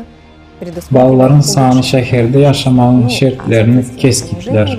Başgaça aýdylanda balyň ýokarlanmagy ýaşaýyş derejesiniň ýokarlanmagyna getirir we şoňa görä balyň peçilmegi bu şertleriň yaramazlaşmagyna getirir. Sosial kars bagynyň jemi nol geçilmegi raýatlykdan mahrum etmek bilen deňdir we netijede adam şäher jemgyýetinden çykarylýar we öz çäginden çykarylýar. Bu barada jedil etmek mümkin bolmaz. Sebäbi bu yerler we wagt alýandygy sebäple gaçyp atalga şäherlerinde ne aklawçylar, ne kazylar, ne de türmeler bolmaz. Jackie'nin pikiriçe tutuş sivilizasiýany ýitirmekden bir neçe miň adamy şäher çäginden çykarmak has gowudur. Hawa, Jackie sosial kart ulgamlarynyň diňe bir tertip düzgün däl, eýsem adamlar dörejilik jemgyýetini hem taýýarlap biljekdigine inanýar. Bu ulgamyň üstü bilen adamkärçilik her bir adamda höweslendirilen we bitewi ideologiýa laýykda gymmatlyklar ornaşar. Hytaý administrasiýasy 24/7 sanly gözekçilik, hünärmen we meýletin habarçylar we adamyň jemgyýet üçin peýda bolunan aýratyn koeffisienti sebäpli bu ballary ähli raýatlary üçin özügiderli täzeler. Jackie Hytaýlaryň özleriniň gaty tertipli we başgalary tertip düzgün öwredip biljekdigini aýdýar.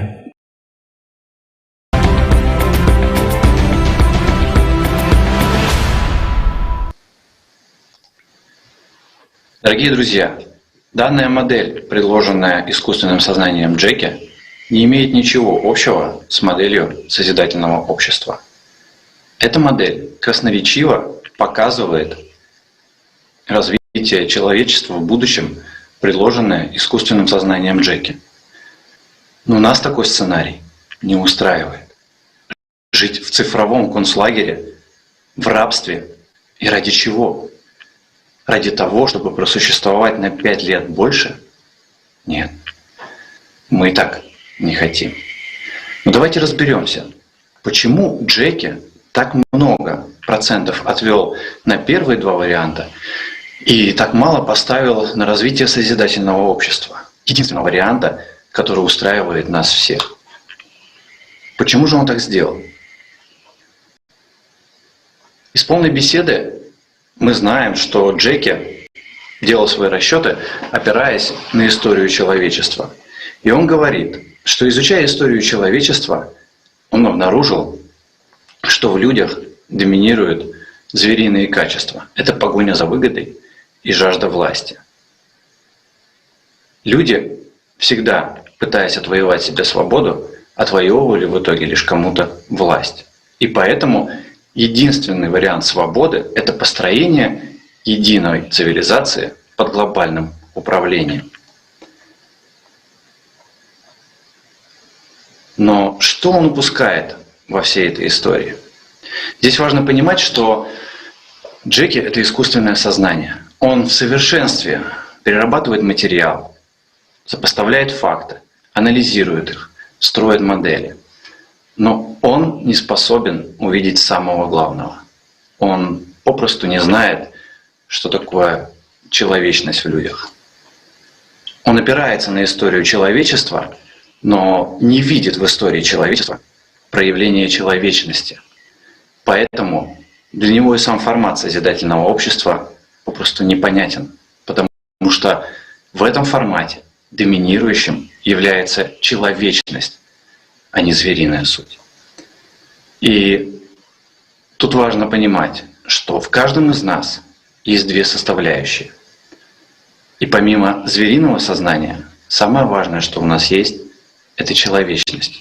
И именно она способна доминировать над звериным сознанием.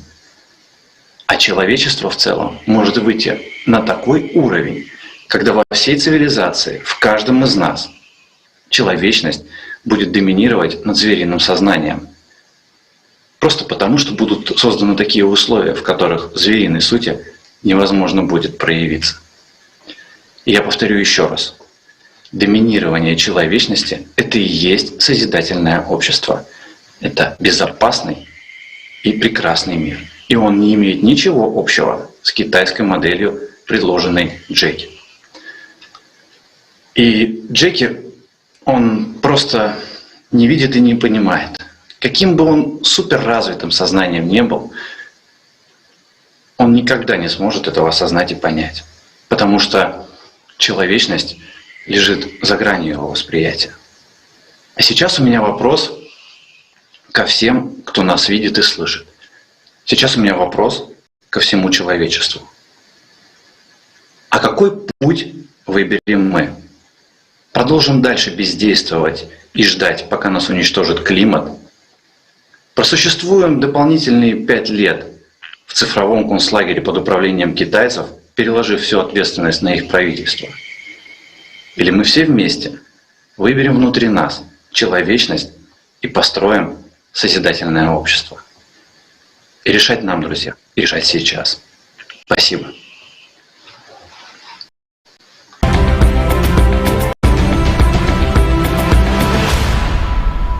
Такой вот вопрос. Неужели все настолько грустно? И неужели Джеки все прочитал? Действительно, Джеки прочитал все, но кроме одного. Он не прочитал то, что мы люди. А человек, он дуален. И человек способен принимать такие решения, которые не подвластны просто какому-то искусственному сознанию даже для понимания. Эти решения, они не способны восприниматься сознанием даже людей, которые находятся под властью, скажем, потребительского формата. Они нелогичны Но сознание, оно способно воспринять лишь логику. А логика в данном случае, надо отдать должное, у Джеки она железная. Очень. Кроме одного. Ничего не получится. Ну просто не получится. Почему? Потому что на самом деле у человечества не 3 пути, а 2. Один — тот, который заканчивается утопией в прямом смысле этого слова, и созидательное общество. Ведь модель Джеки, она конечна. Да, пролонгирует на 4-5 лет мучения человечества, но жизни не даст. Знаете, вот что хорошо в его модели, и тоже надо отдать должное, и здесь имеется огромный плюс. Мало того, что это дает убежище, дает надежду на будущее, но это позволяет еще его модель мирным, тихим путем всему человечеству, как говорится, взявшись за руки, ждать неизбежного, то, что грядет.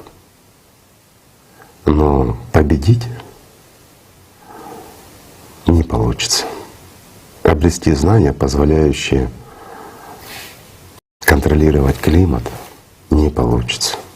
Поэтому это путь в никуда. Разве что он отличается от первой модели тем, что это произойдет мирно. Ну, и на 4-5 лет позже. Стоит оно того? Мне кажется, задуматься есть над чем. Разве не так? Джеки способен просчитывать очень много. Почему? Потому что это все ложится в математическую модель. В этом смысл. Но он не знает одного. Он не знает того, на что способны мы люди, как люди, когда мы хотим жить.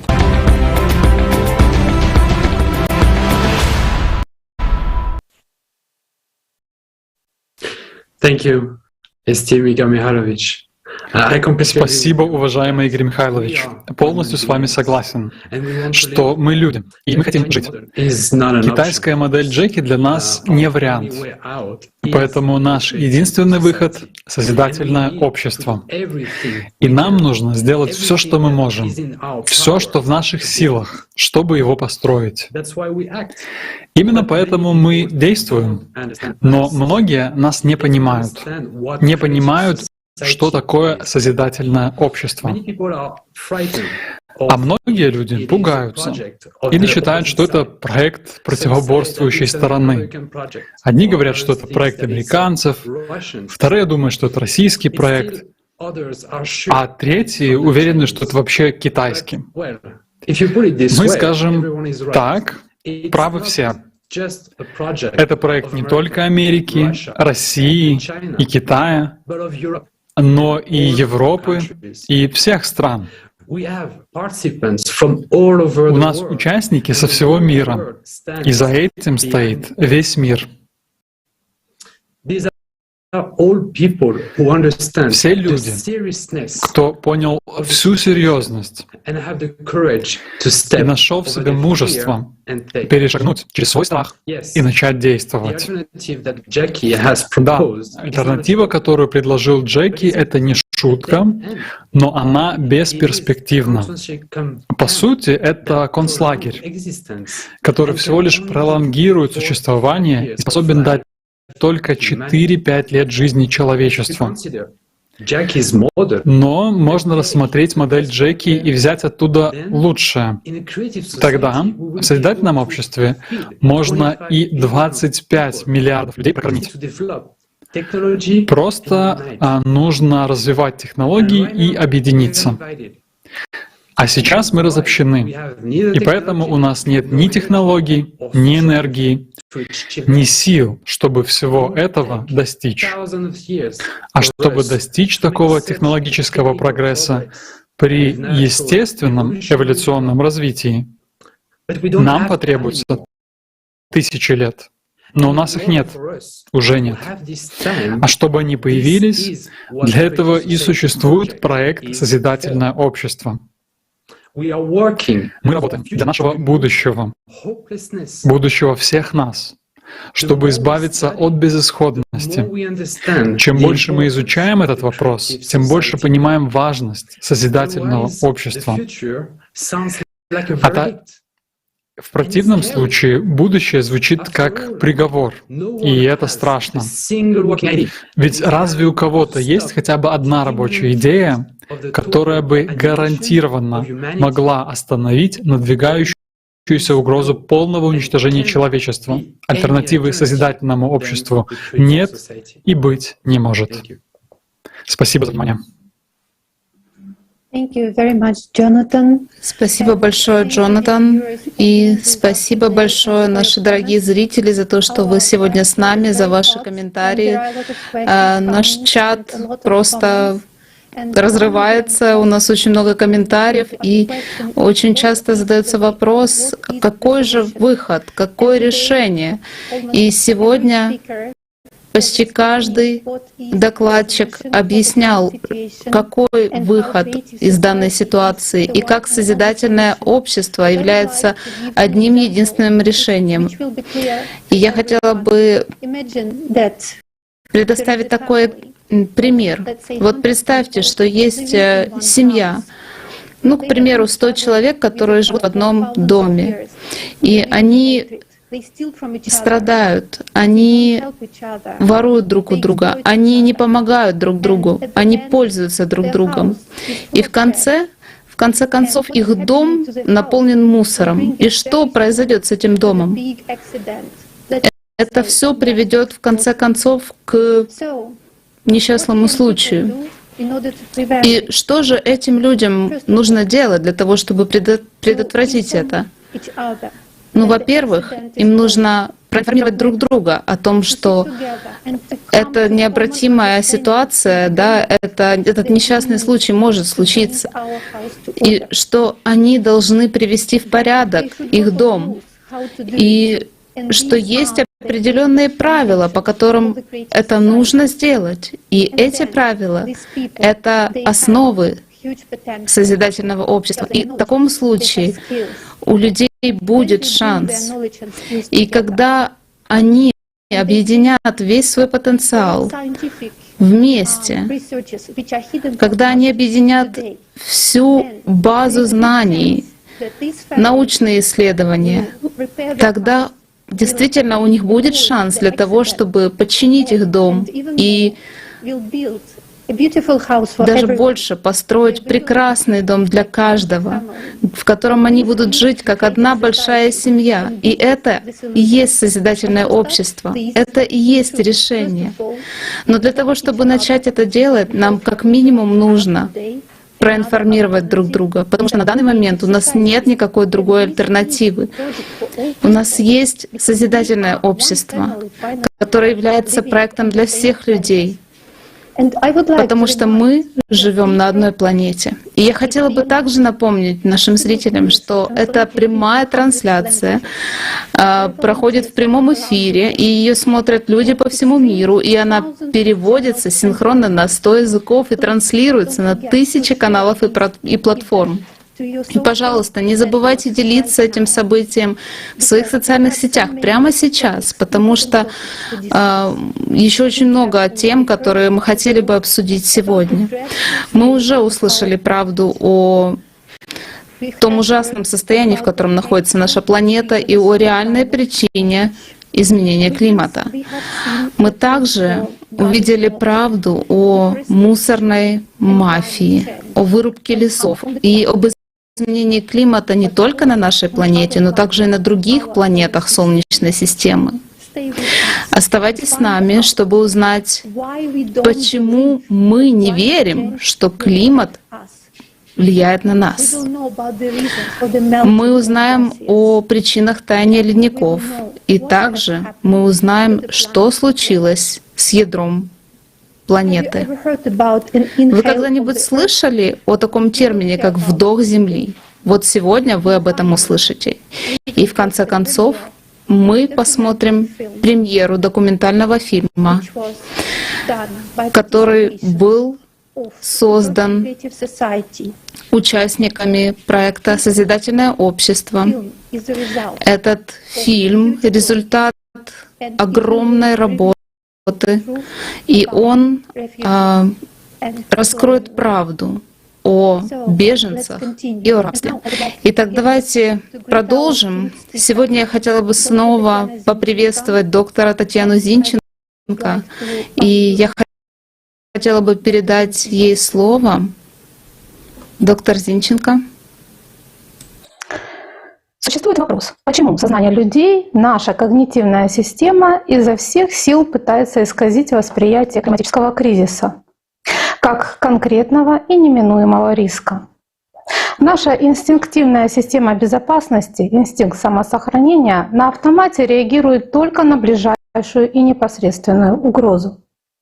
На психологическое восприятие проблемы изменения климата влияют различные когнитивные искажения.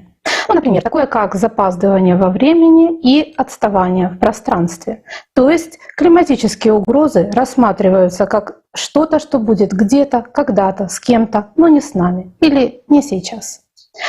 Влиятельный социолог Энтони Гидденс называет это пространственно-временное дистанцирование проблемы изменения климата парадоксом. Парадокс Гидденса гласит: поскольку опасности, создаваемые глобальным изменением климата, не являются ощутимыми, непосредственными или видимыми в повседневной жизни, многие будут сидеть сложа руки и ничего не делать. Однако ждать, пока такие опасности станут очевидными и острыми в виде катастроф, которые неопровержимо являются результатом изменения климата, прежде чем они будут побуждены к серьезным действиям, будет слишком поздно. На восприятие экологического кризиса влияет склонность сознания человека оценивать как рискованное то, что имеет немедленный исход, и недооценивать события с отдаленными последствиями во времени. Искажения касаются и работы памяти, в том числе и коллективной памяти о великих бедствиях прошлого. Срабатывает эффект удаленности от прошлого. Это было когда-то, с кем-то, но не со мной. И было ли это? А если было, то кто знает, при каких условиях. Это делает нас недальновидными в отношении будущего.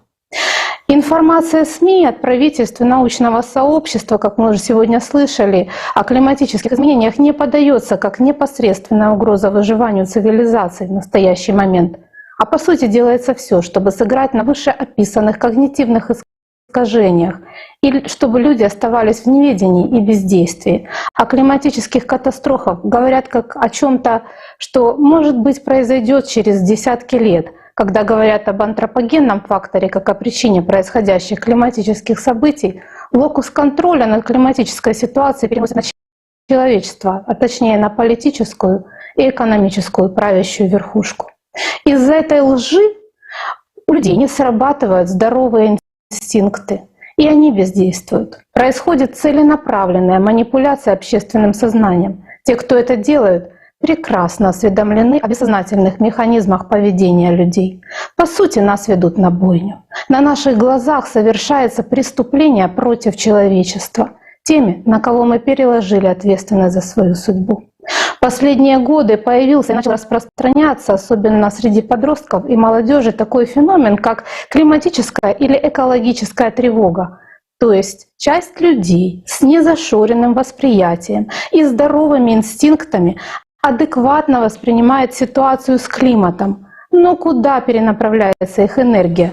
На борьбу с антропогенным фактором? На забастовки и другие социальные акции? В итоге люди видят, что их усилия бесплодны и теряют энтузиазм.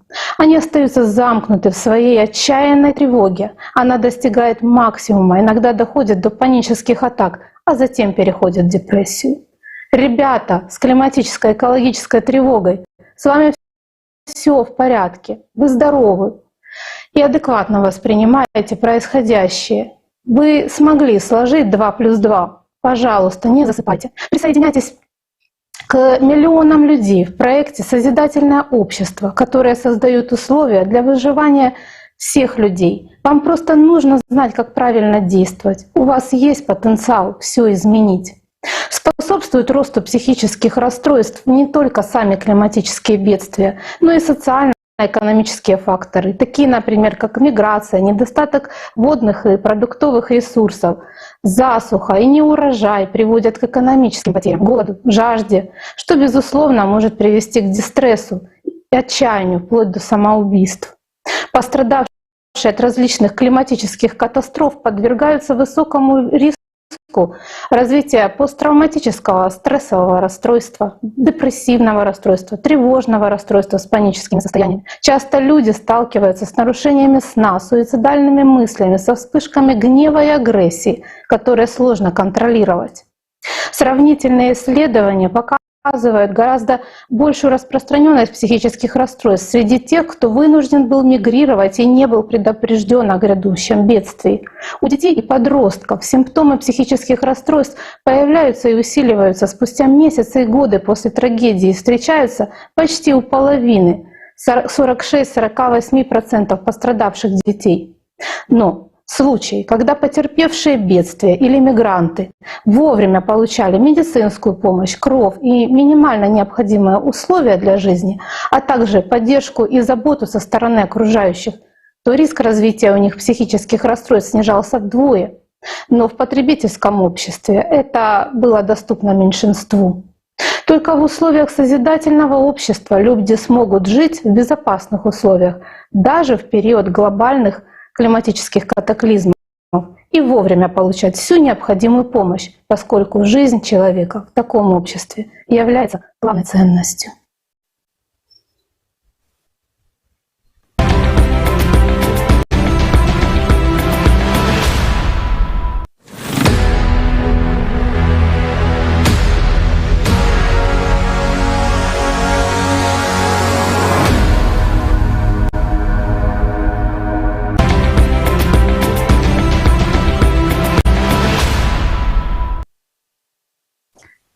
Спасибо огромное, доктор Зинченко. Меня очень тронули ваши слова о том, что люди, которые испытывают климатическую тревогу, на самом деле с ними все в порядке.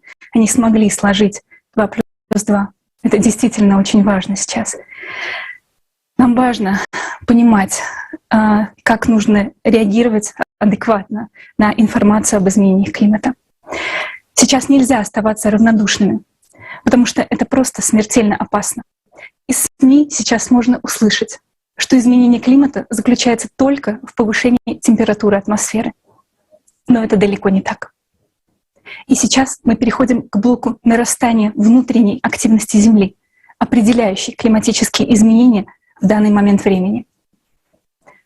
Планета испытывает сейчас серьезные геодинамические перестройки, повышение сейсмической, вулканической активности, увеличение геотермального тепла, усиление дегазации и множество других факторов.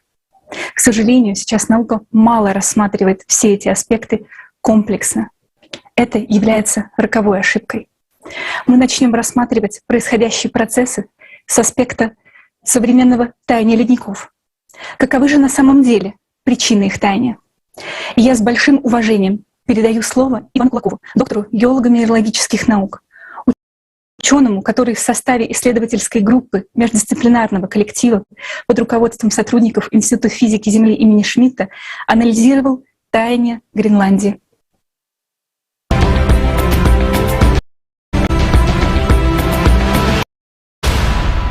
Добрый день, меня зовут Кулаков Иван. Я являюсь заместителем директора Института нефтегазовой геологии и геофизики, доктор геолого-минералогических наук, член-корреспондент Российской академии наук. Геофизика позволяет ответить на множество вопросов, главным из которых что происходит внутри Земли, какие процессы, ну и каким образом эти процессы влияют на нашу жизнь. В частности, те процессы, которые связаны с глобальным потеплением, они во многом определяются геологическими процессами, которые проистекают внутри Земли. Мы знаем, что Гренландия это покрыта толстым многокилометровым слоем льда. Ну и вот возле берега Гренландии скорость течения льда, она очень большая. И это, в общем-то, понятно. Там до десятки метров в день лед сползает в океан. И это понятно, потому что там высокая температура, вода просачивается вниз, создает такую прослойку, по которой лед скользит. Но оказалось, что скорость льда она достаточно высокая не только на краях, но и в середине. И почему это происходит? Были сделаны также геофизические исследования, показали, что вот под вот этим многокилометровым слоем льда на на контакте с Землей существуют такие вот глубинные озера в центральной части Гренландии. И вот довольно такие простые оценки теплового потока показывают, что при нормальном тепловом потоке вот такого таяния льда в таком случае происходить не должно. То есть вообще вот лед должен быть хорошо вморожен в землю, и температура должна быть ниже нуля. В данном случае там есть какая-то аномалия, и вот с коллегами из Германии мы решили понять, что же там происходит, и вот чем мы владеем, так это геофизическим способом, вот, метод называется сейсмическая томография, мы берем информацию там о всех землетрясениях мира, и вот эту информацию расшифровываем и можем в конце концов определить строение, глубинное строение под отдельными регионами в разном масштабе. Ну, мы вот такую работу сделали и получили, что вот под центральной частью Гренландии имеется вот аномалия с пониженными скоростями, которая в свою очередь говорит нам о том, что там повышенная температура. Почему там повышенная температура? Ну, дальше мы начинаем следить за историей этого региона. Видим, что вот есть, там, где нет льда, там, где видны выходы пород, что есть там с западной части, с восточной стороны, мы видим проявление вулканизма. Этот вулканизм, порядка 40-50 миллионов лет назад. Мы начинаем понимать, что этот вулканизм – это след горячей точки, которая прошла под Гренландией, и сейчас эта горячая точка – это не что иное, как Исландия. То есть на самом деле это не горячая точка перемещалась, а это плиты перемещались над горячей точкой, которая стояла на одном месте. То есть у нас есть мантия, в этой мантии есть струи. Вот одна из таких струй, например, это гавайская горячая точка, другая это вот исландская горячая точка.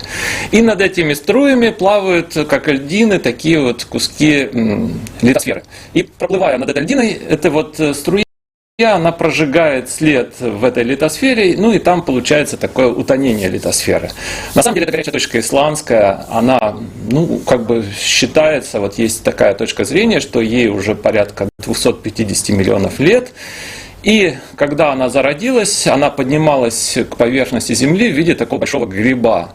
И вот этот гриб, когда вошел в контакт с литосферой, это было 250 миллионов лет назад, и это было в районе сибирской плиты, то есть это было в районе Норильска, так вот эта центральная его точка, привела к выбросу миллионов кубических километров базальтовых лав, которые полностью изменили всю экосистему нашей планеты, привели там к вымиранию 90% всей живности на Земле.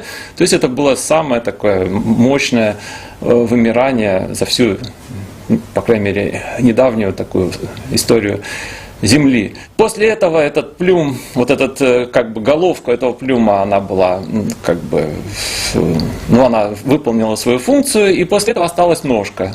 Ножка, которая уже не представляется такой страшной, и над ней вот эти плиты плавали, вот частично там произошло излияние вот крупных базальтов в районе там стыка, где там Атлантический океан переходит в Северный Ледовитый океан. Потом это вот к этой горячей точке подплыла Гренландия одним краем, эта вот горячая точка прошла под Гренландией, дальше вот она оказалась в районе Исландии. По существу, вот если мы смотрим снизу на поверхность литосферы Гренландии, то в ней образовалась вот такая канава. Соответственно, вот этот вот астеносферный материал, который вот обладает большей температурой, оказался ближе к поверхности, чем нормальная вот эта вот континентальная литосфера. Таким образом, вот этот горячий материал, он привел к тому, что вот температурный градиент в этом случае увеличился, и тепловой поток, вот то, что мы сейчас наблюдаем под Гренландией, он высокий.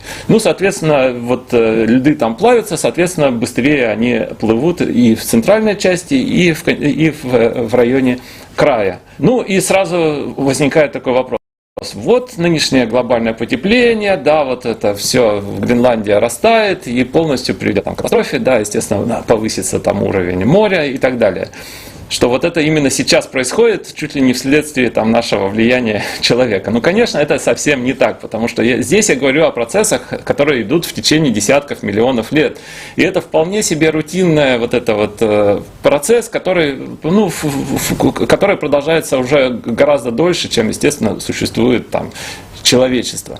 И это совсем другие масштабы времени. И на самом деле вот того льда, того снега, который накапливался на Гренландии вот в предыдущей эпохе, его вполне было достаточно для того, чтобы компенсировать вот эту вот скорость движения льда в океан. То есть вот это накопление или уменьшение количества льда никак с с нашими проблемами глобального потепления это не связано.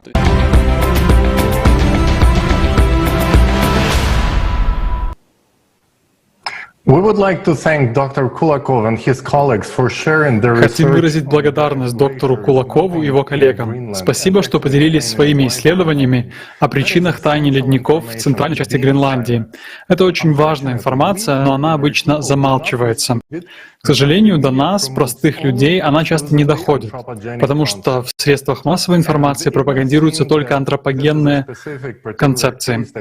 Может показаться, что это какой-то частный случай в Гренландии. Но что если посмотреть на картину целиком? Тогда мы увидим, что это признаки повышения геотермального тепла на всей планете в результате цикличности. И в продолжение этой темы приглашаем вас посмотреть видеоролик.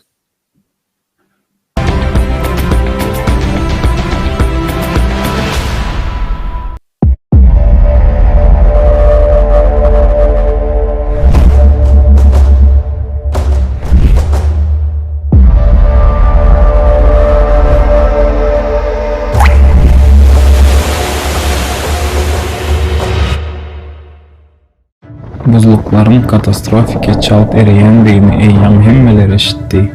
Ene olaryň nädip eriýändigini eşitdiňizmi? Planeter tawalanyň ähli buzluklarynyň 95 göterimi Antarktikada yerleşýär we o ýerde iň çalyt ýitýär. Gen galdyrjan zat munyň diňe Antarktidanyň günbatar böleginde bolup geçýändigi. Gün ortada bolsa diňe sowuk temperatura hasaby alınýar. Mantıklı sorak bize çıkıyor. Näme üçin Antarktida diňe bir tarapda ereýär? Jogap gatynyký. Gün batar Antarktidada dibinden başga geologiya bar. Ulu tektonik ýalňyşlyklar rift zonalary bilen bir-birinden bölünen ýeriň gabulynyň inçe böleklerinden durýar. Bu zonalarda bolsa köp noktalarda ýyllyk bölünip çykýar. Misal üçün Germaniýanyň alymlary we Ingliz Antarktida gözlegleri aýrymalyny gözekçiliklerin maglumatlaryny ulanyp Günbatar Antarktidadaky geotermik ýyllyk akymyny kartalaşdyrdylar. Thwaites buzlugynyň aşagynda ýerin içeklerinden köp noktalarda ýyllygyň çykýan ýerini tapdylar. Alımlaryň pikirçe munyň sebäbi buzluk ýeriň gabulynyň has inçe bolan tektonik çukurda ýerleşmegi bilen baglanyşyklydyr. Gen zat Günbatar Antarktida ýerdäki iň uly vulkan sebetlerinden biridir. Buzyň aşagynda 140-dan gowrak vulkan ýatýar we häzirki wagtda ilim jemgyýetiň pikir edişinden has işçen. Rhode Island Üniversitetiniň gözekçiler topary Antarktidadaky Pine Island buzlugynyň çalyt eremeginde täze bir faktor tapdy. Bu buzyň dibine gömülen ozal näbirli işçen vulkanizmin subutnamasy diňe ýeriň mantiýasyndan gelýän gel izotopynyň ýokary konsentrasiýasy bilen görkezildi. Professor Karen Haywood'un pikirçe Günbatar Antarktida ýarşyndan geotermik ýyllyk ummanyň suwuny gyzdyrýar. Bu bolsa öz gezeginde buz gatlagynyň eremeginiň tizlenmegine getirýär. Şeýlelik bilen vulkanlardan geotermik ýyllyk global ýyllyk däl-de Antarktidanyň buz gatlagynyň çalyt eremegine goşant goşýar. Ýani näme üçin Antarktidanyň buzynyň aşagynda vulkanlar köp? NASA hünärmenleri munyň sebäbini tapdylar. NASA'nın IceSat ve IceBridge kameralarından alınan maglumatlary esaslanyp Günbatar Antarktidanyň üstünde ulakan mant erik bar. Bu ýerim gabulynyň aşagynda ýokarga alýan we geňeýen gyzyl gyzgyn magmanyň akyny Alimların hesaplamalarına göre bu yer Yellowstone süpervulkanı bilen teң derecede güçlenýär. Yıllık akımı her kvadrat metre 150 milliwatt bolup yarılyan yerlerde 180 yetýär. Bu yanaşık Gaia gatlaklarından 3 esse köp yıllıktır. Şeýlelik bilen Antarktidada köp buzluklaryň antropogen faktorlar sebäpli däldi vulkan yıllygy sebäpli erimeginiň ähli alamatlary. Şol bir wagtyň özünde yer kabugynyň temperaturasy ýokarlanýar we territoriýanyň käbir bölekleri atdan daşary ýokarlanýar. Ilmi jemgyýet näme üçin bu hadisalaryň arasyndaky baglanyşygy eskermezlik edýär. Şeýle hem güýçli buzun eremegi planetanyň başga bir böleginde, Grenlandiýada bolup geçýär. 2020 ýylyň oktyabr aýynda geçirilen gözlegiler Grenlandiýanyň buzunyň soňky 12 000 ýylda öňküsinden has çat ereýändigini görkezdi. Diňe 2019 ýylda Grenlandiýanyň buz kagyzy tarykda iň köp buz ýitirdi. 600 milyar tonna. Şeýle hem ulakan kölleriň aslynda 1,5 kilometr galymlykdaky buzlugyň üstünde peýda bolmagan galdyrçydyr. Şu günkü güneçen Grenlandiýanyň 6 töweregi ýerasty kölüne eýen bilýäs. Daş töweregindäki buzun temperaturasy -28 gradus töweregi ýene bu köller donmaýar. Näme üçin? Bu sorağa jogap tapmak üçin alımlaryň bir näçe gözlek topary birleşdi. Grenlandiýanyň aşagynda Edil Antarktidada bolşýaly manty erikligiň bardygyny bildirir. İçegelerinden gelýän geotermik akymlar ýerasty kölleriň emele gelmegine we buzluklaryň eremegine sebäp bolýar. Gravitasiýa gözlegini ulanyp professor Ralph von Fressen ýolbaşçylygyndaky Amerikan alımlaryň topary Grenlandiýanyň gabugynyň galymlygyna baha berdiler.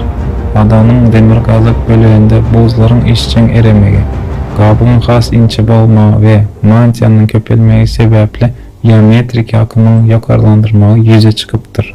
Seismik tomografiya maglumatlaryny ulanyp Schmidt Yer Fizika Institutunyň Dersara toparynyň alymlary magma akymynyň ýadrosynyň merkezinden Grenlandiýanyň merkez böleginiň aşagyndaky ýeriň ýüzüne çykýandygyny gördi. Buz asty kölleriniň iň köp ýerleşen ýeri. Alımlar bu magma kamerasyna gabat gelen teoretik ýyllyk akymlyk hesapladylar we bu ýyllygyň buzun dibini buzun eriyen ýerini içinde gyzdyrmak üçin ýeterlikdigini anykladylar. Bu netijeler maşyn öwrenmek tehnologiýasyny ulanyp şoňa meňzeşik gözlegler bilen tasdyklandy. Netije dünýäniň iň uly iki buzluk sebiti bolan Antarktidanyň we Grenlandiýanyň planetanyň içinden gelýän geotermik akymlaryň köpelmegi sebäpli ereýändigi aşkardyr. Ýöne olary güýçlendirýän näme? Manty erikleri milyonlarça ýyldan bäri buzluklaryň aşagynda. Ýöne häzirki wagtda olaryň magmasy ýeriň ýüzüne has ýakynlaşýar we ýer gabynyň içinden gyzmagyna sebäp bolýar. Bu özeninde ýeriň içegelerinde adaty bolmadyk hadisalaryň bolup başlaýandygyny görkezýär. Esasy sorak näme üçin Edil häzir takyk bolup geçýär? Jogap ýönekey her 12 000 ýyldan bir planetar maştabynda siklik üýtgemeler. Buzluklaryň eremegi ýakyn geljekde ýakyn wagtda betbagtçylyga sebäp boljak hawa hadisalaryň zynjyrynyň diňe bir bölegidir.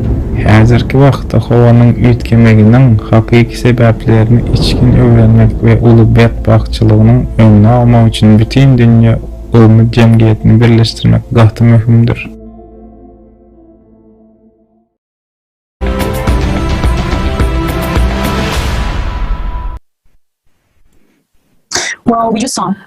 Мы только что видели, что ледники Антарктиды тают снизу вверх из-за внутреннего тепла, потому что к ним поднимается горячая магма.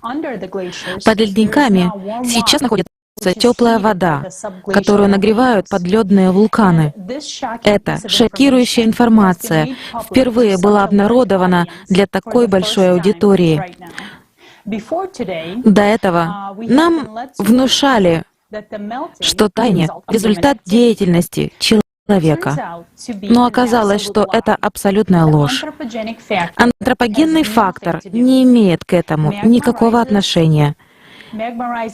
Магма поднимается не только под Антарктидой и Гренландией, но и в районах с тонкой земной корой. В первую очередь, это океаническая кора. Профессор Артур Ветерита обнаружил тревожную тенденцию роста геотермального тепла на дне океана. Мы предоставляем ему слово.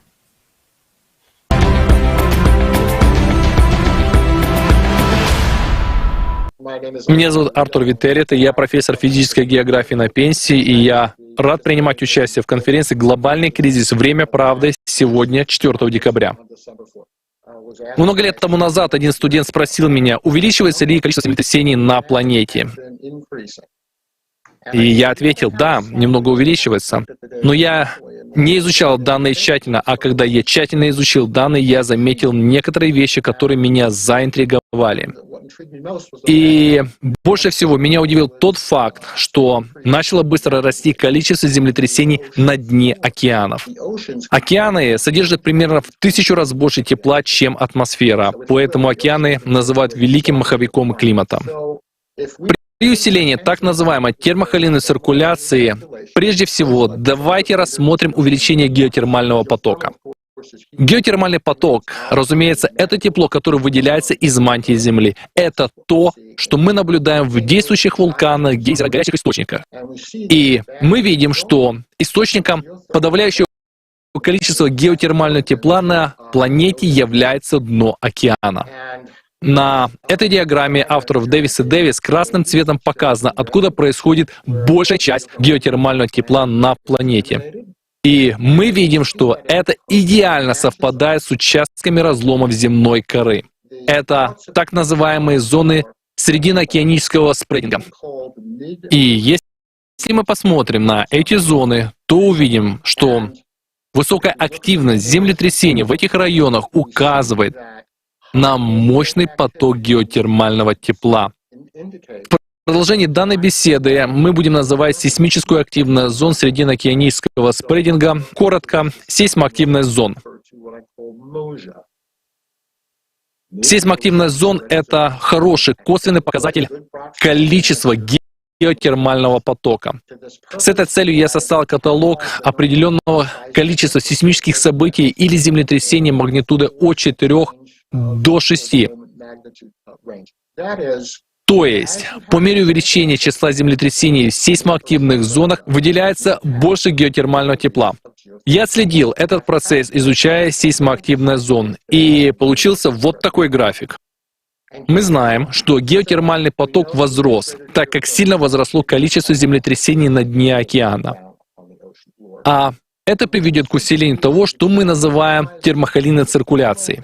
В научном мире термохолийная циркуляция также называется меридиональной опрокидывающейся циркуляцией или МОЦ. Она обусловлена тем, что вода при различной температуре и солености имеет разную плотность. Воды океана циркулируют подобно гигантской конвейерной ленте, и мы называем это глубокой конвекцией. Геотермальное тепло океана является значительным фактором, который может уменьшить стабильность водной толщи. Оно нагревает нижние слои океана, тем самым усиливая термохолийную циркуляцию. В океанографии это хорошо известный факт. Если геотермальное тепло нагревает дно, то эта конвейерная лента начинает двигаться быстрее. И чем быстрее это движение, тем больше тепла поступает в Арктику. И это жизненно важный механизм, которому мы должны уделить пристальное внимание. Было выявлено, что общая циркуляция океана увеличилась. Вот так выглядит температурная карта. Здесь вы можете видеть области, выделенные красным, в основном в центральной и северной Атлантике, температуры которых намного выше нормы. Они достигли такого состояния, начиная с 1995 года. Именно эти аномально высокие температуры дают нам так называемую положительную североатлантическую осцилляцию, которая существует с 1995 года.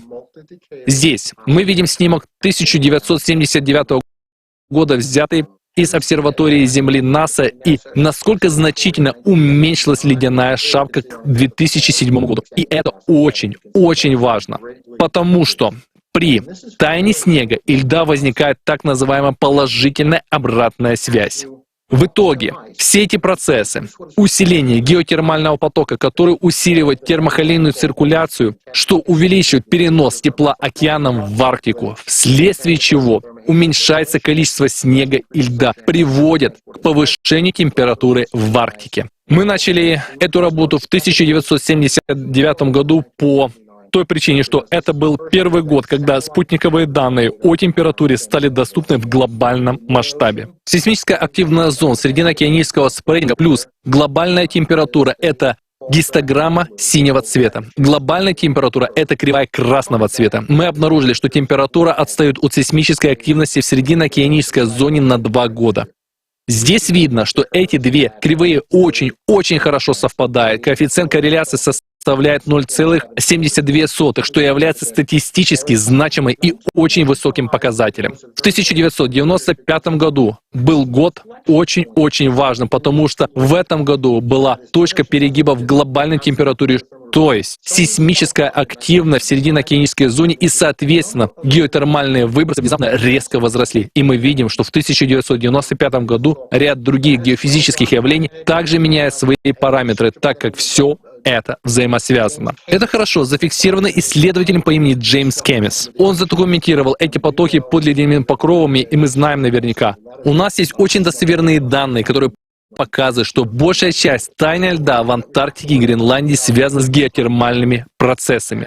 Нам еще многое предстоит узнать об изменении климата. Я думаю, что обнаружил малую часть этого процесса. То есть я считаю, что сейсмическая активность является одним из факторов изменения климата, что в значительной степени игнорировалось научными изданиями. Нам нужно больше изучать этот вопрос и объединять его с другими исследованиями изменения климата. Прежде всего, я верю в людей и считаю, что мы должны развивать разумное управление, но при этом мы все должны стараться заботиться друг о друге.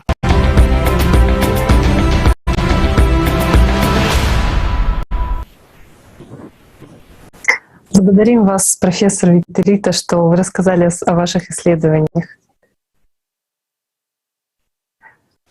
Благодарим вас, профессор Витерита, что рассказали о ваших исследованиях. И давайте рассмотрим и другие интересные закономерности, связанные с геотермальным потоком в океане. Океанографы из Германии установили, что как раз у берега Западной Антарктиды в море Уэддала вода на глубине более 2000 метров прогревается в 5 раз быстрее, чем на поверхности. Температура верхнего же слоя воды глубиной 700 метров почти не повышается. Это наглядно демонстрирует, что нагрев идет снизу, из недр. Благодаря сети буев Арго, распределенных по всему Мировому океану, ученые могут получать данные об изменении температуры и ее воды, и ее солености. Таким образом, в последние десятилетия начали обнаруживать аномальные зоны повышенных температур в океане. Вода в этих зонах может быть теплее на 10 градусов. И их стали называть блопсами или тепловыми пузырями, и также еще тепловыми каплями. И вот эти блопсы, они периодически появляются в Тихом океане. И особенно выделяются 2 точки — у берегов Аляски и рядом с Новой Зеландией. Появление таких аномалий стало внезапно учащаться.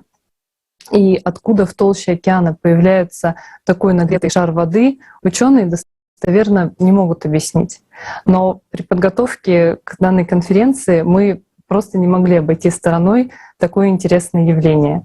И совершенно случайно у моего знакомого геофизика под рукой оказалась карта расположения магматических плюмов на планете. Еще хочу отметить, что на границе ядра и мантии расположены гигантские структуры пониженных скоростей, которые также называются капли, но только магматические капли. Они питают магматические плюмы, которые поднимаются от ядра к дну океана.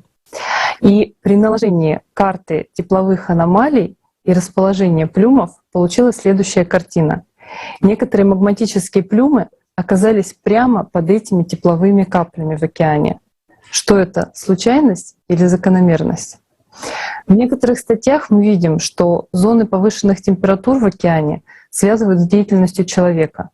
Но остается загадкой, как тот СО2, который выбрасывается нашими заводами и очень хорошо перемешивается в атмосфере, весь бросился в эти зоны, чтобы точечно нагреть океан. Ведь это огромные объемы воды, и нагреть его нужно почти на 10 градусов.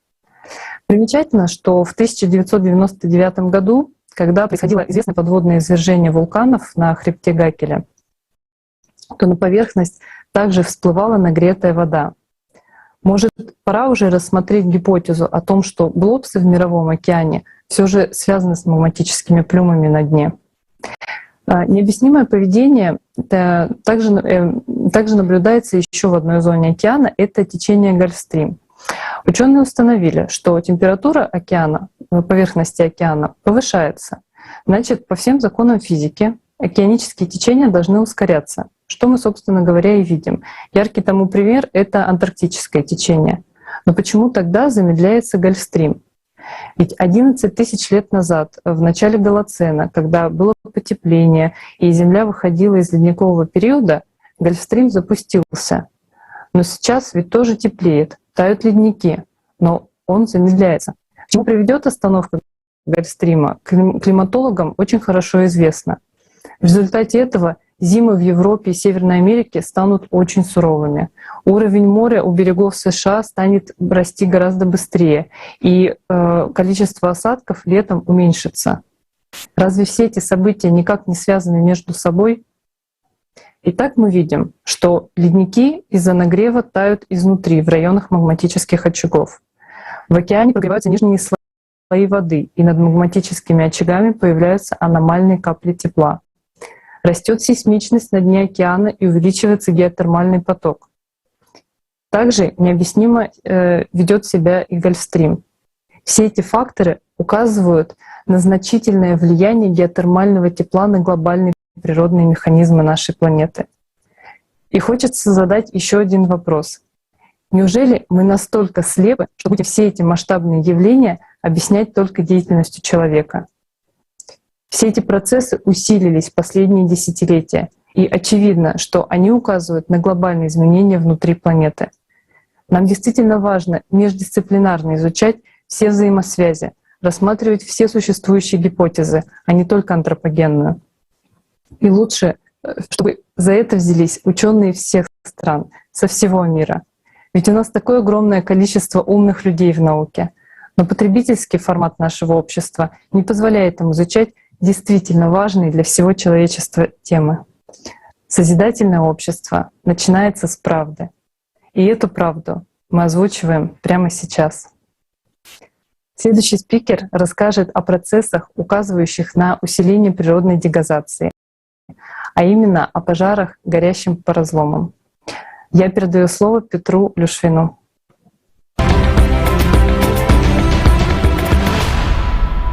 Приветствую участников конференции. Приуроченность природных очагов пожаров к разломам земной коры. Прежде всего, ситуация в Австралии летом. Жара в центре Австралии. На периферии температура на несколько градусов ниже. Но пожары есть, как и в жарких местах, но в основном на периферии, где меньше температура и ближе к океану, то есть выше влажность. Почему так? Да потому что эти самые пожароопасные ситуации приурочены к разломам земной коры. Это и на западе Австралии, и на востоке, и на юге. Повсеместно. Итак, почему же все происходит на разломах земной коры? Что активные разломы земной коры — это ионизация, что приводит к уменьшению влажности атмосферного воздуха, к кратному уменьшению осадков. Показывают и экспериментальные наблюдения. Кто плавал в море, где внизу растительность, очень часто видно летом, что со дна идут пузырьки воздуха. Но измеряют их дебит. Если же разломы земной коры, либо землетрясения, то на радиолокаторах подводных видны фонтаны газа. Когда эти газы достигают поверхности воды, если наверху лед, то во льду видна масса пузырей. Если в этих местах делают лунку во льду, то возникают даже костры. Со спутниковых карт видно, что в местах больших концентраций газов над очагами землетрясений возникают в атмосфере фонтаны метана, распространяющиеся на сотни и на тысячи километров. Это и на Каспии, это и в Штатах, и в Мексике. Везде от очагов землетрясений следуют шлейфы метана. Байкальский регион, 9-й год. Пожаров немного, и они только на юге региона. А 10-й год пожаров сотни. И не только на юге, но и на западе от Байкала, и на юго-востоке. И эти пожары локализованы к линиям, линиаментам. Смотрим карту землетрясений, очагов. Да, они идут по Байкалу, но там и нет пожаров. А на северо-запад от Байкала вовсе нет землетрясений. Но возгораний сотни. Оказывается, в этом месте магнитная аномалия и разлом земной коры. Аналогично Греция. Есть метан, есть массовые пожары. Нет метана, пожары единичны. Турция. Есть в центральной Турции вспышка метана над центральной Турцией. Это сотни пожаров. Нет, единичные. Индия. Жгут тростник. Ситуация обычная, но массовых возгораний это возникает лишь в ситуациях, когда повышенная концентрация метана у Земли. Юго-восток в США. Очаги пожаров часто выстроены в линиаменты. А если посмотреть на тектоническую карту, да, они все или почти все приурочены к разломам земной коры. Это и Флорида, и Техас, и другие штаты. Везде все одинаково. Итак, выводы. Природные пожары активизируются у разломов земной коры с аномально высокими магнитными полями за счет учащения сухих гроз. Имеется тенденция роста числа пожаров при росте концентрации метана у Земли. Отклонение от тенденции, связанное с тем, что дегазация метана явным образом не связана с погодой и сухими грозами. И вот то, что пожелал бы тем, кто изучает и интересуется подобными вещами, землетрясения, засухи, пожары, не воспринимать всегда однозначно. Разбираться едва ли не с каждым событием отдельно и выяснять генезис. Спасибо за внимание.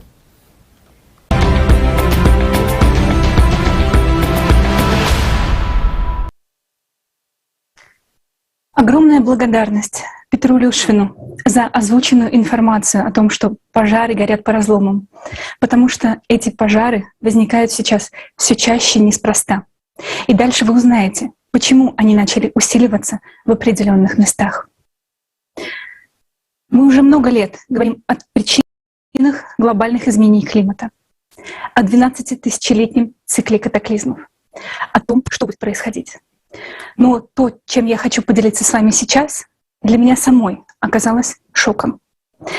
Я наивно полагала, что на Земле есть территории, которые будут меньше подвержены катаклизмам, на которых не случается землетрясение или извержение вулканов.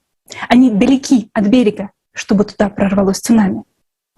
Я считала, что такое безопасное место — Сибирь. Но оказалось, что я глубоко заблуждалась. И уже в ближайшем будущем там может случиться такая беда, которая станет роковой для всего человечества. И сейчас вы поймете, почему. Вот уже 10 лет везде трубят о том, что Россия нагревается в 3-4 раза быстрее всего остального мира. А вы видели, как она нагревается? Посмотрите на это огромное красное пятно, которое показывает, как за десятки лет изменились температуры атмосферы в России. Никого не смущает, что это пятно располагается по центру страны, в Западной Сибири. Там, где возраст плиты относительно молодой, а ее толщина меньше. Именно там вечная мерзлота деградирует быстрее всего. Не странно ли это? Так в чем же причина аномального нагрева Западной Сибири? Нет, не в выбросах парниковых газов. Причина — это движение ядра Земли. Работы Юрия Баркина показали, что даже при малых колебаниях движения ядра все слои мантии испытывают деформации. В конце 90-х годов произошел скачок ядра в северном направлении. Ядро сместилось по линии от Западной Антарктиды к Западной Сибири. к полуострову Таймыр. Тепло из недр стало подаваться асимметрично, и, вероятно, именно по этой причине в Западной Антарктиде интенсивнее всего тают ледники. Что же происходит в Западной Сибири? Разогретые флюиды и магма поднимаются выше стыком литосферных плит, на дно океана и на поверхность Земли по направлению к натиску ядра. Сейчас под Западной Сибирью нарастает тепло в верхних слоях мантии. Натиск ядра в направлении к полуострову Таймыр задает условия для зарождения глубинных магматических очагов. Уже сейчас тонкая литосферная кора под Западной Сибирью начинает подмываться магмой и истончаться. В работах Игоря и Елены Морозовой из Университета Вайоминга еще по данным 1994-1997 годах указывается на ослабленность, сильную неоднородность и признаки плавления нижней части литосферы, сильное влияние расплавов в мантии на тектонические процессы центральной части Западной Сибири. И это при том, что жесткое основание, фундамент Западной Сибири, вовсе не монолитный. Он состоит из разновозрастных блоков земной коры, разбитый разломами. Эти разломы сейчас начинают трещать. Появляется сейсмичность там, где ее раньше не было. И это начинает отражаться уже даже на соседней, древней, толстой плите Восточной Сибири. Между блоками жесткого основания Западной Сибири на глубине 2-3 километра расположены глубокие траншеи, рифты, заполненные отложениями вулканической катастрофы давно минувших лет. 250 миллионов лет назад, на рубеже Пермского и Триасового периода, здесь Земля разрывалась на части от катастрофических извержений, сформировавших по соседству магматические слои, восточно-сибирские трапы. Во время этих извержений на Земле происходило самое великое вымирание — Пермское вымирание, в котором умерло 90% всех видов животных. И теперь эта катастрофа может повториться снова. Уже сейчас в различных регионах магма начинает аномально нагревать плиту. Подземные воды закипают, и водяные пары согревают атмосферу. Да, о гидротермальном потенциале западно-сибирской плиты было известно давно.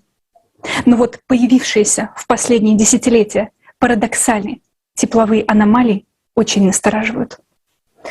В скважинах появляются неожиданные значения температур пластовой воды по сравнению с соседними участками. Посмотрите на карту. Современное увеличение геотермального тепла на севере наблюдается сейчас прямо над древним рифтом. Там кора раскололась 250 миллионов лет назад. Над другой ветвью рифта, на юго-западе плиты, у людей начинает внезапно закипать вода в колодцах. И прямо сейчас, зимой, в декабре, вот 3-4 декабря, несмотря на морозы, под снегом горят торфяные болота. Картина довершает то, что именно в этом направлении сейчас с ускорением дрейфует северный магнитный полюс, а во внешнем ядре именно под этой зоной ускоряется течение расплавленного железного потока. На что все это указывает? На близость новых катастрофических извержений. И таких территорий с тонкой земной корой на планете еще много. И любопытно, что именно в этих регионах возросло число лесных пожаров из-за усиления природной дегазации по разломам. Тенденции развития событий указывают на то, что в ближайшие десятилетия в разных местах по миру начнет вылазить магма и говорить нам «привет». Под нашими ногами начинает уходить твердая земля, даже там, где мы надеялись, что мы сможем быть в безопасности. Если до сих пор не очевидно, что проблема в магме, то очень скоро все в этом убедятся. Но что сейчас происходит? Правительства стран боятся говорить правду, потому что опасаются паники. Их можно понять, потому что им нечего предложить людям. Ведь тогда встанет вопрос, а как правительство готовится к грядущим событиям? А они собирают деньги, чтобы бороться против СО2. В смысле? И ученые вторят этой лжи и занимаются какой-то ерундой с этим пресловутым углекислым газом. Ну знаете, чтобы просто напоследок заработать еще немножко деньжат. Из-за таких коллаборационистов мы в неведении, а неизбежное все ближе. И мы ничего не можем этому противопоставить.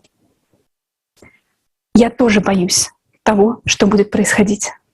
Но знаете, еще страшнее, если мы упустим время и свой шанс, и ответственность за гибель миллиардов людей уже в ближайшие десятилетия будет на нашей совести.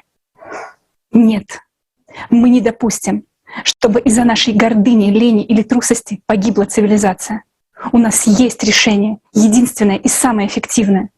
Нужно, чтобы все ученые мира наконец прекратили замыкаться на своих узких темах и житейских проблемах и просто объединили свой суммарно накопленный колоссальный объем знаний и навыков. Разве это трудно — наладить коммуникацию между людьми? Ведь только представьте, сейчас эту конференцию готовили тысячи волонтеров. Если мы все задействуем для достижения единой цели, самой величайшей цели современности — выживанию всего человечества, если мы все направим туда свое внимание, да мы в кратчайшие сроки изучим все аспекты происходящих изменений климата и сможем уже приступить к поиску механизмов противодействия. Но это возможно только в формате созидательного общества. По-другому это никак не получится. Так не пора ли закатать рукава и встать в один ряд? Вместе у нас действительно все получится. Присоединяйтесь.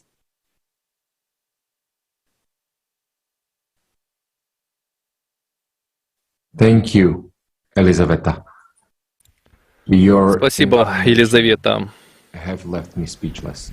От вашей информации я потерял дар речи. И я думаю, многие наши зрители тоже. Какие еще нужны более убедительные доказательства, друзья?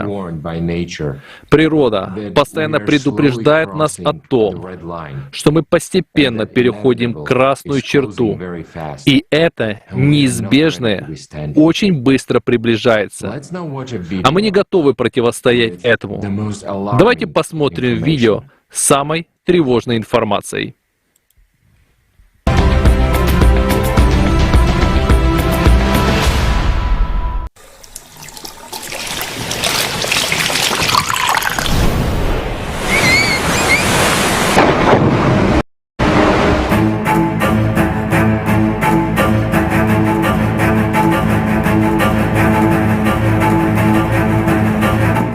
Вдох Земли.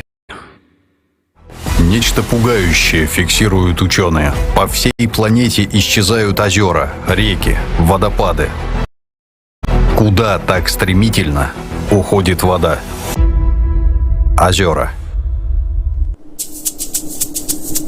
Второе по величине озеро в Боливии, Поопа, просто высохло. На снимках со спутников видно, что в апреле 2013 года там все еще оставалась вода, но к январю 2016 года озеро полностью высохло.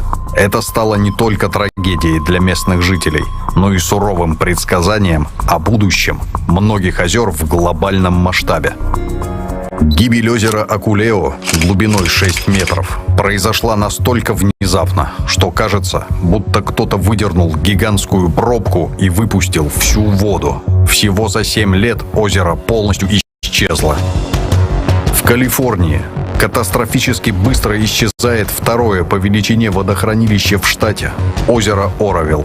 Как вы видите, даже буй стоит на открытом дне озера. Некогда глубочайший водоем впервые в истории опустился до рекордно низкого уровня.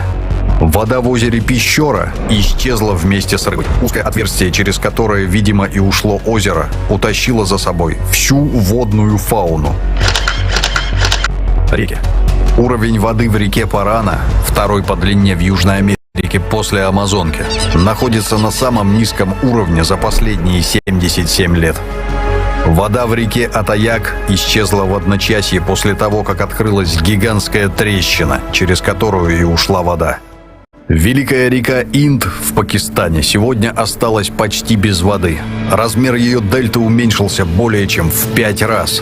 Несколько поселений у побережья опустели. Сотням людей пришлось уйти. В 2013 году бушующая река Слимс глубиной в 3 метра превратилась в нечто, что едва закрывает кроссовки ученых в самой глубокой части водоема. Важная для жителей США река Рио-Гранде начала исчезать. Несмотря на свои внушительные размеры, ее берега уже успели превратиться в кучу песка и камней. На данный момент в США под угрозой высыхания находится много рек. От могучей Колорадо до Гасконейд. Водопады. Один из самых величественных водопадов мира – комплекс Игуасу, шириной почти 3 километра. За последнее время уменьшился в 5 раз. Второй по мощности водопад в мире после Игуасу, Виктория, в 2019 году находился на грани исчезновения. Самый высокий в Эквадоре водопад Сан-Рафаэль окончательно исчез в 2020 году. И вместо бурлящего водопада теперь по скалам стекает тонкий, едва заметный ручей. На всех континентах мы наблюдаем, что вода уходит. Значит, это планетарный процесс. Стоит задуматься, как повсеместный дефицит воды отразится на жизни каждого из нас.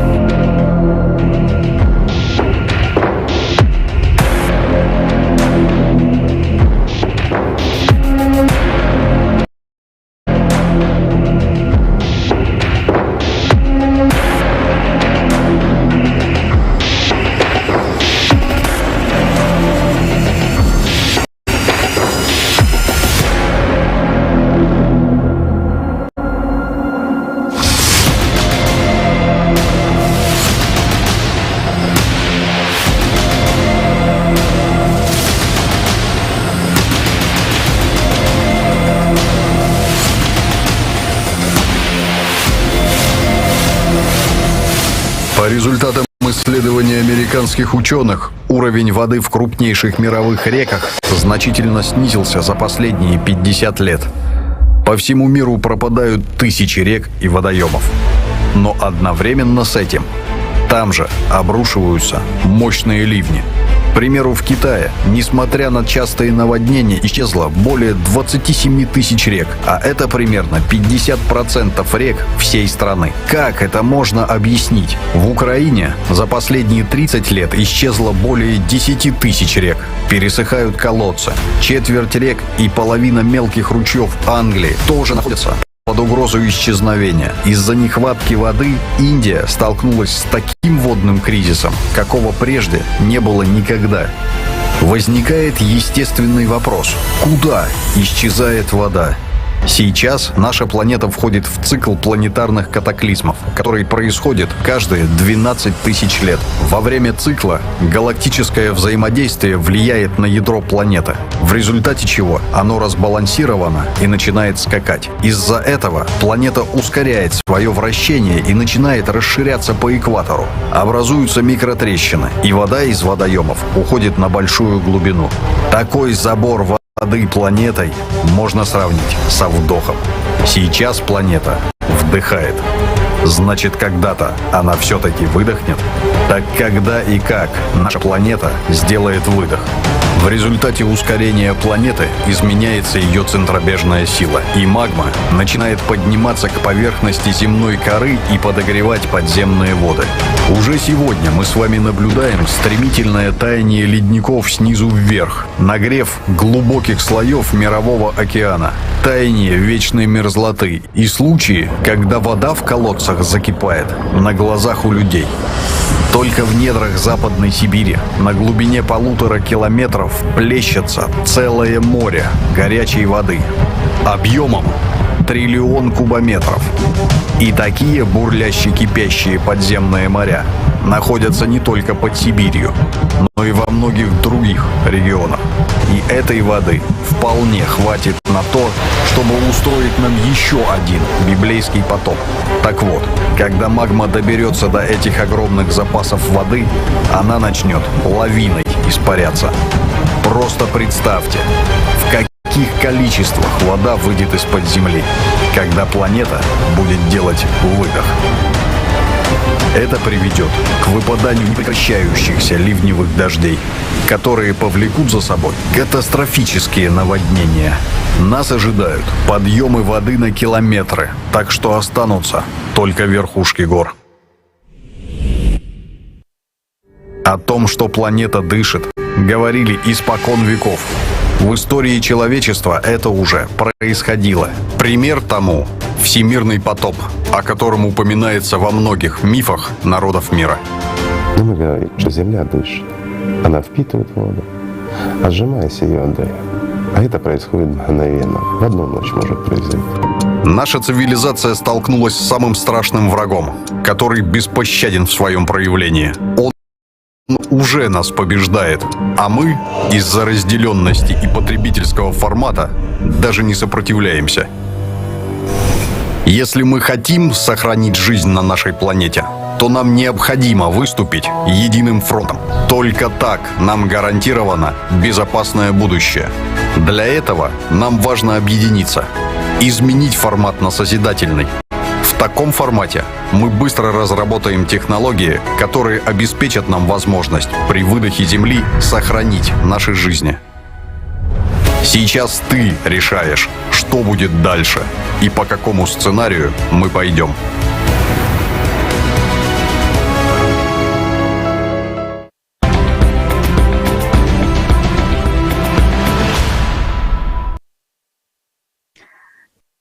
Сейчас, во время конференции, мы узнали, что таяние ледников Антарктиды и Гренландии происходит снизу вверх из-за активизации магматических очагов под ними.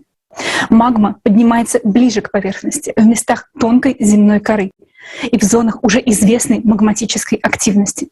И это увеличивает извержение вулканов в океане и на суше. Растет сейсмичность на дне океана, увеличивается геотермальное тепло, и это приводит к нагреву нижних слоев океанической воды. Это, в свою очередь, приводит к ускорению течения и изменению атмосферной циркуляции. Землетрясения увеличиваются и на суше. По разломам выходят легко воспламеняющиеся газы. И увеличивается количество естественных лесных пожаров, которые очень тяжело тушатся. Аномально нагреваются подземные воды в регионах с тонкой земной корой. Образуется все больше провалов и карстовых воронок. Формируются новые трещины, по которым вода уходит вглубь Земли. Наблюдается интенсификация всех процессов. Дирижер происходящих изменений — ядро нашей планеты, которое испытывает изменения во время цикла 12 тысяч лет из-за воздействия внешнего излучения. Мы недооцениваем силы ядра. Нам кажется, что если ядро такое огромное и неповоротливое, то никак не может повлиять на поверхность Земли. Но мы заблуждаемся. Так же, как если бы крошечные бактерии на корке яблока думали, что они являются причиной того, что яблоко падает на землю по осени. И я представляю вашему вниманию самые последние данные, доступные в открытых источниках об исследованиях ядра нашей планеты и тех следствиях, которые вызывают эти изменения в ядре.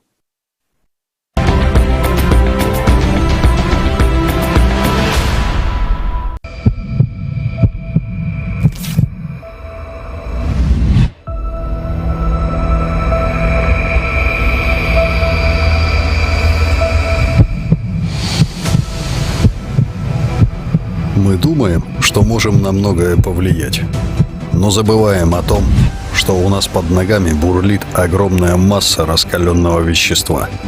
В самом центре этого огненного океана находится сердце нашей планеты, и оно, как и наше, бьется. Но сейчас внутри ядра начались серьезные проблемы. В скором времени это может уничтожить нашу цивилизацию. Ядро нашей планеты имеет радиус 3500 километров, что сопоставимо по размеру с планетой Марс. Ранее считалось, что оно состоит из двух оболочек – внешней жидкой и твердой внутренней, железно-никелевой. Однако результаты новых исследований вызывают недоумение в научной среде. В 2015 году исследователи из Университета Иллинойса и Нанкинского университета в Китае обнаружили странное поведение сейсмической волны, проходящей по внутреннему ядру. Благодаря этому изменению ученые пришли к выводу, что существует внутреннее ядро, и либо оно состоит из кристалла другого типа, либо ядро Земли все еще эволюционирует и постепенно затвердевает. Это подтверждают исследования австралийских ученых во главе с Джон Стивенсон. Я заметила очень небольшое изменение, но оно имеет большое значение для того, что происходит во внутреннем ядре. Недавно ученые сделали еще одно ошеломляющее открытие. По неизвестным причинам внутреннее ядро Земли из твердого железа оказалось несимметричным. Новая модель сейсмологов Калифорнийского университета в Беркли предполагает, что внутреннее ядро Земли растет быстрее на восточной стороне, чем на западной. По мнению ведущего автора исследования Дэниела Фроста, движение жидкого железа во внешнем ядре уносит тепло от внутреннего ядра, вызывая его охлаждение и рост с восточной стороны. Фил Ливермор из университета Лидса и его коллеги были удивлены, когда трио спутников Сварм обнаружило признаки стремительно движущейся реки расплавленного металла во внешнем ядре Земли. Исследователи говорят, что эта струя движется от Канады к Сибири и в настоящее время охватывает примерно половину планеты. Обширный реактивный поток шириной 420 километров с 2000 года ускорился в 3 раза. Остается загадкой, почему скорость железного потока увеличилась. Но аномальные явления на этом не заканчиваются. Геофизики из Университета Мэриленда проанализировали тысячи записей сейсмических волн, распространяющихся через Землю, и обнаружили 2 странных образования возле ядра Земли. Одно под Африкой, а другое под центром Тихого океана. Эти образования представляют собой очень плотный горячий материал на границе между ядром и мантией. Известны как зоны сверхнизких скоростей, находящиеся у корней магматических плюмов. Причем каждое из этих 2 гигантских скоплений имеет площадь, сравнимую с континентом, а их высота в 100 раз превышает Эверест. В 2020 году ученые обнаружили, что пятно горячего материала под Гавайями даже больше, чем они предполагали. Одна из последних работ Марии Цехмистренко, сейсмолога из Оксфордского университета, подтверждает, что эти так называемые капли являются источником горячих мантийных плюмов, которые могут вызывать разрушительные, супервулканические извержения при всплывании на поверхность. Магматические плюмы привели к массивным вулканическим извержениям, которые создали Исландию и продолжают создавать угрожающую активность под Йеллоустоуном. Существует высокая корреляция между этими событиями, изменениями климата и массовыми вымираниями за последние несколько сотен миллионов лет. Результаты последних исследований ядра и находящихся рядом с ним структур вызывают тревогу. И если сейчас об этой угрозе знают только ученые, то скоро она станет очевидна всем жителям Земли. Еще одним важным показателем, подтверждающим, что в ядре происходят аномальные процессы, является резкое ускорение дрейфа Северного магнитного полюса в 3,5 раза за последние 20 лет. Вместе с экстремальным ускорением Северного магнитного полюса загадочная аномалия ослабляет планетарное магнитное поле, которое защищает нас от опасного галактического и солнечного излучения. Ученым удалось установить, что магнитное поле Земли ослабло на 9% за последние 200 лет. В результате этого между Африкой и Южной Америкой образовалась область слабого магнитного поля, известная как Южно-Атлантическая аномалия. Кроме того, за последние 5 лет на юго-западе Африки появилась еще одна подобная область, и она активно растет. Электромагнитное поле генерируется за счет динамомеханизма в ядре Земли, и поэтому очевидно, что изменения магнитного поля указывают на изменения в ядре. Еще одним подтверждением аномального поведения ядра Земли является появление мощного выброса нейтрино из недр, также зафиксированного в 2015 году. Еще более аномальное событие произошло в 1998 году. Ученые зафиксировали резкое, скачкообразное смещение ядра, наблюдая с помощью спутников за центром масс Земли. В результате скачка ядро резко сместилось на север, по направлению к полуострову Таймыр. В это время на станции Медичина в Италии ученые зафиксировали скачок силы тяжести. Также увеличилась скорость вращения планеты и возросла центробежная сила. Одновременно с этим наблюдалось резкое изменение формы Земли, измеренное с помощью системы лазерной дальнометрии со спутников США. Планета стала аномально расширяться в области экватора, хотя до этого тенденция была противоположной. Из-за повышения центробежной силы магматические очаги начали всплывать ближе к поверхности, что увеличило геотермальный тепловой поток и количество землетрясений. Начали формироваться новые разломы и трещины, по которым вода с поверхности стала уходить вглубь Земли. В том же году произошло резкое увеличение скорости движения Северного магнитного полюса.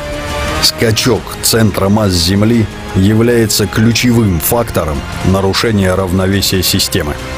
Это событие привело к диссонансу всех оболочек Земли, что стало причиной резкого увеличения числа многих природных катаклизмов, землетрясений, извержений вулканов, цунами, ураганов, торнадо и так далее. Следует отметить, что в этот же период также синхронно произошли скачкообразные изменения природных процессов на Солнце, Луне, Марсе и других небесных телах Солнечной системы. И это произошло тоже из-за смещения их ядер. Это привело ученых к мнению, что причиной таких синхронных скачков могут быть воздействия на Солнечную систему внешних факторов. В 2010 году ученые НАСА и французские метеорологи установили взаимосвязь между ростом среднегодовых температур и вращением ядра Земли. О том, что ядро влияет на климат, науке было известно уже давно. Еще в 80-х годах прошлого века группа французских ученых обнаружила, что движение жидкого вещества в ядре напрямую влияет на скорость вращения Земли. А это, в свою очередь, сказывается на океанической и атмосферной циркуляции. Скачок 1998 года привел к большим изменениям на поверхности Земли. Но началось это еще раньше. Не случайно «Нью-Йорк Таймс» в 1985 году опубликовала статью о главенствующей роли ядра в климатических изменениях. Но ядро не заставишь платить налоги за выбросы газов. А вот людей можно. Поэтому сейчас об этих работах все забыли. Но последние 50 лет наша планета продолжает ускоряться. Эта тенденция усилилась с 2016 года еще больше. 19 июля 2020 года был зафиксирован как самый короткий день за всю историю наблюдений. Такое ускорение вращения массы Земли, несмотря на небольшие величины, повлечет за собой колоссальные последствия уже в ближайшие годы. Из всех озвученных фактов следует, что процессы, происходящие сейчас в ядре, являются причиной климатических изменений. По мнению многих исследователей, столь резкие глобальные изменения в ядре планеты вызваны огромной энергией из глубин космоса. Наша планета попадает в зону действия этого излучения каждые 12 тысяч лет. И прямо сейчас мы на пороге катастрофы. Ученым еще предстоит ответить на многие вопросы, но совершенно очевидно, что в ядре происходят экстремальные изменения. Скачки ядра ускоряют вращение планеты и увеличивают ее центробежную силу, что поднимает магму внутри мантии ближе к поверхности. Это вызывает увеличение мощности вулканических извержений и землетрясений, число которых растет. Также процесс поднятия магмы нагревает подземные воды, вызывая таяние ледников изнутри и катастрофические затопления. Ситуация стремительно развивается, и очень скоро мы столкнемся с извержениями супервулканов и глобальными потопами, которые сделают условия на планете несовместимыми с жизнью. Как человечество может выжить в катаклизмах такого масштаба. В решение этой проблемы должен включиться каждый человек. И действовать мы должны с полной самоотдачей. Сейчас нет времени перекладывать ответственность на кого-то другого. Сердце нашей планеты уже забилось быстрее. Это вызывает катастрофические изменения. Только признавая правду об истинных причинах изменения климата, мы сможем осознать весь масштаб происходящего и объединить весь наш научный потенциал для выживания всего человечества.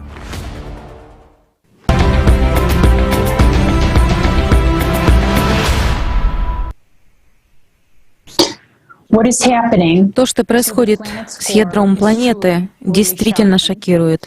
И, кроме того, это оказывает существенное влияние на климат и все процессы на поверхности Земли. Но что мы постоянно слышим? Что в изменении климата виноват человек. Мы путаем экологию и климат. Климат меняется из-за цикличности, и человек на это не влияет. Но человек оказывает значительное влияние на экологию, и мы видим, в каком больном состоянии находится наша планета. Есть также информация, что человек может изменить скорость вращения планеты. Возможно ли это? Елизавета, не могли бы вы прокомментировать это? Да, конечно. Действительно, в интернете можно встретить мнение ученых о том, что ускорение планеты происходит из-за антропогенных выбросов СО2. Вы знаете этот механизм. Люди едят слишком много мяса и содержат коров, а коровы вносят большой вклад в парниковые газы, и это разгоняет течение. И из-за ускорения течения Земли начинает быстрее вращаться сама планета. В этой гипотезе смущает только одно. Это не то, что масса атмосферы Земли в миллион раз меньше массы самой Земли. И это не то, что изменения скорости течения океанов произошли на 3%. Меня смущает, что, похоже, выбросы парниковых газов коровами сильно недооцениваются экспертами. Еще говорят, что таяние ледников ускоряет вращение планеты. Но для этого должны были бы растаять полностью ледниковые щиты Антарктиды и Гренландии. Но вы теперь в курсе, как они тают на самом деле. Поэтому да, скорее всего, это продукты жизнедеятельности коров. Безусловно, СО2 действительно влияют, особенно на мозговую деятельность некоторых людей. Вам кажется, это смешно? Но ведь нас действительно держат за дураков. А если серьезно, то хватит нас кормить этими сказками, что человек выбросами своих парниковых газов может повлиять на процессы геодинамики планетарного масштаба таким образом, чтобы Земля ускорялась. И знаете, что еще очень интересно? В последние десятилетия скорость вращения планеты не укладывается в привычные модели. Но эти изменения происходят ступенчато и циклично. И когда на очередном витке планета незначительно замедлялась, можно было прочитать в СМИ статьи о том, что это тоже произошло из-за деятельности человека. Просто кому-то очень хочется мнить себя настолько великим и всемогущим, чтобы даже планета замедлялась и ускорялась по его желанию. А для всех простых людей очевидно, что это глобальный процесс, и их тенденция сейчас ненормальна. Причины этого ученым неизвестны.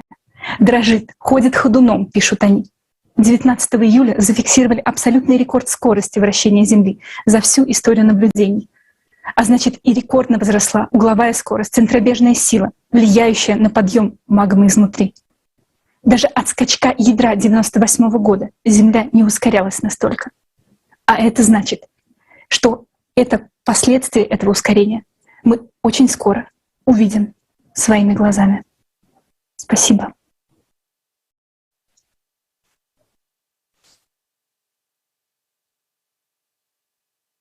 Здравствуйте, друзья. Я бы хотела поговорить об атмосфере и о том, насколько она важна. Hello, dear friends. I would like to talk about atmosphere and Русский канал. Которым мы дышим. Но и это уникальная защитная оболочка, благодаря которой возможна жизнь на Земле. Но именно сейчас, когда мы наблюдаем серьезные проблемы с экологией и климатом, эта защита ослабевает. Стремительное ослабление магнитного поля привело к спаду давления атмосферы, уменьшению ее плотности и перераспределению воздушных потоков. Мы все знаем о глобальном потеплении. Из-за внутреннего нагрева Земли увеличивается температура воздуха в самом нижнем слое атмосферы. Но изменения, происходящие в верхних слоях, гораздо масштабнее и не имеют никакого отношения к антропогенному фактору. Спутниками зафиксировано охлаждение верхних слоев атмосферы, термосферы и мезосферы. Происходит снижение их плотности и сжатия. Температура стратосферы также понизилась. Наблюдается уменьшение объема атмосферы, а значит, космос становится ближе к поверхности Земли. Меняется химический состав верхних слоев атмосферы. В частности, увеличивается содержание паров воды и углекислого газа. Происходит полная разбалансировка атмосферы. Воздух сильно прогревается снизу, но резко охлаждается сверху. В результате из-за разницы температур и плотности усиливается макротурбулентность, а это ведет к усилению ураганов, появлению торнадо в необычных местах, резкой смене ветров и непредсказуемой погоде. Основной причиной наблюдаемых изменений является космическое излучение. Именно оно приводит к разбалансировке всех систем планеты. В условиях низкой активности Солнца магнитное поле гелиосферы не обеспечивает защиту от космических лучей. Магнитное поле Земли также ослаблено. В результате в атмосферу Земли попадает все больше космических лучей, обладающих огромными энергиями. И результат их воздействия мы можем наблюдать даже невооруженным глазом. Космические лучи сильно ионизируют атмосферу, что способствует образованию необычных облаков, в котором на самом деле нет ничего хорошего. В высоких слоях атмосферы вследствие низких температур и увеличения водяного пара образуются серебристые облака. Такие облака все чаще наблюдаются в последние годы. Они отражают солнечные лучи, из-за чего меньше тепла попадает на Землю. В стратосфере, опять же, как результат низких температур, образуются перламутровые облака. Их появление ведет к разрушению озонового слоя. В более нижних слоях увеличивается ионизация и формируются грозовые облака.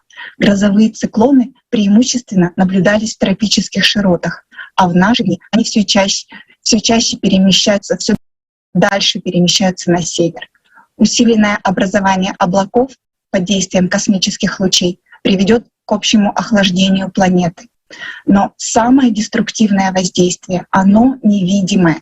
Космические лучи вызывают дополнительное разрушение озонового слоя, а значит, растет уровень ультрафиолета.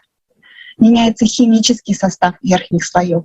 И что наиболее опасное, это то, что космические лучи непосредственно воздействуют на молекулы ДНК живых организмов, разрушая их и вызывая мутации.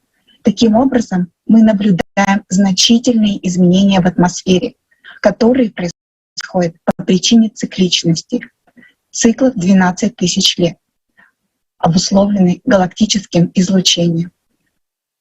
В результате мы видим, что с одной стороны происходит полная разбалансировка атмосферы, а с другой из-за процессов в ядре магнитное поле спадает, и оно уже не держит атмосферу так, как раньше. Защитные свойства атмосферы просто ослабевают.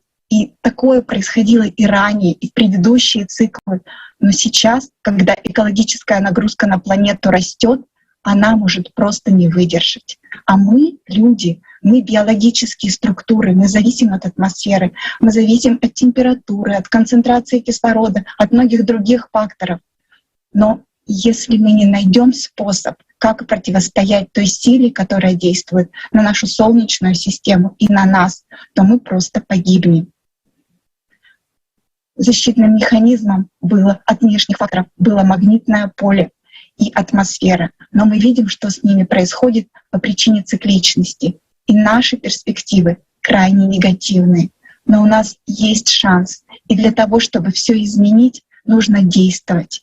Большинство людей просто не знают о том, что сейчас происходит. И поэтому так важно информировать. Нужно информировать и не требовать решения ни от кого, а решать самим, брать ответственность.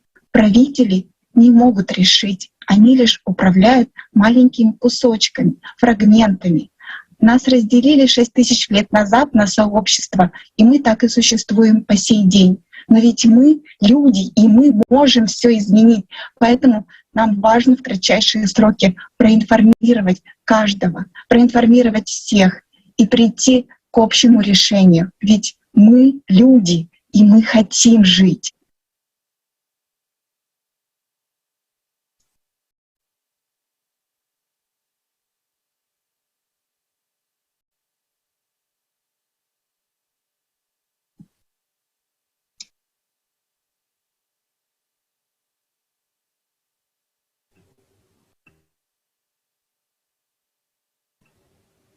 Джейсон, please go ahead. Джейсон, пожалуйста.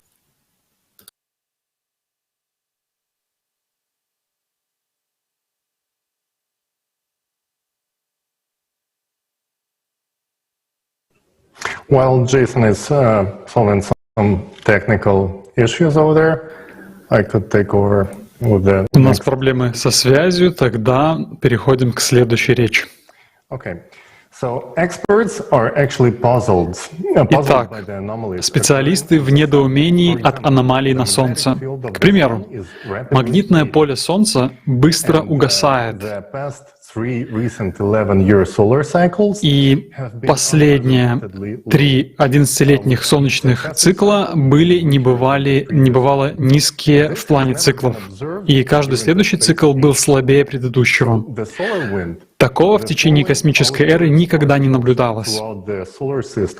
Солнечный ветер течет наружу через Солнечную систему и окружает ее. По сути, он должен нас защищать от радиации.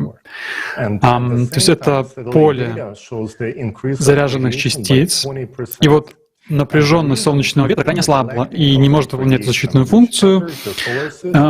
В то же время спутниковые данные показывают увеличение радиации на 20%. Причина — поток галактического космического излучения, которое попадает в Солнечную систему и атмосферу Земли.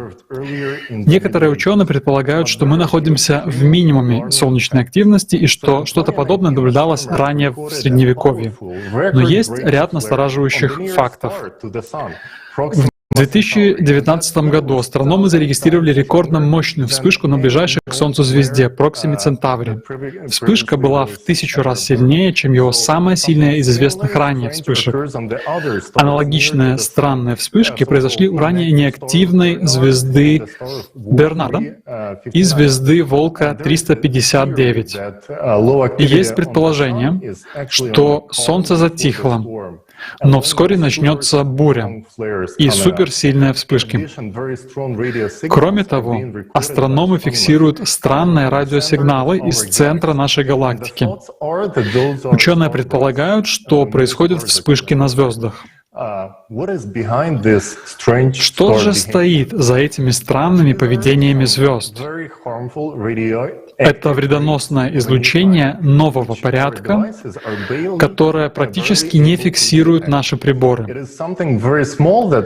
Это что-то очень маленькое, что разрушает ядра планет на микроуровне и зажигает звезды. Но вернемся к нашей планете. Так как же галактические космические лучи влияют на Землю? Дело в том, что вредоносное космическое излучение направлено под прямым углом на рукав Ориона. Солнечная система и наша планета как раз находятся в этом рукаве. Ранее эти лучи проходили по касательной, но сейчас мы приближаемся к точке ближнего взаимодействия. К сожалению, об этом излучении известно немного, и вопрос требует срочного изучения и объединения всего научного потенциала ученых всего мира. В 2001 году российский физик Александр Михайлович Мишин сделал важное открытие. В определенной области космоса был зарегистрирован чрезвычайно мощный поток излучения. Проверка, проведенная на радиотелескопе Пулковской обсерватории астрофизиком Шпитальной Александрой Альфредовной, подтвердила его реальное существование. Было проделано дальнейшее исследование закономерности потока излучения из объекта А. Его также провела Шпитальная, и пришли к следующему выводу. Из определенного места в космосе, рассматриваемого Мишиным как центр Вселенной, генерируется чрезвычайно мощная энергетика. Астрономы обращались в НАСА и просили сравнить данные, но, к сожалению, их запрос был просто проигнорирован. Возможно, это излучение и является теми самыми галактическими лучами, которые наносят непоправимые изменения на ядро нашей планеты, а также на ядра других планет Солнечной системы. И даже влияет на звезды в рукаве, и также на наше Солнце. Мы уже знаем, чем закончится цикл 12-тысячных катаклизмов, вызванных этим излучением. Поэтому нам нужно как можно скорее понять, как выставить противодействие от этого излучения, пока еще можно что-то изменить. Потому что очень скоро, может быть, очень поздно.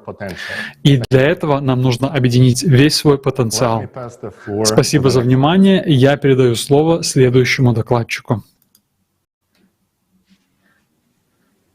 Здравствуйте. Приветствую всех на конференции «Глобальный кризис. Время правды». Я Елена Подлатчикова, я доктор космической физики, исследую Солнце, климат и астрофизику. Я работаю сейчас в обсерватории в Давосе и работаю над рядом космических миссий, которые занимаются этими вопросами. То, что происходит с климатом сегодня, это действительно необычно. Меня как ученого заставило это задуматься. Я стала спрашивать коллег, стала суммировать свои исследования, и действительно происходит много странного. Давайте подойдем к этому вопросу с точки зрения солнечной активности. Мы все знаем, что на Солнце есть 11-летний цикл солнечной активности, есть 100-летний, есть 200-летний, это приблизительно плюс-минус несколько лет, есть 400-летний и так далее. То, что нас ждет сейчас, мы, солнечные физики, называем большим минимумом. Скорее всего, он продлится, возможно, до 1945 года, как мы это думаем сейчас. Во времена солнечных минимумов, особенно такого длинного, затянувшегося минимума, как сейчас, который длится с 2012 года, мы подвержены влиянию солнечных и космических лучей. Космические лучи, они более энергетичны, более опасны. Множество станций на Земле, которые измеряют космические лучи, естественно, как и ожидалось, регистрируют все больше и больше космических лучей, очень сильных заряженных частиц. Лучи, они плохо влияют на здоровье человека. Мы как-то на этом не концентрируемся, ученые, но мы знаем, но не пишем об этом. Может быть влияние и на сердце, и на легкие, на время жизни человека. Я бы сказала, что это очень опасно. Космические лучи, приходящие на Землю, не очень хорошо влияют на биосферу. Мы изучаем их влияние на почву, болота, воды. К сожалению, ученые, они пока не объединены все в этих изучениях, потому что каждый изучает свою область. Ученые очень-очень близко подошли к разгадке, как мне кажется, сейчас, и мы скоро поймем, какое именно когерентное излучение влияет на климат. Мы очень мало знаем о нашей окружающей среде и о космосе. Мы сканируем космическое пространство все в новых и новых длинных волн с новым разрешением. Техника улучшается просто семимильными шагами. Источники когерентного излучения мазерного, лазерного, они могут находиться, в общем, во многих местах нашей галактики. Но в центре галактики, скорее всего, сильный источник когерентного излучения. Это, опять же, установил японский телескоп. И распределенный телескоп в Чили. Это абсолютно новый установленный факт. Например, в Московском государственном университете геологи установили влияние на геологические процессы космических объектов, центра нашей галактики, гравитационное и другие виды взаимодействия. Друзья, ситуация очень серьезная. Люди гибнут. Мы об этом знаем. Отрицать этого нельзя. Очень много исследований было сделано. Хокинг, Зельдович. К сожалению, в прошлом очень много научных умов было направлено на военные разработки. Друзья, ученые всего мира, давайте объединимся и подумаем, как мы можем использовать хотя бы ту информацию, что есть у нас сейчас. Мы знаем, что произойдет с климатом. Это уже происходило и 6, и 12 тысяч лет назад. То, что происходит сейчас, это не ново для нас. Как мы можем выжить в условиях глобальных катастроф? Это нужно делать прямо сейчас, потому что в следующем году может быть уже поздно. Давайте направим наши усилия на спасение человечества. Я не хотела этого говорить раньше, но сейчас, проанализировав все факты, от нашего выбора зависит будущее. У нас нет времени на размышления. У нас есть время только на действие, только на хорошее отношение друг к другу, на полную открытость, на полное распространение информации и на вовлеченность большого количества людей, междисциплинарных областей. Вы готовы? Я готова к этому. Друзья, вы знаете, мы гении. Я не говорю про себя, я говорю про всех нас. Вы видите, сколько мы человечество сделали, сколько всего мы поняли. Давайте это используем. Давайте расскажем друг другу то, что мы умеем. И я верю, что у нас все получится.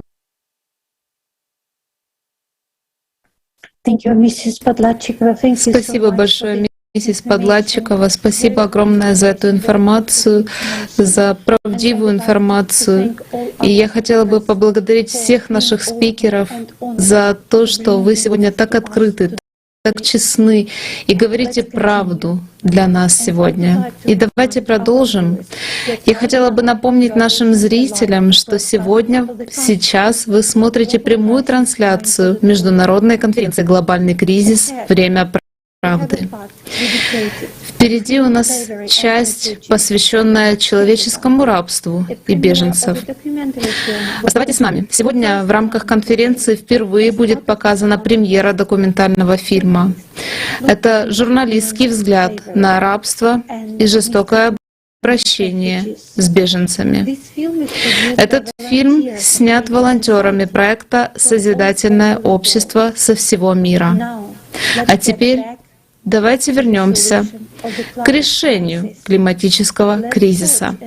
Давайте посмотрим отрывок из программы «Щит» с участием Игоря Михайловича Данилова.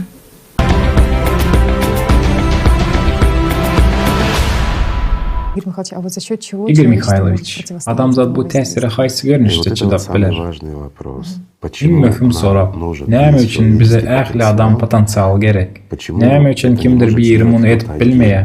Səbəbi ilki bilən bu bilimiz yox. Beyli energiya yox. Planetamıza təsir edən təsirin qatı olduğunu düşünmelidirіз. Şeylilik bilən yer yüzündə bağ olan əqli energiya olub geçən təsir gücünə qarşı durmaq üçün yeterlik deyil. Bu yerdə də kiçicik bir nüans var. Dinə düşünmək üçün düşündüreyim. Gelin bu barada kən fikir etməyəlin, köp vaxt gerek olar. Adamlar bilesi geleceği, olub bilər deyib düşünəyəlim. Yönə təsir makro yerdə deyil, yönə mikro derecede. Başqaça aydılanda bu kosmosdaki makro obyektlerin makro obyektlere yön təsiri deyil. Bu böləciklərin arasındaki mikro derecedeki təsir. Bu əgirt ulu energiya. Yenə də bir sorağın yüzə çıxacaqlığını düşünəyən, yönə bu nə xili? Bu cisimlerin özara təsiri olakan energiya, yönə böləciklərin arasında eciz. Görəyənizmi? Həzirki vaxtda bizim ılımımız şeyli bir yağdayda verin entek köp soraqlara cavab verib bilməriz. Onun üçün ona cavab vermək üçün birləşdirilən potensiala məhtac. Böləciklərin tutuş əlimi əmələ getirənlərin arasındakı təsir energiya derecesində yüzə çıxdı. Bu məlumat alışmaq şeyli həm özara bağlanışıq. Şol yerdə ağırlıq gücü və başqa da köp zatlar yüze çıkýar. Şeýlelikde bu özara täsirler gaty güýçlidir. Planeter togalygynda näme bolýandygyna seredin. Gal bersede durnuksuzluk planetanyň içinden gelýär. Beýlik hemme zat bolsa görýän netijemiz. Indi käbir adamlar beýleki planetalar näme? Dostlarym, beýleki planetalarda da häzirki wagtda gün ulgamynda nämeleriň bolup geçýändigini beýleki planetalarda görýäs. Marsda gaty süýşmeler we başga da köp zat işçilik hem bar. Diýmek bularyň hemmesi tiýirlilik bilen baglanşykly. Diňe bu hakda güleşmeýän moda däldi ýa-da näme üçindir? Gal bersede CO2 Mars'a täsir edip bilmedi we süýşmeleriň göremegine sebäp bolup ol ýerdäki durnuksuzlygy görkezýär. Ýöne esasan ýadro we magma bolan planetalar täsir edýär. Diňe gaýa bolsa gaýa bolup galar. Onda disonansa sebäp boljak zat ýok. Onda bölejiklerin arasında diňe rezonans bar. Bu diňe gaýa. Planetamyz gaty çalşyrymly bolsa, ýadrosy magma, gabygy we atmosferasy bar. Başgaça aýdylanda bular adam bedenindäki ýaly dürli sferalar, ýöne olar gutgaşdyrylýar. Ýeketek organizm emele gelýär. Adamyň süň gurulşynyň bozulmagy näme sebäp bolýar? Izine gaýtaryp bolmajak netijelere, damar ulgamy ýa-da başga bir bölek üçin hem edil şonuň ýaly. Näme alsak da islendik ulgam, islendik biýdüzgünçilik organizmiň global ýok edilmegine sebäp bolýar. Bu ýerde de edil şonuň ýaly. Şonuň üçin muňa garşy durmak üçin bize näme gerek? Deň derejede güýçli garşylyk. Size ýönekey bir mysal bereýin. Düşünmek üçün mysal üçün Tatyanany ulanalım. Gelin ona azjyk tekleýän öýdän, ol bolsa eglenýär. Näme üçin? Sebebi täsir güýji bar. Indi garşydyr. Görýäňizmi? Edil şol bir täsir. Ýöne ol egilmeýär. Näme üçin? Sebebi ol meniň hereketime garşy çykýar. Bu garşylygy öňe sürmesek dünýämiz ýykylar. Mars muňa mysal bolup biler. Akylly adamlar nire barýandygymyzy düşünerler, serederler we görerler. Näme üçin? Sebebi sebäp bermeňiz we täsiri şol bir bolar. Ýene de bu ýerde diňe bir bu energiýa eýe bolmak gerek däl we oňa eýe bolmak üçin bu çeşmeleri tapmalydyrs. Onuň nämedigine we näde ulanmalydygyny hem düşünmelidiriz. Mysal üçin bu energiýany dogry ulanmaýas. Seni iteklemäge ruhsat edin. Şol bir güýç başga tarapy ulanýasyňyz. Görýäňmi? Hasamlydyr. Ol tas ýykyldy. Näme üçin? Hatda ýeňil değmek. Indi kömek bolmazdan dogry. Hawa köp güýç sarp etdi. Ýöne näde dogry ugurdy. Şonuň üçin ýalňyşlyk oý bersek planetamyzy has çalt öldüreriz. Meniň pikirimçe indi düşünikli. Ýene de näme üçin potensiala mätäç? Olaryň hemmesini gurmak we ýerine ýetirmek üçin energiýa gerek. Size başga bir mysal bereýin. Näme üçin? Sebebi bu çylşyrymly proses we ähli adamlardan ähli mümkinçiliklerimizden talap edýär. 7 milliard ýaşymyzda näme üçin etip bilmedik? 8 milliard töwerek bolanymyzda näme üçin etip bileriz? Sebebi biziň mümkinçiliklerimiz artdy. Sebebi wezipe köp ölçegli we köp derejeli bolup şoňa göre çözülmedi.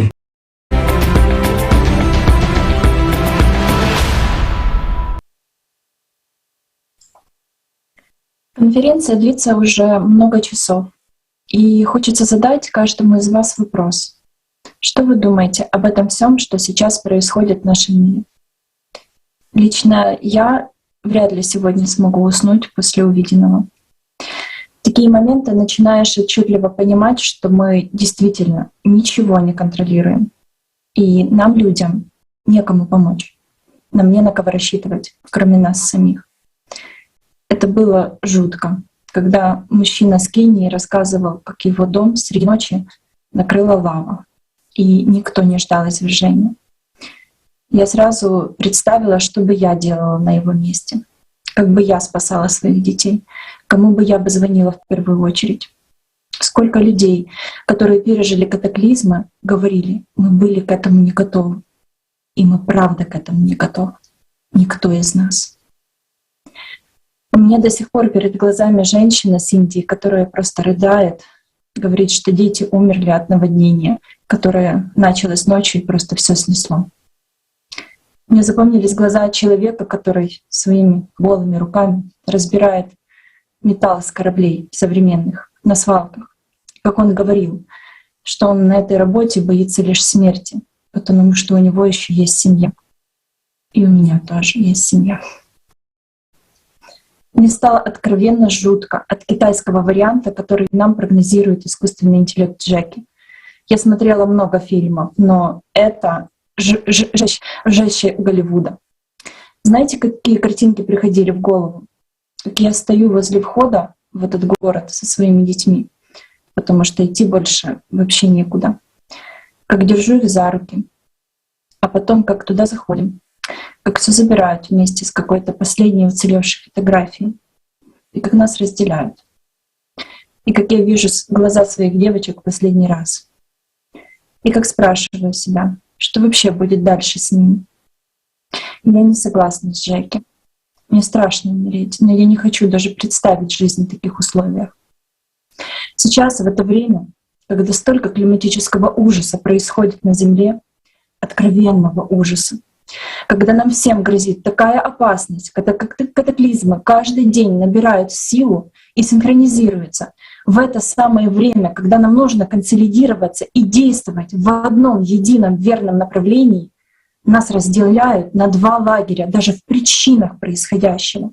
На тех, кто за СО2, и тех, кто против. Хотя мы все находимся в единой лодке. Мы все в одинаковой опасности. И сейчас хочу обратиться ко всем ученым, которые так отстаивают теорию влияния парниковых газов на изменение климата. Вы сами уверены в своей теории? На все 100%? Или она все же остается просто вероятной и приносящей прибыль? Вы ученые, вы можете своим решением бороться с выбросами СО2 взять ответственность за все 8 миллиардов человек. Я живу в Бельгии, я плачу массу налогов за выбросы СО2. Бывает, езжу на велосипеде. Я могу вовсе только на одном этом велосипеде ездить, если нужно. Но вы, ученые, можете гарантировать, что если мы перестанем выбрасывать СО2, то климат наладится? Вы можете взять на себя ответственность за все 8 миллиардов, за меня, за моих девочек, за всех детей, за ваших внуков, за ваших отцов и матерей и сказать, что выделение СО2 — это единственная причина, которая влияет на климат на Земле. Вы действительно уверены на все 100%, что не существует других влияний, которые идут из такого огромного и малоизвестного нам космоса? А еще скажите, у вас когда-то кто-то умирал? Вы помните эту горечь от утраты? Как мысли постоянно крутились в голове, что я мог сделать, чтобы этого не случилось? Почему я этого не сделал, чтобы он жил? Так сейчас мы еще в том моменте, когда мы можем что-то сделать. Если примем правильное решение, а не будем тратить драгоценное время на очередной пустой бизнес. Ведь это сегодня твоя мама еще не лежит под завалами дома от землетрясения. Это сегодня твоего ребенка не изнасиловали и не избили, как это делают с беженцами. Вот сейчас, еще сегодня есть возможность что-то изменить. Потом уже можно будет просто плакать в ожидании смерти. Лично я поняла, что у всех нас реально только один шанс. И какое счастье осознавать, что он у нас еще есть. И я не хочу упустить этот шанс. Страшнее всего мне было сегодня слышать об излучении, которое летит на нас из космоса. Но меня впечатлили слова астрофизика, которая обращалась к ученым и говорила, что если мы сейчас объединим весь наш научный потенциал, то сможем найти решение. И в этот момент понимаешь, что без меня, без тебя, без каждого из нас они не смогут этого сделать. Чтобы ученые всего мира объединились, чтобы у них реально была такая возможность работать только над теми разработками, которые спасут жизнь нашим детям, нужен вклад каждого из нас, абсолютно каждого. От нас зависят условия в мире, в которых они будут жить и работать. От нас и наших действий. Пока мы поддерживаем потребительский формат общества и наука служит личным интересам отдельных корпораций, у нас нет никаких шансов. Ученые просто не смогут объединиться, потому что существует постоянная конкуренция и экономическая гонка. И наука используется как инструмент доминации и власти. Поэтому, чтобы действительно объединить весь наш научный потенциал, нужно, чтобы изменились условия в обществе, чтобы на первое место вышла жизнь человека. А это возможно сделать только в формате созидательного общества. Нам в первую очередь нужно на законном уровне во всех странах имплементировать 8 основ созидательного общества, первой среди которых является ценность жизни человека. Тогда все наши разработки, все технологии будут направляться только на улучшение жизни человека, а в данном случае на спасение нашей цивилизации. Но первый шаг за нами, за простыми людьми. Я осознала, что я просто обязана рассказать о том, что поняла, о настоящем масштабе проблем и единственном реальном выходе в созидательном обществе. Рассказать всем, начиная от своих друзей и заканчивая людьми на улице. Ведь большинство из них просто не знают, в какой опасности мы сейчас все находимся. Я много размышляла, что же такое то единение, которое нас может спасти на самом деле. В чем здесь суть? Что запускает такую мощную силу? И я поняла. Сами люди запускают. Только мы, сами люди, способны реализовать созидательное общество. В каждом из нас огромная сила, огромный потенциал, но он несравним с потенциалом всего человечества, всех 8 миллиардов людей, объединенных одной целью. Да, может показаться, что это нереально объединить все 8 миллиардов людей. Да, мы еще такого никогда не совершали, но мы все, 8 миллиардов людей, уже объединены одним желанием. Мы хотим жить. А ради этого стоит начать не только хотеть, но и действовать, синхронно действовать для реализации этой цели.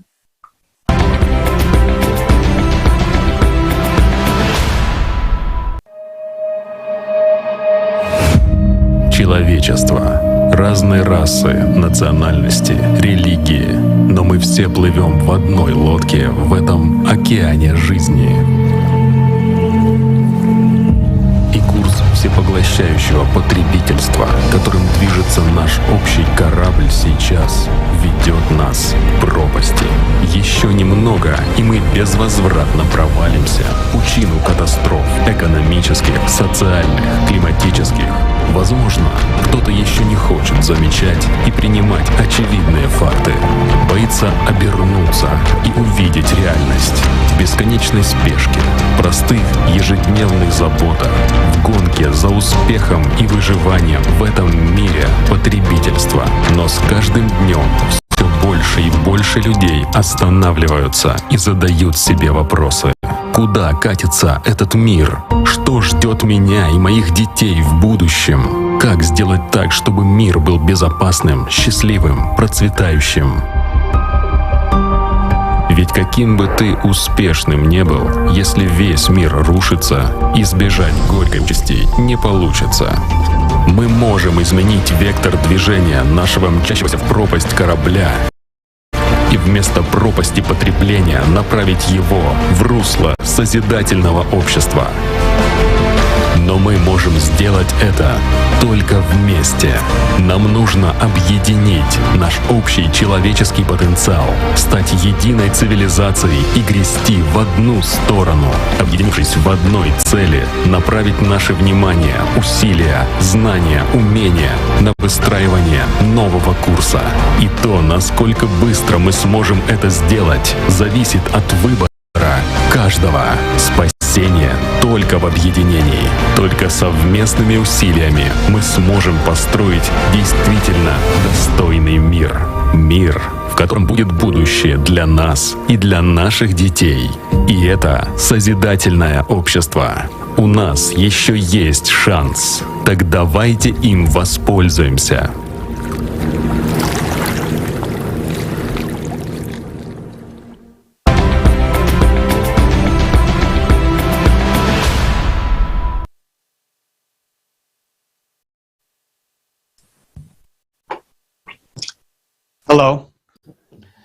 Здравствуйте. В настоящее время мы, человечество, сталкиваемся с глобальной проблемой. Дестабилизация ядра планеты — это не шутки. Все это понимают. Все понимают, что созидательное общество — это единственный вариант сплотиться. Но почему тогда люди не идут на объединение? Потому что есть страх, что даже если и соберемся все вместе, пойдем ва-банк, бросим все силы на объединение, создадим созидательное общество и не найдем решения. И тогда все. Время и силы потрачены, а решения проблемы нет. Каплык? Финита ля комедия? Это как раз то, что сидит в головах у людей. Поэтому люди построили бы бункер отдельно, только для себя. Ведь в потребительском формате каждый заботится только о своей заднице. И выжила бы малая часть людей. Просуществовала бы на пару дней дольше, чем другие. В таком случае оптимальный вариант для таких людей получается тот, что предложил Джеки, китайский вариант. Но даже и при этой китайской модели они проживут всего лишь на 4-5 лет дольше. Также и бункеры, какими бы они супер оснащенными не были, разве они смогут спасти по отдельности каждого? Нет. Могут лишь пролонгировать существование на короткий промежуток времени. Вот и получается, что этот вопрос крайне острый. Созидательное общество — это реальный шанс, а остальное — это глупость. Мы никогда не придем к решению, если не объединимся, если не будем знать реальных ресурсов и возможностей. Многие люди сейчас озабочены климатом и начинают строить частные бункеры. Миллиардеры, главы технологических компаний, суперзвезды, доктора, юристы и многочисленные топ-менеджеры крупных корпораций. Все они вкладывают в это деньги. Но все порознь. И это просто смешно. Но это именно то, как работает наше сознание. Люди думают, что смогут там пересидеть катаклизмы. Но давайте подумаем логически. Как они смогут пережить то, что грядет? После всего того, что мы сегодня услышали. Это же ни одного дня ситуация, чтобы в бочке пересидеть. Раз и навсегда разрушается все и на долгие годы вперед. И если не остановить процесс сейчас, то и вообще никогда не сможем его остановить. Это будет навсегда. И что дальше? Заживо сдохнуть в этой бочке-бункере? Разве к этому они стремятся? То есть, по сути, тратить миллионы на бункеры — это просто смешно. Если бы люди тратили деньги на созидательное общество, вкладывали в развитие СО, все двигалось бы быстрее и гораздо больше шансов выжить всем. И это намного лучше, чем сдохнуть в бочке в одиночку.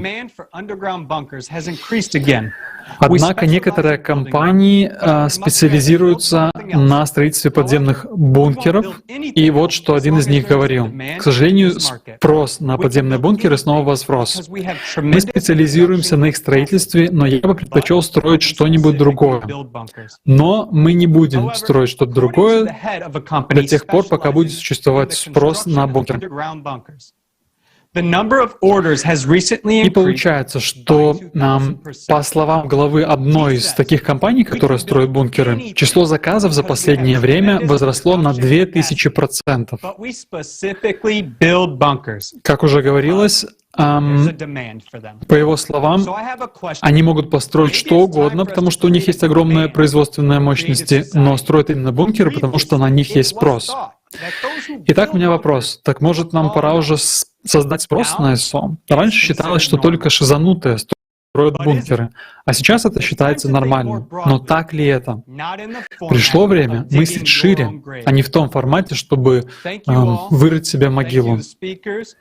Спасибо всем, спасибо докладчикам, спасибо всем ученым, которые говорили на сегодняшней конференции. Спасибо всем людям во всем мире, спасибо переводчикам, всем большое спасибо.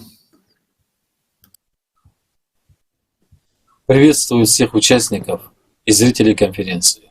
И хочу поблагодарить каждого за активное участие.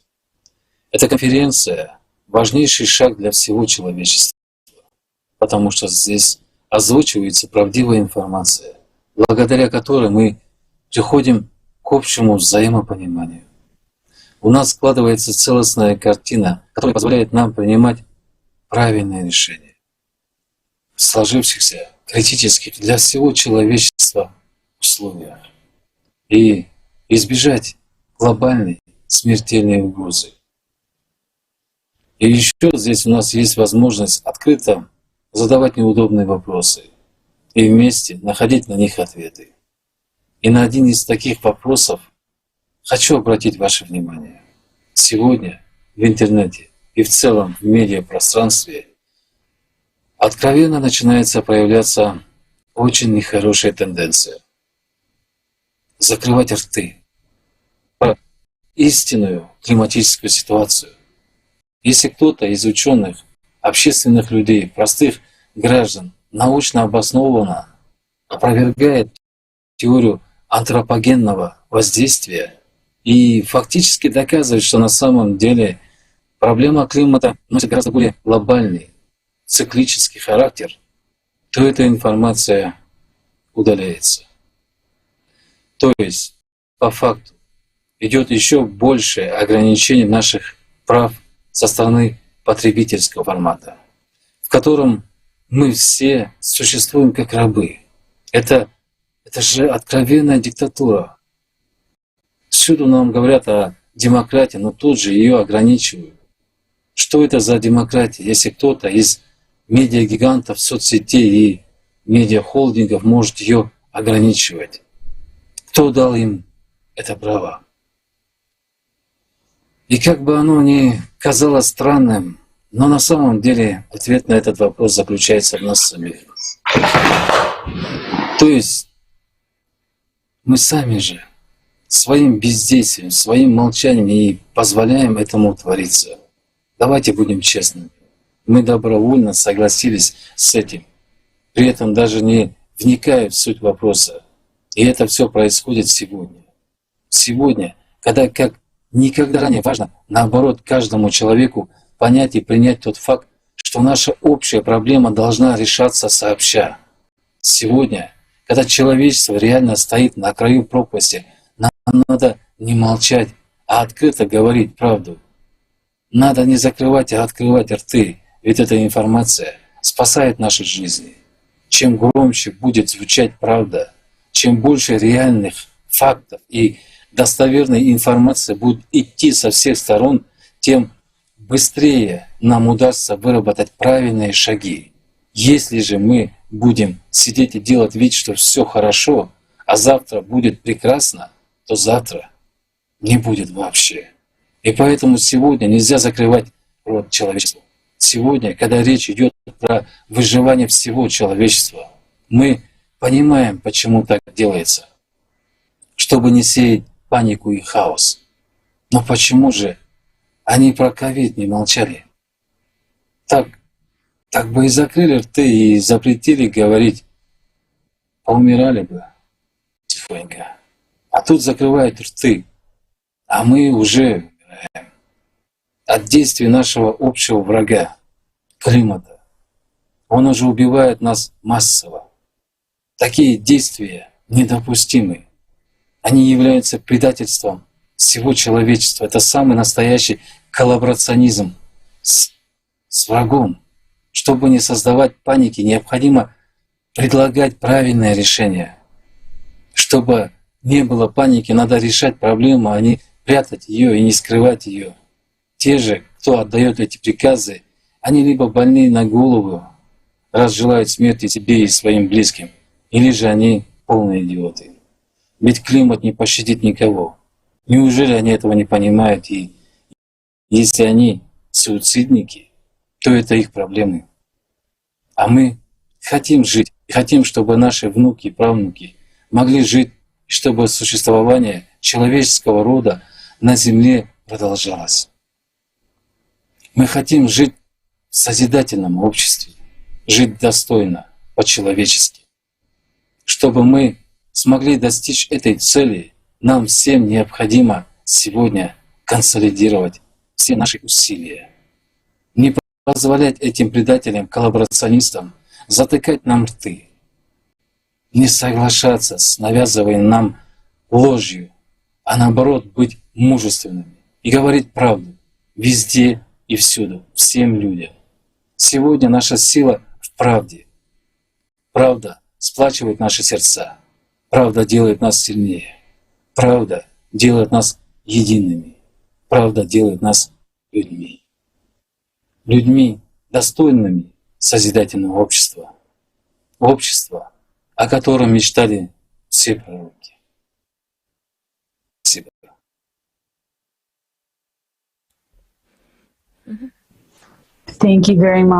Спасибо большое.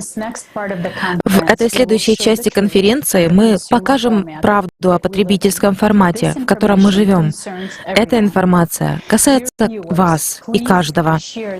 Уважаемые зрители, пожалуйста, делитесь этим видео, делитесь этой конференцией, потому что каждый заслуживает знать правду. И мы также хотим напомнить вам, что вы еще будете смотреть видео о беженцах очень скоро. Это документальный фильм, который вы увидите впервые.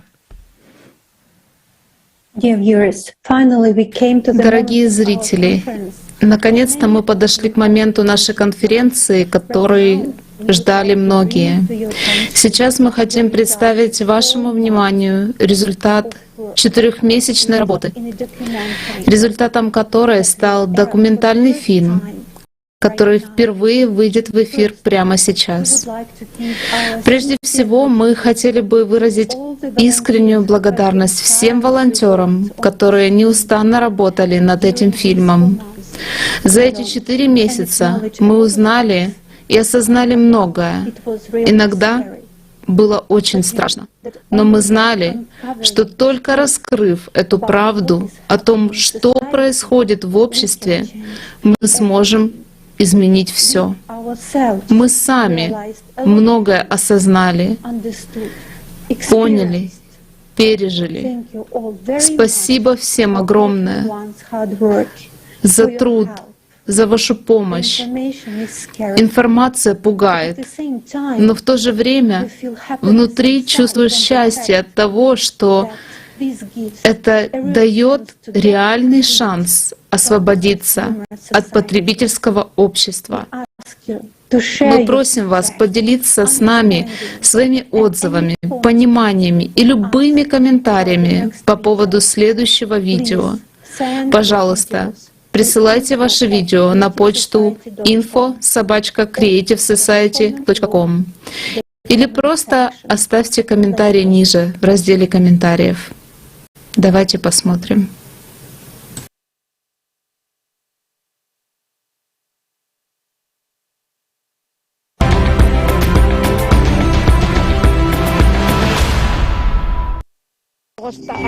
Более 84 миллионов человек были вынуждены покинуть свои дома.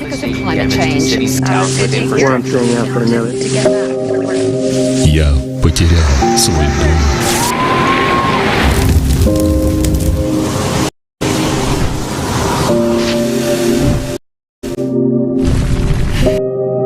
Я потерял свою семью.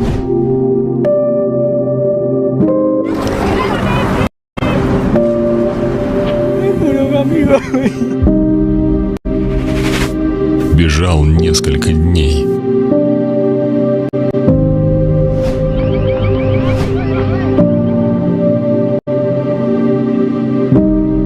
Плыл.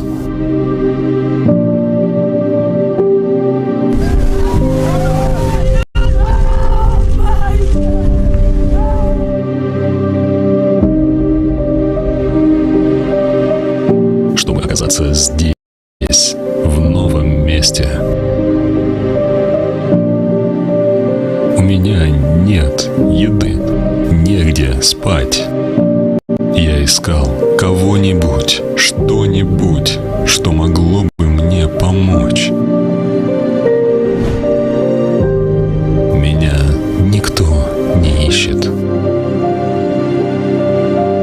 Я никому не нужен. Почему такое нечеловеческое обращение с людьми происходит? Я задумался об этом и решил разобраться. Я обратился к журналистам по всему миру. 4 месяца общения с беженцами, принимающей стороной и специалистами. То, что мы узнали, было не просто неожиданным. Это полностью выходило за рамки представления о ситуации. Это было ужасное путешествие. Знаете, только я и мой муж в инвалидном кресле в течение 4 дней. Беженцы. Неожиданная правда. Это было тяжело. Я никогда этого не забуду. Я приехал на грузовике. Вернее, под грузовиком. Я был снизу, возле колес, 16 часов в неудобной позе. Это была катастрофа для моей спины. 7 лет назад Сома с мужем были вынуждены покинуть Ирак. Им удалось пересечь границу Турции, но их документы все еще находятся на рассмотрении. Нет лагеря. Вообще ничего. Ничего нет. Нас просто оставили. Они брали только сирийцев. Поэтому мы могли рассчитывать только на себя. Мы зарегистрировались в УВКБ ООН в 2015 году.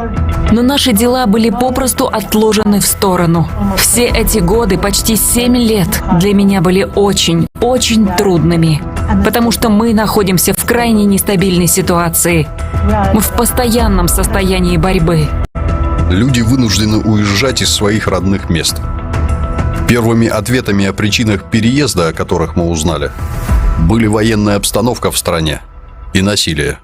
У нас вообще не было такой идеи поехать в Германию или в Европу. Но вдруг случилась война, и нам пришлось покинуть нашу квартиру. У нас не было другого. И насилие. У нас вообще не было такой идеи поехать в Германию или в Европу. Но вдруг случилась война, и нам пришлось покинуть нашу квартиру. У нас не было другого выхода. Я родом из Афганистана. Мне 25 лет. Я прожил в Германии 6-7 лет. Когда я приехал в Германию, мне было 17 лет. И до сих пор никто мне не помог. У меня много трудностей. Во время пути было очень трудно и опасно. В Иране было очень трудно. И в Болгарии. 5 дней и ночей мы шли по горам без еды. Было только печенье или что-то, что было у нас в рюкзаках. Путь был очень тяжелым. Мы не ехали на машине, а шли пешком из Афганистана в Германию. Если бы в Афганистане не было войны, я мог бы остаться там со своей семьей. Я оставил свою семью из-за войны. Я потерял на войне своего отца. Нам удалось пообщаться с женщиной из Швеции, которая помогает беженцам. Она попросила скрыть ее лицо в целях безопасности. Сейчас я расскажу вам нечто очень страшное. Знаете ли вы, что такое Бача-Бази? Я знаю, что это есть в Афганистане. У них есть клан с мужчиной во главе. У него есть деньги, и он принимает решения. Они не имеют права трогать девушек, но они ищут красивого мальчика. И они забирают этого мальчика, делают макияж, и он танцует для них по ночам. И этот мальчик обязан пойти с мужчиной, с которым ему скажут. И над ним совершают сексуальное надругательство. Я отвезла 3 из них в больницу в Швеции, чтобы их прооперировали. У них все было сильно повреждено внутри. У одного даже черви там были. Те лидеры клана сказали одному парню вернуться обратно в Афганистан и продолжать быть с ними. Они сказали его маме, если он не вернется, мы убьем его младшего брата. И мы узнали, что они это сделали. Парень остался жив благодаря небезразличию этой женщины. Но так бывает не всегда. Часто люди, которые ищут безопасности в другой стране, сталкиваются там с новыми проблемами и угрозами для их жизни. Я нахожусь в Южной Африке. Здесь очень трудно, потому что это очень хорошая страна, но единственная проблема, с которой мы сталкиваемся. Я не знаю, я потерял эту надежду, потому что я вижу, как убивают людей, вижу, как в них стреляют прямо на моих глазах, и страх, который я сейчас испытываю за моих 2 детей. Каждый день в голове я слышу мысли: это может случиться с моим ребенком, это может случиться со мной. И это из-за этого у меня нет покоя. Я потерял этот покой. В мире, в котором мы сейчас живем, не так просто решиться на помощь друг другу. Одна женщина из Мальмö в Швеции забрала к себе детей. Когда их привезли на станцию в центр города, им было некуда идти. И вот я сижу в большом доме, где есть свободные комнаты. В моей голове возникает мысль, почему я не могу предложить убежище некоторым из этих детей, которые были на центральном вокзале. Это и случилось. Затем я начала помогать детям, которые приехали как беженцы, потому что думала, что могу сделать хоть немного. Кто-то другой может сделать что-то еще. Но если каждый будет помогать понемногу, то в целом это может быть хорошо. Так что я не могу решить все в одиночку, но я думаю, что могу решить что-то для нескольких детей. И именно этим я сейчас и занимаюсь. Вот уже 6 лет я принимаю несопровождаемых детей-беженцев. Эти проблемы существуют годами. Очевидно, что помощи людей недостаточно, чтобы решить эти проблемы. Мы обратились к местным жителям с разных стран мира, чтобы узнать ситуацию с беженцами в их стране.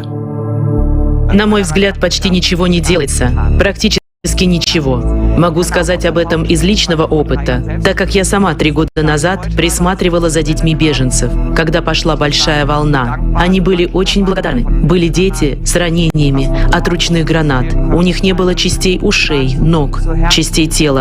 Они были такими милыми, такими сердечными и такими счастливыми. А потом город Бохум приписал нас к церкви на 5 недель. А потом, неожиданно и тайно, их переселили. Им пришлось съехать, потому что жилье было слишком дорогим. Они просто внезапно пропали. Мы больше не общались с ними. Они только-только начали привыкать. Выучили первые слова по-немецки. Это действительно разбило мое сердце. И я абсолютно не знаю, где сейчас эти дети. Ничего не делается. Недостаточно делается даже для наших детей. Детей, которые живут в своей собственной стране. Миграционный кризис все больше влияет на жизни людей, которые вынуждены бежать со своих родных мест. Готовы ли мы принять миллиарды людей? А что, если я сам стану беженцем? Нам было важно узнать о том, в каких условиях находятся люди в лагерях. Наша репортер рассказала, что они приехали к лагерю, но им запретили снимать. Поэтому мы обратились к специалистам, которые непосредственно знают об этом. Лагеря уж слишком большие. Охранных мер никогда не хватает. И в действительности люди подвергаются всевозможным видам насилия. Жестокое обращение и насилие над женщинами, девочками и подростками – это уж действительно слишком. Это то, что по определению не должно существовать внутри охраняемой территории. Сегодня вынужденная миграция неразрывно связана с постоянным нарушением прав человека. Во время пересечения границы, особенно на хорватской границе, румынской границе и венгерской границе, полиция забирает их вещи, крадет их деньги и уничтожает документы, иногда даже одежду. Мы видели людей, которые возвращались с границы нагими. Существует такой вид оттеснения. Это незаконные действия. Насколько мне известно, по оценкам, практически 1 миллиард детей в возрасте от 2 до 17 лет за последний год подвергались физическому, сексуальному и эмоциональному насилию или пренебрежению. Сегодня я получил информацию от специалистов, которая меня потрясла. Я не ожидал, что мы так далеко зайдем. В Международном трибунале по естественному правосудию я присутствовал на ряде заседаний, когда мы рассматривали вопрос о торговле женщинами и мужчинами.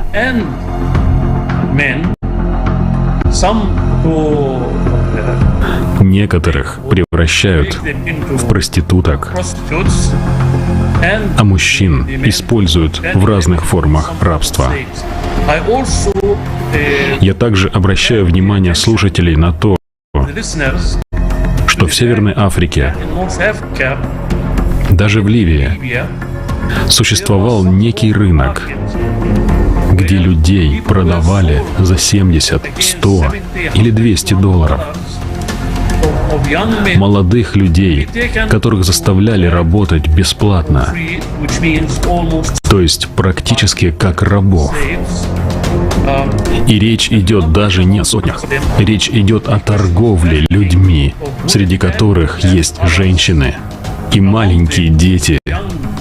Речь идет о цифре в 2 миллиона человек каждый год. То есть мы говорим о колоссальном количестве людей, которыми торгуют ради целей, не имеющих ничего общего с человеческими. Ребенка могут продавать множество раз. Я помню, однажды я столкнулась с историей одной девочки из Турции. Она была продана 17 раз. 17 раз. И ее переправляли из одной страны в другую 17 раз. Ее жизнь состояла лишь из изнасилований. Никакой работы, никаких документов и никаких денег, которые можно было бы отправить обратно в ее страну. Дети и подростки становятся жертвами торговли людьми каждый день, пока мы разговариваем. Каждый день, каждую минуту, каждый час. И что происходит с ними дальше, никто не знает. В Бангладеш там есть один район, где открыто работает рынок работорговли. Проводятся аукционы, где торгуют всем, чем угодно, в том числе людьми и детьми. Я имею в виду, что там покупают и продают детей. И в Мьянме точно так же. В 2016 году я работал под прикрытием. В то время я также участвовал во многих аукционах в качестве покупателя, будучи под прикрытием. И вот во время аукционов по запросу выставлялись 9-летние девочки, 10-летние девочки. И название лота было «Первый секс». Всякий раз, когда происходил аукцион, на торги привозили новых девочек, и их там выставляли. Кто сделает последнюю ставку, деньги, тот и будет использовать жертву всю ночь для своих удовольствий. Я вижу проблему еще и в том, что запросы на педофилию растут. Теперь есть целая категория клиентов со всего мира с запросами на мальчиков для секса. Бизнес по продаже частей тела, человеческих частей тела. Сколько детей перевозят в другие города и страны, где затем их прооперируют против их воли, чтобы какие-то богатенькие ребята в разных частях света получили почку или другой орган. Или из-за бедности. Сколько людей продают почку ради денег? Это происходит, например, в Египте. Многие люди живут в бедности. Они говорят: что ж, если я могу жить с одной почкой, то я отдам вторую почку за $5000 или около того.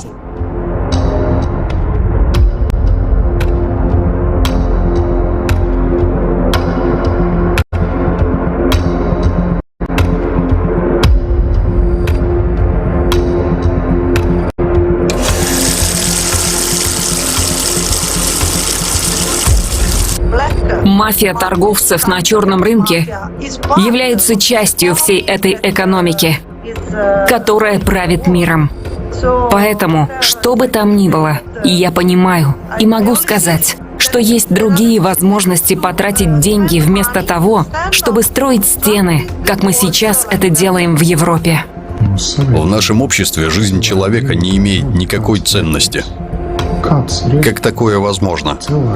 Что люди вместо помощи сталкиваются с насилием, агрессией, жестоким обращением, рабством.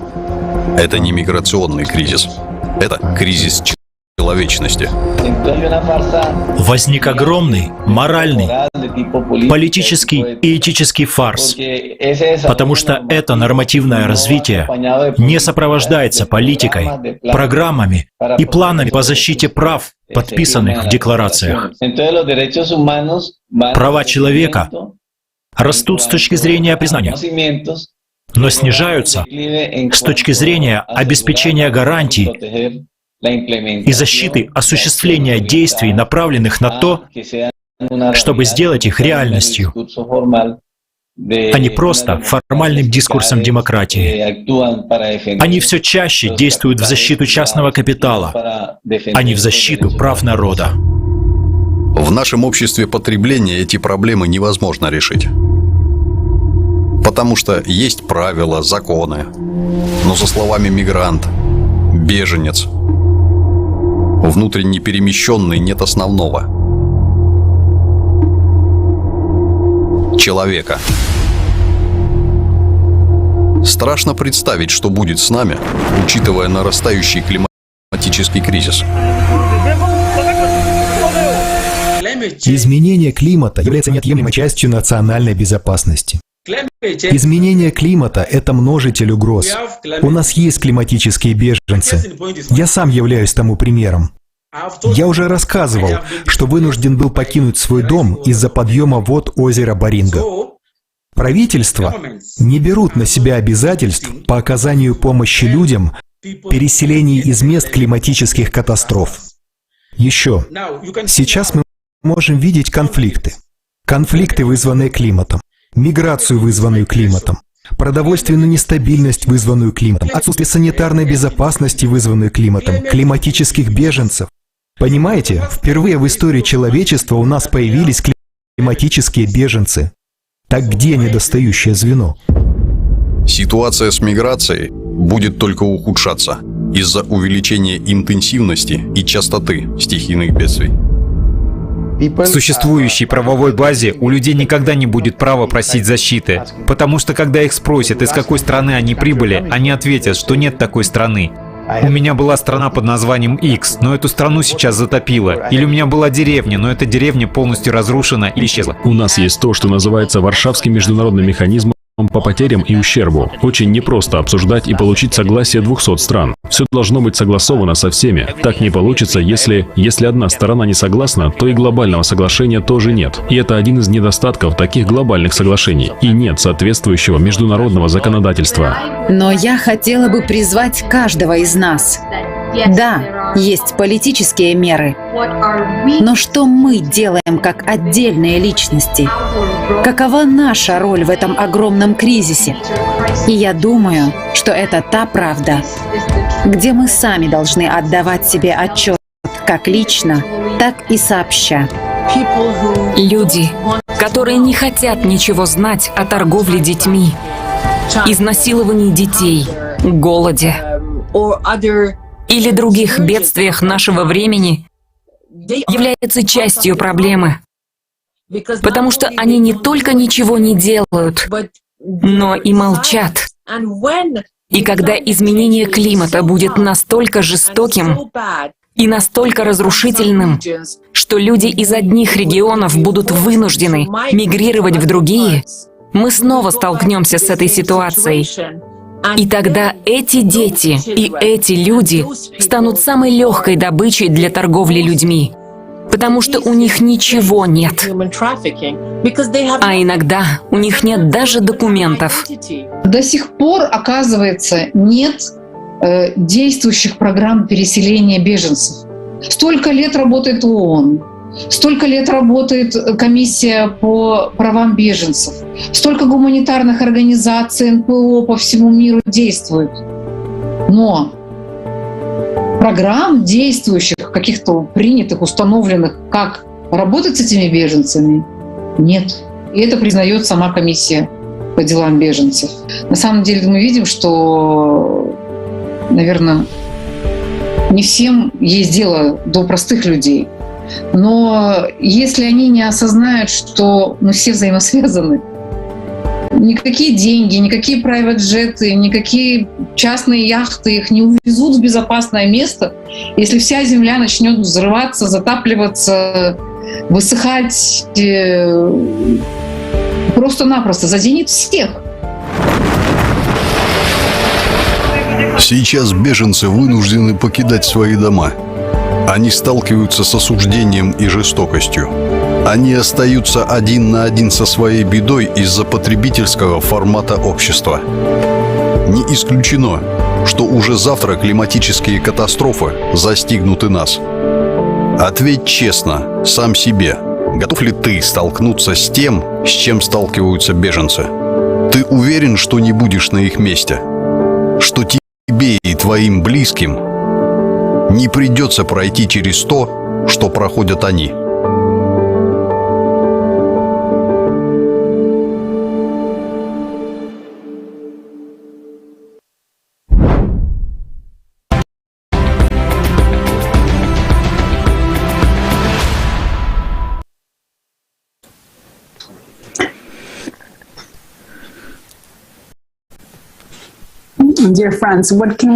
Друзья, что мы можем сказать после просмотра этого видео и видя этих людей?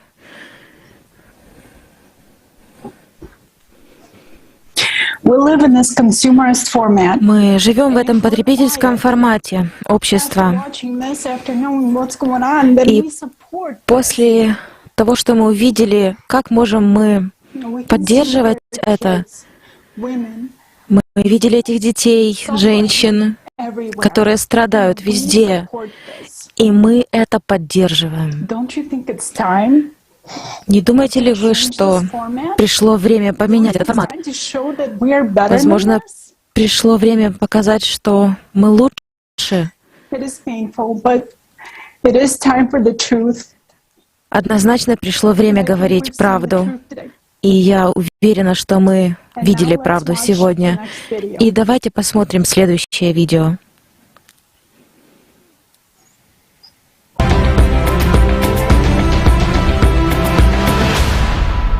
В этом видео нам пришлось заменить некоторые слова и выражения, используя более сглаженные формулировки. Но мы надеемся, что острота проблем, нависших над нашим обществом, все равно будет очевидной. 21 век. Человеческая цивилизация гордится высоким уровнем интеллектуального развития и невероятными технологическими достижениями. И в то же время, по крайней мере, половина людей в мире не получает необходимых медицинских услуг. 8 миллионов смертей в год связаны с некачественной медицинской помощью. Расходы на медицинское обслуживание настолько высоки, что доводят до крайней нищеты около 100 миллионов человек ежегодно. Жизнь за чертой бедности приводит к увеличению масштабов детского труда. Почти каждый 10-й ребенок вынужден работать. Часто эта работа связана с опасными для жизни человека механизмами и ядовитыми испарениями. В списке продуктов, производимых с помощью рабского детского труда, числятся золото и драгоценные камни, кофе, какао, рис, товары для детей, одежда. Только согласно официальной статистике ООН, жертвами современного рабства является более 40 миллионов человек. Принудительный труд, детский труд, принудительный брак, долговая кабала, торговля людьми с целью незаконной эксплуатации и вербовка детей для участия в вооруженных конфликтах. В потребительском формате общества люди превзошли в жестокости диких зверей. Все чаще детей используют в качестве живой бомбы. В Нигерии преступники заминировали девушку с младенцем на руках. После многих лет военных конфликтов, экономический кризис и засуха стали причиной голода в Афганистане. Известен случай, когда мать была вынуждена продать свою маленькую дочку за 400 евро, чтобы прокормить остальных детей. Сегодня в одном шаге от голодной смерти находятся более 41 миллиона человек, и около 811 миллионов голодают. Вместе с тем, за год выбрасывается больше миллиарда тонн продуктов питания и уничтожаются непроданные товары, которые производятся в том числе с использованием рабского труда. Абсурдность потребительского общества в том, что товаром стал и сам человек. Ежегодный доход от торговли людьми по всему миру составляет 150 миллиардов долларов. Это крупнейший в мире источник незаконной прибыли. Зарегистрировано 534 потока торговли людьми в 148 странах. Число детей среди выявленных жертв за последние 15 лет утроилось. Жертвами торговцев людьми в основном становятся мигранты и люди без работы, как наиболее уязвимые. В международных соглашениях провозглашаются цели покончить с нищетой и рабством. Но в условиях экономики массового потребления вся система направлена на защиту частного капитала. В потребительском формате общества деньги ценнее жизни человека. Во всем мире более 2 миллионов детей в год становятся жертвами торговли с целью различного рода эксплуатации. В Мексике из всех женщин, которые являются жертвами торговли, 25% составляют девочки моложе 18 лет. प्लीज मेरी हेल्प करे, मेरी मदद करे, मैं बहुत ज्यादा परेशान हूँ। मुझे ये डराता है, धमकाता है, मुझे मारता भी है। मुझे कहता है कि मेरे यहाँ पे लड़के आते हैं, जितने भी मेरे दोस्त आते हैं, सबसे सेक्स करो, गलत काम करो। Они начали меня бить, обливать меня алкоголем, заставляли пить, наставляли на меня пистолет, говорили, что убьют, и никто меня не спросит, никто не узнает, где я. И они открыли мне окно и сказали: либо прыгай, либо мы выстрелим тебе в голову. Да.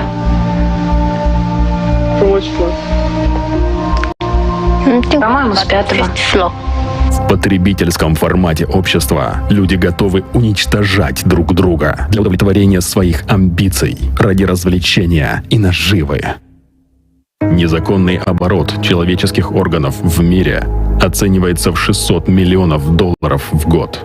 Согласно статистике ВОЗ, ежегодно в мире проводится 10 тысяч незаконных пересадок человеческих органов. В Нигерии массово создаются специальные фабрики детей, на которых их разводят как домашний скот. Девочек-подростков принудительно оплодотворяют и заставляют вынашивать живой товар на продажу. Но большинство это беременные подростки.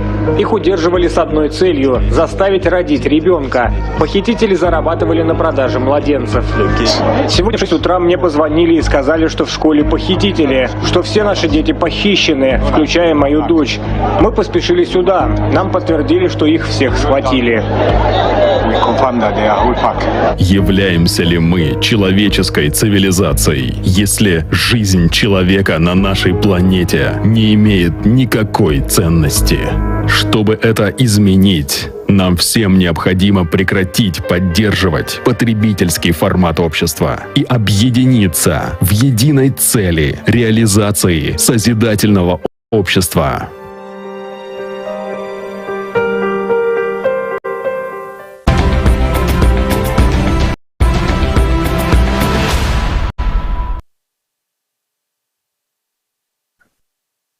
Ну что здесь сказать? Самое время объявить равную минуту молчания. Потому что после всего, что мы увидели, просто волосы встают дыбом. И хочется выразить огромную благодарность тем героическим людям, которые, перешагнув через свой страх, подготовили это видео. И тем, кто давно покинул свою зону комфорта и сейчас спасает людей от этого рабства, буквально в тылу врага. В ходе подготовки к этой конференции нам выпала честь познакомиться с такими людьми. Многих из них вы увидели в предыдущих видео. Они — настоящий пример героизма. Но пока их очень мало, и им приходится противостоять целой системе, огромной машине, построенной на экономической выгоде, в обществе, где деньги решают все. И я думаю, что большинство из нас, услышав название конференции «Глобальный кризис. Время правды», не догадывались о том, о какой горькой правде пойдет речь. Но то, что мы сегодня увидели, это наша общая боль.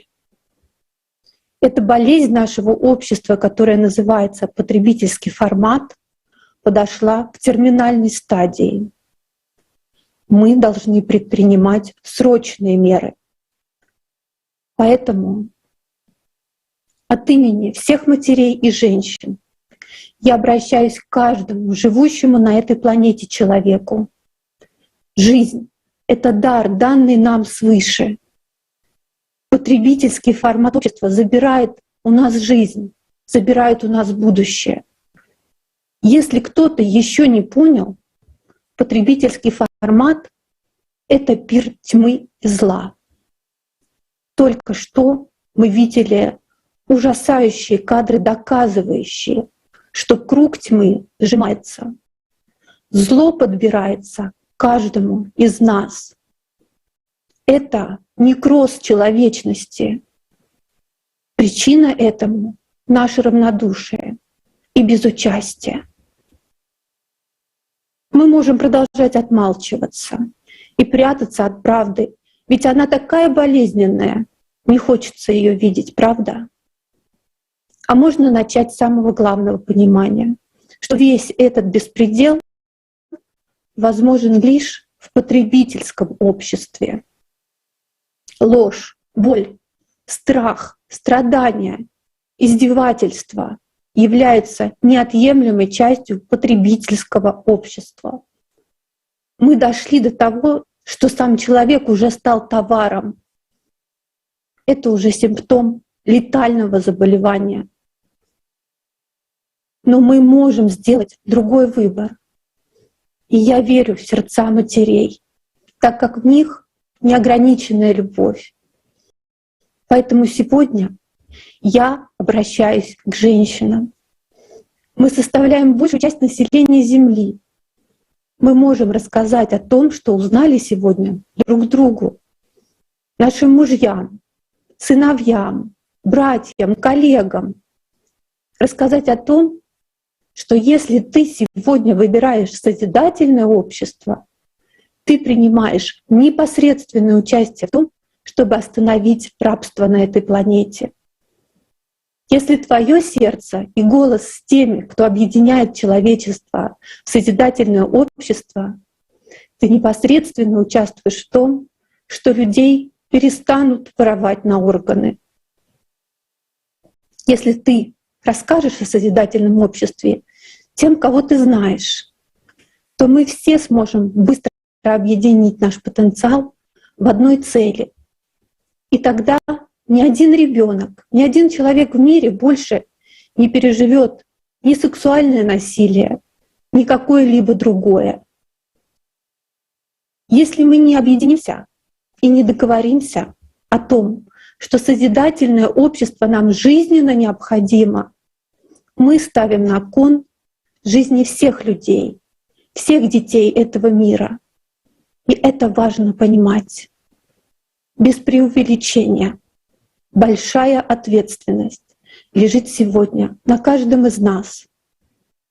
Но это и огромная честь стать частью решения.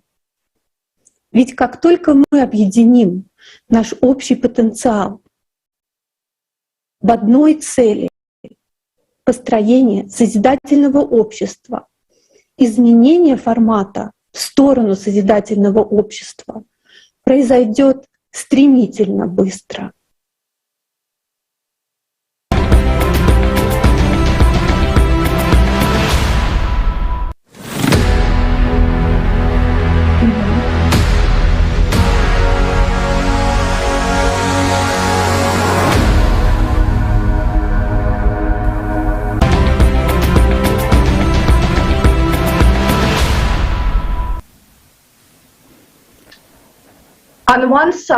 С одной стороны, планета горит, с другой ее заливает вода. Землетрясения сотрясают наши дома, кислород истощается, вулканы извергаются. Но нам некуда бежать. Мы разделены, и каждый из нас пытается спасти свою жизнь, поскольку не осталось ни еды, ни воды, и начинаются беспорядки. Представьте себе разрушение, хаос и ужас всего этого. Мы остались одни в разрушающемся мире, чтобы умереть. Самое страшное, что это не кино, а реальная жизнь. Правда заключается в том, что каждый человек, живущий сегодня на планете, решает судьбу всего человечества. Больше не будет одного героя, который нас спасет. Мы все должны сами стать героями. Мы привыкли все усложнять до такой степени, что даже не можем представить, как мы все можем выжить в этом апокалиптическом сценарии, который разворачивается на наших собственных глазах. А ведь решение очень простое. Нам просто нужно отказаться от лени, глупости, эгоизма и гордыни, чтобы его увидеть. Хорошая новость в том, что у нас уже есть руководство по выживанию нашей цивилизации, и это созидательное общество. Руководство состоит всего из 3 простых шагов. Во-первых, нужно понять, что такое созидательное общество и какую пользу оно принесет вам и вашим семьям. Этот шаг нужно сделать каждому самостоятельно. Второй шаг — это информационный этап, на котором мы распространяем концепцию созидательного общества по всему миру, рассказывая об этом всем, своим семьям, друзьям и даже тёще или свекрови. Так мы сможем объединиться на общие идеи построения созидательного общества. В-третьих, когда большинство узнает и поддержит созидательное общество, мы сможем перейти к этапу реализации, где мы используем весь наш потенциал для построения такого общества за 2 года или меньше. Почему созидательное общество возможно сегодня? Сегодня мы более осведомлены о глобальных проблемах и более технологически развиты, чем 10 лет назад. Кроме того, нас 8 миллиардов, а значит, все вместе мы образуем эгрегор. Что такое эгрегор? Это не просто некий загадочный термин. Это когда разумные люди коллективно действуют на благо всего общества. Хорошим примерами являются пчелиные ульи и муравейники. Каждое насекомое остается индивидуумом, но коллективно все работают на общую цель. Для нас это означает, что как только мы решим сосредоточить внимание на насущных потребностях, мы вместе сможем противостоять любым вызовам.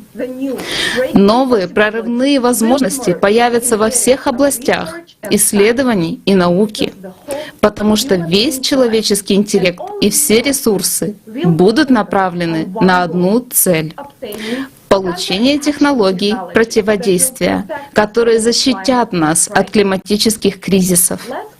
Давайте все преодолеем лень и гордыню и последуем руководству по выживанию созидательного общества.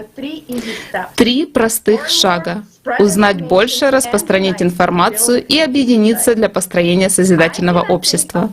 Я не могу придумать ни лучшей инвестиции, чем инвестиция в счастливое будущее не только для вас и вашей семьи, но и для всего человечества. Сейчас созидательное общество — это проект каждого. Мы не собираем пожертвования или средства, которые исчезают в глубоких карманах. Вместо этого каждый человек действует в меру своих возможностей и использует ресурсы, которые у него уже есть. Так что если вы можете распространить информацию о созидательном обществе, запустив рекламу на Facebook, повесив рекламный щит в своем городе, запустив национальную или местную рекламу, расклеив листовки по своему городу или поселку, наклеив стикер на бампер своего автомобиля, опубликовав статью в New York Times, став информационным партнером созидательного общества в качестве местного или национального блога, подкаста, радио или телешоу. Творчество не имеет границ. Никто никогда не спросит вас, сколько вы потратили или не потратили на продвижение созидательного общества. Не будет никаких налоговых льгот или вычетов. В конце концов, мы придем к цели быстрее, если каждый будет знать о созидательном обществе завтра. Независимо от того, есть ли у вас $1 миллион или $1, или просто немного свободного времени. Ваши инвестиции в созидательное общество принесут пользу вам, вашей семье и всем людям на Земле. Это ваша возможность стать частью решения проблемы и реализовать свой потенциал супергероя.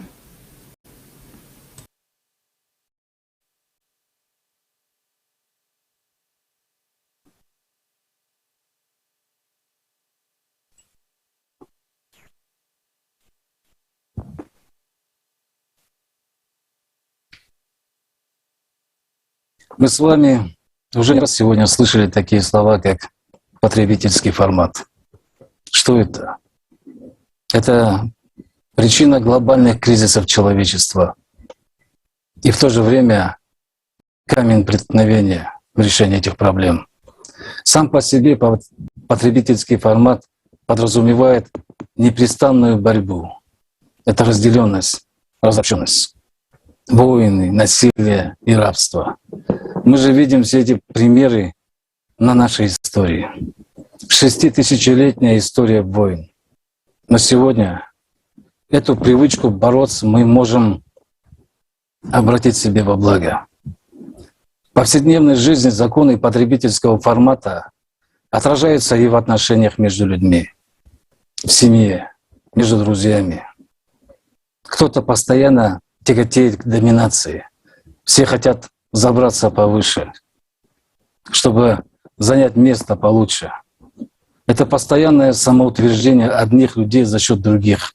В потребительском обществе ценностью является не сам человек, а его статус.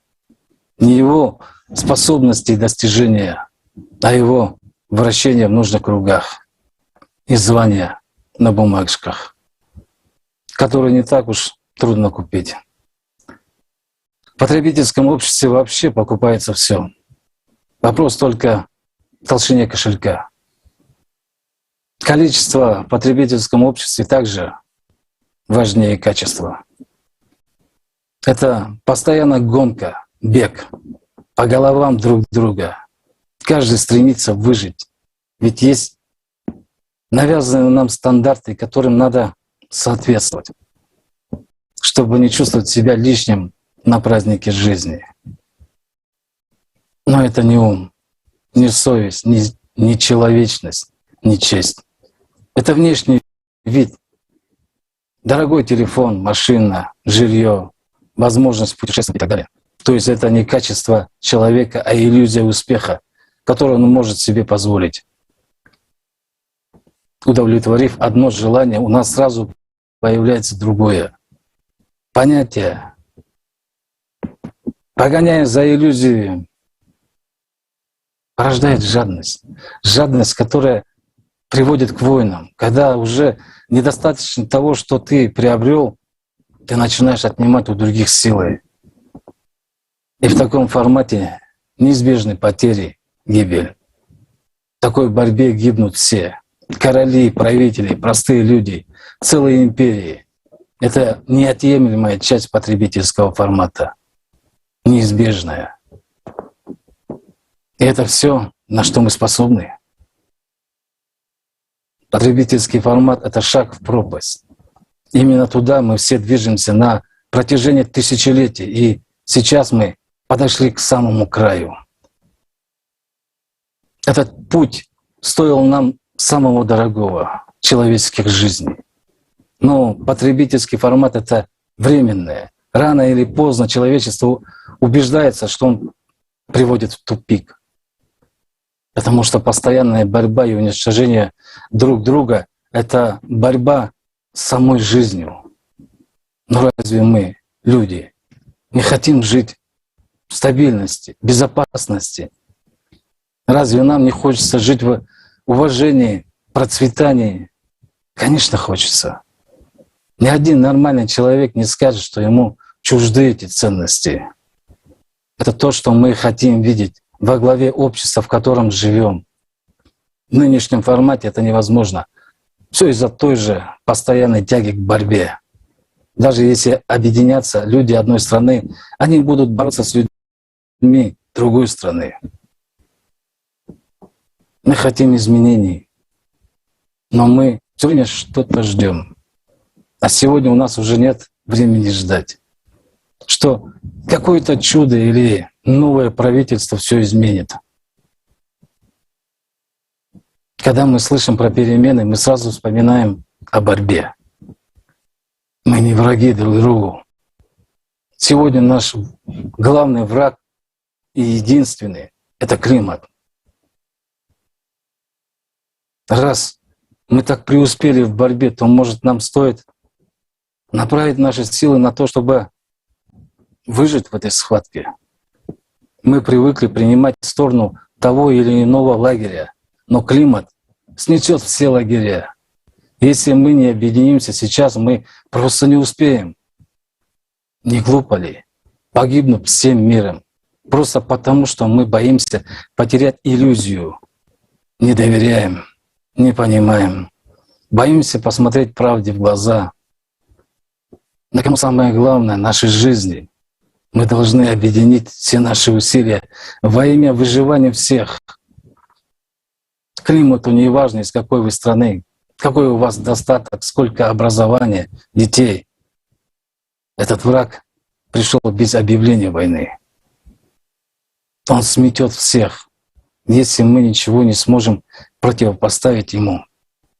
А сегодня ни одна страна не может предложить единую идею, идеологию. Мы все разделены и поделены. Одни никогда не захотят жить по законам других. Но мы можем начать жить по общим законам, единым для всех. У нас есть выход. Есть созидательное общество. 8 основ, которые близки и важны каждому человеку. Сегодня это единственная идея, способная объединить человечество. Это формат, который действительно даст людям возможность мирного существования. Созидательное общество — это когда поощряются лучшие человеческие качества и пресекаются худшие.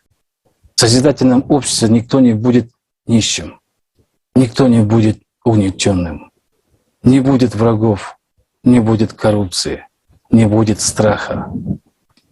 И каждый из нас может начать строить это общество прямо сейчас, рассказывая всему окружению о том, что только в созидательном обществе люди будут жить в безопасности. Неужели мы сами лишим себя этого шанса? Давайте вместе думать и решать, как мы будем внедрять эти основы в нашу жизнь, как нам действительно объединиться в этом единении, найти ответ к климатической угрозе. Мы можем сделать это, но только вместе. У нас есть все: технологии, информации, ресурсы. Нам всего хватит, надо только перестать бояться, перестать лениться, по-настоящему разобраться и отбросить иллюзии и разделения. Сегодня миллионы уже строят созидательное общество, но важен каждый. Если ты не будешь с нами, мы все проиграем. Ведь это наша общая борьба, единственная борьба за всю историю, побеждая в которой мы побеждаем все. Друзья, надо начинать жить по-новому. Если не начнем жить по-новому, не начнем жить вообще. Спасибо. Или мы строим созидательное общество, или мы уничтожаем друг друга. Это не пугалка, это реальность. Сейчас все ищут какую-то надидею, национальную идею, объединяющую идею. И ни у кого нет этой идеи, ни в одной стране мира. И не будет. Потому что единственная идея на сегодняшний день — это идея мирного существования, идея того, что чего хотят все люди. Разве не так? Так. А чего люди все хотят? А вот как раз люди все хотят созидательное общество. Мы повторимся, пожалуй, что на протяжении последних лет, это лет 9, наверное, мы работали, это волонтеры по всему миру, создавали различные опросы, была Лагода, потом АЛЛАТРА, разные проекты, и опрошено миллионы людей. В действительности по всем точкам земного шара, везде. И все хотят одного и того же. И вот чего хотят в действительности люди, на этом ихнем желании были построены 8 основ созидательного общества. Это желание людей, то, чего они хотят. И это необходимо сделать на законодательном уровне. И на всех других все звериные качества должны пресекаться и запрещаться. Но должны пропагандироваться и развиваться все человеческие качества. И это легко. Вот это самое кардинальное отличие.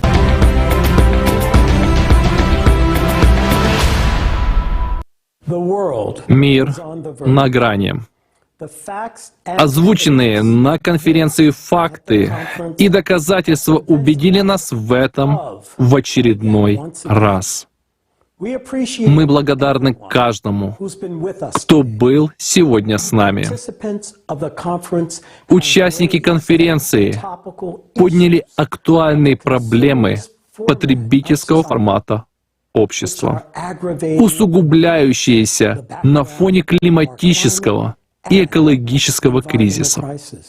Озвученные данные мониторинга климатических изменений и состояние экосферы нашей планеты поражают. Человечество реально в опасности. Только глупец будет это отрицать, не понимая, насколько высока цена бездействия и упущенного времени. На сегодняшний день в мире ведется много споров о причине изменения климата и о том, кто виноват. Но эти споры приводят только к разногласиям, разделению и перекладыванию ответственности друг на друга. Поиск виновных не изменит ситуацию и не спасет человечество. Пока мы тратим время впустую, катаклизмы нарастают. Планета погибает из-за нашего бездействия.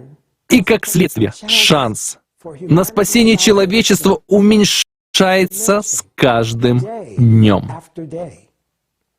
Мы, как человечество, приближаемся к критической отметке, после которой мы уже ничего не сможем изменить. Если не действуя сейчас, то мы лишаем все человечество будущего. Подчеркиваю, все человечество. Мы уничтожим себя, своих родных и близких, всю нашу цивилизацию и уничтожим своим безразличием, непониманием, нежеланием, то есть своим бездействием. Экосистема нашей планеты стремительно разрушается вследствие антропогенного фактора. Загрязнение Мирового океана, вырубки лесов, катастрофические проблемы с мусором и многое другое. Но основная причина более глобальна. Ведь общество с потребительским мировоззрением относится к окружающей среде не более, чем как к нескончаемому ресурсу, бездумно и безмерно используя его ради личной наживы.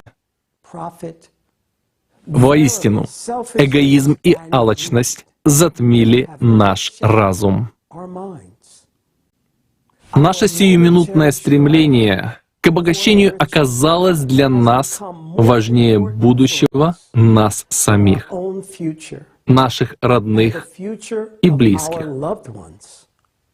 Но самое худшее в потребительской рабской идеологии — это то, что мы, люди, также и сами являемся всего лишь ресурсом в чьих-то руках для достижения их эгоистических целей. Как следствие, наша бесчеловечность порождает глобальные мировые кризисы не только в экологии, в экономике и других сферах человеческой деятельности, но самый главный кризис — это нравственный кризис. И он превзошел все пределы. В нашем, якобы цивилизованном мире полно насилия, рабства, эксплуатации детского труда. А на фоне прогрессии климатических изменений назрела новая проблема — возрастающее количество беженцев, нуждающихся в человеческой поддержке и понимании. Эти люди, гонимые невыносимыми условиями существования, приходят в чужую страну с надеждами на человечность, но встречают враждебность, отторжение, страх, а зачастую и ненависть. Сможет ли такое человечество с потребительским отношением друг к другу выжить в период глобальных катаклизмов? Ответ очевиден. Многие надеются, что в случае катаклизмов их спасет государство, либо специализированные организации. Но участники конференции озвучили реальные примеры из жизни, из которых видно, что данные организации оказались неспособны защитить пострадавших от катаклизмов и оказать им своевременную, необходимую помощь даже сегодня в относительно стабильный период. А что будет завтра? Ответ также очевиден. Но мы также увидели примеры проявления взаимопомощи и заботы людей друг о друге в регионах, где произошла беда. Эти примеры демонстрируют нам то, что мы, люди, как общество, способны прийти на помощь друг другу, объединяясь и беря ответственность на себя, а не полагаясь на кого-то. В этом и заключается главный смысл, квинтэссенция нашего обращения к миру. Чем нас больше, тем на большее мы способны, и тем больше у нас шансов выжить. Сила потенциала человечества огромна, а сила объединенного человечества неисчислима. В этом и есть суть построения созидательного общества. На сегодняшний день созидательное общество — это единственная идея, способная объединить абсолютно всех людей, все человечество, и направить огромный общечеловеческий потенциал на создание единой цивилизации и на выживание всей человеческой популяции в это катастрофически сложное время, в которое мы, как человечество, вошли впервые в своей истории. Любые вызовы и опасности мы преодолеем только вместе, всем человечеством. Вместе мы защитим то, что дорого нашим сердцам. Вместе мы возродим этот мир, восстановим нашу планету, отстроим наш общий дом. 20 марта 2021 года состоялось знаковое событие — Всемирная конференция «Созидательное общество. О чем мечтали пророки», где мы, люди со всего мира, собрали вместе представителей разных религий и пришли к заключению, что все священные писания говорят о созидательном обществе. Это истинное лицо всех религий. Неважно, принадлежите ли вы к какой-либо религии или являетесь атеистом, созидательное общество, оно одно для всех. С нами апостольское благословение главы Святого Престола и всей католической церкви Папы Римского Франциска. С нами его молитвы. Сегодня весь мир должен объединиться в построении созидательного общества, в котором потенциал человечества играет ключевую роль, и жизнь каждого человека является наивысшей ценностью. И сегодня построение созидательного общества должно быть задачей номер один для каждого здравомыслящего человека на этой планете. Я хочу выразить благодарность каждому участнику проекта «Созидательное общество». Вы те, кто движимы чистой совестью и высшими нравственными качествами, высшим проявлением альтруизма и человеколюбия, действующие по зову своего сердца. Каждый участник проекта «Созидательное общество» — это вдохновляющий пример непоколебимой веры в то, что человечество способно не только спасти свой дом, но и построить новый, прекрасный мир для каждого гражданина нашего объединенного общества. Я горд быть сегодня здесь вместе с вами. Я горд быть участником проекта «Созидательное общество». И для меня большая честь стоять плечом к плечу вместе с вами, дорогие друзья. Несмотря на коллаборационизм потребительского формата, мы должны победить. У нас некуда отступать. У нас одна планета. Мы все должны объединиться и победить. И победа будет за нами. Да хранит нас Господь.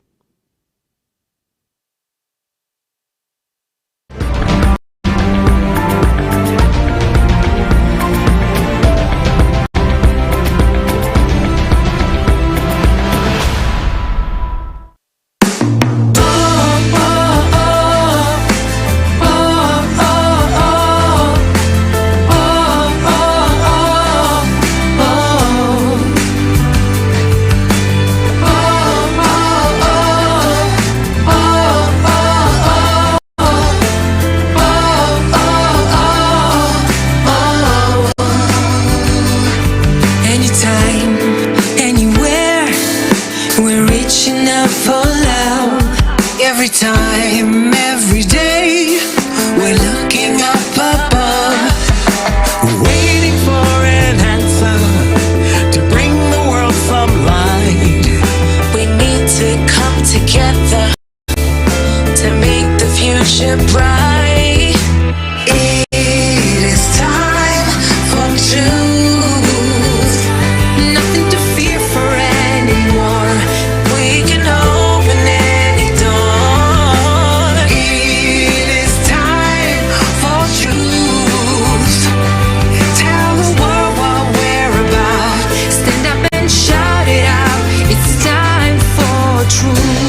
prosperity.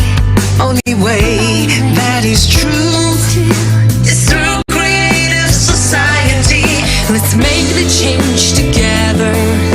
We're stronger if we're one. Creating peace forever. Together we are strong. It is time for truth. Nothing to fear for anymore. We can just open any door. It is time for truth. Tell the whole world what we're about. Stand up and shout out. It's time for real love from above, 'cause we're all one family. We can unite the world and reconcile humanity. Let's end the wars for profit. Address the pressing topics and get connected everywhere like fiber optic. Read the signs of the times, it ain't hard to see. It's time for peace and love, it's time for unity. It's time to put aside the drama, do it for the youth. It's time to stand together, for real, it's time for truth. It is time for truth. Nothing to fear for